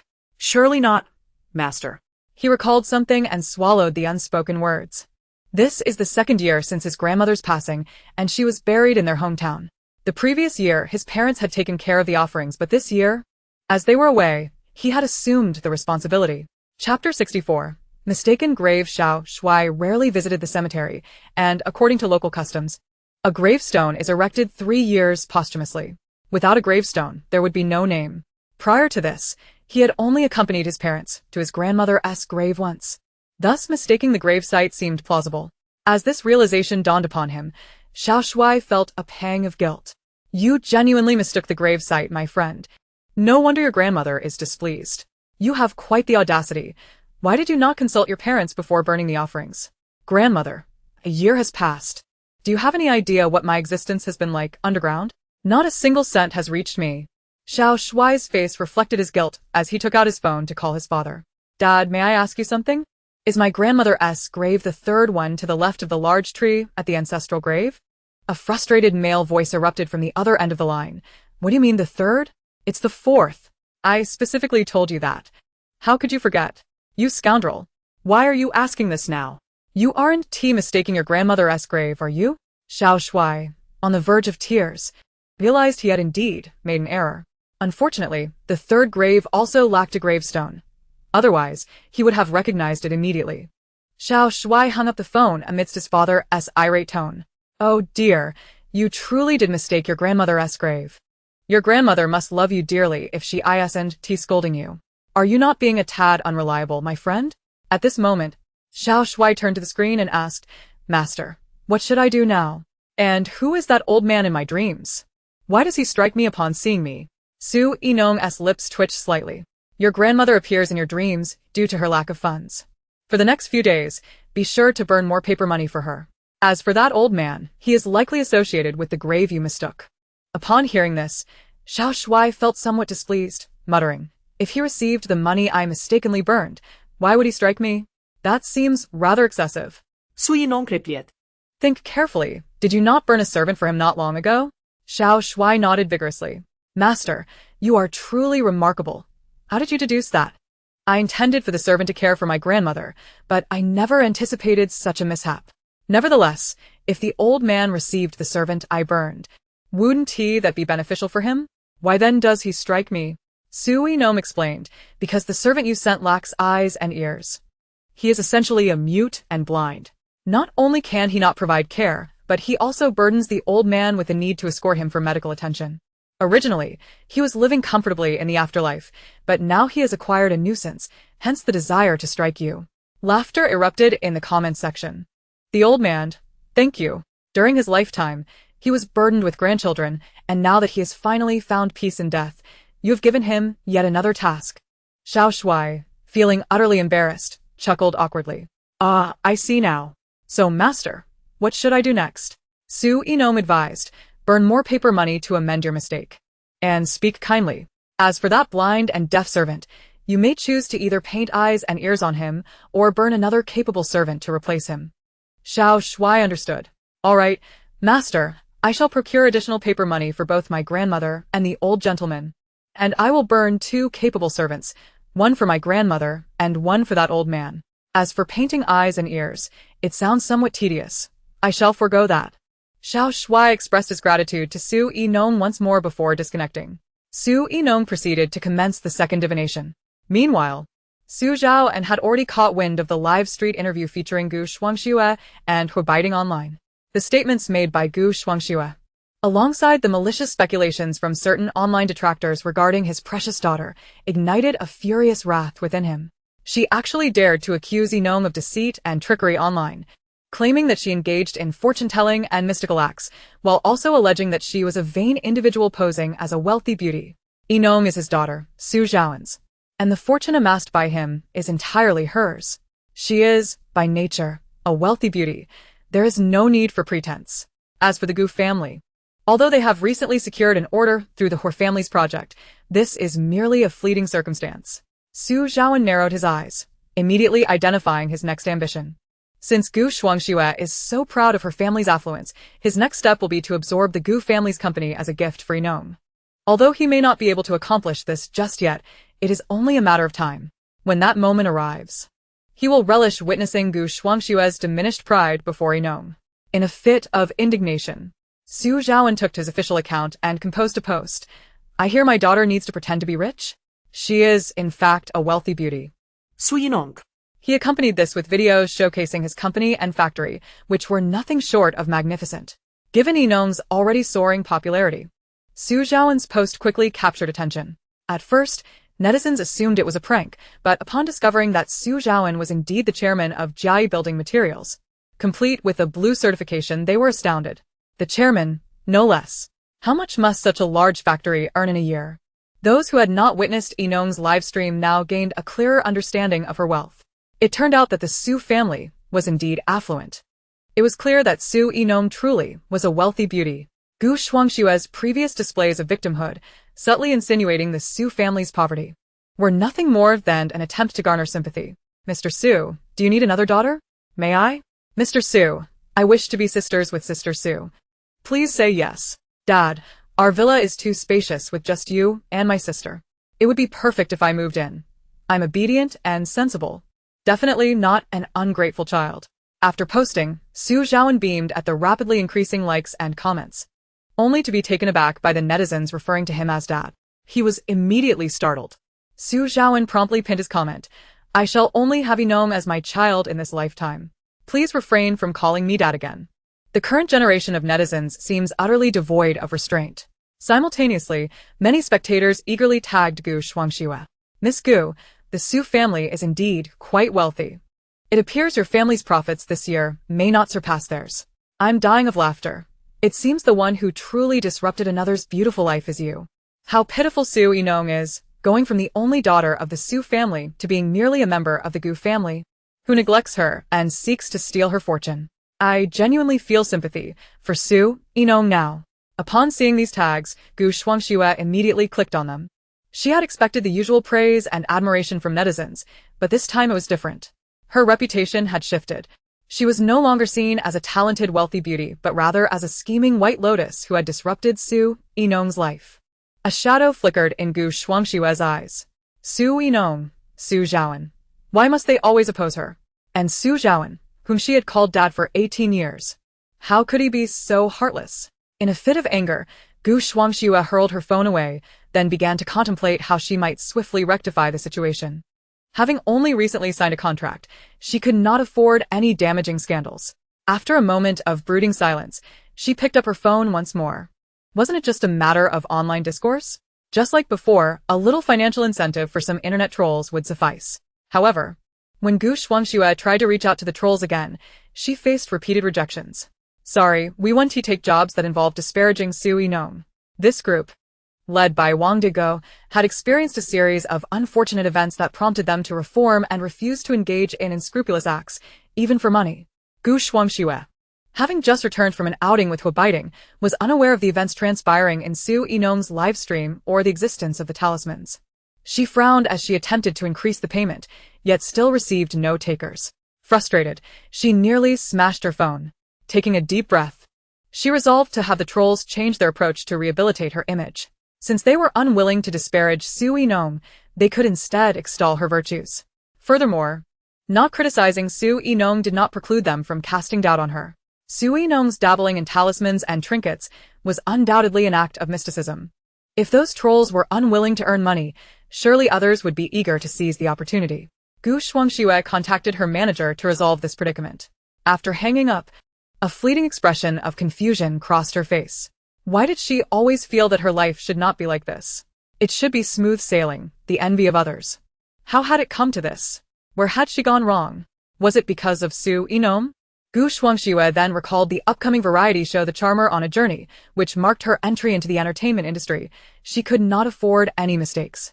Initially believing that by usurping Su Yinong's spot she would secure her own, she was perplexed to discover that Su Yinong had somehow procured a guest spot and squeezed into the show. In that case, she would ensure Su Yinong's public humiliation on the show, making her the target of disdain, akin to a rat in a sewer. The Charmer on a Journey was her first step into the entertainment world. She would not allow anyone to jeopardize this opportunity or permit any misstep. Unbeknownst to Su Yinong, who was blissfully unaware of Gu Shuangxue's impending self-sabotage, she would remain indifferent even if she knew. At that moment, she had just completed her second fortune-telling for the day and was preparing to draw her third when a surge of new viewers flooded her live stream, greeting her as Miss and expressing a desire to be half-sisters. Su Yinong. What on earth was happening? Momentlate. Su Yinong learned the cause of the commotion. It turned out her father could not abide others labeling her a fraud. So he had posted to defend her and lend his support. Picking up her phone, Su Yinong replied beneath Su Zhaoan's post. Thank you, Dad. Sending hearts. Meanwhile, in the live stream, Su Yinong's fans began to promote her to the newly arrived viewers. I'm telling you, you arrived late, just moments ago. Sister Su showed us her grand villa. It's truly immense. Mr. Su dotes on his daughter so much. I'm genuinely envious. Sister Su is simply wonderful. She is undoubtedly a wealthy beauty, so if anyone dares to say she is vain, just go ahead and shut them down. Seeing these comments made Su Yinong smile, and she continued to distribute her third fortune packet. This time, it was claimed by a woman with the username Mela. After sending gifts, she connected to the live stream. Ella? In her 30s, appeared haggard, as if she had endured a significant blow, her demeanor resembling that of a person resigned to despair. Upon successfully connecting, she looked at Su Yinong on the screen and forced a bitter smile. "Host, why is my fate so cruel? After finally divorcing my scoundrel husband and hoping to embrace a new life, I've now been diagnosed with a malignant tumor. This is how my life will be. Perhaps it will end soon." Su Yinong observed her countenance with curiosity. "Though your first marriage was unfortunate, I see that your life thereafter still has its stability. Why do you claim to have such a bitter fate?" Meila's face darkened as she managed to force out a smile. "I once thought you were truly a master, but it appears you are merely an amateur, having only discerned the misfortunes of my first marriage." Su Yinan clicked her tongue in disapproval. It was unacceptable to question her expertise. Focusing intently, Su Yinan soon unveiled the recent tribulations of Meila. After her divorce, Meila had visited a hospital due to discomfort in her intimate areas. Following a series of examinations, a male doctor furrowed his brow upon reviewing her report and gravely informed her, "What you have is not an ordinary ailment. It is endometrial cancer, a malignant condition. This is quite serious, and you must undergo treatment. Had you come for a checkup sooner, perhaps it wouldn't have escalated to this extent." Meila, upon hearing this, looked at the doctor with palpable anxiety and inquired, "How much will the treatment cost? I have just divorced my husband and received no assets." The doctor sighed. "It will initially be at least several $100,000. You must find a way to raise the funds quickly. Once you have the money, come back, and I will prescribe some medication for you." Upon hearing the sum of several $100,000, Meila's heart sank. Having been a housewife for years, devoid of friends or employment, she barely possessed 2,000 yuan. Where could she possibly secure that substantial amount? Her family despised her for the divorce and would never assist her financially. And her callous ex-husband was even less likely to help. With a flicker of hope, Meila asked, "What are the chances of recovery after treatment?" The doctor, with a serious demeanor, replied, "One treatment won't show significant results. You will require multiple sessions. Multiple treatments would amount to hundreds of thousands." Consequently, Meila left the hospital without acquiring any medication. Understanding the situation, Su Yinan realized Meila had fallen prey to a deceitful doctor. She looked at Meila earnestly and stated, "I did not misread your features. If you trust me, switch to a reputable tertiary hospital immediately, and you shall uncover the truth." Chapter 66. Yu Su Jia will always be Yu Su Jia. Upon hearing this, Meila's expression wavered, but she quickly resolved, "I went to a hospital specializing in gynecology located in the city. Do you know how long it takes for me to reach the city? I want to go." She seemed to have concluded that Su Yinan's abilities were mere bluster, and she was disappointed enough to wish to terminate the call. As for the 3,000 yuan, she would simply consider it a loss. The viewers in the live stream promptly began to persuade her. "Please listen to our host. She has never made a miscalculation. Since she suggests you switch hospitals, you should heed her advice." Indeed, Su Jia cannot be mistaken. She is not merely an amateur. From my experience, you may have been deceived by that doctor, or perhaps the test results were flawed. Su Yinan, observing Meila, calmly remarked, "Did you leave right after the doctor mentioned multiple treatments? However, as you were departing, the doctor was still urging you to take some medication to alleviate your symptoms." Meila could not help but nod. Indeed, the doctor had been particularly enthusiastic about the medication, assuring her that it would yield results. Yet, believing that it couldn't completely cure her, she thought it a waste of money to purchase it. When the doctor noticed her refusal to take the medication, his demeanor abruptly changed, coldly stating that ignoring his advice was tantamount to courting death. This only deepened her sorrow. Su Yinan continued, "That is because the more medication he prescribes, the more profit he makes.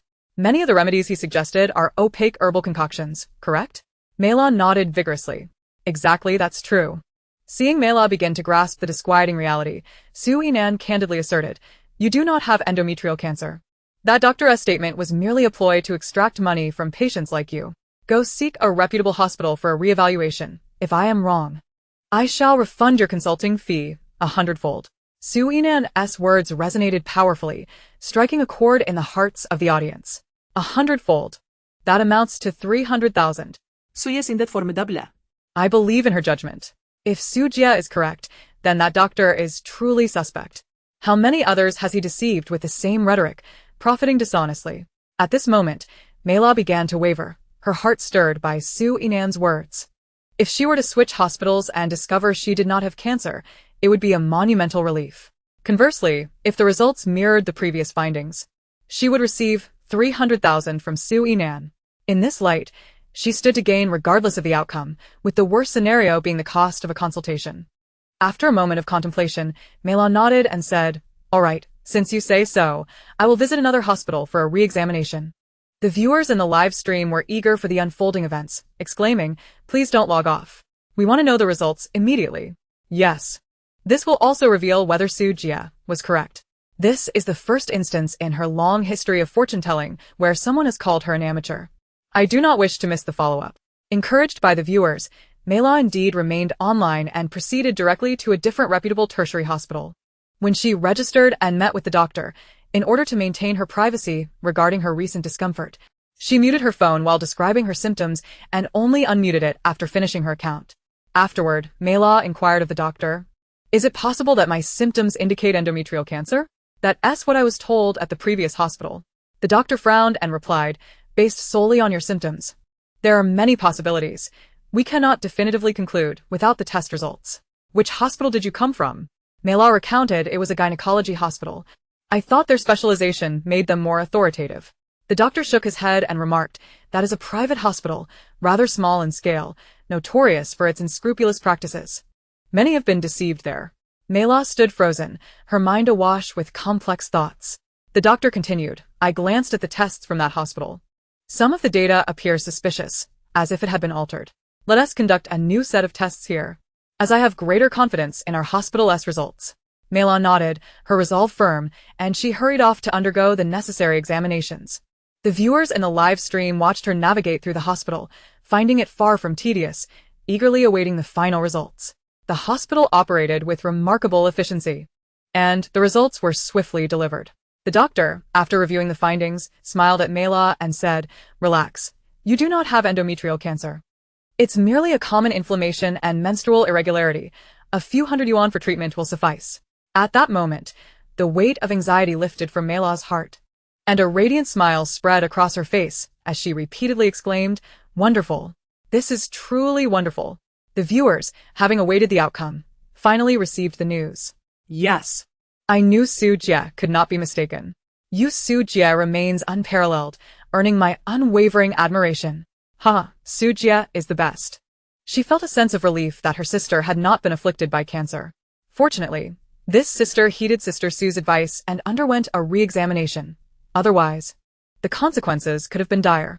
Mela stepped out of the hospital, clutching over 200 medications, her face adorned with a smile that radiated hope for a new beginning. She earnestly addressed Su Yinan through the camera. "I apologize, Master. I should not have doubted you before. Thanks to your reminder. I sought a second opinion at a different hospital. Otherwise, I might have succumbed to despair." Su Yinan bore no resentment. After all, the individual was her client, and it was understandable to harbor doubts without knowing the full context. "Your future looks promising," she reassured. "Though not opulent, you shall lack neither food nor clothing. And you will lead a stable life." Mela nodded, offering her gratitude to Su Yinan once more. At that moment, viewers in the live chat began to inquire about Mela. Chapter 67. Another divination. Did you visit the gynecology hospital in C City? What was the doctor's name?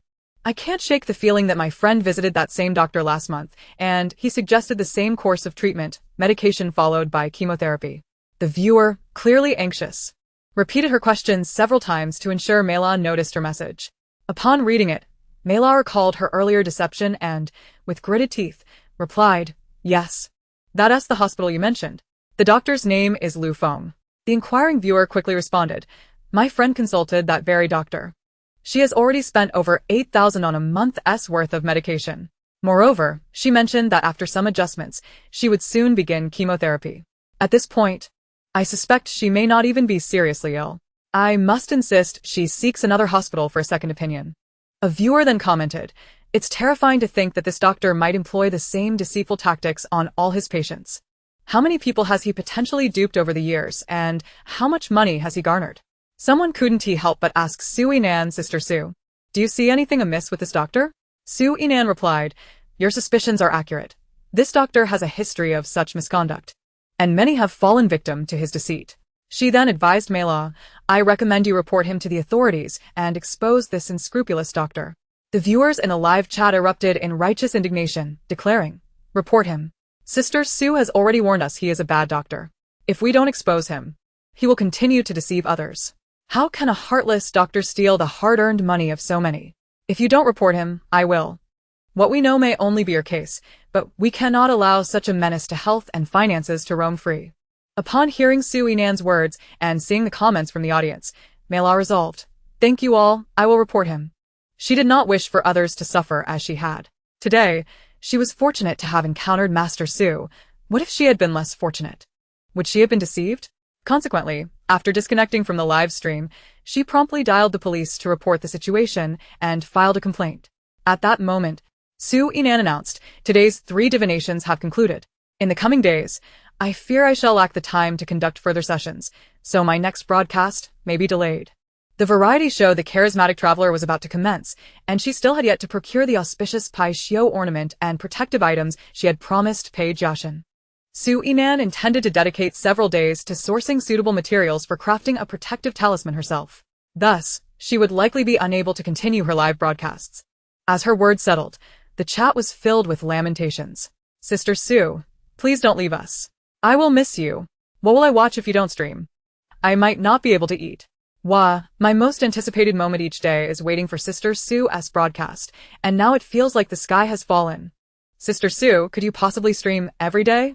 Sue Yinong arched an eyebrow and resolutely declined. No. She added, I do have pressing matters to attend to, so I cannot guarantee regular broadcasts. If she delayed in sourcing materials, she would have even less time once she participated in the variety show. I understand you have your own commitments, Sister Sue, but we will miss you dearly. Sister Sue, why not make an exception and do a few more divinations today? After all, we won't see you for several days. Yes, please, Sister Sue, just grant us this one request. Even one more divination would suffice, sob sob. Seeing the fans' messages, Sue Yinong hesitated momentarily. After contemplating, she nodded in concession. Very well, I shall conduct one more divination today. The fans erupted in cheers. Yay. That's wonderful. I knew our Sister Sue would indulge us. We adore you. We get to admire our Sister Sue's stunning beauty a little longer. How delightful. Let us welcome the next fortunate individual. Sue Yinong initiated the 4th fortune bag, which was claimed by a user with the nickname Salty Fish. After sending 3,000 in gifts, the user quickly connected to the stream. A young man, appearing to be around 19 or 20, appeared on screen, grinning broadly. Sister Sue, I've finally snagged your fortune bag. I'm so excited to be online with you, ha. A fan couldn't help but comment, while it's joyous to connect with Sister Sue. Let us not forget that those who draw her fortune bags usually have matters to discuss, whether for themselves or someone close. Aren't you grinning a bit prematurely? This handsome young man looks good. I wonder what dilemma he faces. I'm curious to see if he'll still be smiling after this. Next up, please. Salty Fish noticed the comments and felt his smile falter. Slowly, he uttered 3 words. No way. Surely, he couldn't be that unfortunate. Looking at the screen, he nervously asked, Sister Sue, I can't be in trouble, can I? Sue Yinong observed the heavy aura around him and nodded. Indeed, there appears to be an issue. Salty Fish's smile vanished, and he felt tears welling up. Now, it was the viewer's turn to laugh. Haha, while we all wish to connect with Sister Sue, there's a sigh of relief when we don't draw a fortune bag, knowing it likely means we're not facing any problems. But if we do get one, it's usually not simple. Remember, Sister Sue's fortune bags are not just trivial matters. Not everyone can draw one. Salty Fish was on the verge of tears. Feeling conflicted. He had a roommate who was knowledgeable in this area, a genuine Taoist who hadn't indicated anything was amiss. Yet, this roommate had been absent from the dormitory for the past few days, and perhaps something had transpired during that time. With this thought, Salty Fish nervously inquired, so, what is wrong with me? Is it serious? I'm willing to pay. I absolutely don't want Sister Sue to suffer any loss. He was quite protective of his life. Just as Sue Yinong was about to respond, the door to Salty Fish's dormitory swung open, and a young man entered, carrying a cloth bag. Clearly having overheard Salty Fish's earlier statements, he frowned and said, Are you getting involved with some online master again? Didn't I tell you that online matters are often a mix of truth and deception, and it's hard to discern who the real masters are? Think about how many times you've been fooled. Show sighed. His roommate was great in many ways, but had an excessive fascination with superstition and metaphysics. He frequently consulted online masters for fortune-telling, spending money without a second thought. Chapter 68.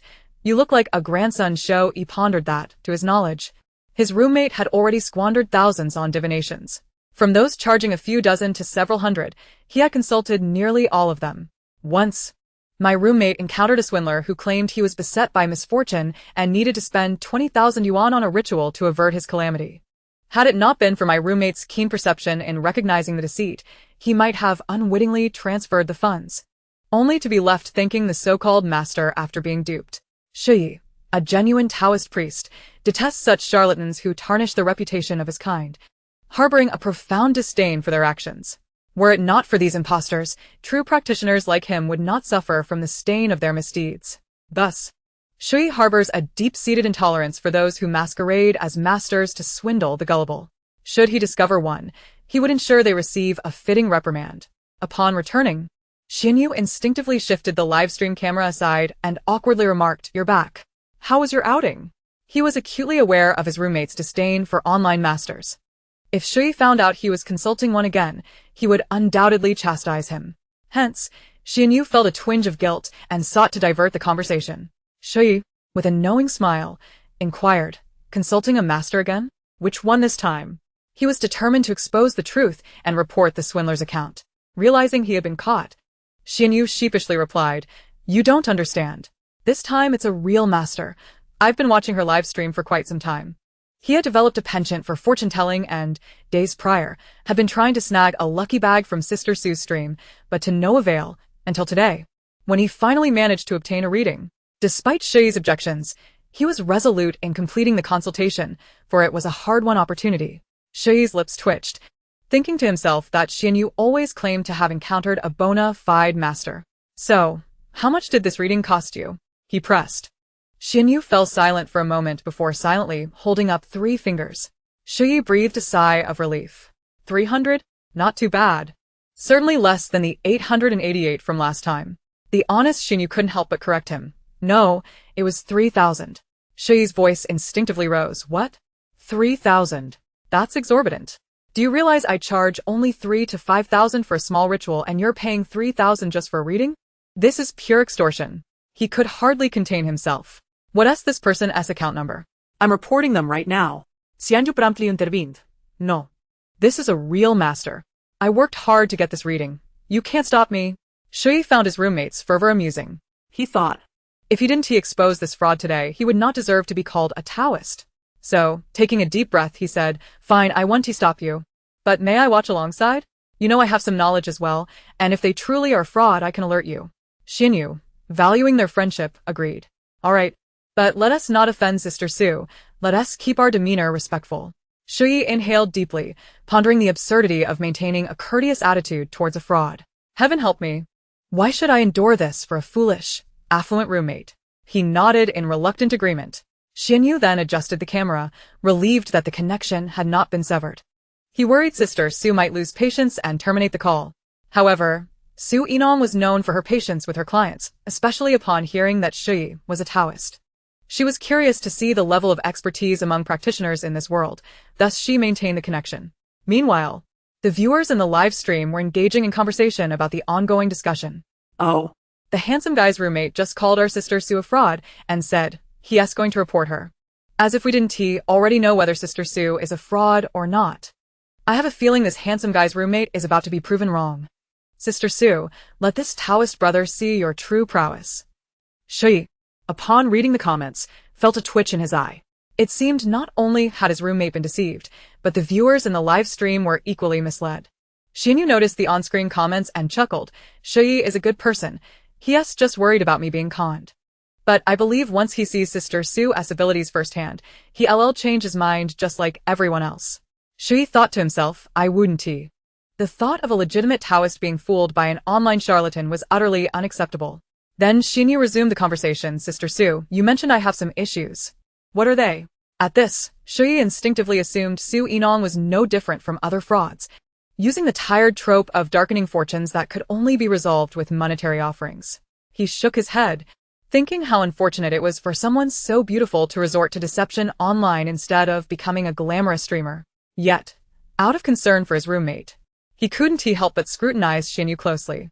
In that moment, he noticed something amiss. There was indeed a dark energy surrounding his roommate.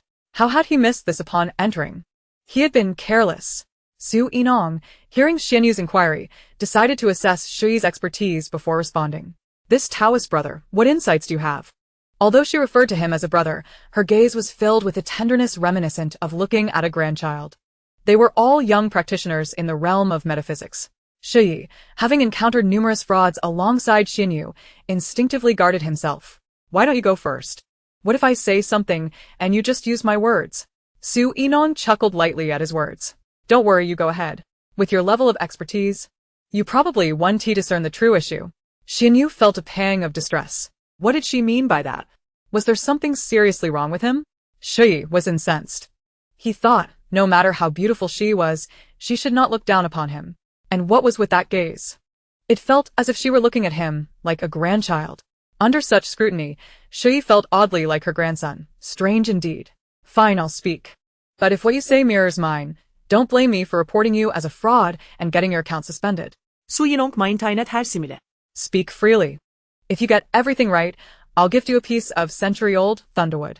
Shui's eyes immediately sparkled at the mention of thunderwood, a material imbued with formidable energy, prized in their field for crafting talismans that effectively repel evil spirits. Especially a century-old piece, he had long coveted such a treasure. After the initial excitement, he quickly regained his composure and eyed Su Yinong skeptically. You're not deceiving me, are you? It's not easy to find century-old thunderwood. How could a fortune-telling live streamer possibly procure it? Su Yinong assured him, rest assured, I am not deceiving you. The many viewers in the live stream can attest to that. Instead of worrying about whether I can find the century-old thunderwood, perhaps you should be more concerned about whether you possess the skill to obtain it. Shui felt a surge of competitiveness. He had been practicing the Taoist way since childhood. How could he possibly fail to perceive the issues surrounding his roommate? If he couldn't identify them, then surely this female fraud couldn't either. Don't worry, I'll undoubtedly be more adept than you. I am keen to see where the streamer derives her confidence. After speaking, Shui carefully glanced at his roommate, Xianyu, who was shrouded in an ominous aura. His brow darkened by an unseen force. A chill ran down Shui's spine as he realized his recent negligence. He had failed to detect the unsettling presence that clung to his companion. It was clear that he needed to intensify his training. Turning to Xianyu, he inquired, in my absence from the dormitory these past few days, did you venture near any bodies of water? Xianyu, having been anxious since earlier, felt a sense of foreboding about his predicament. He nodded vigorously, replying, yes, I went fishing in the countryside yesterday at a large wild pond, where the fish were plentiful. I didn't return until quite late. His only hobbies were fortune-telling and fishing. Upon hearing this, Shui formulated a hypothesis. Did you notice anything unusual while you were sleeping last night? Xianyu pondered for a moment before responding, aside from feeling that the dormitory was colder than usual, not really. Oh, I did have a dream by that fishing pond, where a massive fish appeared, and I nearly jumped in. Shui cast a knowing glance at him. You foolish child. That chill was not merely due to the temperature, it emanated from the malevolent energy surrounding you. Thankfully, you did not leap into the water. That would have caused considerable trouble. Xianyu breathed a sigh of relief, grateful that he had woken before acting on his impulse. At this point, Shui was increasingly confident in his assessment and addressed Su Yinan. I shall now share my conclusion. Su Yinan nodded, prompting him to continue. With utmost seriousness, Shui declared, the reason my roommate harbors this ominous energy is that he is being haunted by a water ghost. The fish from his dreams serves as a deceptive ploy. Should he enter the water, he would willingly become a substitute. He looked expectantly at Su Yinan, seeking her opinion. Su Yinan Said. Her gaze tinged with a hint of disappointment. Shui was puzzled by her expression. Why did this streamer constantly regard him with such peculiar eyes? Your analysis is not entirely accurate. Is this truly your level of expertise? She retorted, while the viewers in the live stream eagerly chimed in with their thoughts. Looks like you'll need to continue your training, young man. Just look at how masterful Sister Su is. Perhaps you should learn from her. It seems your Thunderstrike wood is unattainable. Shui bristled at Su Yinan's words and, upon reading the comments, felt his cheeks flush. Wherein lies my mistake? If you possess the skill, then prove it. Su Yinan, with a serious demeanor, turned to Xian Yu and after a moment said, "He is indeed being haunted by a water ghost, but this ghost is not seeking a substitute. It is being manipulated by someone else. However, that fish in your dream is indeed a tactic employed by the ghost." She revealed the underlying truth without holding back. Shui, not one to be obstinate, reflected on her words, furrowing his brow in contemplation before glancing back at his roommate. After a lengthy pause, he finally admitted, "I can ascertain that he is being haunted by a water ghost, yet I cannot discern the reasons behind this haunting. Both our interpretations hold merit. If you believe the ghost is being controlled, what evidence do you possess?"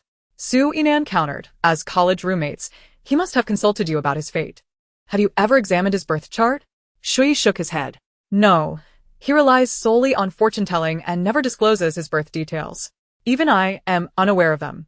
Su Yinan was unfazed by this answer. "If I am not mistaken, Xian Yu's birth chart is unique, born during the year, month, day, and hour of Yin, making him particularly susceptible to malevolent spirits." Xian Yu's eyes widened in astonishment and he exclaimed, "Sister Su, you are incredible. You deduced all of this." Shui, feeling a pang of inadequacy, lowered his head.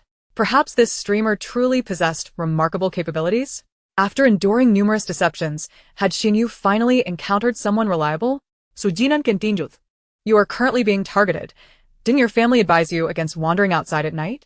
Xian Yu, feeling guilty, averted his gaze. Indeed. He had forgotten this warning in his excitement over fishing yesterday. Su Yinan nodded, then addressed Shui. "The water ghost is manageable. But your roommate undoubtedly bears a mark of some sort. Look closely. Has anything unusual appeared on him?" Without hesitation, Shui moved to examine Xian Yu. The latter instinctively covered his clothes and exclaimed, "I just remembered. When I returned last night, I noticed a small black skull on my ankle. But I thought nothing of it." Shui promptly rolled up Xian Yu's pant leg and, upon seeing the skull, his expression darkened as a realization struck him. It is him. If so, this water ghost must indeed be under the influence of someone else. After a moment of contemplation, Shui conceded, "I acknowledge that you are correct. This time, you have outperformed me." Su Yinan replied, "Continue your training. Practice diligently." Shui gazed at her youthful and beautiful face, his heart a tumult of emotions.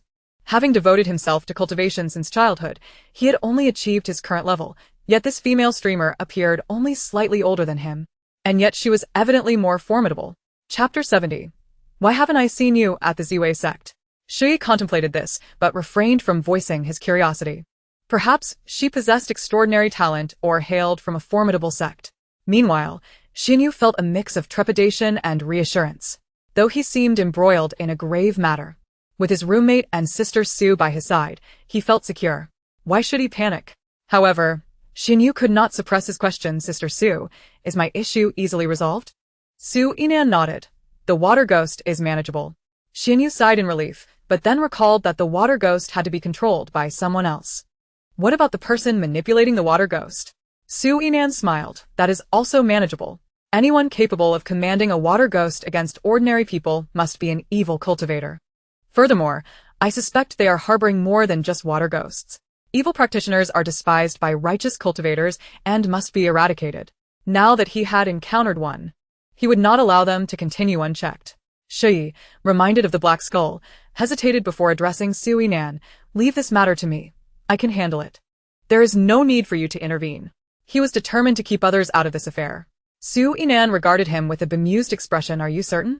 Shui nodded earnestly. "Yes, I am certain. It's best that fewer people know about the scandal within my sect." Understanding his position, Su Yinan did not press further, only cautioning. "While the water ghost is easily dealt with, the one behind it is not someone you can contend with. Know your limits." Shui acknowledged this truth. If it were indeed the person he suspected, he would not stand a chance. Yet, he felt reassured that if he could not handle it himself, his master or senior uncle could assist. Seeing that he was aware of the gravity of the situation, Su Yinan chose not to elaborate further. Meanwhile, Xian Yu, listening to their conversation, felt a twinge of uncertainty. He found Su Yinan to be more reliable than his own roommate. Although Shui claimed he could resolve the issues plaguing him, Xian Yu couldn't shake the feeling that it all seemed rather hollow. However, if he were to directly tell his roommate that he wanted to seek out Sister Su, would that not be somewhat hurtful? After a moment of contemplation, Xianyu turned to Su Yinong and inquired, Sister Su, could you sell me a talisman for peace? My heart has been quite unsettled. Su Yinong nodded in agreement, certainly. Send me your address via private message, and I shall send it to you after my broadcast. Noticing his roommate by his side, Xianyu added, then I shall require two. One for Shui as well. Sister Su mentioned that Shui was no match for the malevolent force behind the water ghost. Purchasing a talisman for him would at least offer some protection. After all, his roommate had taken good care of him over the years. Hearing that Xianyu intended to buy a talisman for him, Shui instinctively replied, a talisman? I already have one, no need. Xianyu quickly countered, your talisman is not the same as Sister Su's. Trust me, I will buy you one. Shui thought to himself, aren't the talismans from various sects nearly identical these days? How different could they possibly be? Nevertheless, recognizing the kindness of his roommate, he agreed and casually asked, all right, how much do I owe you? I'll pay you back.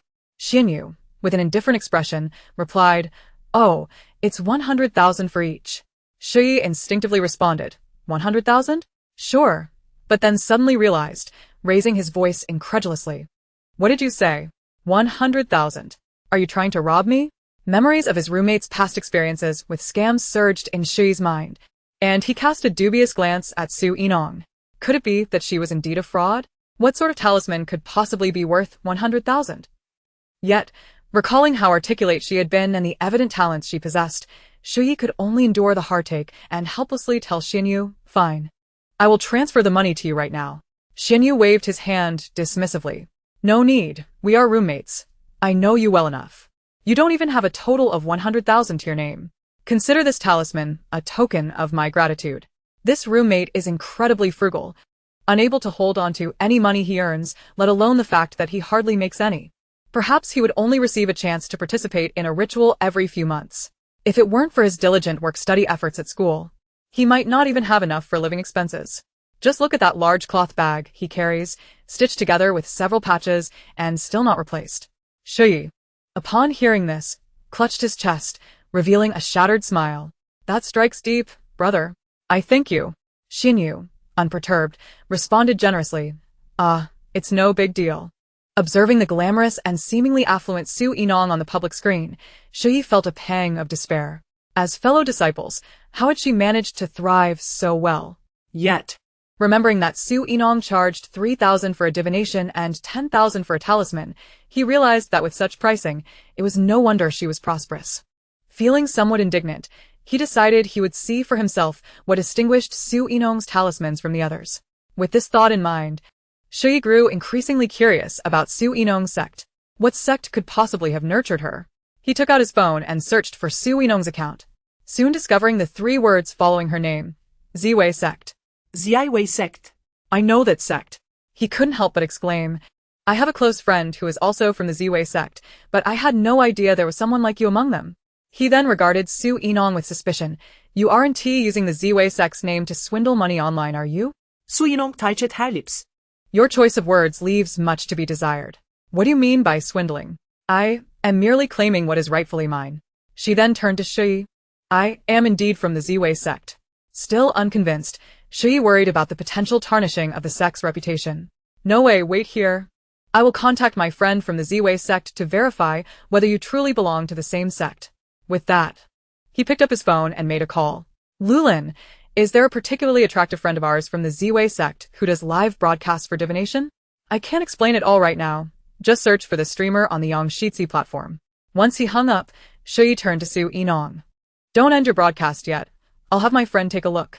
Let him log on as well. His nickname is Lulin. Su Yinong, curious to see how the world's Ziwei sect compared to her own, nodded in agreement. Soon, Su Yinong noticed Lulin's request to connect, and she swiftly accepted. Lulin's face appeared on the public screen. He looked to be in his early 20s, somewhat handsome, and exuded an air of confidence. He surveyed the situation, still trying to comprehend. I am indeed from the Ziwei sect. Who would dare impersonate us? Shui gestured towards him. Take a look. It's this streamer. Do you recognize her? Upon seeing Su Yinong's face, Lulin was instantly captivated. So beautiful. He quickly regained his composure and asked in confusion. But you're not one of us from the Ziwei sect, right?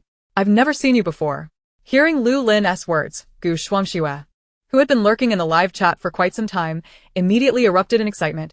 I told you this streamer is a fraud. The genuine members of the Ziwei sect have confirmed they don't know her. What else could she be but a scammer?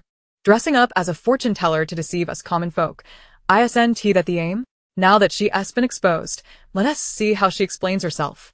To sell a piece of yellow paper with random symbols for 100,000. Are you out of your mind?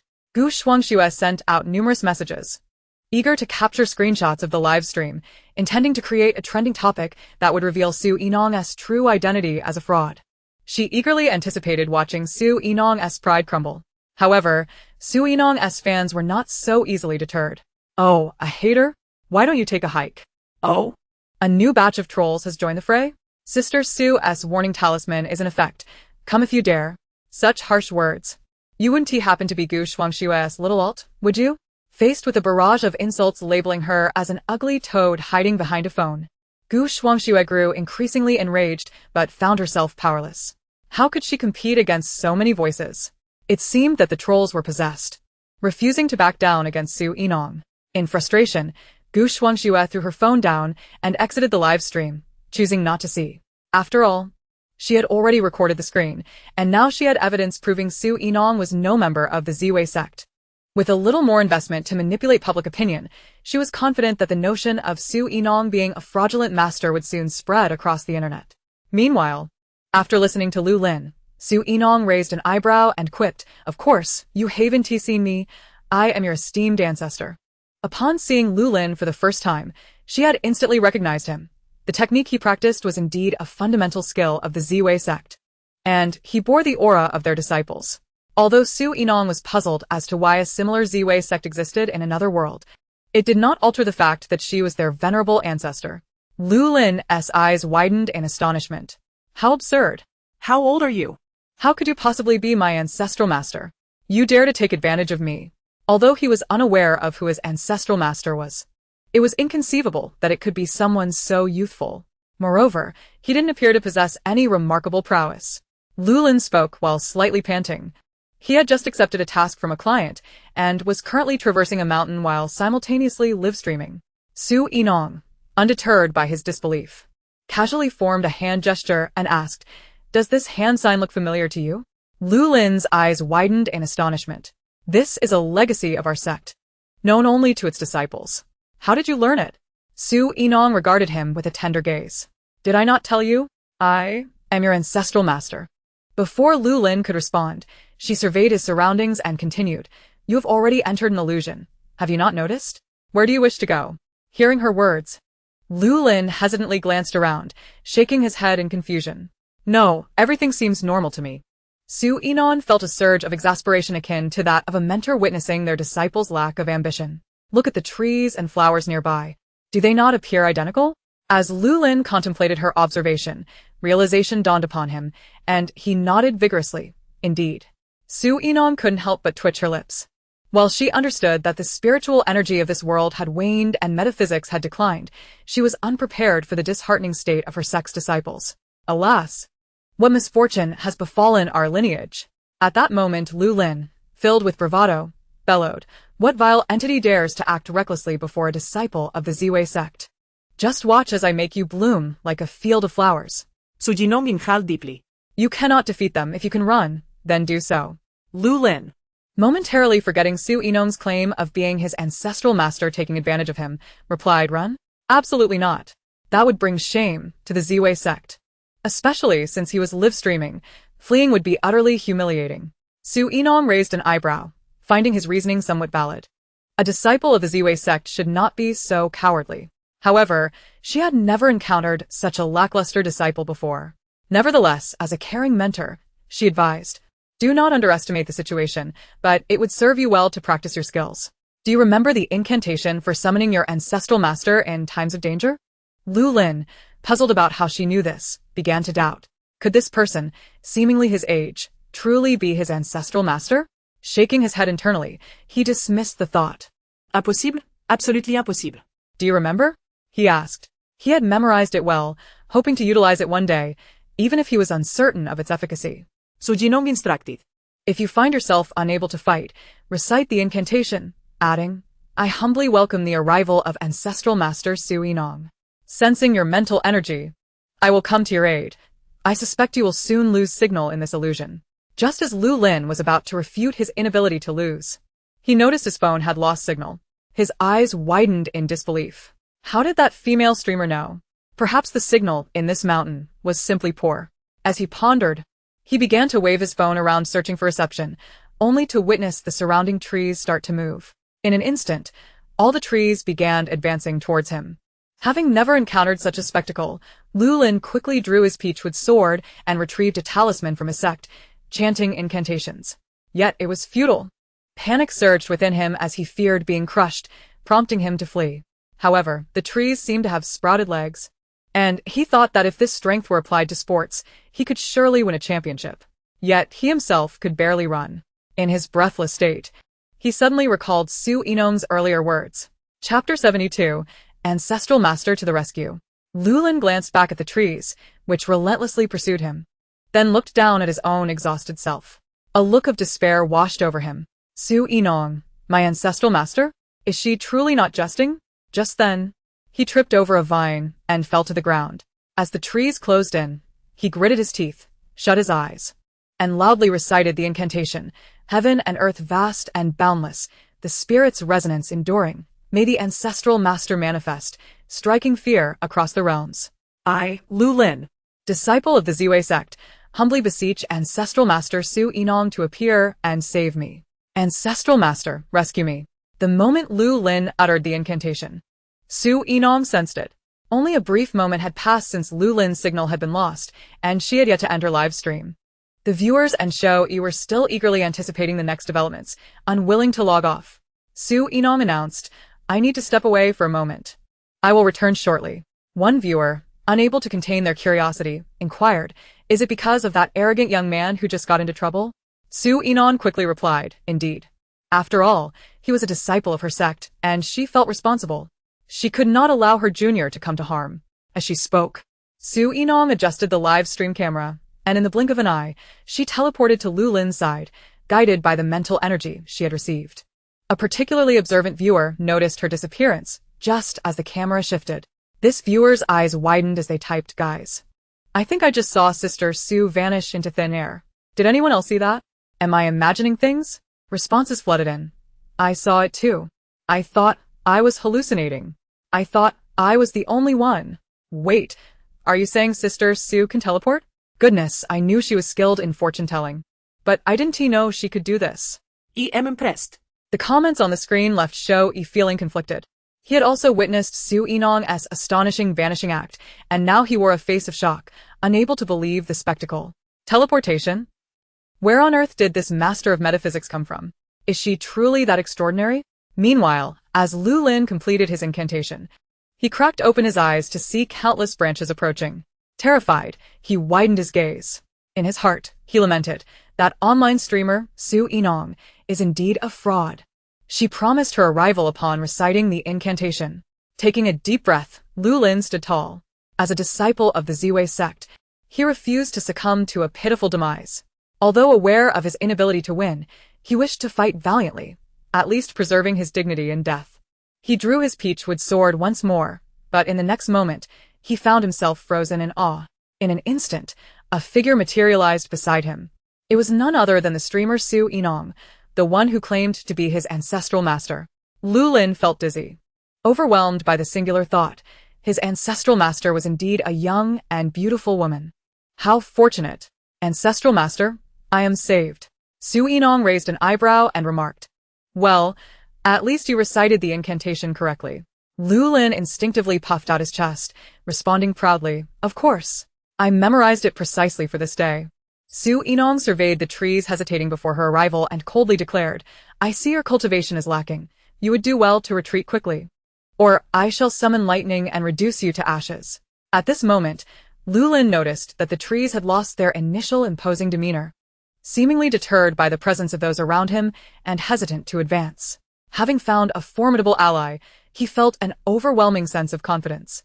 He boldly echoed Su Yinan's words, declaring, indeed, I suggest you open your eyes. This is our esteemed matriarch of the Ziwei sect. Dealing with you would be a trivial matter. From the moment Sui Nan had appeared out of thin air, Lu Lin had been utterly convinced of her identity. With such formidable powers, mastery of the Ziwei sex incantations, and the ability to teleport, who else could she be, if not his revered matriarch? He raised his chin defiantly, wearing an expression that conveyed, "I have support. What can you possibly do to me?" Seeing this, Sui Nan's lips twitched slightly. In the next instant, the surrounding trees seemed to be provoked by Lu Lin's words, as if they were unwilling to concede, and began to encircle them once more. The pure aura of cultivators was intoxicating. Instinctively, Lu Lin recoiled behind Sui Nan. "Matriarch, can you handle this?" Sui Nan coldly regarded the trees and offered him a brief, yet resolute, "Watch closely."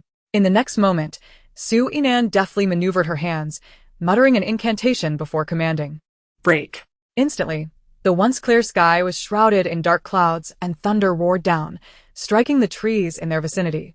Lu Lin was utterly astonished, feeling as though he had truly witnessed the extraordinary. Without delay, he retrieved his phone to record the spectacle. Sui Nan inquired, "What are you doing?" With utmost respect, Lu Lin replied, "Matriarch, I wish to capture this moment on video for my own study. What prowess you possess, to summon thunder at will. I cannot fathom how many years of cultivation it would take for me to attain such strength." He could not suppress his laughter within, thinking, I must boast about this to my friends. Such an incredible individual is my matriarch. As the trees struck by lightning turned pitch black, their branches splintering. They lost all semblance of life. In mere moments, the trees encircling Sui Nan and Lu Lin lay toppled, reduced to charcoal. With a withdrawal of her spiritual energy, the clouds dissipated, revealing a clear blue sky once more. She turned to Lu Lin and said, "You may resume your own affairs now." Lu Lin remained momentarily stunned. "What affairs?" Sui Nan raised an eyebrow. "Did you not accept the client's commission? Are you not continuing your investigation?" Only then did Lu Lin realize, hastily nodding. "You are right, matriarch. I have yet to locate the essence of this malevolent entity. Will you not accompany me?" Su Jinan responded. "The avatars controlled by this evil being have been struck down. Its main body must surely be severely injured. I believe you can manage it on your own. So, I shall not accompany you." She glanced at Lu Lin, perhaps sensing his lack of reliability, and added, "If you find yourself in trouble, simply call for me. I came in haste and have not brought anything with me. I shall provide you with a gift upon our next meeting." Upon hearing her words, Lu Lin pounded his chest confidently, declaring, "Rest assured, matriarch, I will undoubtedly succeed this time." Chapter 73. With a strong backing, Lu Lin grinned broadly, exuding a sense of pride. The prospect of meeting the matriarch again, along with her promise of a gift, was simply marvelous. He no longer dared to question Sui Nan's strength due to her youthful and beautiful appearance. Despite her youthful visage, her power was undeniable. Sui Nan nodded and added, "Once you conclude your tasks, contact me. I shall leave you my number." Lu Lin eagerly nodded, respectfully handing over his phone. Sui Nan entered her phone number, returning the device to him. "You may also add me as a friend using this number." Lu Lin accepted his phone back, noting her name as matriarch. "Rest assured, I will contact you after I vanquish the malevolent entity's essence." He then inquired, "Matriarch, when might you have time to visit the sect and see my master and grandmaster?" "Your disciples? Sui Nan recalled her impending obligations with a hint of resignation. "I have no time at present. We shall discuss it later." Lu Lin, however, continued, "That cannot be. As you hold the highest status, it is we who should visit you. Perhaps you could provide an address, and upon my return to the sect, we shall come to pay our respects." Imagining a throng of Taoists in sect attire marching down to her villa, Sui Nan felt a twitch at the corner of her mouth. "No need. I will visit the sect when I have time." Although Lu Lin felt regret that the members of his sect could not meet the matriarch immediately, he complied. "Understood, matriarch." Sui Nan nodded and then teleported back to her study, leaving Lu Lin awestruck, gazing at the spot where she had vanished. The matriarch's abilities were astonishing. Teleportation, summoning thunder. Their sect had hope. Why had he not encountered her sooner? With that thought, Lu Lin reopened his phone, searching for the essence of the malevolent entity while simultaneously accessing the streaming platform to enter the matriarch's live broadcast. Meanwhile, Sui Nan had returned to her study, repositioning the camera back to its original place. The viewers in the live stream, seeing her rapid return, flooded the chat with excitement. "Sister Su, please tell us what you were doing just now. Don't tell me you can teleport, Sister Su." "Woohoo! Could it be that you went to rescue your disciples? Su Yinan was momentarily taken aback by the barrage of questions. How do you know? The chat exploded with even more fervor. Ah, Sister Su admitted it. She can teleport. How far did Sister Su teleport this time? Can she go anywhere she desires? So mystical. My mind is struggling to comprehend. I knew Sister Su was formidable, but I never imagined she was this powerful. Shui, witnessing Su Yinan's implied acknowledgement of having gone to save Lu Lin, was even more astounded. With Lu Lin being at least 1,000 miles from the capital city, yet Su Yinan could instantaneously appear from such a distance. Such prowess. Such cultivation. Could she truly be from the same lineage as the revered ancestors? Yet, she appeared so youthful. Shui was engulfed in confusion, admiration, and a tinge of envy. Why did their sect not have a matriarch like hers? He wondered how Lu Lin would boast about this in front of him. Su Yinan merely smiled at the myriad of questions on the screen, choosing to remain silent on most matters. Just as she was about to end the stream, she noticed Lu Lin's request to connect. Assuming he had something significant to discuss, she approved his connection request. When Lu Lin's face reappeared on the screen, the viewers could not help but type their inquiries. Hey, handsome. Is the host really one of you, from the Ziwei sect? Did you just drop offline because you encountered danger? Did Sister Su teleport to rescue you? The main character has appeared, satisfy our curiosity. Now free from danger, and with the matriarch as his backing, Lu Lin wore a smug grin. Yes, indeed. I encountered a minor inconvenience, but fortunately, my matriarch appeared just in time to save me. Then, addressing Shui, he continued, This is our esteemed matriarch of the Ziwei sect. I failed to recognize her earlier. As you are my good brother, my matriarch is your matriarch too. From now on, when you see her, you must show the proper respect. Having speculated about the truth, when Su Yinan vanished, Shui was further convinced by Lu Lin's words. Seeing the triumphant smile on Lu Lin's face, he rolled his eyes. Got it. Noticing that Lu Lin had merely logged on to boast, Su Yinan shook her head in resignation. The live stream for today has concluded. In the following days, should I find the time to broadcast again, I will issue an announcement. After saying this, I left the stream despite the heartfelt pleas from my fans. Once Su Yinong concluded her broadcast, she promptly dispatched the protective talismans she had promised to Xianyu and Shui. Subsequently, she accepted a friend request from Lu Lin. The moment the connection was made, a message from Lu Lin popped up. Master, I just realized your online popularity is astonishing, with over 1 million fans. This was far more impressive than the entirety of their Ziwei sect. Su Yinong inquired, Have you located the essence of the malevolent entity? Lu Lin hesitated for a moment before replying, Not yet, but I shall set off immediately. Su Yinong stowed her phone, contemplating where she might procure suitable materials to craft a protective item for Pei Jianxin. Moments later, clarity dawned upon her. It seemed the destination she needed to reach was rather distant, and it entailed visiting multiple locations. With her objectives established, Su Yinong proceeded to book a flight to a city in Province Y, then took some time to rest. That evening, discussions surrounding Su Yinong began to gain traction online. It turned out that after heeding Su Yinong's advice, Mei La reported the incident to the authorities. As segments from Su Yinong's live stream circulated online, many individuals who had sought treatment at the same hospital as Mei La stumbled upon the relevant content. Coupled with Mei La's experience of being deceived by unscrupulous doctors, they were taken aback. Their experiences mirrored hers almost identically. The doctor, Lu Feng, had diagnosed them using the same deceptive template, prescribing medications followed by surgical interventions. They had spent exorbitant sums, tens of thousands, while some had even lost their fortunes in pursuit of healing. Upon learning of Mei La's plight, they recognized the irregularities and promptly sought alternative hospitals for examinations.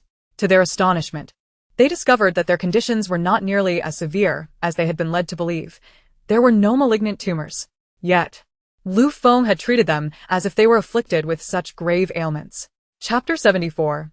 Slander. Many patients, unable to bear the injustice, immediately reported their experiences to the authorities and shared them online.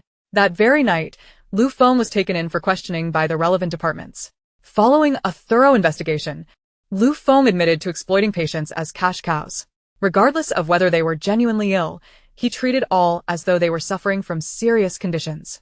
He began with a plethora of obscure, overpriced herbal remedies, followed by chemotherapy, seeking every possible means to extract wealth from his patients. By the following morning, The authorities released an announcement regarding Lu Feng, indicating that he was suspected of serious legal violations and would undergo further investigation and trial. This official statement was swiftly shared by Mei. Thank you, Master Su, for your guidance. Were it not for my fortunate encounter with you, I might have strayed down the wrong path. I also appreciate you enlightening many friends who faced similar experiences, ensuring that this unscrupulous doctor is brought to justice. Mei's post garnered significant attention and quickly reached a wider audience. In no time, Su Yinong's name was on the lips of many. Upon viewing the segments from Su Yinong's live stream, spectators were utterly captivated. What? There's such a reliable master online. 3,000 for a divination? Count me in. However, once they learned that Su Yinong would not be live streaming in the coming days, despair washed over them. Master, we truly wish to seek your guidance. Once more, topics related to Su Yinong surged to the trending list. Su Yinong, the master of metaphysics, astoundingly accurate in divination. Su Yinong's fame, already soaring, reached new heights following these events. This, however, incensed Gu Shuangxue to no end. She had anticipated that participating in street interviews would elevate her visibility, only to find that it was Su Yinong who captured the spotlight during her interview with Webnovel. Gu Shuangxue found this intolerable. Just the night before, she had spent a considerable sum on a promotional post extolling her virtues, her grace, beauty, and distinguished family background, claiming that she and Webnovel were a match made in heaven. However, as soon as her post gained some traction, Su Yinong surged back into the limelight, overshadowing her efforts. Consequently, Gu Shuangxue's announcement was buried beneath the noise, yielding no results for her investment. Frustrated and unable to endure any longer, Gu Shuangxue urged her agency to swiftly release disparaging posts about Su Yinong, fearing she would be eclipsed entirely. Her manager acquiesced, recognizing Gu Shuangxue's potential as a valued talent deserving of cultivation. With this affirmative response, a smirk crept onto Gu Shuangxue's face. What did it matter if Su Yinong was popular now? She was determined to maintain her own ascendancy. Before long, Gu Shuangxue's agency struck back.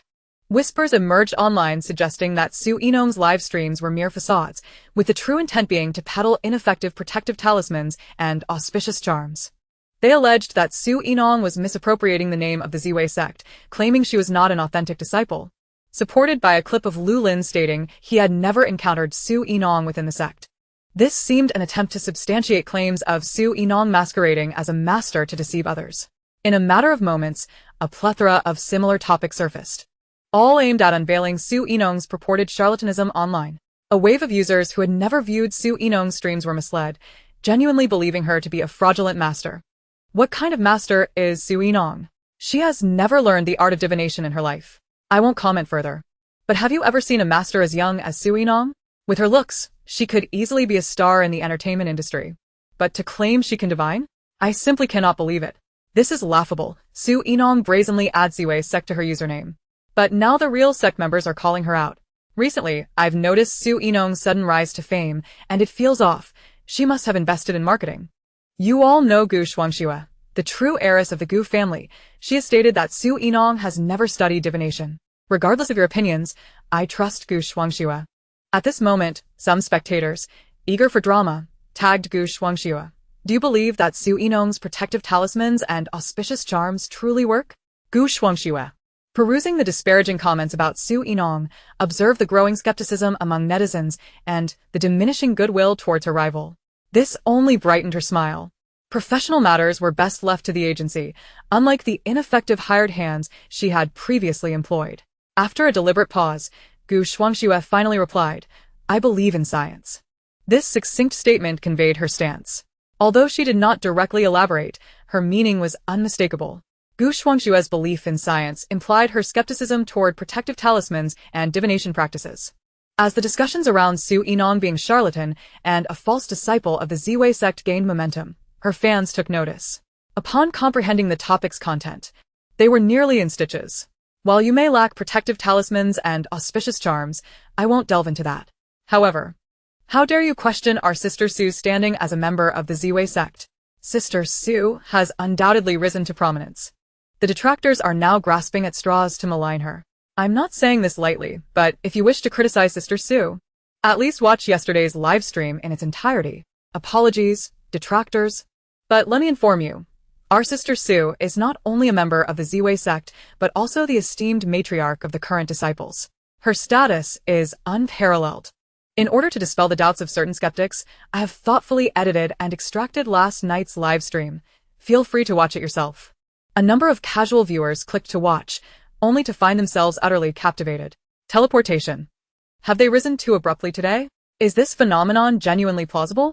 Then they beheld Lu Lin, in a state of admiration and reverence, addressing Su Yinan as his revered master, a stark contrast to his earlier demeanor. Goodness. It turns out that Su Yinan is indeed the venerable matriarch of the Ziwei sect. I was mistaken. She is genuinely the matriarch. Certified by a disciple of the Ziwei sect. Upon seeing such discussions, Lu Lin, infuriated, promptly posted an update. Su Yinan is my revered matriarch of the Ziwei sect. Who dares to disbelieve? Gu Shuangxue, observing how swiftly the tide had turned, felt her smile evaporate. At that moment, she received a call from her agent, who immediately launched into a tirade. What is the matter with you? You dared to malign Su Yinan without even watching her entire livestream? Now that someone from the Ziwei sect has come forward, how can we continue our disparagement? Gritting her teeth, Gu Shuangxue replied, this oversight is my fault, but currently, there is still no proof that the talismans and auspicious pendants are genuine. As long as we seize upon this point, we can still cast aspersions upon her. After hanging up, Gu Shuangxue stumbled upon a live stream titled, Received Sister Sue's Talisman. For reasons unbeknownst to her, an unsettling feeling washed over her. Chapter 75. Stunned. I am unscathed. Du Tianchuan is an ardent admirer of Su Yinan, having watched every single one of her fortune-telling live streams since her debut. Regrettably, he had never managed to snag a fortune-telling lucky bag, leaving him somewhat disheartened.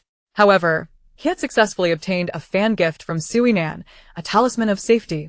His elation knew no bounds. It was rumored that this talisman was worth a staggering 100,000. Thus, upon receiving the package, he could not help but revel in his fortune. With Su Yinan boasting 1 million followers, he felt incredibly fortunate to be among the few to acquire her talisman. Du Tianchuan was so eager to flaunt his good luck that he even initiated a live stream. His account, previously lacking followers, suddenly attracted viewers due to the connection with Su Yinan and the talisman. Wow. How did you get so lucky? I heard you snagged Sister Sue's talisman? Is it true? Show us. Dude, you look way too happy. It's almost infuriating. The smile on Du Tianchuan's face only widened as he read the comments flowing in. Indeed, it was Sister Sue's talisman. He had just received the package and was about to unveil its contents. As he sat in his car, he parked at the roadside and opened the package. Inside was a simple yellow talisman, devoid of any embellishments. Overcome with excitement, Du Tianchuan washed his hands with bottled water and dried them with a paper towel before handling it. He held the talisman up to the camera, showcasing it with pride. This is the talisman of safety. Just seeing it brings me peace of mind. Su Yinan's fans, upon witnessing the talisman, could no longer contain their envy. Enough. I admit. I am truly jealous. Why does everyone get Sister Sue's talisman but not me? Come on, Sister Sue only gave out 20 talismans, and we're competing with millions. It's only natural some of us won't get one. Regardless, when Sister Sue starts selling the talismans, I will be the first to buy one. At this moment, someone could not refrain from countering. What kind of talisman is worth 100,000? You've all been duped by Su Yinan. Exactly. A bunch of adults lacking independent thought. Do you really believe Su Yinan when she claims the talisman can ward off evil and disasters? I, for one, would never spend 10,000 on a piece of paper. It's akin to tossing money into the sea. Du Tianchuan, noticing the disparaging comments, felt a surge of indignation. I think you're the foolish ones. Sister Sue is a master of metaphysics, and her talismans are undoubtedly worth 100,000. Who dares to speak ill of her? 100,000 could cover a down payment on a house in a small county, and you would spend it on a talisman? Who's the real fool here?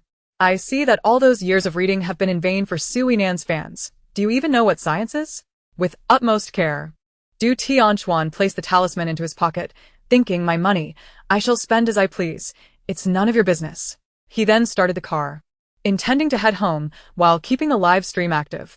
In the live stream, Su Yinan's fans engaged fiercely with the detractors, creating quite a commotion. The naysayers, unable to counter effectively, could only fume about the supposed ineffectiveness of Su Yinan's talisman. After all, without any evidence to prove the talisman's efficacy, they claimed it was nothing more than worthless paper. What could they do? Every so often, Du Tianquan glanced at the comments in the live stream. And as he found himself at a red light, he took a few extra moments to look at his phone, completely oblivious to his surroundings. Meanwhile, others in the live stream nearly leapt out of the screen in urgency to warn him. Dude, that big truck behind you isn't stopping, get out of the way. Something's off, you're about to be hit. Upon seeing the alerts on the screen, Du Tianquan instinctively looked in the rearview mirror, only to witness a large truck barreling towards him without any sign of slowing down. He frantically attempted to evade, but it was too late. The impact hurled his car into the greenery, finally bringing it to a halt. The truck driver reacted only after the collision, slamming on the brakes. But it was already too late. He gazed at the mangled wreck of the car he had just struck, its body crumpled and the front end obliterated, with airbags deployed. The driver's heart plummeted. Could the occupants possibly have survived? He immediately exited his vehicle to assess the situation, dialing for an ambulance and the police. Meanwhile, inside the car, Du Tianquan was in a state of bewilderment and exhilaration. After the violent impact, he expected to be severely injured, yet to his astonishment, he was completely unharmed. Du Tianquan joyfully touched his face and limbs, his smile growing ever brighter. Iemme fine, truly fine. Not even a drop of blood. He couldn't help but laugh heartily towards the heavens, feeling as though fortune smiled upon him. However, a sudden thought struck him, and he promptly reached for the talisman he had just received, only to find nothing but a pocketful of talisman ashes. The talisman had saved his life. His heart raced with excitement. He had always known Sister Sue was a true master, incapable of deceit. He then checked his phone, expecting it to be broken. But to his surprise, it was intact, and the live stream remained active. Holding his phone, he sought to exit the vehicle. Once outside, he glanced at the live stream comments. Bro, are you okay? Are you still conscious? I just witnessed a car crash. Does anyone know where this happened? Call the police. I hope the truck driver has called for help. I hope the streamer is alright. Yet, some detractors in the live stream took the opportunity to mock. Oh. It had said that Suinan's talisman can ward off evil and disasters? Is this what you call a master? This is hysterical. This person just received Suinan's talisman and then had an accident. It should be called a disaster talisman instead. And you say we slander Suinan? Look at this. This is proof. Trash master, trash talisman. Du Tianquan initially felt a wave of warmth from the concern of netizens, but upon reaching this point, he was utterly incensed. He faced the camera with one hand on his hip, laughing boisterously. To all the trolls out there, I'm perfectly fine. Prepare to be disappointed. Then, with a triumphant lift of his head, he continued, what do you think? Dumbfounded, right? After being struck by such a massive truck, I emerged unscathed. Hard to believe, isn't it? But who could have expected that I possess Sister Sue's talisman of safety? I feel absolutely splendid right now. Chapter 76. Promoting the talisman of safety. As soon as Du Tianquan's visage appeared on the screen, the viewers in the live stream were taken aback. Fans of Su Yinong, upon realizing he was unharmed and hearing his words, erupted in laughter. Hey trolls, did you hear that? Our Sister Sue's talisman actually works. Wow. Buddy, it's such a relief to see you're okay. After such a colossal accident, you're still uninjured. What a miracle. Du Tianquan filmed his battered vehicle with his phone. You won't believe it. When I was hit, I was completely dazed. I thought this was the end for me, but look at me. Haha, not a scratch. I am profoundly grateful to Sister Sue. When she starts selling those talismans, I must buy a few to keep on hand. He then addressed the camera. Those little trolls who claimed there was no evidence to prove Sister Sue's talisman is effective, step forward. I am living proof. He rummaged through his pocket and produced a small pinch of ash. The talisman I received turned to ash after the accident, clearly because it shielded me from disaster. Hence its current state. The trolls jumped around, still unconvinced. However, they glanced at the utterly mangled vehicle, particularly the driver's seat, which had been nearly crushed. With all airbags deployed, given such circumstances, his complete lack of injury was undeniable. What could they say? They were left speechless. Meanwhile, bystanders in the live stream bore witness to this miraculous scene, unable to restrain their curiosity. Where can one purchase such a talisman? And who is Sister Sue? How much does this talisman cost? Is it for sale? I want one. Du Tianquan, grinning, began to promote Su Yinong. I didn't purchase this. I won it in a raffle. Sister Sue's name is Su Yinong. Search for her online. She's quite popular and a master of metaphysics. I admire her immensely. He added, Sister Sue hasn't started selling the talismans yet, but she mentioned in a previous live stream that she would sell them online when she has the time. Priced at 100,000. At this point, he cheekily addressed the trolls in the live stream. Hey little trolls, didn't you say Sister Sue's talismans were a scam? So when she begins selling them, make sure you don't buy one. And by the way, 100,000 for a talisman is hardly exorbitant, considering it can save a life. My life is worth far more than that. The trolls remained silent, reluctant to respond. Although they criticized Su Yinong. When it came to matters of life and death, they might just find themselves secretly purchasing a talisman after all. Others in the live stream couldn't help but chime in. I'll definitely buy one in the future. Although 100,000 is a bit steep. Considering it could save my life, I could manage. Who knew there was a master of metaphysics like Su Yinong online? Why am I just discovering her now? I feel like I've missed out on a fortune. Exactly. If we had followed her sooner, perhaps we could have won a talisman too. Meanwhile, the truck driver, whose heart had sunk to the depths, felt a flicker of hope upon seeing Du Tianquan emerge from the wreckage of his vehicle, laughing and speaking into his phone. However, as he approached and saw Du Tianquan's carefree demeanor, he couldn't help but feel a pang of concern. Could he have been rendered foolish by the impact? How can he still be so joyful after such an accident? The driver cautiously approached. Sir, are you alright? How are you feeling? Do you need to sit down? I've already called an ambulance and reported the accident to the police. This incident was my fault, and I'm truly sorry. Upon hearing this, Du Tianquan shifted his gaze from his phone. The sight of the perpetrator ignited his anger. Though he was unharmed, his vehicle was in shambles. Thus, he launched into a tirade. What on earth is wrong with you? Didn't you see the red light? I had already stopped, and yet you drove right into me. It's sheer luck that I had the talisman, or I could have been done for. Can you put a price on a life? The driver, fully aware of his fault, wore an expression of deep remorse. I'm so sorry, it's entirely my fault. I was trying to earn extra tuition fees for my child and worked for 8 hours without a break. I honestly don't know how I crashed into you. Du Tianquan, upon hearing about his 8-hour shift, instinctively remarked, 8 hours? You must have dozed off. He initially intended to berate the man further, but upon observing the weariness etched across his face, he merely huffed in response. Fine, I'm unhurt, so let the police and insurance handle the rest. After all, you're entirely at fault, so just compensate as necessary. The driver nodded rapidly. Of course, of course. Then, recalling Du Tianquan's earlier words, he couldn't help but ask, what's this talisman you mentioned? When the subject of the talisman arose, Du Tianquan's interest was piqued once more. This talisman was gifted to me by a master, and I just received it today. Thankfully, it protected me. Otherwise, this accident could have been catastrophic. The driver, intrigued, inquired further, is this talisman really that effective? Du Tianquan affirmed with vigor. Absolutely. You saw the state of my car. Under normal circumstances, with a vehicle in such disarray, I should have long been gone. The driver, taking in his words and glancing at the wreckage, silently agreed. Which master are you referring to, and how can one acquire this talisman? Du Tianquan responded. Search for Master Su Yinong online. She asked the one from the Ziwei sect. She used to host daily live streams for fortune-telling, but she's been busy lately. So it might be a while before she resumes. As for the talismans, she mentioned she would sell them in the future. The driver pulled out his phone and quietly opened the platform to follow Su Yinong's account. As the two conversed, the ambulance and police arrived. Witnessing the horrific scene of the accident, the medical personnel felt a sinking feeling in their hearts, fearing the worst. Is anyone still in the vehicle? Are there any casualties? Du Tianquan quickly interjected, no one is in the car and nobody is trapped or injured. I'm perfectly fine. There's no need for a hospital visit.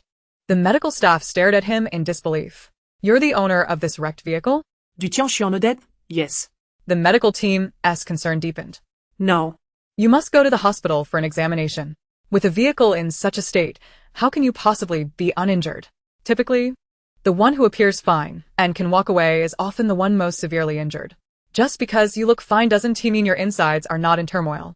Chapter 77. The situation continues to develop. Du Tianquan's eyes widened in alarm. No, I'm telling you I'm fine. Do you not believe me? How could I not know if I'm injured? The medical personnel regarded him with a resolute expression, insisting, let us get you to the hospital for an examination. They had encountered many obstinate patients before. Ultimately, their stubbornness often led to a reality check during examinations. The truck driver, though he appeared unscathed, still felt anxiety and decided to accompany him. Brother, just go to the hospital. You'll feel better once you've been checked out. Don't worry. I'll cover your examination costs. Du Tianchuan, seeing their unwavering determination, ultimately acquiesced. Very well, let us proceed.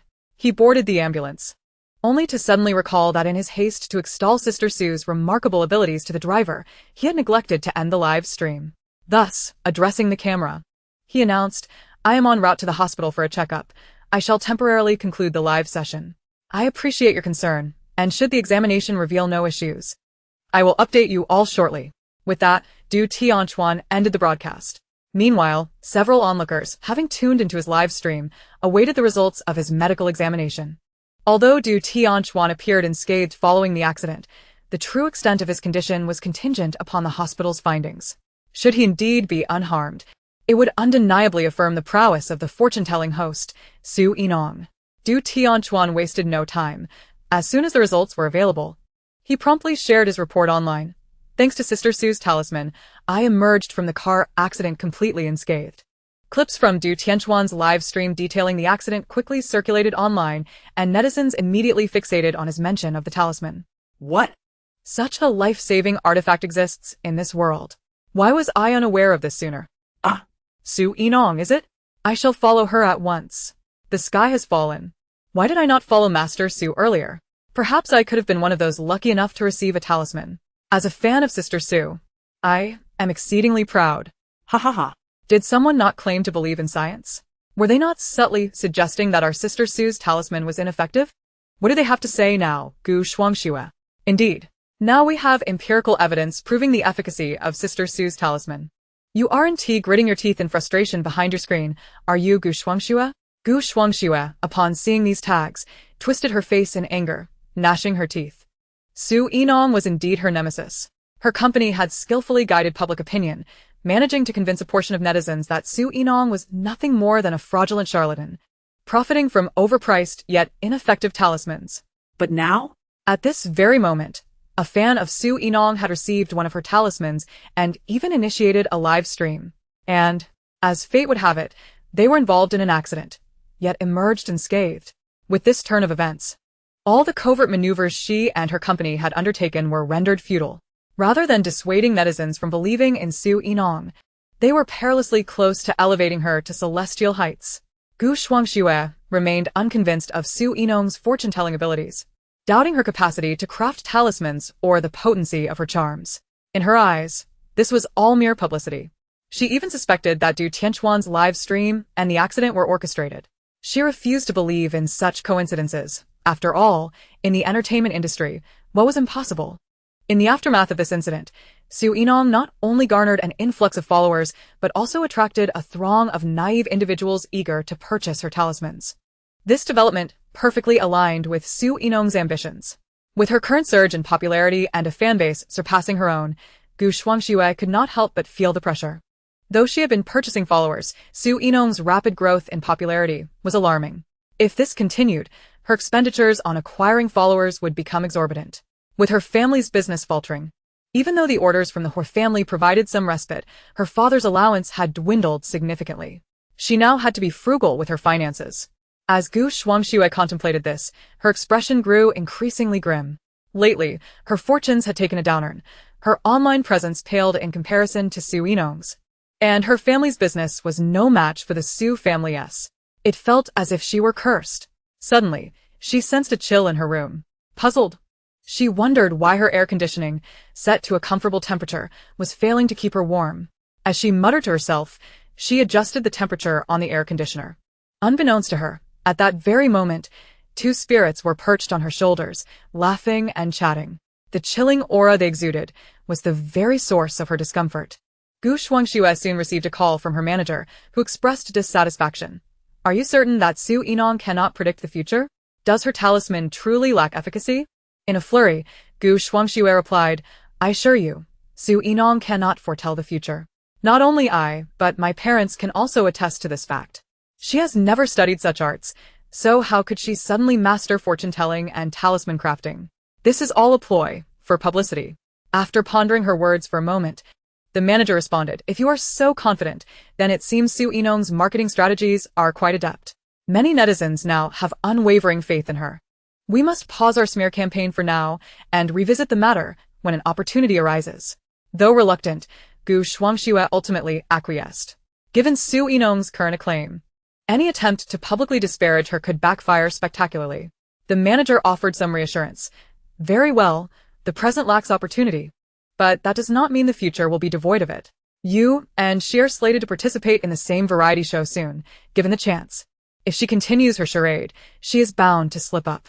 For now, I expect Su Yinong to continue promoting her fortune-telling talents and talismans. We shall simply observe. After ending the call, Gu Shuangxue remained unsettled but recognized that it was not the right time to undermine Su Yinong. With a stern expression, she resumed scrolling through her phone, soon encountering yet another update related to Su Yinong. She saved my life. Master Su, I bow to you. Instantly recognizing the title as praise for Su Yinong, she couldn't resist clicking on it. After reading the content, she let out a derisive snort. Su Yinong must have spent a fortune on marketing and hired numerous individuals. She was truly skilled at spinning tales. The post claimed that the author had been haunted by a ghost, and it was Su Yinong's talisman that had saved him. Gu Shuangxue scoffed. It was patently absurd. In her entire life, she had never encountered a ghost, so why would she suddenly be plagued by one? With a huff of disdain, Gu Shuangxue furrowed her brow. What was amiss today? She felt a cold breeze at her neck. Had she caught a chill? The air conditioning in her bedroom seemed to be failing her. Despite having raised the temperature by 2 degrees, it remained uncomfortably low. She draped a jacket over her shoulders and summoned the maid to bring her a cup of warm milk.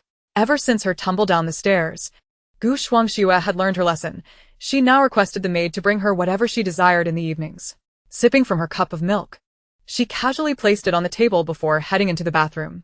As she showered, Gu Shuangxue pressed her fingers against her neck, letting the hot water cascade over her as she contemplated how to deal with Su Yinong. After a while, she sensed something was off. A faint metallic scent lingered in the air.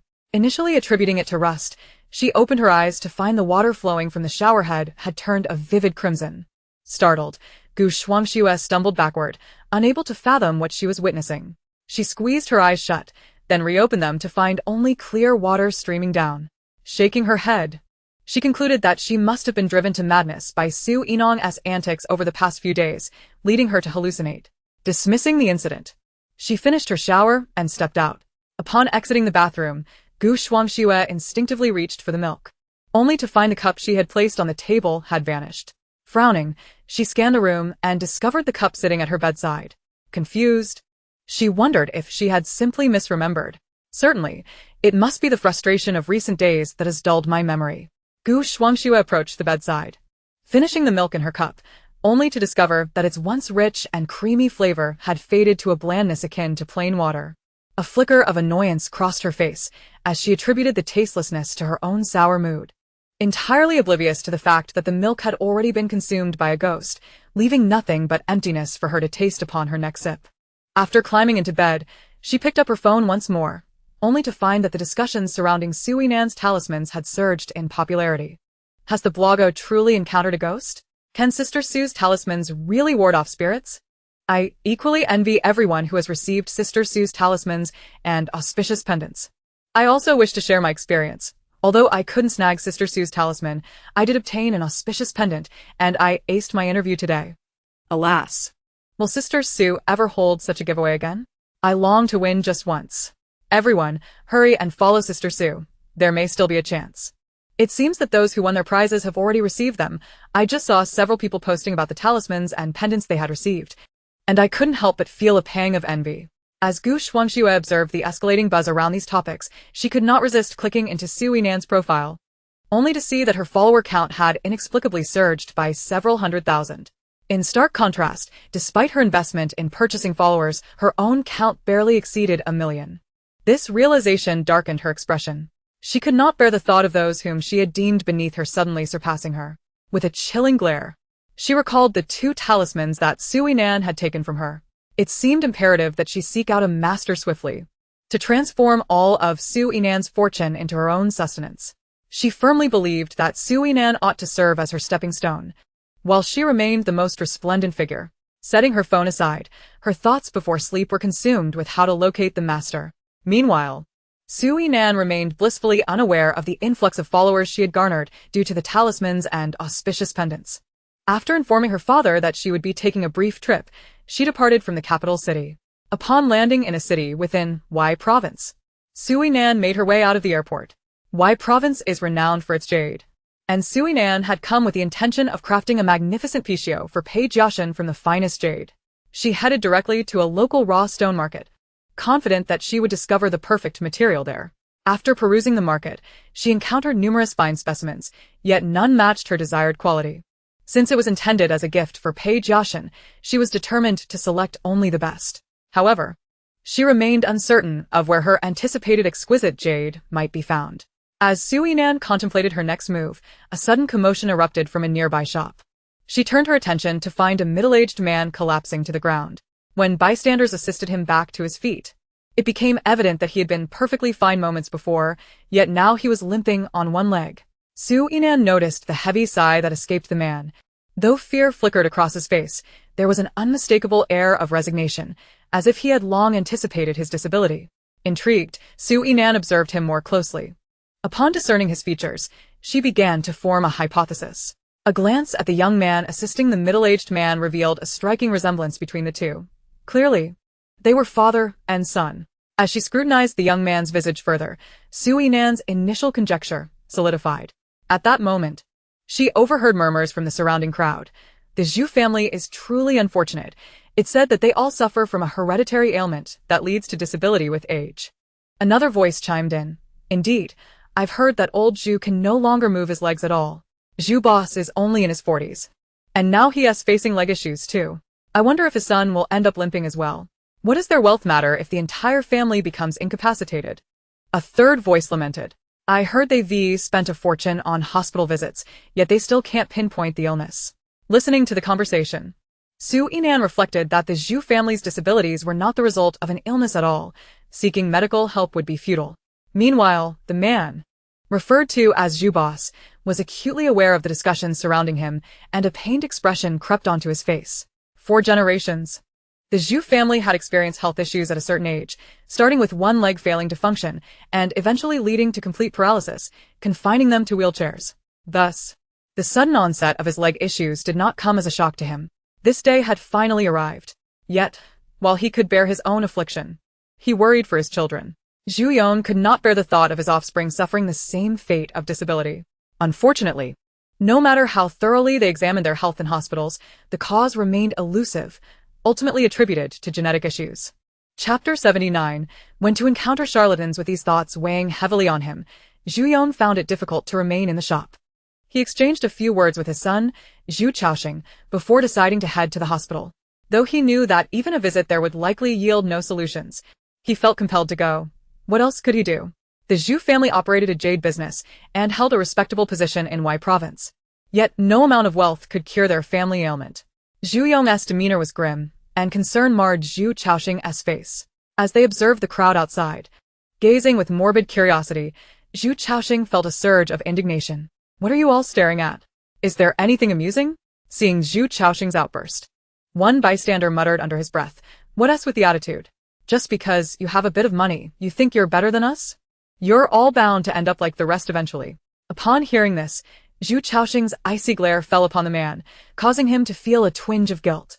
Yet, emboldened by his belief that he had spoken the truth, he retorted, "What are you going to do about it? Who knows if your Zhu family has done something wrong, leading to your descendants facing retribution." Zhu Chaoxing's face flushed with anger. In his 20s, he was hot-headed, and the provocations ignited his fury. He stormed toward the man, seizing his collar, ready to strike. "Say that again. I'm giving you a chance to apologize." Zhu Chaoxing, tall and muscular, appeared particularly menacing at that moment. The man, sensing the threat, felt his bravado wane. However, with so many witnesses around, he refused to back down and instead raised his voice defiantly. "Apologize for what? I haven't said anything wrong. What do you think you can do about it? Your family's illness isn't my fault. What does your money matter?" Zhu Chaoxing, already vexed by his father's predicament, felt his temper flare further at the man's taunts. He was young and impulsive, ready to throw a punch. Finally, it was Zhu Yong's voice, stern and commanding, that interjected, "Enough. Come back." Though the man's words were harsh, They contained a kernel of truth. Reluctantly, Zhu Chaoxing stepped back, returning to his father's side, and declared to the onlookers, "Let it be known today that if anyone can resolve the issues plaguing the Zhu family, regardless of the demands, be it money or treasures, we shall not hold back. However, if you find yourselves unable to assist, it would be best not to linger here, witnessing the misfortunes of the Zhu family." Upon finishing his words, the surrounding crowd found little amusement in the situation and gradually dispersed. Yet, upon hearing this remark, Su Yinan's heart stirred with sudden intrigue. She arched an eyebrow, realizing that the Zhu family possessed the jadeite she sought. After the crowd had scattered, Su Yinan approached. The father and son of the Zhu family were momentarily taken aback by her beauty. Truly, she was remarkably stunning. Zhu Yong quickly regained his composure and inquired, "Esteemed guest, is there something you wish to purchase? I'm afraid I must take my leave, but if you require assistance, I can summon a staff member to attend to you." With this, he gestured for a staff member to approach. Su Yinan shook her head gently. "No, I am not here to make a purchase." Zhu Yong appeared somewhat puzzled. "If you're not here to buy something, then what is your purpose? Surely, you're not merely here to admire your own legs?" At that moment, Zhu Chaoxing, snapping back to reality from his moment of admiration, was preoccupied with thoughts of taking his father to the hospital, causing him to speak a bit brusquely. "If you're not here to buy anything, then please leave," Zhu Yong admonished his son. His son was commendable in many ways, but his temperament was rather volatile. Su Yinan, undeterred by the perceived rudeness, candidly stated, "I believe I can resolve the long-standing disability afflicting Mr. Zhu's family." Zhu Yong gazed at her youthful and beautiful visage, feeling a mix of astonishment and skepticism, yet he asked, "Are you a doctor?" Renowned experts from various hospitals had been baffled by their family's condition. What solution could this young lady possibly offer? Could she be a medical prodigy? Su Yinan shook her head. "I am not a doctor. I am a practitioner of metaphysics." No sooner had she uttered these words than Zhu Chaoxing's expression soured. He coldly declared, "Enough. Leave us. We have no need for such nonsense. What sort of metaphysics? It's all a sham." He harbored a deep disdain for charlatans who exploited metaphysical claims to deceive others. Having already been duped once, he was resolute in not falling for it again. Zhu Yong's demeanor likewise turned frosty upon hearing Su Yinan's introduction. "I believe you have mistaken us. We do not subscribe to such beliefs." After their patriarch's disability, they had sought the counsel of various masters in this field, who claimed their family was beset by malevolent spirits, engaging in rituals and talismans. They spent nearly $1 million, only to find it utterly ineffective. The patriarch even developed acute gastroenteritis from consuming talisman-infused water, spending over half a month in the hospital. Since then, they had developed a profound aversion to these quacks. Reflecting on this, Zhu Yong cast another glance at Su Yinan, pondering why someone so young and beautiful would choose to be a fraud. Unfazed by the wary gazes of the father and son, Su Yinan maintained her composure and remarked, "Your name is Zhu Yong. You are 48 years old, with 5 siblings. You married at the age of 23 and share a strong bond with your wife. You have 1 son and 2 daughters. When you were 14, you faced a life-threatening ordeal involving water. Since then, your life has been smooth sailing until now. Am I correct?" Zhu Yong, upon hearing her words, merely retorted, "And so what? The Zhu family holds some renown locally. What you've said is common knowledge." A smirk graced Su Yinan's leaks. "Is that so? Then allow me to share something that eludes public knowledge. Your youngest daughter is in trouble." Zhu Yong, who had initially maintained a cold demeanor, now visibly paled, an undercurrent of displeasure crossing his features. Zhu Chaoxing, growing furious, snapped, "How dare you utter such malevolence? Since you cannot deceive us, you resort to cursing us instead. Is that it? Leave." Before he could finish, Zhu Yong's phone rang. "Something's wrong, dear. Ying is missing." His wife's anxious voice resonated on the line. Both Zhu Yong and Zhu Chaoxing momentarily forgot about Su Yinan and urgently demanded, "What on earth happened?" "Just now, the teacher called to inform me that Ying did not attend her first class this afternoon. We've searched the entire school but cannot find her. They asked if a parent had picked her up, but I didn't go to get her." His wife was on the verge of tears. Zhu Yong immediately reassured her. "Calm down, dear. Ying will be fine. I'm heading home right now." Chapter 80. I have already stated that I am a practitioner of metaphysics. After ending the call, Zhu Yong turned to Su Yinan, seemingly lost in thought. As a businessman, he instinctively suspected that his daughter's disappearance was connected to this woman. It was hard to explain the timing, She had just mentioned his daughter was in trouble when he received the call from his wife. Zhu Yong's expression grew grave as he addressed her. Madam, I wonder if you could provide some clarification? Otherwise, I fear I may have to involve the authorities. He suspected that his youngest daughter, Yinong's disappearance, was orchestrated by this very individual, possibly a rival from his business dealings. Zhu Chaoxing angrily interjected. Who sent you? What do you want? He added furiously. Yinong is only in 5th grade. How could you target a child? Yinong was the youngest sister and the most cherished child in the family.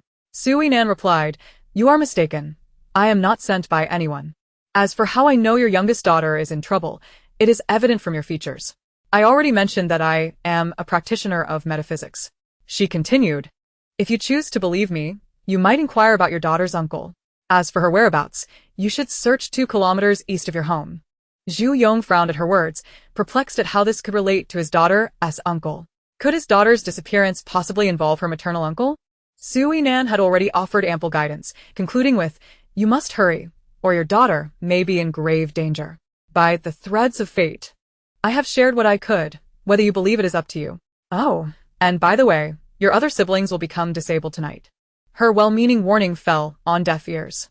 With that, she turned and left. She hadn't charged for this reading, feeling somewhat at a loss. Yet, she was confident that the Zhu family would seek her out.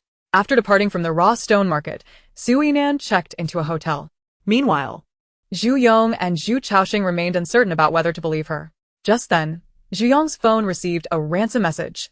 If you want her daughter to return alive, prepare 5 million in cash within half an hour. Do not alert the police. Upon reading the message, Zhu Yong's heart sank. His youngest daughter, Yinong, had been kidnapped. The kidnappers, evidently well acquainted with the Zhu family, would not have made such a substantial cash demand otherwise. The Zhu family dealt in jadeite and had just withdrawn a large sum of cash from the bank for a transaction the day before.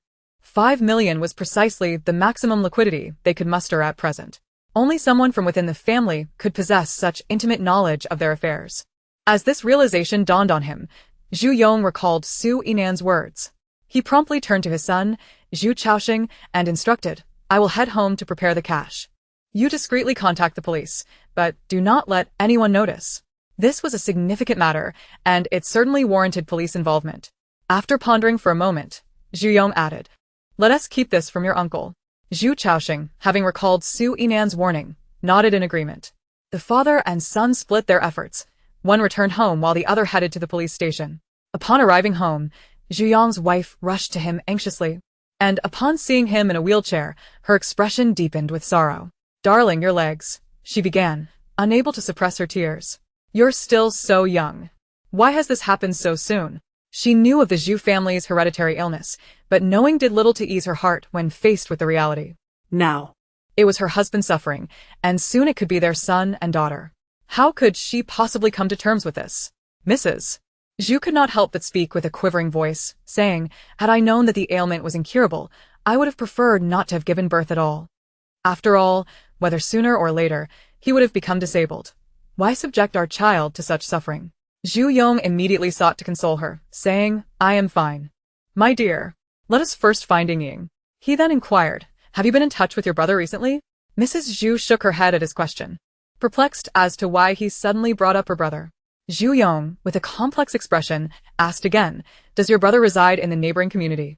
Mrs. Zhu nodded, her confusion deepening. Dear, why do you keep asking about my brother? Let us hurry and find Yinong. Zhu Yong's countenance grew heavy. The neighboring community was precisely located to the east of their home, a mere 2 kilometers away. After a moment of contemplation, he said, My love, listen to me. I just encountered someone who mentioned. He then recounted his meeting with Su Yinong and showed her the extortion message he received on his phone. Upon hearing this, Mrs. Zhu examined the message and could not help but furrow her brow. What nonsense is this person spouting? How could Yinong's disappearance possibly be related to my brother? As soon as she finished speaking, Mrs. Zhu received a call from her brother. Sister, are you at home? I'd like to come over for dinner. Mrs. Zhu, who had always doted on her younger brother, replied instantly, I'm home. Come over. She then added, Little brother, did you see Yinong today? She was kidnapped at school. And your brother-in-law has received an extortion message from the kidnappers. A worried voice came from the other end. What? How could Yinong be kidnapped? Did you report it to the police? Hearing his words, Mrs. Zhu felt a surge of warmth and could not help but complain. Your brother-in-law encountered a con artist today, who insisted that Yinong's disappearance was related to you. How could that be? You are her uncle. Zhu Yong felt a wave of unease wash over him as she spoke, instinctively wanting to stop her, but it was too late, leaving him frowning in dissatisfaction. Seeing her husband, who had always indulged her, looking at her this way made Mrs. Zhu feel deeply wronged, oblivious to the peculiar tone her brother had taken after a brief silence. Is that so? There are many scammers these days. Your brother-in-law didn't he believe it, did he? Ignoring Zhu Yong's silent warnings, Mrs. Zhu continued to express her grievances. Your brother-in-law is still blaming me for telling you this. After she finished speaking, her brother awkwardly said a few words before hanging up. Zhu Yong looked at his wife, unable to restrain his frustration. What are you doing? Regardless of whether this matter is related to your brother or not, you should not be telling him at this moment. What if it is true? Yinong could be in danger. Used to being pampered by him, Mrs. Zhu could not tolerate his current demeanor and could not help but shout, but he is my brother. How could he possibly kidnap Yinong? I believe you are just influenced by that charlatan's words. After years of marriage, Zhu Yong had never found his wife so incomprehensible. A wave of anxiety washed over him, and he ceased to engage with her, turning to leave. Mrs. Zhu yelled, "Come back. Where do you think you're going in that wheelchair?" Chapter 81. Finding the child ignoring her furious shouts, Zhu Yong called for the driver and left. In the car, his anxiety intensified, prompting him to make a phone call. Brother, Yinong is missing. Please bring some people to the address I sent you, and be quick. Dark foreboding thoughts surged within Zhu Yong as Su Yinong's words echoed in his mind. A few minutes later, Zhu Yong was pushed by the driver to his brother-in-law's doorstep. Gazing at the closed door, Zhu Yong instructed someone to knock. Knock, knock, knock. Knock, knock, knock. After several knocks, there was still no response. Zhu Yong's expression turned icy. He contemplated his next move and dialed his brother-in-law's number. The moment the call connected, he distinctly heard a phone ringing inside the house, but after a single chime, the sound ceased abruptly, as if someone had hurriedly silenced it. Zhu Yong's expression darkened further. He knocked forcefully on the door again. Come out, I know you're inside. Just then, Zhu Dage arrived with a group of people.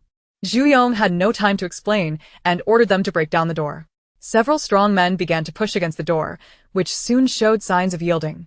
At that moment, the door was suddenly opened from within, revealing a young man with tousled hair and bleary eyes, none other than Zhu Yong's brother-in-law, Lu Yaozu. He looked at Zhu Yong in confusion and asked, Brother-in-law, did you come looking for me? What's the matter? I just woke up. Zhu Yong let out a cold laugh. Just minutes ago, he had been on the phone probing for information, and now he claimed to have just woken up. Such a feeble excuse was obvious to him. Zhu Yong said nothing, simply entering the house, and then turned to the others. Brother, quickly search to see if Yinong is here. He shouted loudly, Yinong, are you there? If you are, let Daddy know. If he had merely suspected his brother-in-law before, his recent observations had firmly convinced him that Lu Yaozu was indeed involved. The fact that he had refused to open the door after such persistent knocking indicated he was likely engaged in something nefarious within. Lu Yaozu, sensing the tension, feigned confusion and asked, Brother-in-law, what is going on? What happened to Yinong? Seeing him continue to act, Zhu Yong stepped forward, gripping his collar and coldly demanded, Where have you taken Yinong? She is your niece. Lu Yaozu's expression stiffened, momentarily rendered speechless. Deep inside, he still harbored a sliver of hope that perhaps nothing would be discovered. However, a voice soon emerged from the kitchen. She's here. Upon hearing this, Lu Yaozu's face turned ashen. Zhu Yong immediately released his grip and rushed to the kitchen, only to find his little girl bundled in a blanket. Her mouth taped shut, stuffed into a kitchen cabinet, her face pale and utterly still. It seemed as if she had only been exhaling, with no breath left to inhale. Zhu Yong's heart ached at the sight, and he nearly toppled from his wheelchair in his haste.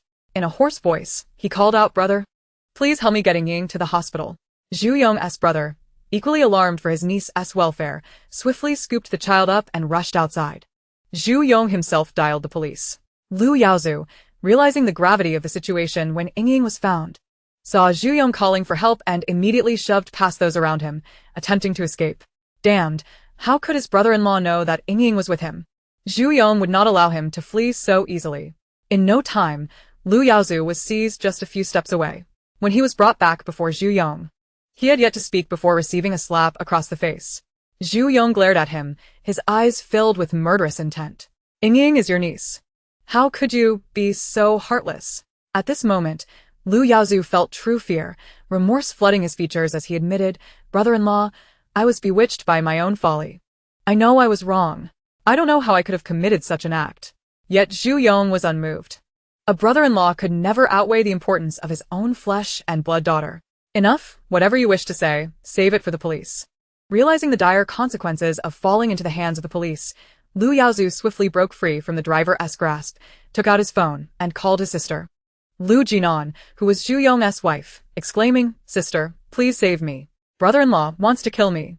His call was quickly snatched away, but Lu Yaozu, unlike before, no longer appeared flustered. He knew his sister would surely come to his aid. Upon witnessing the scene, Zhu Yong's countenance darkened considerably. As for his wife, she was commendable in every aspect, save for her excessive indulgence towards her younger brother. Now, he was uncertain how to handle the ensuing turmoil. Indeed, within moments, Lu Jinan arrived, her high heels clicking assertively against the floor. Upon entering, she immediately spotted her beloved brother sitting on the ground, bearing a woeful expression as if he had suffered greatly, which instantly tugged at her heartstrings. She turned to Zhu Yong and began to chastise him. What was the rush to leave just now? Was it to make things difficult for my brother? Zhu Yong, although generally mild-mannered in front of family, possessed his own temper, and thus did not resort to comforting her as he might have previously. Instead, he retorted coldly, "Your daughter, Yinong, has gone missing because your brother kidnapped her. She was just discovered beneath the kitchen cabinet in his house. And you choose to defend this worthless sibling of yours instead of showing concern for your own child?" Lu Jinan frowned at Zhu Yong's words and turned to Lu Yaozu, inquiring, "Is what my brother-in-law said true?" Lu Yaozu immediately cried out, "Sister, how could I possibly kidnap Yinong? She's my niece. I merely brought her home to play." And she mischievously decided to hide during a game of hide and seek. He feigned an expression of being misunderstood and aggrieved. Lu Jinan, believing him, turned to her husband. "Did you hear what Yaozu said? It was merely a misunderstanding. Yinong is fine, isn't she? She's just a bit mischievous." Zhu Yong, infuriated by Lu Yaozu's blatant lies and further incensed by his wife's attitude, felt his blood pressure rising. When he discovered Yinong, her mouth was bound with several layers of tape. Could she have done that to herself? If this were not kidnapping, then what was? The child was in a critical condition and had already been rushed to the hospital. How could she possibly emerge unscathed? Lu Jinan was taken aback and could not help but feel a surge of worry. What? After all, she is our flesh and blood. How could one not be heartbroken? Seeing her distress, Lu Yaozu cried out again, "Sister, I didn't mean to. Brother-in-law has already called the police. Please help me. What will happen to Mom and Dad if I get arrested?" Initially preoccupied with concern for her younger daughter, Lu Jinan was now enraged by his words and reproached Zhu Yong. "How could you call the police? This is a family matter that we should resolve ourselves." Zhu Yong gazed at her with disappointment. He had many things to express, yet ultimately, he merely sighed. "Talking to you is futile. Await the police's arrival." While Yinong lay unconscious in the hospital, his wife seemed more concerned about her ineffectual brother. Lu Jinan continued her tirade, and Zhu Yong ceased to respond. Before long, their son Zhu Chaoxing arrived, followed closely by the police. After assessing the situation and reviewing the extortion messages Zhu Yong had received, they promptly took Lu Yaozu into custody. Meanwhile, his sister was embroiled in a fierce dispute with Zhu Yong over the incident. Su Yinong, however, showed no interest in the happenings within the Zhu household. Her sole focus was on the jade she desired. That evening, the doorbell of Su Yinong's hotel room rang. When she opened the door, the sight of Zhu Yong and his son did not surprise her in the least. Zhu Yong, upon seeing her, completely transformed from his earlier demeanor, now appearing exceedingly respectful. "Master, I previously displayed my ignorance and inadvertently offended you.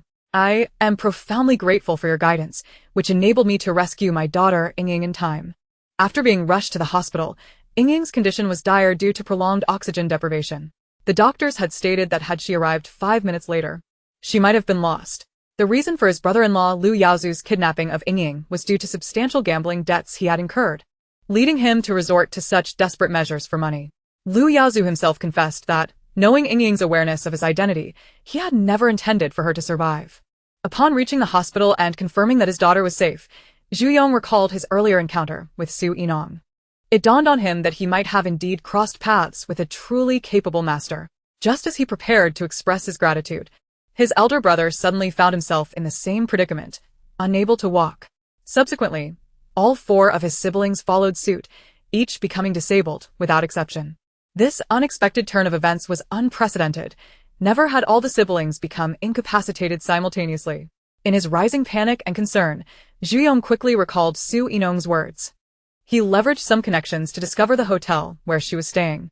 At this point, Zhu Yong's attitude toward Su Yinong was filled with utmost reverence. After listening to his account, Su Yinong merely nodded indifferently. Zhu Yong then gestured for his son, Zhu Chaoxing, who also had shed his earlier impatience, to hand over a check, extending it graciously. Master, this is our family's token of appreciation. We hope you do not find it lacking. Su Yinong's gaze fell coolly upon the check, but did not accept it. If you have something to say, do so directly. Zhu Yong and Zhu Chaoxing exchanged anxious glances, wondering if they had offended the master too gravely earlier, causing her to respond so coldly, dismissing even the 5 million check. Zhu Yong lowered his posture further, politely stating, Master, you were correct previously. My siblings have all become disabled simultaneously. You once mentioned that you could resolve our family's disability issues, so I seek your assistance, hoping you will put aside past grievances and take a look at our situation. He regarded Su Yinong with hopeful eyes, as did Zhu Chaoxing. Knowing that the hereditary disability could be cured, they envisioned a future free from worry about their family's health. Fearing that Su Yinong might refuse, Zhu Yong hastily added, Master, as long as you are willing to help, we will ensure you do not suffer any loss. Su Yinong raised an eyebrow and replied, I do not desire money, however. I have taken an interest in a particular item belonging to your family, a piece of fine jade. Upon hearing her words, Zhu Yong, though uncertain of the exact jade she referred to, immediately thought of a prized piece of Hetian mutton fat jade that had been in their family's collection for generations. The Zhu family was in the jade business and had encountered numerous high-quality stones, yet none compared to this exceptional mutton fat jade, which was impeccable in texture, color, transparency, and purity. Although it was not particularly large, it was sufficient for carving several ornamental pieces. If placed in an auction, its value could reach 8 figures. Zhu Yong possessed many collectibles, but his fondness for this mutton fat jade was unparalleled. His expression was conflicted as he pleaded, Master, could you perhaps consider a different condition? He truly found it difficult to part with it. Su Yinong shook her head, no substitutions. Exchanging a piece of jade for the health of your entire family, ensuring you no longer need to fear disabilities as you age, is an exceedingly favorable arrangement. After contemplating her refusal for a moment, Zhu Yong finally acquiesced. Very well, Master. If you can resolve our family's hereditary issues, I shall gift you this jade. Su Yinong nodded, agreed. You may return home now, and come back tomorrow morning to take me to your ancestral grave. Zhu Yong and his son, having listened to her instructions, did not inquire further. After expressing their gratitude, they departed with the check in hand, though they could not help but feel puzzled about how the master knew of their valuable jade. Could it be that she possessed the ability to foresee such matters? Upon arriving home, Lu Jinan approached them with an aggrieved expression. Her eyes reddened. My brother was also coerced. Yinong is fine, isn't she? Please let Yaozu go. Zhu Yong gazed at his obstinate and unreasonable wife, first urging their son to step aside, then casting a disappointed glance in her direction. Yinong has endured such immense suffering, yet your thoughts linger on your inept brother. Ask yourself, are you truly worthy of being a mother at this moment? Lu Jinan, upon hearing this, felt a deep sense of desolation. But he is my only brother. He is the sole son of my parents. Zhu Yong interrupted her sharply. Enough. Whatever judgment awaits your brother shall come to pass. I shall not intervene. With that, he wheeled himself back to their room. Lu Jinan watched his retreating figure, her heart swelling with resentment. Why could he not feel compassion for her? He was her brother. What could she do? Suddenly, Lu Jinan recalled the metaphysical practitioner Zhu Yong had previously mentioned. If it were not for that individual, how could her husband have begun to suspect his own brother? Yaozu must have been frightened, leading him to act against Yinong. All of this, she thought bitterly, was the fault of that charlatan. Early the next morning, Zhu Yong and his son arrived at the hotel to collect Su Yinong. Master, the vehicle has been arranged, please. Su Yinong replied, My surname is Su. You may address me as Miss Su. No sooner had her words left her lips than a woman rushed over, shrieking, You vixen! How dare you seduce my husband? You're young, and yet so misguided. Lu Jinan followed Zhu Yong and his son out, initially intending to inquire about that charlatan. However, as she trailed behind, She sensed that something was amiss. Her husband had brought their son to the hotel to meet a woman who was as beautiful as a siren. Since marrying into the Zhu family, Lu Jinan had enjoyed a life of ease. With Zhu Yong being unlike other men, he had never had another woman outside their marriage. Thus, she had been the envy of many women in their social circle. Yet, she had never anticipated that one day her seemingly perfect husband would be entangled with another woman and brazenly bring their son along. The mere thought filled her with fury. In a fit of rage, she dashed forward, claws poised to scratch Su Yinong. That visage was too enchanting. Just one glance instilled within her a sense of peril. Zhu Yong, unaware of how she had followed him, immediately intervened, realizing she had misconstrued his relationship with the master. "You are mistaken. This is Miss Su." At that moment, Lu Jinan was blinded by her fury, deaf to his words, her hands flailing. Su Yinong found the commotion bothersome, and with a mere gesture, Lu Jinan fell silent, her hands immobilized. Zhu Yong looked on in astonishment. Indeed, the master was extraordinary. He continued to explain to Lu Jinan, "This is Miss Su, a master of metaphysics. I have specifically invited her to address our family's lingering disability issues." Upon hearing this, Lu Jinan's eyes widened in disbelief. A master of metaphysics? This was the very charlatan who had caused her brother's arrest. Her husband must have been deceived. How could someone so young be a master? More like a swindler. Yet, with her voice stifled, she could only glare in silence. Su Yinong, sensing her discontent, raised an eyebrow and remarked, "Your countenance suggests that while your early life was filled with marital bliss, your later years will be marked by solitude, a splendid hand squandered." Lu Jinan's anger flared. How dare she curse her? What solitude? She was thriving, coming from an ordinary household and marrying into the Zhu family, who would not envy her. With such wealth, how could she possibly face a lonely later life? Utter nonsense. Zhu Yong and Zhu Chao's expressions grew troubled upon hearing her words, clearly contemplating questions they dared not voice. Sensing the potential for his wife to offend the master, Zhu Yong promptly ordered her to be taken back. "You should return. Once I resolve matters here, I will come home." Su Yinong, noting that Lu Jinan could not speak or move, assured him, "In half an hour, this lady will return to her normal state." After Lu Jinan was escorted away, Su Yinong entered the vehicle arranged by the Zhu family, heading towards the family graveyard. She surveyed the area from a vantage point, and soon formulated a plan. Zhu Yong and his son watched anxiously, inquiring, "Miss Su, what do you think? Is there a problem with our ancestral grave?" Su Yinong nodded. "The location of your ancestral grave is indeed favorable, promising prosperity for descendants." Zhu Yong asked, "Then why do all our offspring become disabled at a certain age?" Pointing to one of the mounds, Su Yinong queried, "Do you notice any difference between this grave and the others?" Zhu Yong considered her words, responding, "This grave is lower in elevation. Nearby there is a river, and a large tree stands beside it." "Indeed," Su Yinong affirmed, "this is the crux of the issue. This grave has long been submerged and eroded by water, with branches from the large tree penetrating the mound, adversely affecting the health of future generations. I am certain that the disabilities afflicting your brothers stemmed from last night's rain. The rising river eroded this grave, forming a small pool that seeped into the soil. Compounded by the tree branches intruding into the earth, it's no surprise you experience such problems." Seeing their confusion, she elaborated on the principles of Feng Shui. But Zhu Yong and his son grasped only fragments. Sensing their lack of understanding, she decided to simplify her explanation. "In short, resolving your family's issues is straightforward. Relocating this grave will suffice. You need not alter anything else. This grave belongs to your great-grandfather, correct? Reflect on it. Hasn't the issue of leg disabilities arisen since its placement here?" Zhu Yong pondered her words, then nodded. "Miss Su, you are indeed correct. It is as you say." After a moment's thought, he inquired, "Miss Su, while relocating the grave is certainly feasible, how do I choose a new location?" Recognizing the significance of the ancestral grave for future generations, he dared not act recklessly. If it were moved to a poorer site, the consequences could be dire. Su Yinong reassured him, "Rest assured, since I have taken on this task, I will certainly select an appropriate site for the relocation." She then ascended to a higher point to survey potential locations. Deep in thought, she mused that she truly needed a compass or tortoiseshell to simplify her work. After surveying the area, she identified a suitable spot and instructed Zhu Yong, "This location is quite favorable. It is a land of good fortune." She calculated, "Tomorrow is an auspicious day for earthworks and grave relocation. You should expedite the transfer of your great-grandfather's grave. Zhu Yong and his son listened intently, not daring to miss a single word. Once Su Yinong finished her instructions, they eagerly nodded. Thank you, Miss Su. We will remember. After visiting the ancestral grave, they escorted her back to the hotel. Before exiting the vehicle, Su Yinong remarked, As for the jade you promised me, please provide it after the grave has been relocated.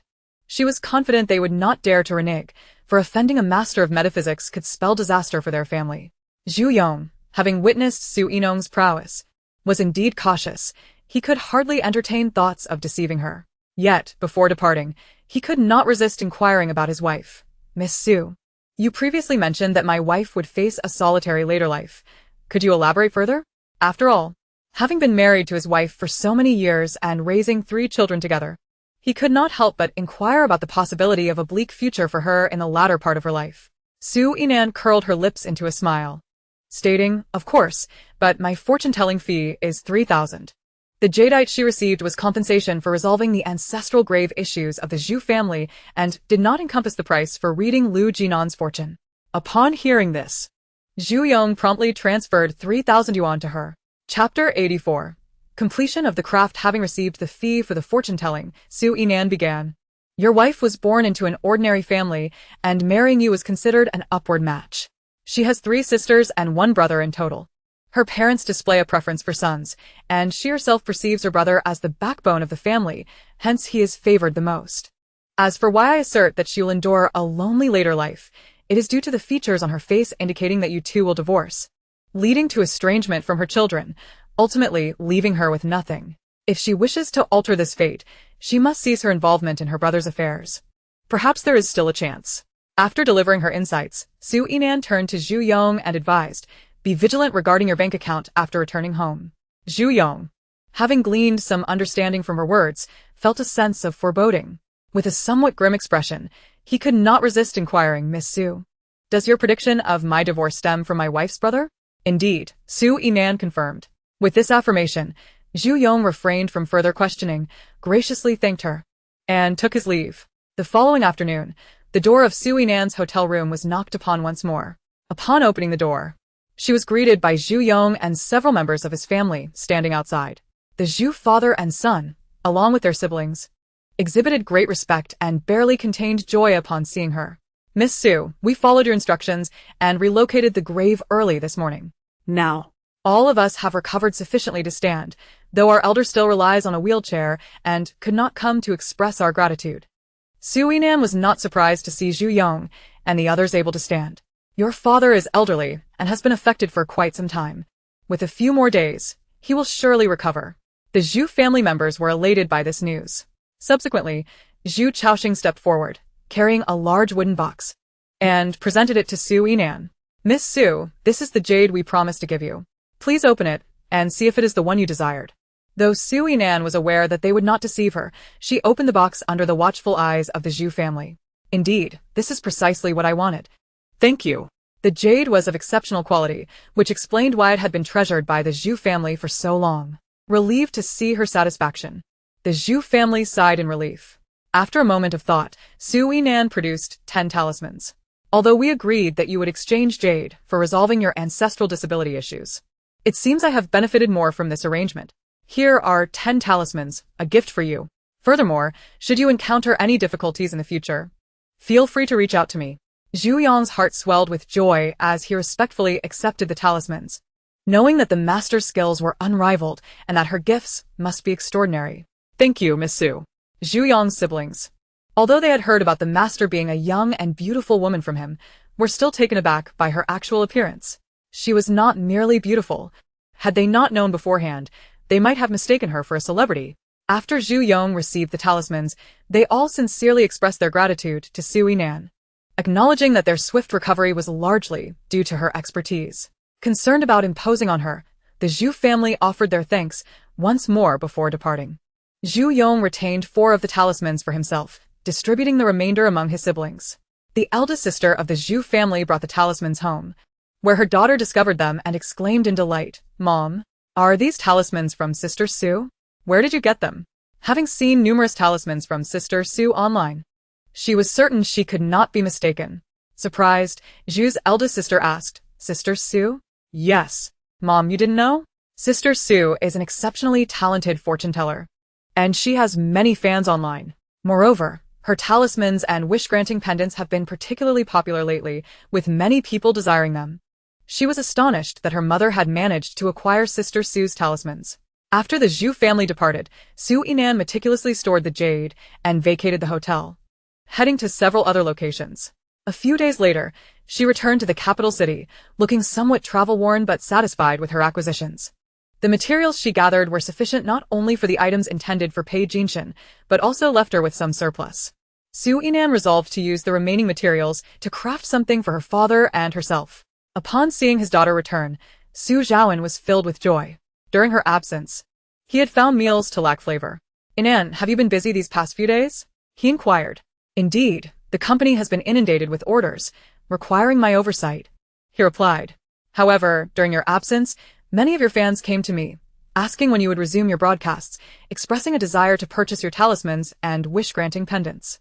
Unlike him, who received them freely, Yinan had gifted them to herself. As he spoke of his daughter, a smile crept across Su Zhaoan's face. Sujinan Mirlismail. Intending to discuss her creations for Pei Jinshan once all were completed. Over the next 2 days, Su Yinan remained in her room, diligently crafting the items she envisioned. From the exquisite jadeite sourced from the Zhu family, she carved a slightly larger picio. She was thoroughly pleased with the picio, not only for its wealth-attracting properties, but also for its ability to ward off evil when placed in an office. After finishing the picio, she had some jade left, which she used to carve a qilin and a cat. The qilin was intended for her father, offering protection and warding off evil, ensuring the smooth operation of the company, making it a perfect fit for him. As for the cat, Su Yinan carved it for herself. Once she completed these 3 pieces, very little jade remained, so she fashioned one last bead from it. In addition, she utilized her collected materials to create similarly sized beads, including the jadeite bead. She ended up with a total of 12 beads. Each bead represented the 5 elemental attributes: metal, wood, water, fire, and earth, achieving a harmonious balance through mutual restraint and support. Moreover, she inscribed a formation on each bead. Su Yinan strung these beads together using silk from the silkworm, creating a bracelet. The small formations on each bead combined to form a larger one, capable of both offense and defense. Upon completing this bracelet, Su Yinan could not help but reflect that it was the most satisfying treasure she had crafted recently. Had she possessed sufficient materials, she would have loved to create a matching bracelet for herself. She carefully stored the picio and bracelet in a wooden box and prepared to leave. Just as she reached the door, she encountered Pei Jinshan. A smile graced Su Yinan's lips as she remarked, "What a coincidence. I was just about to seek you out." Pei Jinshan thought to himself that it was indeed fortuitous, having traversed this place numerous times today before finally encountering her. Chapter 85. The bracelet. While contemplating this, Pei Jinshan maintained a cheerful demeanor, asking, "Yes, quite the coincidence. Is there something you wish to discuss with me?" Su Yinan extended the wooden box in her hand towards him, saying, "Here, the items I promised you are finally completed." Pei Jinshan immediately seized upon the key point, feigning nonchalance as he inquired, "Did you make all of these yourself?" Sujinan Nadith. Indeed. Given the substantial fee you offered for me to assess the Feng Shui, I naturally had to prepare them personally. In truth, the value of the picio she carved and the bracelet she crafted far exceeded the 10 million he had provided. Nevertheless, Sujinan rimandum concerned. Regardless of the circumstances, Pei Jinshan was indeed an acquaintance, a young one whom she had nurtured with great care. Upon receiving a definitive response, the smile in Pei Jinshan's eyes deepened. He extended his hand to take the wooden box from Su Yinong and inquired, "May I open it now?" Sujinom replied, "It was meant for you, so of course you may." Upon hearing her words, Pei Jinshan opened the box and discovered the picio and the bracelet within. He was instantly enamored. Leaving aside everything else, the fact that Su Yinong had crafted it by hand was already enough to bring him joy. Furthermore, with his discerning eye, he recognized the exceptional quality of the picio and bracelet, which were evidently quite precious. Particularly, there were several beads on the bracelet whose materials he could not identify. As Pei Jinshan gazed at the picio and bracelet before him, he envisioned Su Yinong diligently preparing these items for him, filling his heart with tenderness. "Thank you, Yinong. I truly adore them." Seeing his delighted expression, Su Yinong couldn't help but smile. "As long as you like it, She then added, "You should wear the bracelet now." Obediently, Pei Jianshan took out the bracelet and donned it immediately. Su Yinong then took hold of one of his hands. At this moment, Pei Jianshan's heart fluttered wildly. Yinong is holding my hand. However, in the next instant his heart sank. He observed as Su Yinong gently made a small incision on his index finger, causing a drop of blood to well up at his fingertip. Su Yinong let that drop of blood fall onto the bracelet. In that moment, as the blood touched the bracelet, Pei Jianshan seemed to witness a flash of light emanate from it. The bracelet appeared to come alive. It felt as though he could sense a profound connection between himself and the bracelet. At that moment, Su Yinong released his hand, satisfied, and remarked, "All right. The bracelet has recognized its master." With the item now in the rightful owner's possession, Su Yinong prepared to turn and head indoors. Pei Jianshan instinctively called out, "Wait a moment." Su Yinong turned back. "Is there something else?" Pei Jianshan's mind raced as he sought an excuse for his unintentional plea to keep her there. "The pichio and bracelet you painstakingly made for me. I would like to treat you to a meal." His gaze revealed a glimmer of anticipation.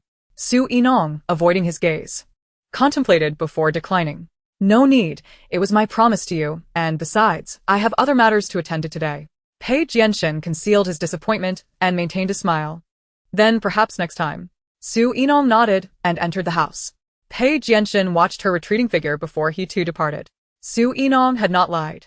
She indeed had other commitments that day. She was to dine with her father. Tomorrow marked the day of her variety show recording, and her father, reluctant to part with her, had nearly decided against going to the company today. Su Yinong mused to herself that others were right in calling her father a daughter slave. That evening, Su Yinong logged onto her account and was nearly overwhelmed by a flood of private messages and mentions. After a cursory glance at the content, she noted that most were inquiries about when she would start broadcasting, alongside messages of gratitude for her protective charms and auspicious pendants. With too many private messages to read, she opted to update her status in the back end. "I will be participating in a variety show tomorrow, so the broadcast date is uncertain." Her fans, who had been waiting for several days, were thrilled to see her update. "Sister Su, do you have any idea how long I've waited for you? Woman, do you plan to keep being aloof? Is this all you have to say to your fans? Sister Su, you're so cruel. I've been waiting for days for your broadcast. Can you retract that statement?" All right, so the broadcast date is uncertain. At least put the protective charms and auspicious pendants up for sale." Desperately seeking the link for the protective charms and pendants. "Sister Su, do you know how envious I was of those who received your charms a few days ago? Wow, I'll get to see Sister Su as stunning beauty tomorrow. Can't wait to catch the variety show live. Haha, I'm also a fan of Sister Su's looks. I can't take my eyes off her face whenever she broadcasts." Within moments of her status being posted, likes and comments soared to 99. Her gaze lingered on a fan's comment about stocking the protective charms and auspicious pendants, prompting her to reply, "I will try to have them available as soon as possible." The Yangshizi platform was quite convenient, allowing her to link products directly through her backend. However, the pressing issue was that Su Yinong had to participate in a variety show the next day, leaving her with no time to manage shipping. After some contemplation, she thought of Lu Lin, her distant disciple. If she entrusted the shipping tasks to the people from the Ziwei sect, it would indeed be an excellent idea. Additionally, Su Yinong planned to sell several more types of charms, including protective charms at various price points. The cheaper ones, albeit less effective than the more expensive ones, would still suffice for the average person. The Ziwei sect members could paint these charms, providing them with a means of income as well.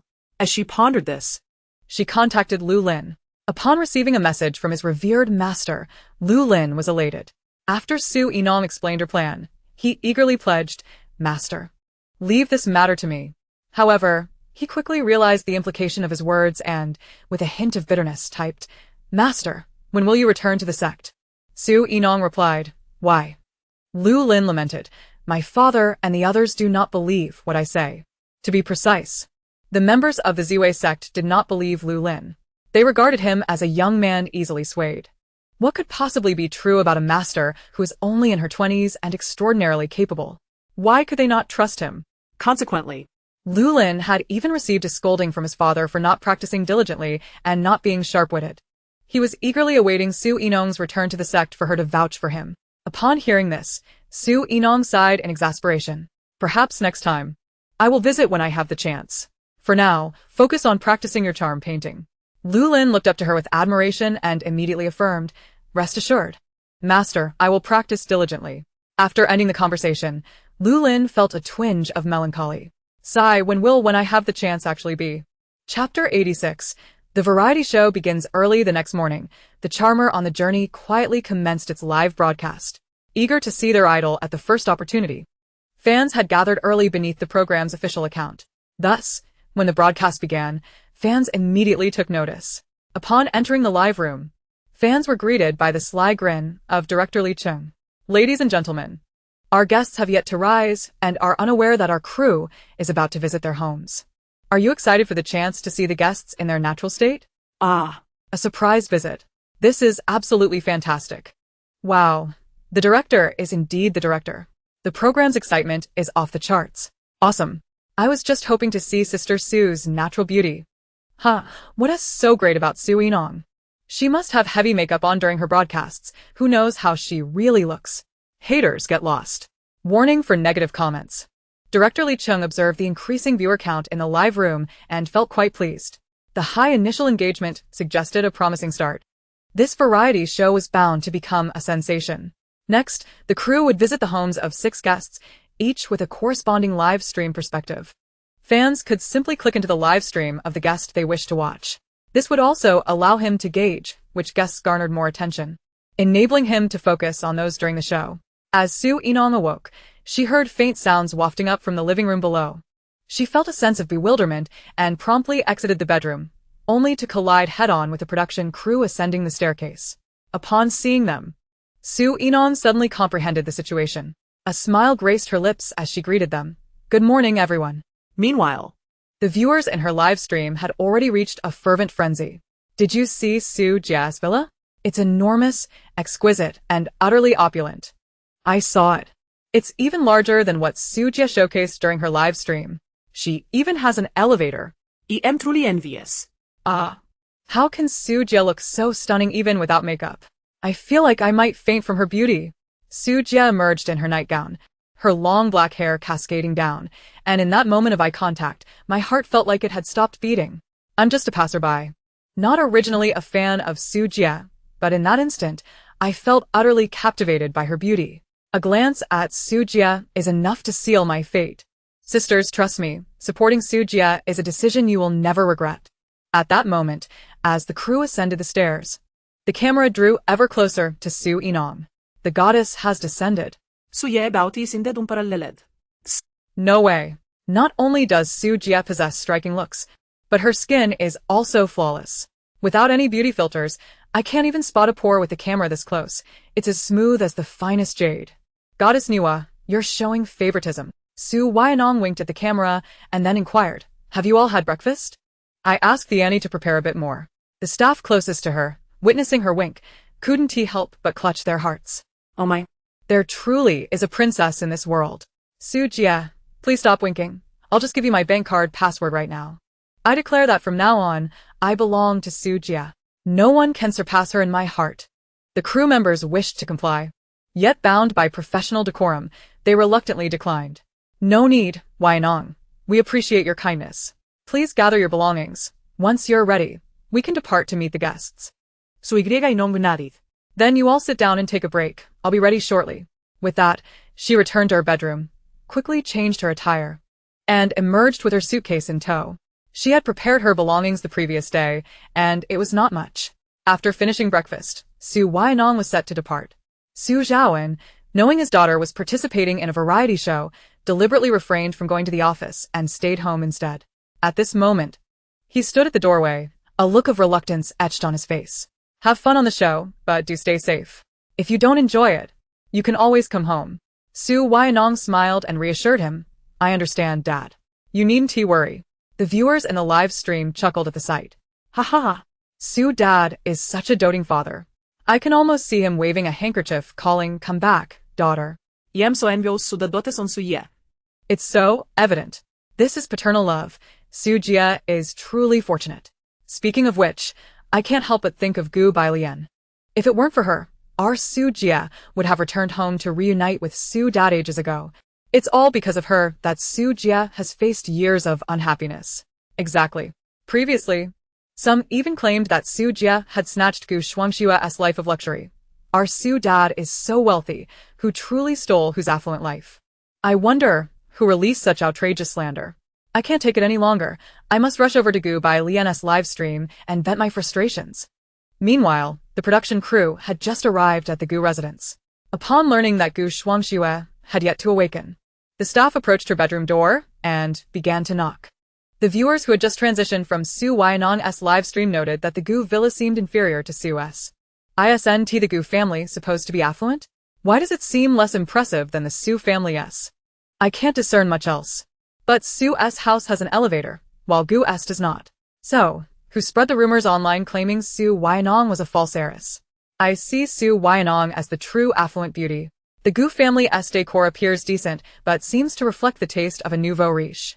At that moment, Gu Shuangxue remained ensnared in a nightmare, beads of cold sweat trickling down her face. Upon hearing the knocks, she was roused from her slumber and irritably shouted, "What are you knocking for?" Gu Shuangxue opened her eyes, still immersed in the remnants of her harrowing dream. After her outburst, there was a brief silence outside the door. After several seconds, the knocking resumed.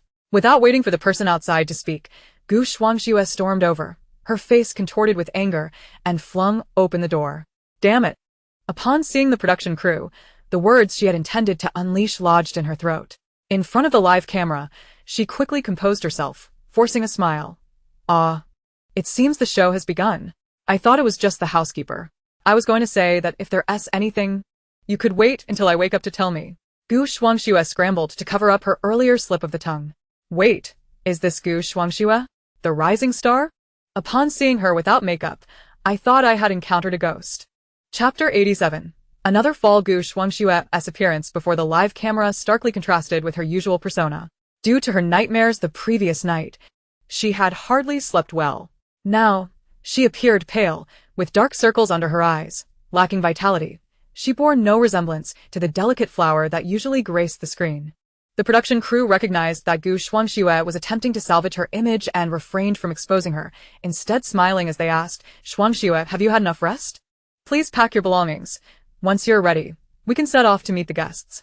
Gu Shuangxue, anxious to return and apply her makeup, immediately agreed. She then slammed the bedroom door shut, not uttering another word to the crew. In the live stream, the viewers couldn't help but express their confusion. Wasn't Gu Shuangxue known for her pleasant demeanor? Why does she seem so ill-mannered now? Exactly. Doesn't she understand basic etiquette? At least speak courteously to the production staff. Without makeup, she looks like a ghost. Who were those people praising her beauty before? I just came from Su Jia's live stream, and the contrast is simply staggering. After shutting the door, Gu Shuangxue felt a twinge of resentment. Why did the production crew have to stage a surprise? She had wished to present herself in the best possible light. Uncertain of how she appeared on camera moments ago, Gu Shuangxue hurried to the mirror to apply her makeup. Upon seeing her reflection, her face darkened. Was that how she had presented herself in the live stream? Her carefully crafted image. Had it all been ruined? Gu Shuangxue could only inwardly pray that the live stream had not captured her visage. Outside Gu Shuangxue's door, the production crew waited with growing impatience, their impressions of her dwindling. It became evident that her previously gentle and kind persona online was merely a facade.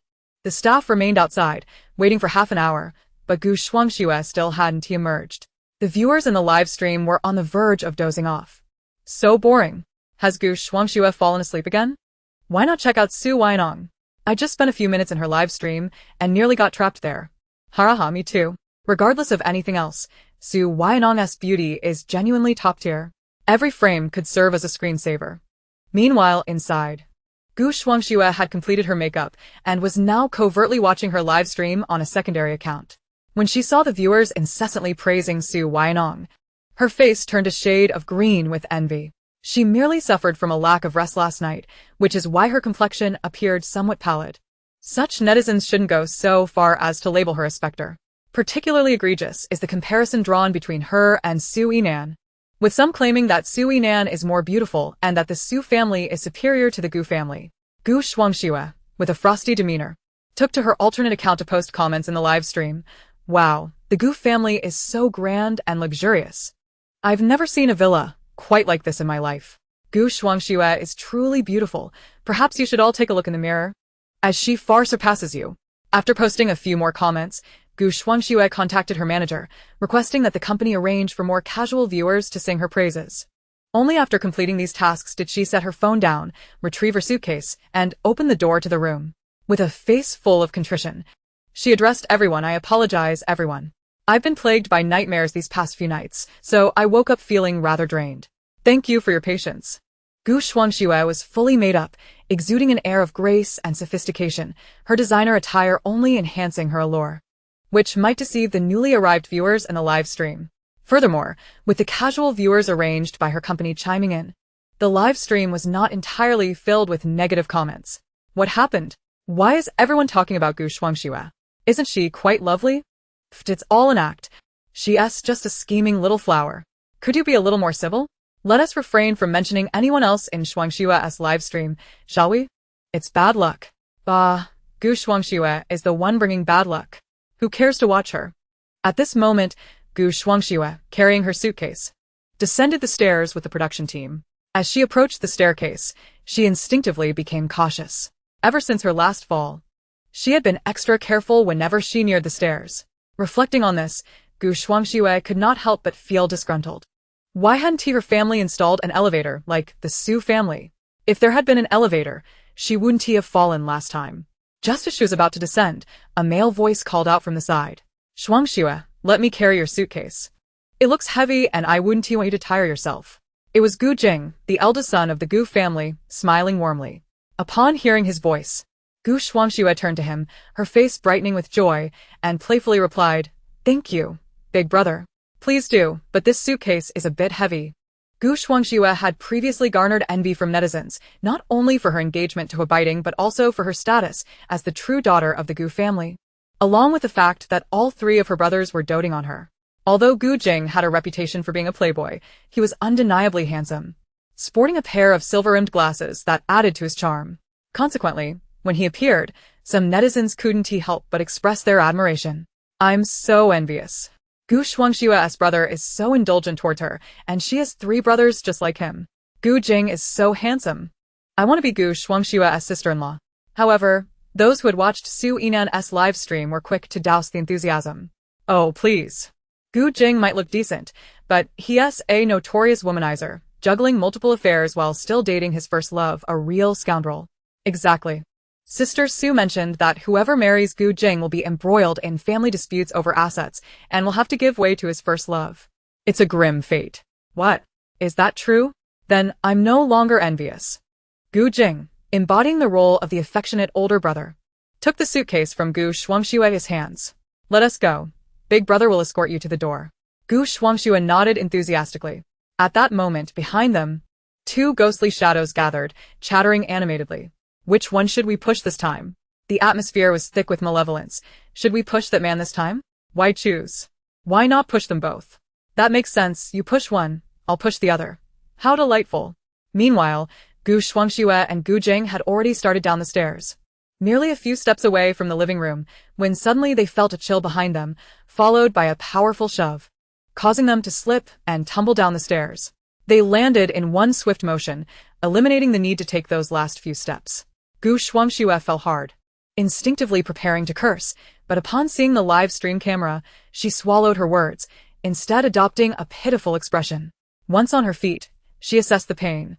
While it was significant, it was not as severe as her previous fall. She quickly turned to Gu Jing, her face filled with concern. Big brother, how are you feeling? Should we go to the hospital? Chapter 88. Pretending to be pampered upon hearing her words, Gu Jing thought to himself that he was in quite a predicament. Who would have imagined that he merely intended to cultivate the image of a caring older brother in front of the live stream to garner favor from the netizens, only to end up in such a wretched state? He gritted his teeth, forcing himself to suppress any cries of pain as he looked at the camera. It seems Big Brother won't be able to escort you after all. I need to head to the hospital. He then added, I'll have Xiao Ming and Xiao Zhe take you. They were up late reviewing contracts last night and are still in bed. They had promised to accompany you to the program. Gu Shuangxue's eyes flickered, recognizing the cleverness of her brother's words. Not only did he allow her to appear pitiful, but he also provided an explanation for why her second and third brothers had yet to arrive. After all, she had previously marketed the narrative that all 3 brothers were exceedingly doting toward her. Contemplating this, Gu Shuangxue feigned worry as she said, Big brother, Let me take you to the hospital first. Since the second and third brothers are so tired from last night, they should rest a bit longer. I don't need them to escort me. Gu Jing forced a smile, secretly lamenting. Oh, how painful this is. Is this staircase cursed? Why did it only trip the two of them? Shuangxue, you should go ahead. I might need to go to the hospital after my fall. Gu Shuangxue, hearing his words, continued to perform for the camera, feigning deep sibling affection while appearing quite concerned. The netizens in the live stream commented, "All right, hurry up and set off. Don't these siblings realize they should call for emergency services by now? Do you think Gu Shuangxue and Gu Jing are a bit unlucky? How come so many others are fine, yet it's just the two of them who fell? Why not just install an elevator? Isn't the Gu family a wealthy family that always boasts about their riches? Haha, do you think Gu Shuangxue is so unlucky that if an elevator were installed, she'd get stuck inside?" At this point, Gu Shuangxue noticed Gu Jing grimacing in pain and finally remembered to call for an ambulance. After expressing a few more words of concern, she donned an expression that signaled her need to leave for the program, clutching her suitcase as she walked away with the production team. Watching them depart, Gu Jing finally allowed himself to cry out in pain. Ouch. Once Gu Shuangxue boarded the vehicle with the production crew, she feigned innocence and asked, "Where are we gathering this time?" The staff replied, "We need to head to the airport first, and then transfer to another vehicle. This trip might be a bit far." Gu Shuangxue nodded, excitedly anticipating the adventure with the other guests, convinced it would be enjoyable. The staff, however, remained silent, hoping that she wouldn't be crying to go back by the end of it. They were well aware that the director had chosen a remote little village as the destination for their inaugural trip, aiming for a completely natural and unspoiled experience. Subsequently, the staff inquired, "Shuangxue, since you'll be participating in this program, you'll be away from the capital for a while. Do you think Huaxiao will miss you?" To capture attention, they would ask whatever trending topic was hot. Upon hearing Huaibaiting's name, Gu Shuangxue's face flushed with a hint of bashfulness. "Of course he will miss me, but Ting is very supportive of my work." The casual viewers arranged by Gu Shuangxue's company began to chime in. Wow. Shuangxue and Huaxiao are truly sweet. They make such a model couple. I envy Gu Shuangxue. I want to find a boyfriend like Huaxiao. Ha ha ha. Don't even think about it. Huaxiao is from a genuine wealthy family, and he is so young and handsome. Only someone like Shuangxue, a rich and beautiful woman, deserves him. The staff, upon hearing Gu Shuangxue's words, continued to inquire, "Does young Master Hu know that you are participating in the program today? Will he come to see you off?" Gu Shuangxue's gaze dimmed momentarily. Originally, she had agreed with Huaibaiting yesterday that he would accompany her to the recording, allowing her to showcase their affection in front of the online audience. Huaibaiting, under the impression that she could not bear to part with him, had cheerfully consented. However, after lingering at home for quite some time, she had yet to see him. Were it not for the presence of cameras, she would have directly called to ask about him. Yesterday, Ting mentioned wanting to see me off, but I was concerned that leaving too early might disrupt his rest. Upon hearing the latter part of her statement, the staff couldn't help but twitch their lips, thinking to themselves, given her slow pace with makeup and preparation, time was already slipping away. The other 5 guests had arrived at the airport, leaving only Gu Shuangxue behind.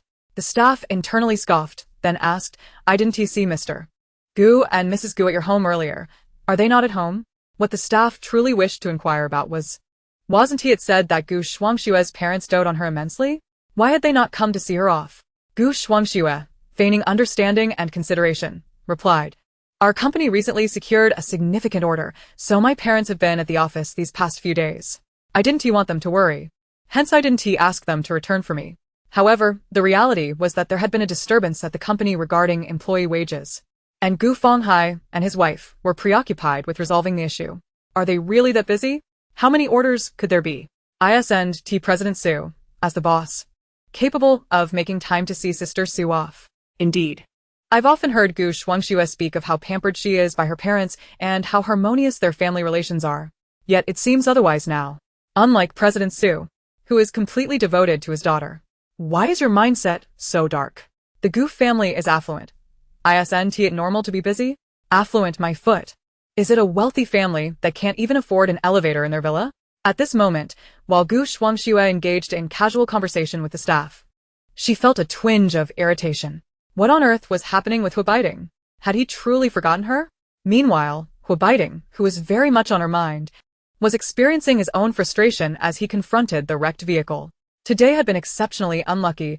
Shortly after setting out, he had collided with a curb, rendering the car inoperable and in need of repairs. He had promised to see Shuangxue off, concerned that Gu Shuangxue might feel disappointed at not seeing him. He decided to call her. Upon receiving his call, a smile finally graced Gu Shuangxue's face, her voice sweetly elongated, ating. Huabaiting's voice came through the line, Shuangxue. I promised to see you off, but my car broke down. Where are you now? Gu Shuangxue, relieved that he hadn't forgotten about her, smiled even more and responded with concern. What? How did your car break down? Are you hurt? I'm already on the program's vehicle. You really don't need to come. Huabaiting, remembering his promise, insisted. No, I must come. Where are you headed next? I'll come directly. Chapter 89. Almost forgot to slap you. The thought of showcasing their affection on live camera lifted Gu Shuangxue's spirits considerably. Every time she and Huabaiting appeared together, they garnered envious glances from netizens, and her popularity surged. Hearing Huabaiting's words, Gu Shuangxue feigned reluctance. It's alright. You should go fix your car. There's really no need to see me off. I'll be at the airport soon. Then, her eyes sparkled, and she casually mentioned, I'm just so happy that I'll get to see Yinong at the airport. Huabaiting, upon hearing her mention Yinong, couldn't he help but picture her face in his mind, momentarily lost in thought. Yet, he quickly regained his focus. No, I promise to see you off. Wait for me. He then hung up. Gu Shuangxue, catching the curious gaze of the staff, sighed sweetly. Ating insists on seeing me off. What can I do? The staff awkwardly smiled and reminded her. Make sure young Master Hu hurries, as the plane will depart once all the guests have arrived. The director had secured significant investment this time, allowing them to charter a plane. Gu Shuangxue appeared surprised. Is that so? I'll let Ating know. She truly wished for Huabaiting to see her off at the airport, not merely out of affection, but because she wanted to stand before Yinong and demonstrate the strength of her relationship with Huabaiting. She yearned to witness Yinong's expression of hurt and anguish. Gu Shuangxue hoped the car would drive slowly, giving Huabaiting more time to reach the airport. After a brief wait, Gu Shuangxue arrived at the gathering place as the final guest. Stepping out of the car, she immediately spotted the other 5 guests, among whom Yinong shone the brightest. Her expression darkened, yet she forced a shy demeanor as she approached to greet them. I'm so sorry, everyone, for keeping you waiting. Her sincerity seemed directed towards everyone except Yinong. Building rapport with these 4 stars could significantly benefit her future in the entertainment industry. The 4 guests exchanged polite smiles without uttering a word. Gu Shuangxue, unperturbed, turned her gaze towards Yinong. As if nothing had transpired, she approached, attempting to link arms with her. Yinong, we haven't seen each other in days. Yinong swiftly evaded her reach, raising an eyebrow and coolly stating, keep your distance.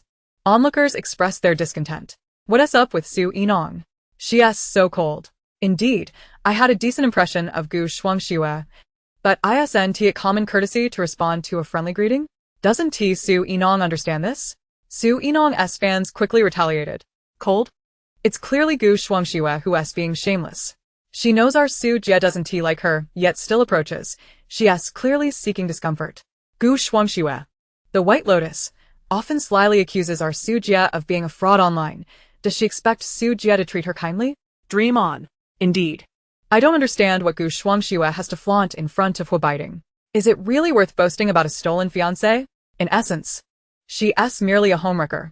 Gu Shuangxue's expression stiffened upon hearing Yinong's words, feeling deeply hurt as she said, Yinong, do you have some misunderstanding about me? Yinong retorted, don't put on an act in front of me. It's truly nauseating. Haha, Jie speaks her mind, I love it. So candid. Unlike Gu Bailian, who is so pretentious. I really don't understand what Huabaiting sees in Gu Shuangxue. Is it her thick skin and ability to pretend? Gu Shuangxue's eyes reddened, her demeanor resembling that of a wronged child. Observing her, Yinong thought, what a deserving slap. Just then, Huabaiting arrived. Seeing Gu Shuangxue's tearful eyes, he immediately felt a pang of compassion, stepping protectively in front of her without hesitation and began to admonish Yinong. Why are you bullying Shuangxue again? I've already said that the decision to break off the engagement was mine. Don't make things difficult for her. Yinong regarded Huabaiting with annoyance, her good mood now spoiled. Shut up, you two keep your distance from me, okay? Gu Shuangxue, appearing fragile and aggrieved, gently tugged at Huabaiting's hand. Ating, Yinong might still be upset with me. I'm fine. Upon hearing her words, Hu Baiding was instantly infuriated. He directed his ire at Su Yinong, stating, "Currently, Shuangxue is my fiancée. I do not wish to see you bully her any longer." Before he could complete his sentence, his face flushed crimson. Su Yinong waved her hand dismissively. "I told you to shut up. Did you not hear me?" Hu Baiding was taken aback, as were Gu Shuangxue and the production team, leaving the online viewers equally astonished. In front of everyone, Su Yinong audaciously slapped the affluent young master, Hu Baiding. My goodness. What audacity! Hu Baiding felt the sting on his face and was momentarily at a loss. Had Su Yinong just struck him? Did she actually dare to hit him? At that moment, Gu Shuangxue looked at Hu Baiding with concern, her eyes brimming with unshed tears as she turned to Su Yinong and exclaimed, "Yinong, you have gone too far. You may treat me however you wish, but Ting is innocent. Do not take your anger out on him." Before Gu Shuangxue could finish her sentence, another sharp sound reverberated through the air. Su Yinong retracted her hand and smiled. "I was so preoccupied with slapping him that I almost forgot about you. Aren't you two a pair? You should endure the slaps together." Gu Shuangxue stood there, stunned, covering her face in disbelief. Had Su Yinong lost her mind? To strike her and Hu Baiding in front of so many people, especially during a live broadcast. Was she not afraid of being condemned? Did she not fear retribution from the Hu family? Hu Baiding, having regained his composure, glared at her, his eyes ablaze with fury. "Su Yinong, do you think I one-t hit a woman?" Upon hearing his words, Su Yinong let out a soft scoff, sizing him up with disdain. "You? Can you truly stand against me? Pathetic." She had long desired to strike Hu Baiding, and now that he had come to her seeking a beating, he had no one but himself to blame. At that point, the director, having enjoyed the spectacle, stepped in to mediate, saying, "Everyone, please calm down." Internally, he was laughing heartily. Indeed, the first day's highlight of the variety show was already in the bag. Soy es truly remarkable. Effortlessly balancing the role of the White Lotus with that of the Avenger against the Scoundrel, maximizing the show's entertainment value. Meanwhile, the viewers in the live stream erupted upon witnessing the earlier scene. Soy mi idol. Those two slaps looked incredibly satisfying. Could we have a few more? Chapter 90. No random violence against guests. No one anticipated that Su Yinong would, without a second thought, deliver a slap to both Hu Baiding and Gu Shuangxue in front of the live camera. She showed no regard for the lens, directly presenting them as fools. Su Yinong's fans felt exhilarated, having long been displeased with Gu Shuangxue and Hu Baiding. Both individuals were far from admirable. They had bullied Su Jie mercilessly before she rose to fame. When Su Jie was still struggling, countless individuals criticized her online. Yet neither Gu Shuangxue nor Hu Baiding came forward to defend her. One claimed to be Su Jie's close friend, while the other was her childhood sweetheart and fiancé. Yet, they ended up together. From their perspective, Su Jie's slaps were far too lenient. However, apart from Su Yinong's supporters, others were present in the live stream as well. Is Su Yinong a violent person? Is there no sense of reason? Isn't anyone going to intervene? Exactly. Could it be that she is jealous of how Hu protects Shuangxue, hence her anger? Regardless, I believe no one should resort to violence. Su Yinong's fans staunchly defended her. Laughable. What is so enviable about Gu Shuangxue and Hu Baiding? Didn't they deserve to be slapped? They were told to stay away, but insisted on approaching Su Jie. I believe Gu Shuangxue and Hu Baiding are simply asking for trouble, especially Gu Shuangxue, who seems to revel in flaunting her position in front of the rightful partner. Exactly. I share that sentiment. I wonder where Gu Shuangxue's subtle sense of superiority comes from. Their typing speed was rapid, and the barrage of comments was overwhelming, with only a few remarks breaking through. Have you all been brainwashed by Su Yinong? Shuangxue comes from a good family and is beautiful. Had their identities been swapped, she would have naturally been her fiancé, and now she is merely returning to her initial position. As more viewers joined the live stream, the director chuckled in the background, revealing a gleaming smile. Meanwhile, Gu Shuangxue, feeling the heat on her slapped cheek, wished she could tear Su Yinong apart. Yet, recalling her previous gentle and kind persona, she grit her teeth and held it in. With red-rimmed eyes, she covered the half of her face that had been struck, on the verge of tears. Just as she opened her mouth to speak, she noticed Su Yinong flicking her wrist. Instinctively, she suppressed the words that had nearly escaped her lips. Su Yinong was behaving like a madwoman. If she were to endure another slap, would she retain any semblance of pride? Hu Baiding, looking at her with concern, furrowed his brow and said, You are disappointing me greatly. You are no longer the person I once knew. Su Yinong retorted. Who do you think you are? You feel disappointed in me? Do you even deserve to say that? And which version of herself did he refer to? The one who lived her life dictated by the plot, devoid of her own thoughts, destined for a tragic end? A cold smile crept onto Su Yinong's face. That was not her. The present version of herself was the true embodiment of who she was. The more she contemplated, the angrier she became, feeling her fists clench with renewed vigor. She was convinced she could deliver a few more blows to the pair. The director, sensing her intentions, promptly intervened, saying, Ahem, we cannot engage in random violence against guests. After all, this was a live broadcast, and it would not reflect well. Su Yinong glanced at the camera and, feeling disheartened, temporarily set aside that notion. Huh? What does Su Jie intend to do? Is she contemplating more slaps? Come on. Su Jie, go for it. We'll cheer you on. If the director permits, I'd be grateful. If all else fails, just block the camera while you slap. We can't see, but we'd love to hear it. Hua Baiding felt that Su Yinong had genuinely changed. Whether at the Xia family banquet or during their recent encounter, she no longer radiated the joy and excitement he once knew. Instead, she was filled with disdain and aversion. As if he were some filthy object, Hua Baiding felt a complex mix of emotions, sensing he had lost something profoundly significant. At that moment, Gu Shuangxue held his hand, looking both aggrieved and understanding. Ah Ting, perhaps Yinong is simply in a bad mood. Let it go. She wasn't he always this unreasonable? Hua Baiding's attention shifted entirely to Gu Shuangxue, and he sighed. You are the kindest. Su Yinong rolled her eyes dramatically and walked away. If the detritus refused to depart, she would simply distance herself. Meanwhile, another guest on the show, the renowned actress Jia Wei, watched with keen interest and discreetly winked at Su Yinong. Perceiving her goodwill, Su Yinong responded with a smile. Jia Wei, captivated by her beauty, took a deep breath. What an enchanting young woman. She was irresistible. Struggling to contain her excitement, Jia Wei aimed to appear more composed in front of the camera, while subtly inching closer to Su Yinong. The air surrounding this beautiful girl seemed fragrant. As for the earlier spectacle of Su Yinong striking Gu Shuangxue and Hua Baiding, Jia Wei believed it was undoubtedly not Su Yinong's fault. After all, with her stunning looks, how could she be at fault? Furthermore, having been in the entertainment industry for so long, she had encountered many disingenuous individuals like Gu Shuangxue. It was Su Yinong's straightforward nature, one that acted without unnecessary chatter, that she found most admirable. Feeling the warmth of Jia Wei's kindness, Su Yinong glanced back at her. A promising star indeed. However, it seems there are some issues concerning emotions. The marriage is not quite smooth. Su Yinong vitreyi her gaze.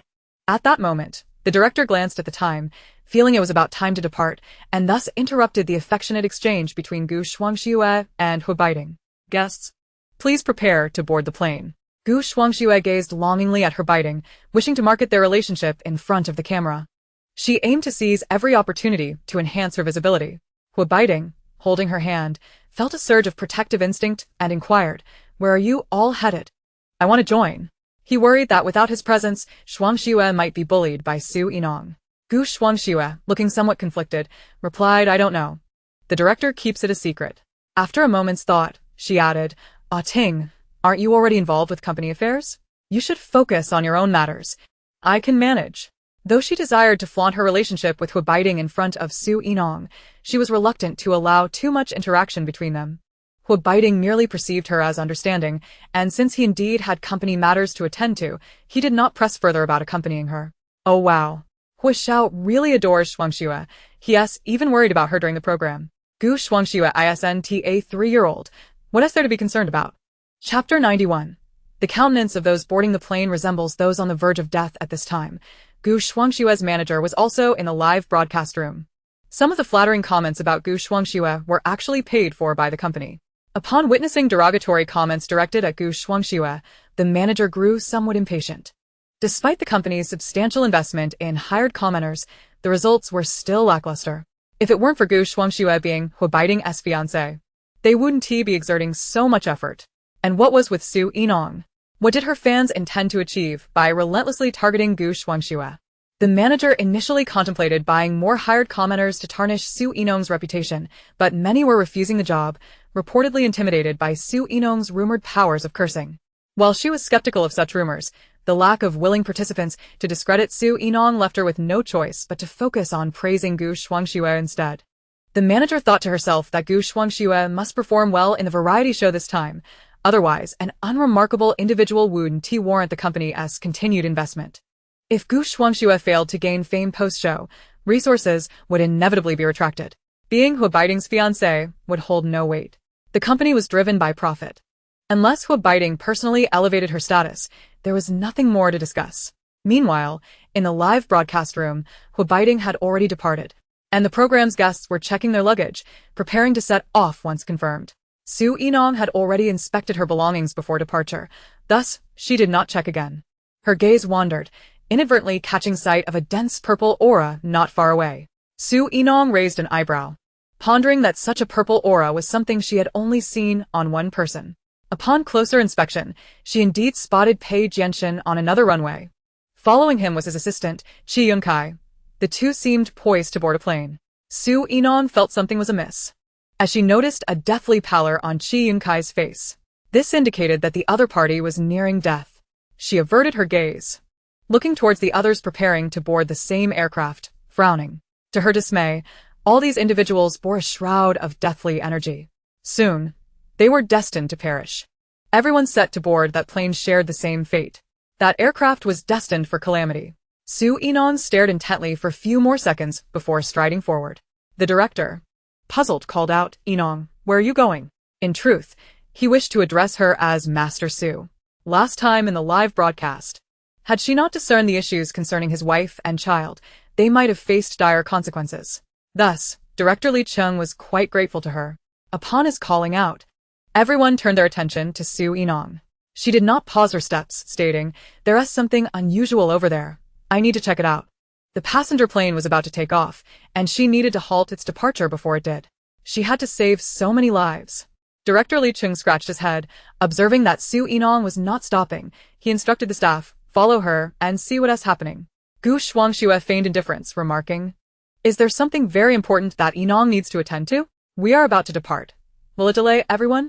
The viewers in the live broadcast room couldn't help but express their curiosity. What is Su Yinong planning to do? Why did she suddenly walk away? I feel like Sister Su must have sensed something significant about to happen. Her expression seems quite serious. Gu Shuangxue is such a white lotus. What is the purpose of her statement? Is she trying to incite dissatisfaction towards Sister Su? Su Yinong ignored Gu Shuangxue and, moments later, arrived in front of the problematic airplane. Her expression was grave as she approached a nearby flight attendant and earnestly stated, "This plane cannot take off. A bomb has been placed on board." The audience in the live broadcast room was left in shock. What? A bomb? Is that for real? How dangerous? Is Su Yinong just seeking attention, claiming there's a bomb? Sister Su is an expert in metaphysics. She is incredibly skilled. Trust her words. Upon hearing Su Yinong's declaration, the flight attendant's expression changed instantly. "Ma'am, can you take responsibility for what you just said? This is not a joking matter. The lives of everyone on that plane were at stake. If they received this news, the flight could not take off until a thorough inspection confirmed everything was safe." The flight attendant scrutinized Su Yinong, seemingly assessing the veracity of her claims, yet could not help but wonder how she knew there was a bomb on board if it truly existed. Su Yinong replied, "I am quite certain and can take responsibility for my words. Everyone must disembark immediately." The flight attendant observed her serious demeanor, realizing that if what Su Yinong said was true, she could not bear the consequences, so she promptly reported the situation and began halting boarding, instructing those already on board to disembark. At that moment, some passengers voiced their dissatisfaction. "What is happening? Do you know how important my time is? Why are we not allowed to board?" Others chimed in, "Exactly, isn't it already time? If we can't take off on schedule, I will file a complaint against you." One individual, having witnessed Su Yinong speaking with a flight attendant, approached her, accusing, "Are you the one causing trouble? Preventing us from boarding? You owe us." The flight attendant explained, "Ladies and gentlemen, a sudden situation has arisen. The plane requires another inspection. For everyone's safety, we cannot take off at this time. We ask for your understanding." The passengers grew even more disgruntled. "What sudden situation? We weren't informed. Hasn't the plane already been checked? Why must it be checked again? Do you not value our time? Did this person say something to your airport?" "I saw it all. This statement caused the disgruntled crowd to fix their gaze on Su Yinong. She regarded them with a serious and solemn expression, asserting, "A dangerous item has been placed on this plane, so it absolutely cannot take off." The moment she spoke, someone immediately challenged her. "You claim there's a dangerous item just like that? How do you know? Exactly, could it be that you placed it yourself?"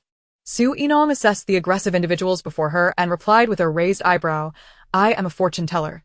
Naturally, I calculated it. I noticed your forehead's darkening, bearing the look of impending death.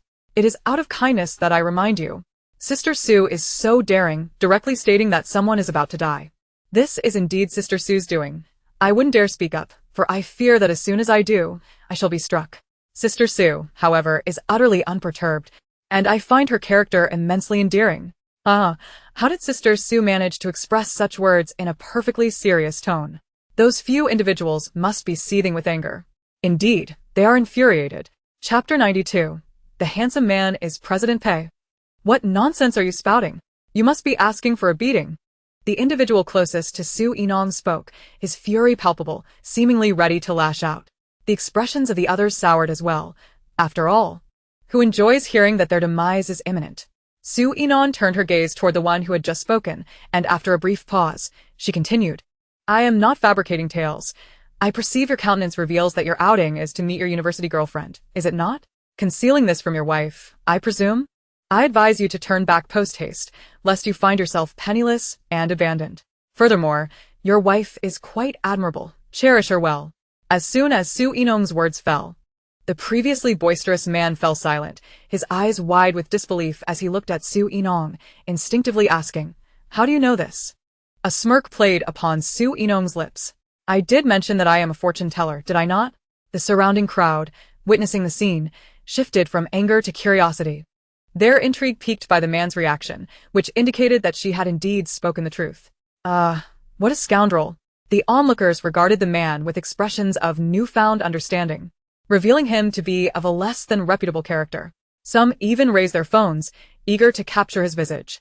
Upon witnessing this, the man felt no inclination to speak, quickly shielding his face and retreating. If this were to be filmed and shared online, what fate would await him when his wife discovered his rendezvous? Yet, how could that beautiful woman know he was meeting his college girlfriend? Could she truly be a master of divination? Meanwhile, the viewers in the streaming room were captivated by the unfolding drama. Wow, why provoke anyone but our Sister Su? With just a glance, she can unravel your entire lineage. Off to meet his university girlfriend, you say?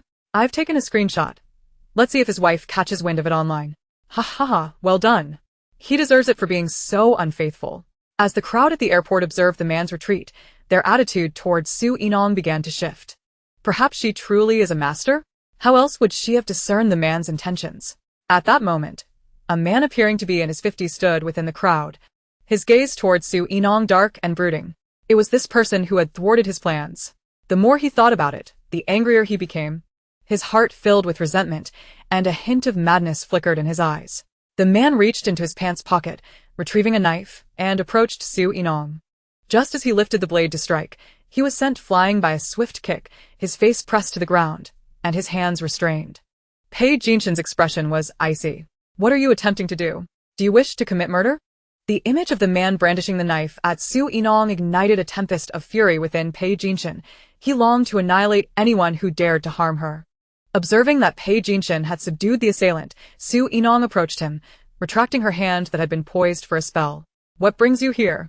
I'm unharmed. She had sensed the man's movements all along and would never have allowed him to lay a finger on her. Yet, she had not anticipated Pei Jinshan's sudden appearance. Hearing Su Yinong's voice, Pei Jinshan's violent emotions dissipated, and he regained his composure. The man, still resisting, attempted to break free from his grasp.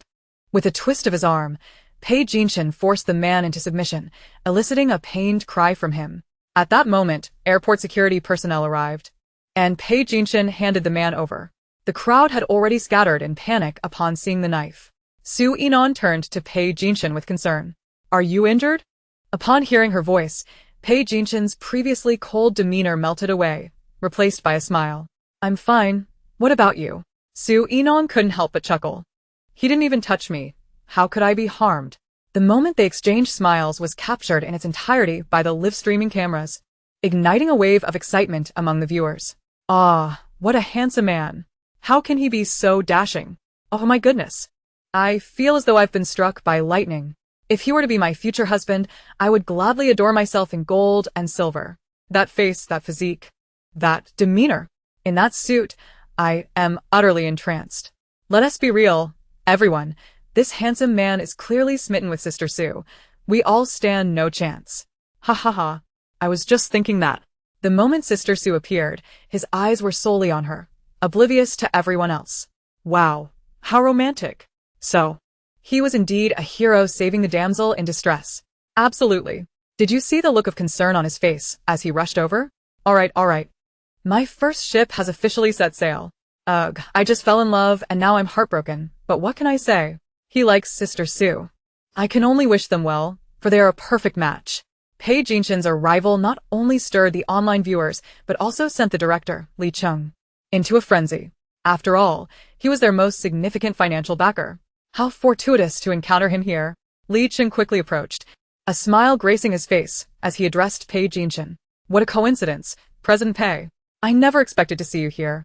Pei Jinshin shook his hand. Are you, Directori? Are you recording a program? Indeed, it's the first day of filming.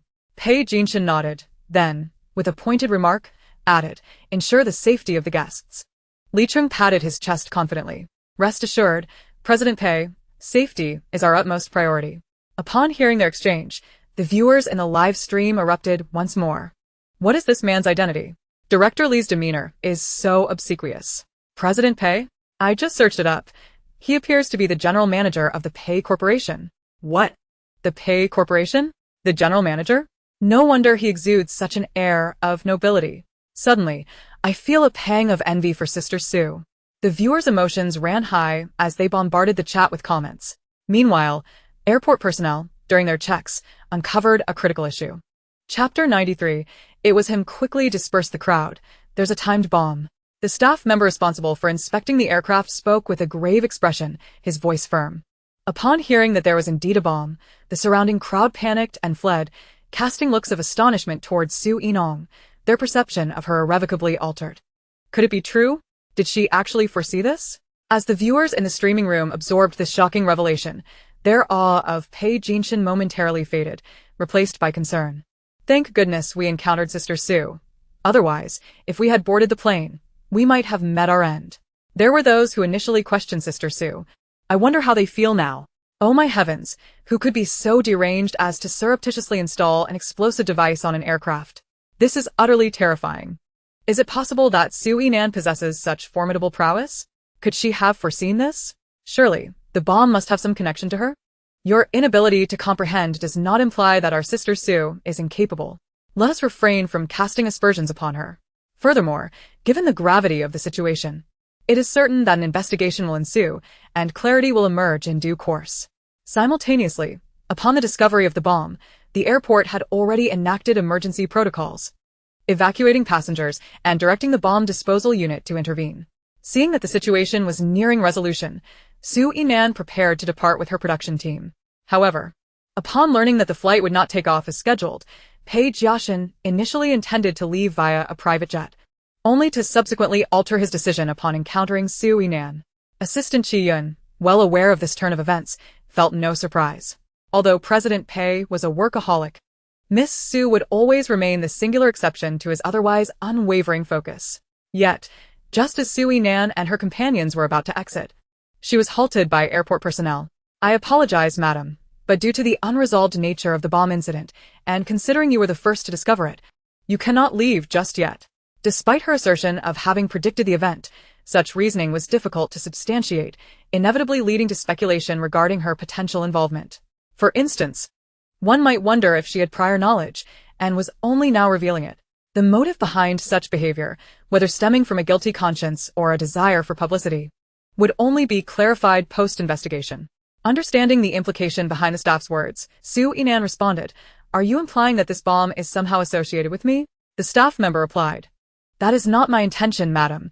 It is merely protocol for you to remain and assist with the inquiry." As a conscientious citizen, Su Yinan had no qualms about cooperating. However, she added, "If you wish to discover who planted the bomb, I can provide that information right now." She gestured towards the middle-aged man who had attempted to harm her with a knife earlier, addressing the airport personnel. He is the one who placed the bomb. Moreover, I believe some of you may recognize him, as he was previously employed here. As her words resonated, someone in the crowd recognized the man. Old Wang, weren't you dismissed?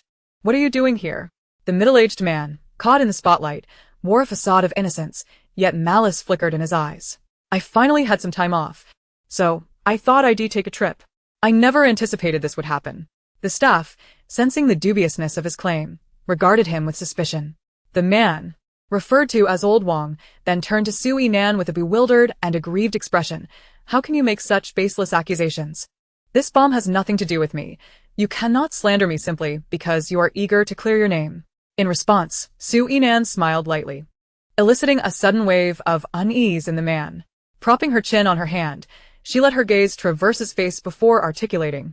You were born into a destitute family in the South, overlooked during your upbringing. However, possessing sharp intellect, you excelled in your studies and established a life in the city, marrying and starting a family. Your early life was unremarkable, devoid of wealth, yet free from calamity. Nonetheless, everything began to change 2 years ago. As she spoke, the man's expression shifted. 2 years ago, you won $1 million lottery. With newfound wealth, you became reckless. Initially, you engaged in casual gambling on your phone. But as your addiction deepened, you ventured into larger stakes, ultimately losing all your winnings and much of your hard-earned savings at the casino. Subsequently, your obsession grew. Your car and house were mortgaged, your wife divorced you, taking the child with her. Rather than reflecting on your failures, you became increasingly desperate, believing you could turn your luck around, leading to numerous issues at work and your eventual termination. Devoid of income, you felt abandoned and thus harbored resentment, wishing to drag others down with you. Listening to Su Yinan's words seemed to remind him of his failures, his eyes reddening with rage as he shouted, "Enough! Shut your mouth!" Undeterred, Su Yinan continued, thus, leveraging your experience and familiarity with the airport, you smuggled the bomb past security, placing it on the aircraft with the intention of taking everyone aboard down with you. By the end of her statement, a hint of madness flickered across the man's face. Indeed, you are correct. Why must I suffer while they thrive? Let us perish together. Su Yinan regarded him coldly. Your current fate is a direct consequence of your own actions. Your greed and desires have led to your ruin. What relevance does that have to others? With that, she turned to the staff. I trust you now comprehend the situation. The personnel, having witnessed the preceding exchange, stood dumbfounded. Good heavens, how could she deduce everything so accurately? Old Wang appeared utterly exposed before her. When Su Yinan questioned him, he nodded vacantly. Yes, it is clear now. Old Wang planted the bomb. This lady had no involvement whatsoever. Turning to Su Yinan, his eyes gleamed with curiosity. Madam, may I ask you something? Su Yinan replied, What is it? Do you still believe you have a connection to this bomb? The staff member appeared somewhat embarrassed. Could you perhaps offer me a reading as well? I wonder if my relationship with my girlfriend will flourish. Su Yinan, taking a moment to scrutinize his face, finally said, You have been fortunate lately. There is little to calculate. As for marriage, it is a destined partnership. Rest assured. Upon hearing this, the staff member beamed with a shy smile, realizing that she had discerned his thoughts with ease. Chapter 94. A fortuitous journey together. The staff's demeanor towards Su Yinan shifted dramatically, as they hurriedly procured a stool from somewhere. Madam, please take a seat. The warmth and kindness radiating from his smile were unmistakable. Viewers in the live stream chuckled at his sudden change in attitude. Just a moment ago, he was convinced she was the culprit, and now he is treating her like royalty. Indeed, no one can resist Sister Sue's charm. Sister Sue, I told you I had foreseen it. Why doubt me? I shudder to think what might have transpired had Sister Sue not been present. That man, Old Wang, is utterly deranged. Cough. Am I the only one fixated on President Pei? I swear, his gaze has not strayed from Sister Sue. I noticed that too. I've even conceived a couple name for them. Deep affection and intense emotion. What do you think? That's a brilliant choice. I shall ship the deep affection and intense emotion couple from now on. Meanwhile, at the airport, the relevant authorities investigating the bomb incident had arrived. After gathering information on site, they apprehended the middle-aged man known as Old Wang and subsequently informed Su Yinan, Madam, you must accompany us to provide a statement, as you were the one who discovered the bomb. Su Yinan had no objections, merely noting that she was currently filming a variety show. She then looked towards the director. who, of course, had no objections either. Assisting in the investigation was a civic duty, and given that this incident had generated viewership for their live stream, they were not concerned about a slight delay. Director Li Chung had realized that as long as Master Su was present, their popularity was guaranteed. Thus, his demeanor was quite amiable as he smiled at Su Yinong and said, it's all right.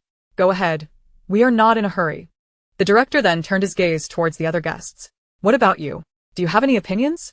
The comedian Feng Guangjie couldn't help but internally scoff at the director's words, thinking, if you, the director, have no objections, what could they possibly say? Moreover, the guests were currently filled with curiosity about the enigmatic Su Yinong, eager to foster a good relationship with her in hopes that she might offer them some fortune-telling as well. Naturally, there would be no dissent. Seeing that no one was speaking up, Gu Shuangxue couldn't help but gnash her teeth in frustration. Why is everyone so silent? Su Yinong has wasted their time. Don't they feel any guilt? However, since no one else was voicing their thoughts, she felt it inappropriate to speak out herself, lest it tarnish her own image. Gu Shuangxue felt a growing unease within her, and when her gaze fell upon Pei Jinshin, who was sitting beside Su Yinong, her discomfort intensified. He had an affinity for Su Yinong. Pei Jinshin was a person of considerable stature, someone their family had to plead with for collaboration. Yet, he wouldn't even spare them a glance. He was a figure beyond their reach. How could someone of his caliber be interested in Su Yinong? Gu Shuangxue felt a pang of jealousy. The production team accompanied Su Yinong as she exited, where she took a statement while they waited outside. The director noticed that the financial backer, Mr. Pei, had also arrived. He felt a slight pressure. Mr. Pei, what brings you here? Pei Jinshin replied. I recall that your trip is to City C? Li Shen nodda. Although their itinerary was confidential, Mr. Pei undoubtedly knew. Yes, we are heading to City C.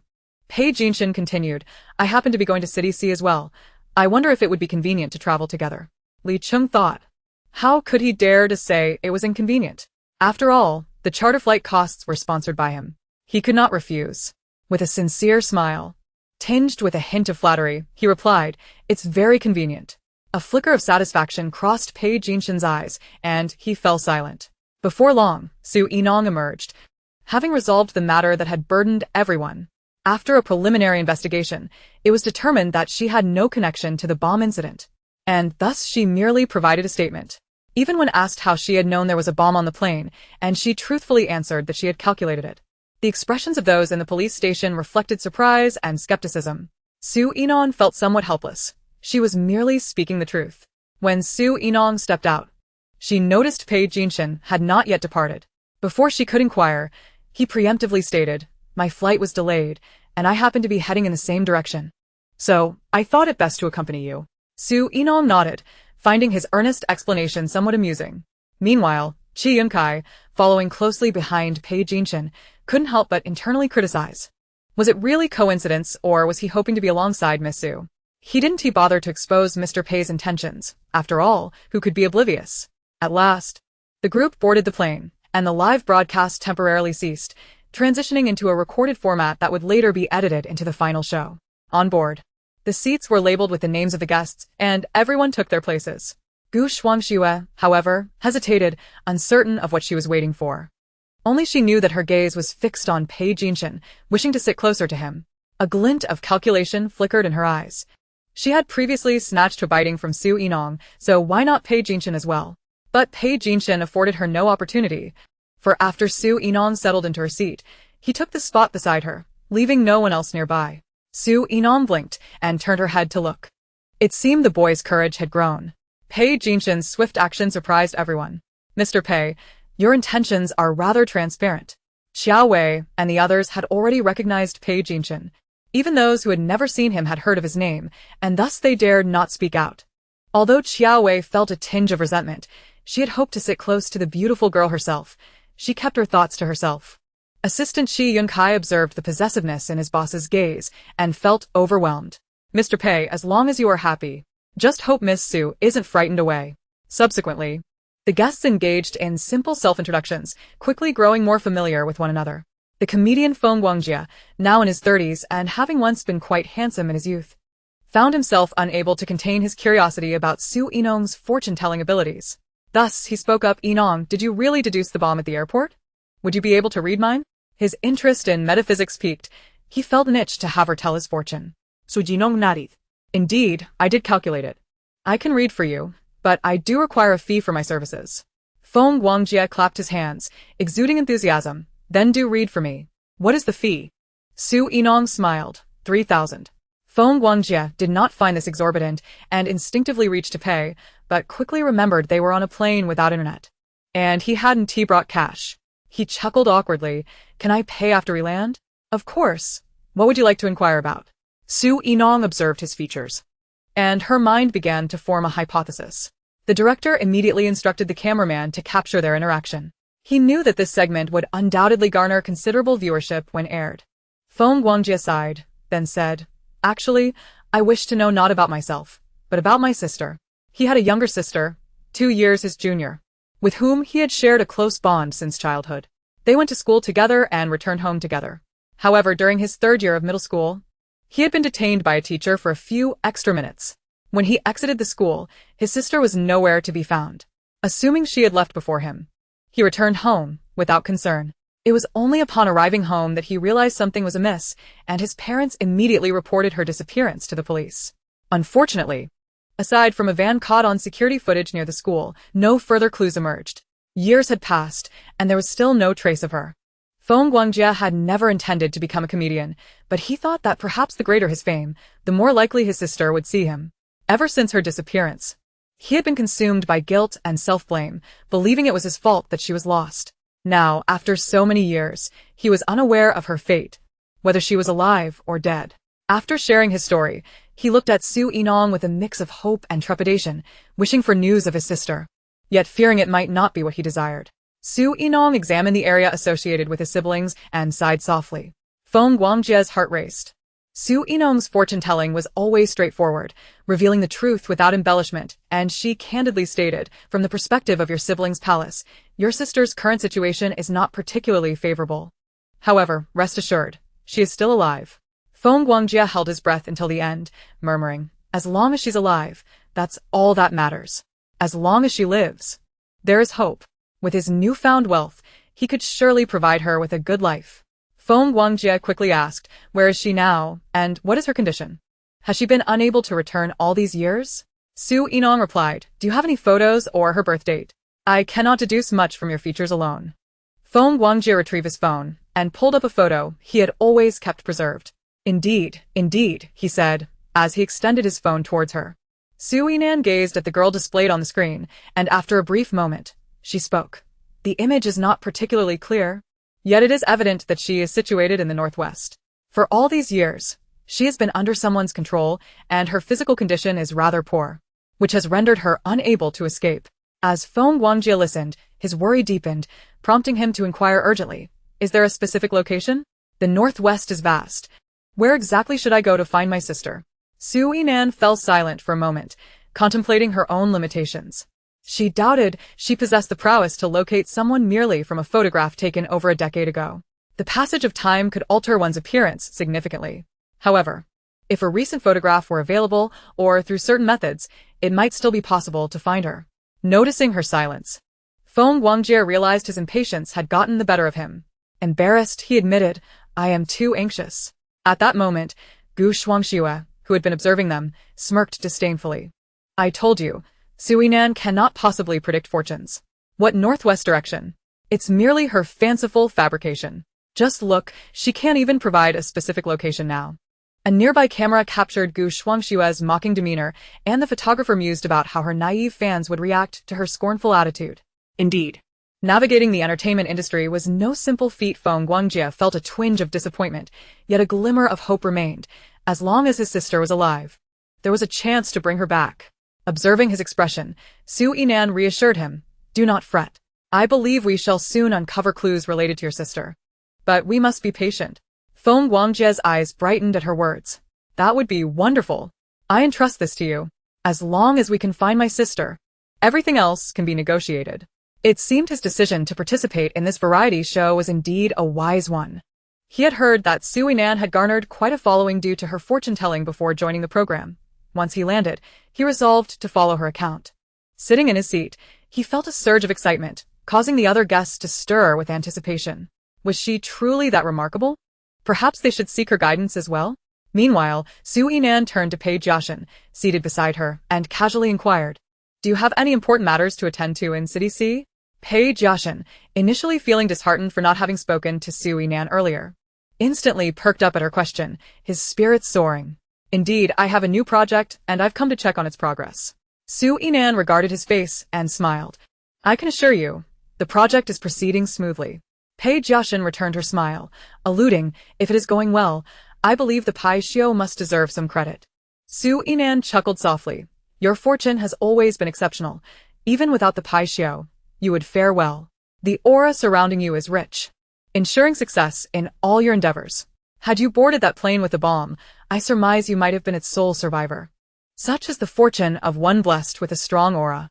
The two engaged in their light-hearted conversation, leaving those around them momentarily stunned.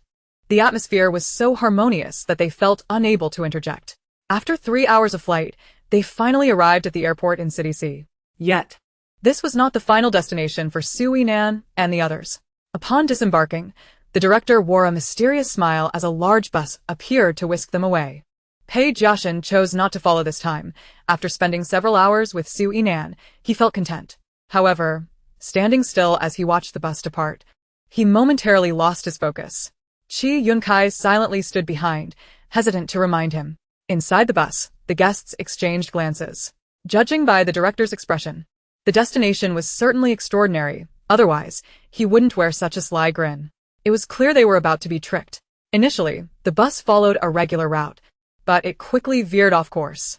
The path became increasingly narrow, steep, and bumpy, nearly launching them from their seats. Yet, the guests were unaware that the bus was merely the beginning, as they soon transitioned to motorcycles. Chapter 96. Arrival at the village as a female actress. Xiao Wei typically cared deeply about her image. Now, gazing at the dusty, muddy motorcycle before her, she felt utterly dismayed. "Director, is this what we are to ride?" The director feigned ignorance of her distressed expression and chuckled. "Indeed." Now hop on. Upon envisioning herself awkwardly straddling the motorcycle, she quickly shook her head. "Is there no more dignified mode of transportation?"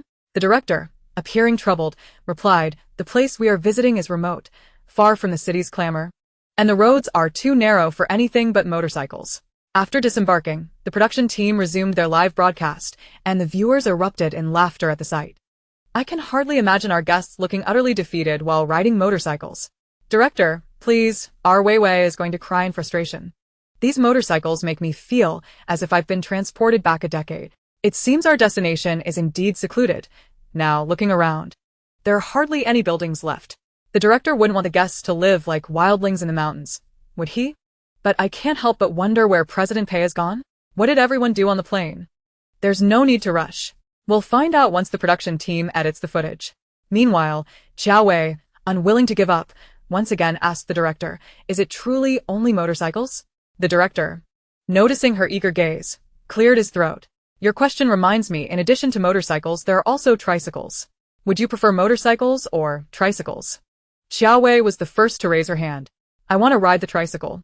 The director, smiling broadly, cautioned, "The tricycle has no canopy or proper seating. We can only provide a few small stools." Xiao Wei persisted, "Then I shall ride the tricycle." Thus, several guests boarded 2 small tricycles, braving the wind and dust along the rural paths, their hair disheveled by the gusts. The guests, burdened by their idle personas, wore expressions devoid of emotion. Very well. They might as well accept their fate of looking utterly miserable. On the tricycle, Xiao Wei maneuvered her small stool closer to Su Yinan, distancing herself from Gu Shuangxue. Unable to contain her curiosity, she initiated a conversation. "Yinan, were the predictions you made for Brother Feng on the plane genuine?" She felt a pang of concern for Brother Feng's sister, as so many years had passed without news of her suffering. It would be wonderful if she could be found. Sujina nadie definitively. "It is true. You need not worry." Xiao Wei's curiosity piqued once more, leading her to discuss other topics with Su Yinan. Gu Shuangxue, noticing their cheerful exchange while being disregarded, felt a surge of annoyance. What could Xiao Wei and Su Yinan possibly have to discuss? She was merely a charlatan pretending to be mystical. Yet, as someone aspiring to enter the entertainment industry, who knew what collaborations might arise in the future, why was she not engaging with her? Discontent simmered within Gu Shuangxue, yet she managed to put on a shy smile. suddenly exclaiming, "Sister Qiao, what are you and Yinan discussing?"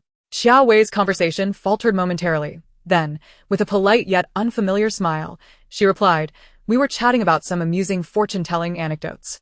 However, I recall you stated online that you believe in science, so I thought you might not be particularly interested in our topic." Zhao harbors a slight aversion towards Gu Shuangxue, perceiving her as somewhat pretentious, akin to a venomous serpent, smiling beautifully on the surface while concealing her ulterior motives beneath. She believes it prudent to maintain a distance from such individuals. However, her sentiments towards Yinong are markedly different. Being in her presence instills a profound sense of comfort and tranquility. Indeed, she finds joy in the close companionship of her beautiful younger sister. Upon hearing Zhao's words, Gu Shuangshue's smile falters momentarily, leaving her at a loss for words. Could Zhao truly be oblivious to the fact that she was merely attempting to initiate a conversation?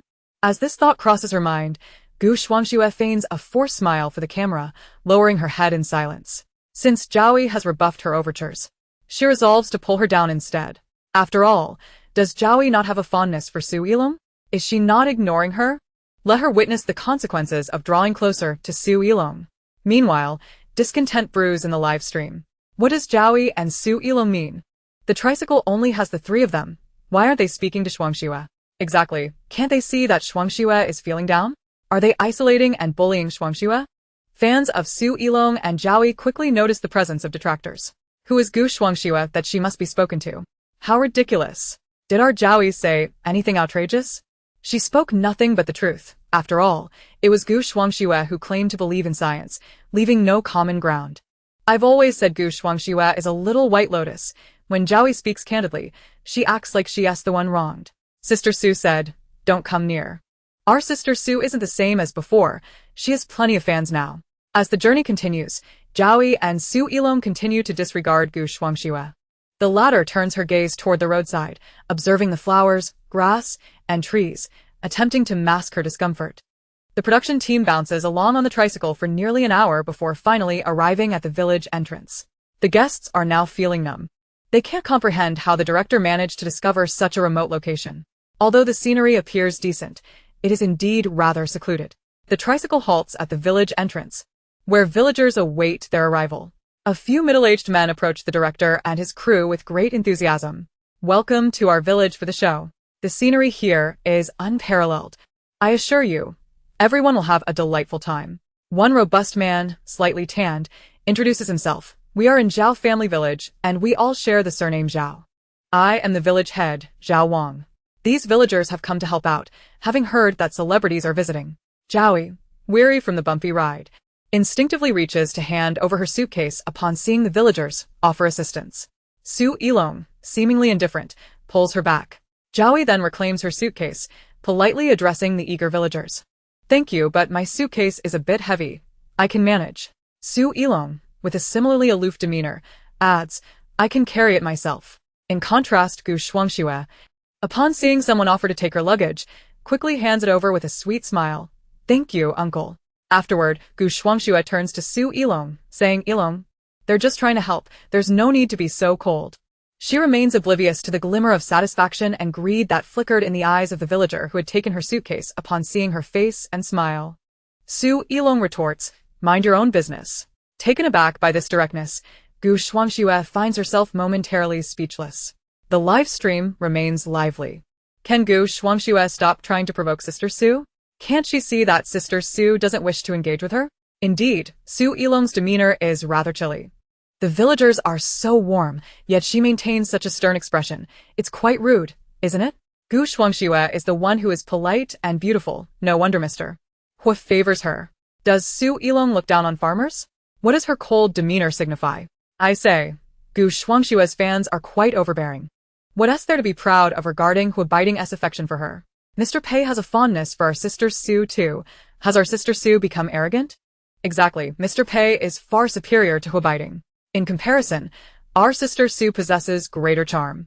At this moment, Su Yilong walks at a slower pace, deliberately lagging behind to observe the village head and his companions, as well as the village itself. Zhao, pulling her suitcase alongside, cannot resist leaning in to whisper, "Yilong, is there something wrong?" She had sensed something amiss when Su Yilong coldly rejected the villager's offer. Su Yinong, sublinodding, confirms her suspicion. Indeed, there is an issue. Zhao Wei's expression shifts, a mix of fear and excitement washing over her. Really? What's happening? Can you tell me? Su Jilong. Wishing to avoid drawing the attention of Zhao Wang and his group, replies, I'll explain later. At that moment, Zhao Wang continues to enthusiastically share with the director. You all arrived just in time. We are holding a feast tomorrow to honor the ancestral shrine. You will all have the pleasure of dining. Upon hearing this, singer Xiang Jun becomes intrigued, asking, oh really? What delicious food will there be? Zhao Wang, noticing the interest, eagerly responds, oh, there will be plenty of delicious offerings, game from the mountains and fish from the waters, plus our local specialty, flower nectar. It's exceptionally delightful, far surpassing any drink you've ever tasted. Xiang Jun, a known foodie, becomes curious at the village head's words. What is this flower nectar? Is it really that good? Zhao Wang assures him, rest assured, I guarantee it will be delicious. You will understand once you try it tomorrow. As Su Yilong listens to the village head, she keenly observes the surroundings. Throughout the walk, she notices a conspicuous absence of women. Her expression grows increasingly frigid as she perceives the spirits of the deceased hovering ominously over the village. These people are truly despicable. Zhao Wei, walking beside her, discreetly studies her expression, suddenly gripped by a sense of foreboding. This is bad. They haven't stumbled into a den of wolves or tigers, have they? Judging by Yilong's demeanor, things appear dire. At this point, Zhao Wang raises his voice, declaring, we have arrived. He gestures towards a few houses ahead, stating, we learned a few days ago that celebrities were coming to film, so we had the villagers tidy up their homes, awaiting your arrival. However, we have limited spare rooms, so you may need to stay separately. The director furrows his brow. Village head, are there no vacant rooms? It would be best for the entire crew to stay together in this unfamiliar place. As the director, he must ensure the safety of both staff and guests. Prior to their arrival, he had confirmed with the village head about the availability of accommodations. Otherwise, he would have chosen a different village. Zhao Wang's expression falters slightly at the director's words. Indeed, there was an old house available, but the family's son has returned from the city to marry. So they need the house for themselves. We cannot deny them their right to stay, can we? The director, still unsatisfied with the explanation, finds himself without alternatives and reluctantly agrees. He turns to the guests, stating, then it will have to be this way. Pairs will share rooms. This way, there will be someone to look after each other. Before he could finish his words, Zhao Wei eagerly interjected, I will share a room with Su Yinong. She must hold tightly onto Su Yinong's thigh. Gu Shuangshua's expression stiffened upon hearing this. What about her? Why does Zhao Wei have such an affection for Su Yinong?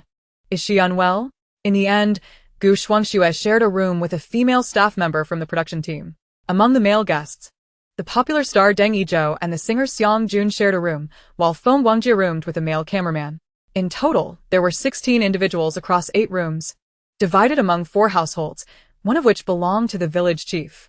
Once the arrangements were made, the village chief turned to the few individuals trailing behind him and instructed, you all take the lead and help everyone settle their luggage. Rest for a while, as it will soon be dark. Once dinner is ready, I shall call you all to eat. As he spoke, the village chief casually remarked to Su Yinong and Zhao Wei, both of you are stars, aren't you? You are truly stunning. Our village has never seen such beautiful people. He then invited the two, saying, why don't you stay at my home? I have no daughters, but I do enjoy the company of young ladies. I have a daughter-in-law around your age. You should find much to discuss. Zhao Wei instinctively glanced at Su Yinong, eager to ascertain her response, as she intended to follow Su Yinong's lead. Su Yinong, observing the weight of responsibility on the village chief's shoulders, replied with an inscrutable expression, that sounds good. Seeing her acquiescence, Zhao Wei refrained from further comment. The village chief, despite an inexplicable unease settling in his heart, dismissed it. Thinking, this woman is simply too beautiful, the villagers would certainly take a liking to her. He then inquired, I have 1 room left. Which 2 of you would not mind sharing it? The director, concerned for the safety of all the women, decided to have 2 robust staff members accompany them. The village chief showed no sign of discomfort, maintaining his earnest and warm demeanor. At that moment, the remaining staff and guests of the production team were also settled into the last 3 households. The village chief cheerfully announced, once everyone has settled their belongings and rested, please come to my house for dinner. Although I do not have many rooms, there is ample space for dining. With that, He led Su Yinong and the other three into his home, arranging their accommodations. Please take a seat and rest. I will summon everyone once the meal is ready.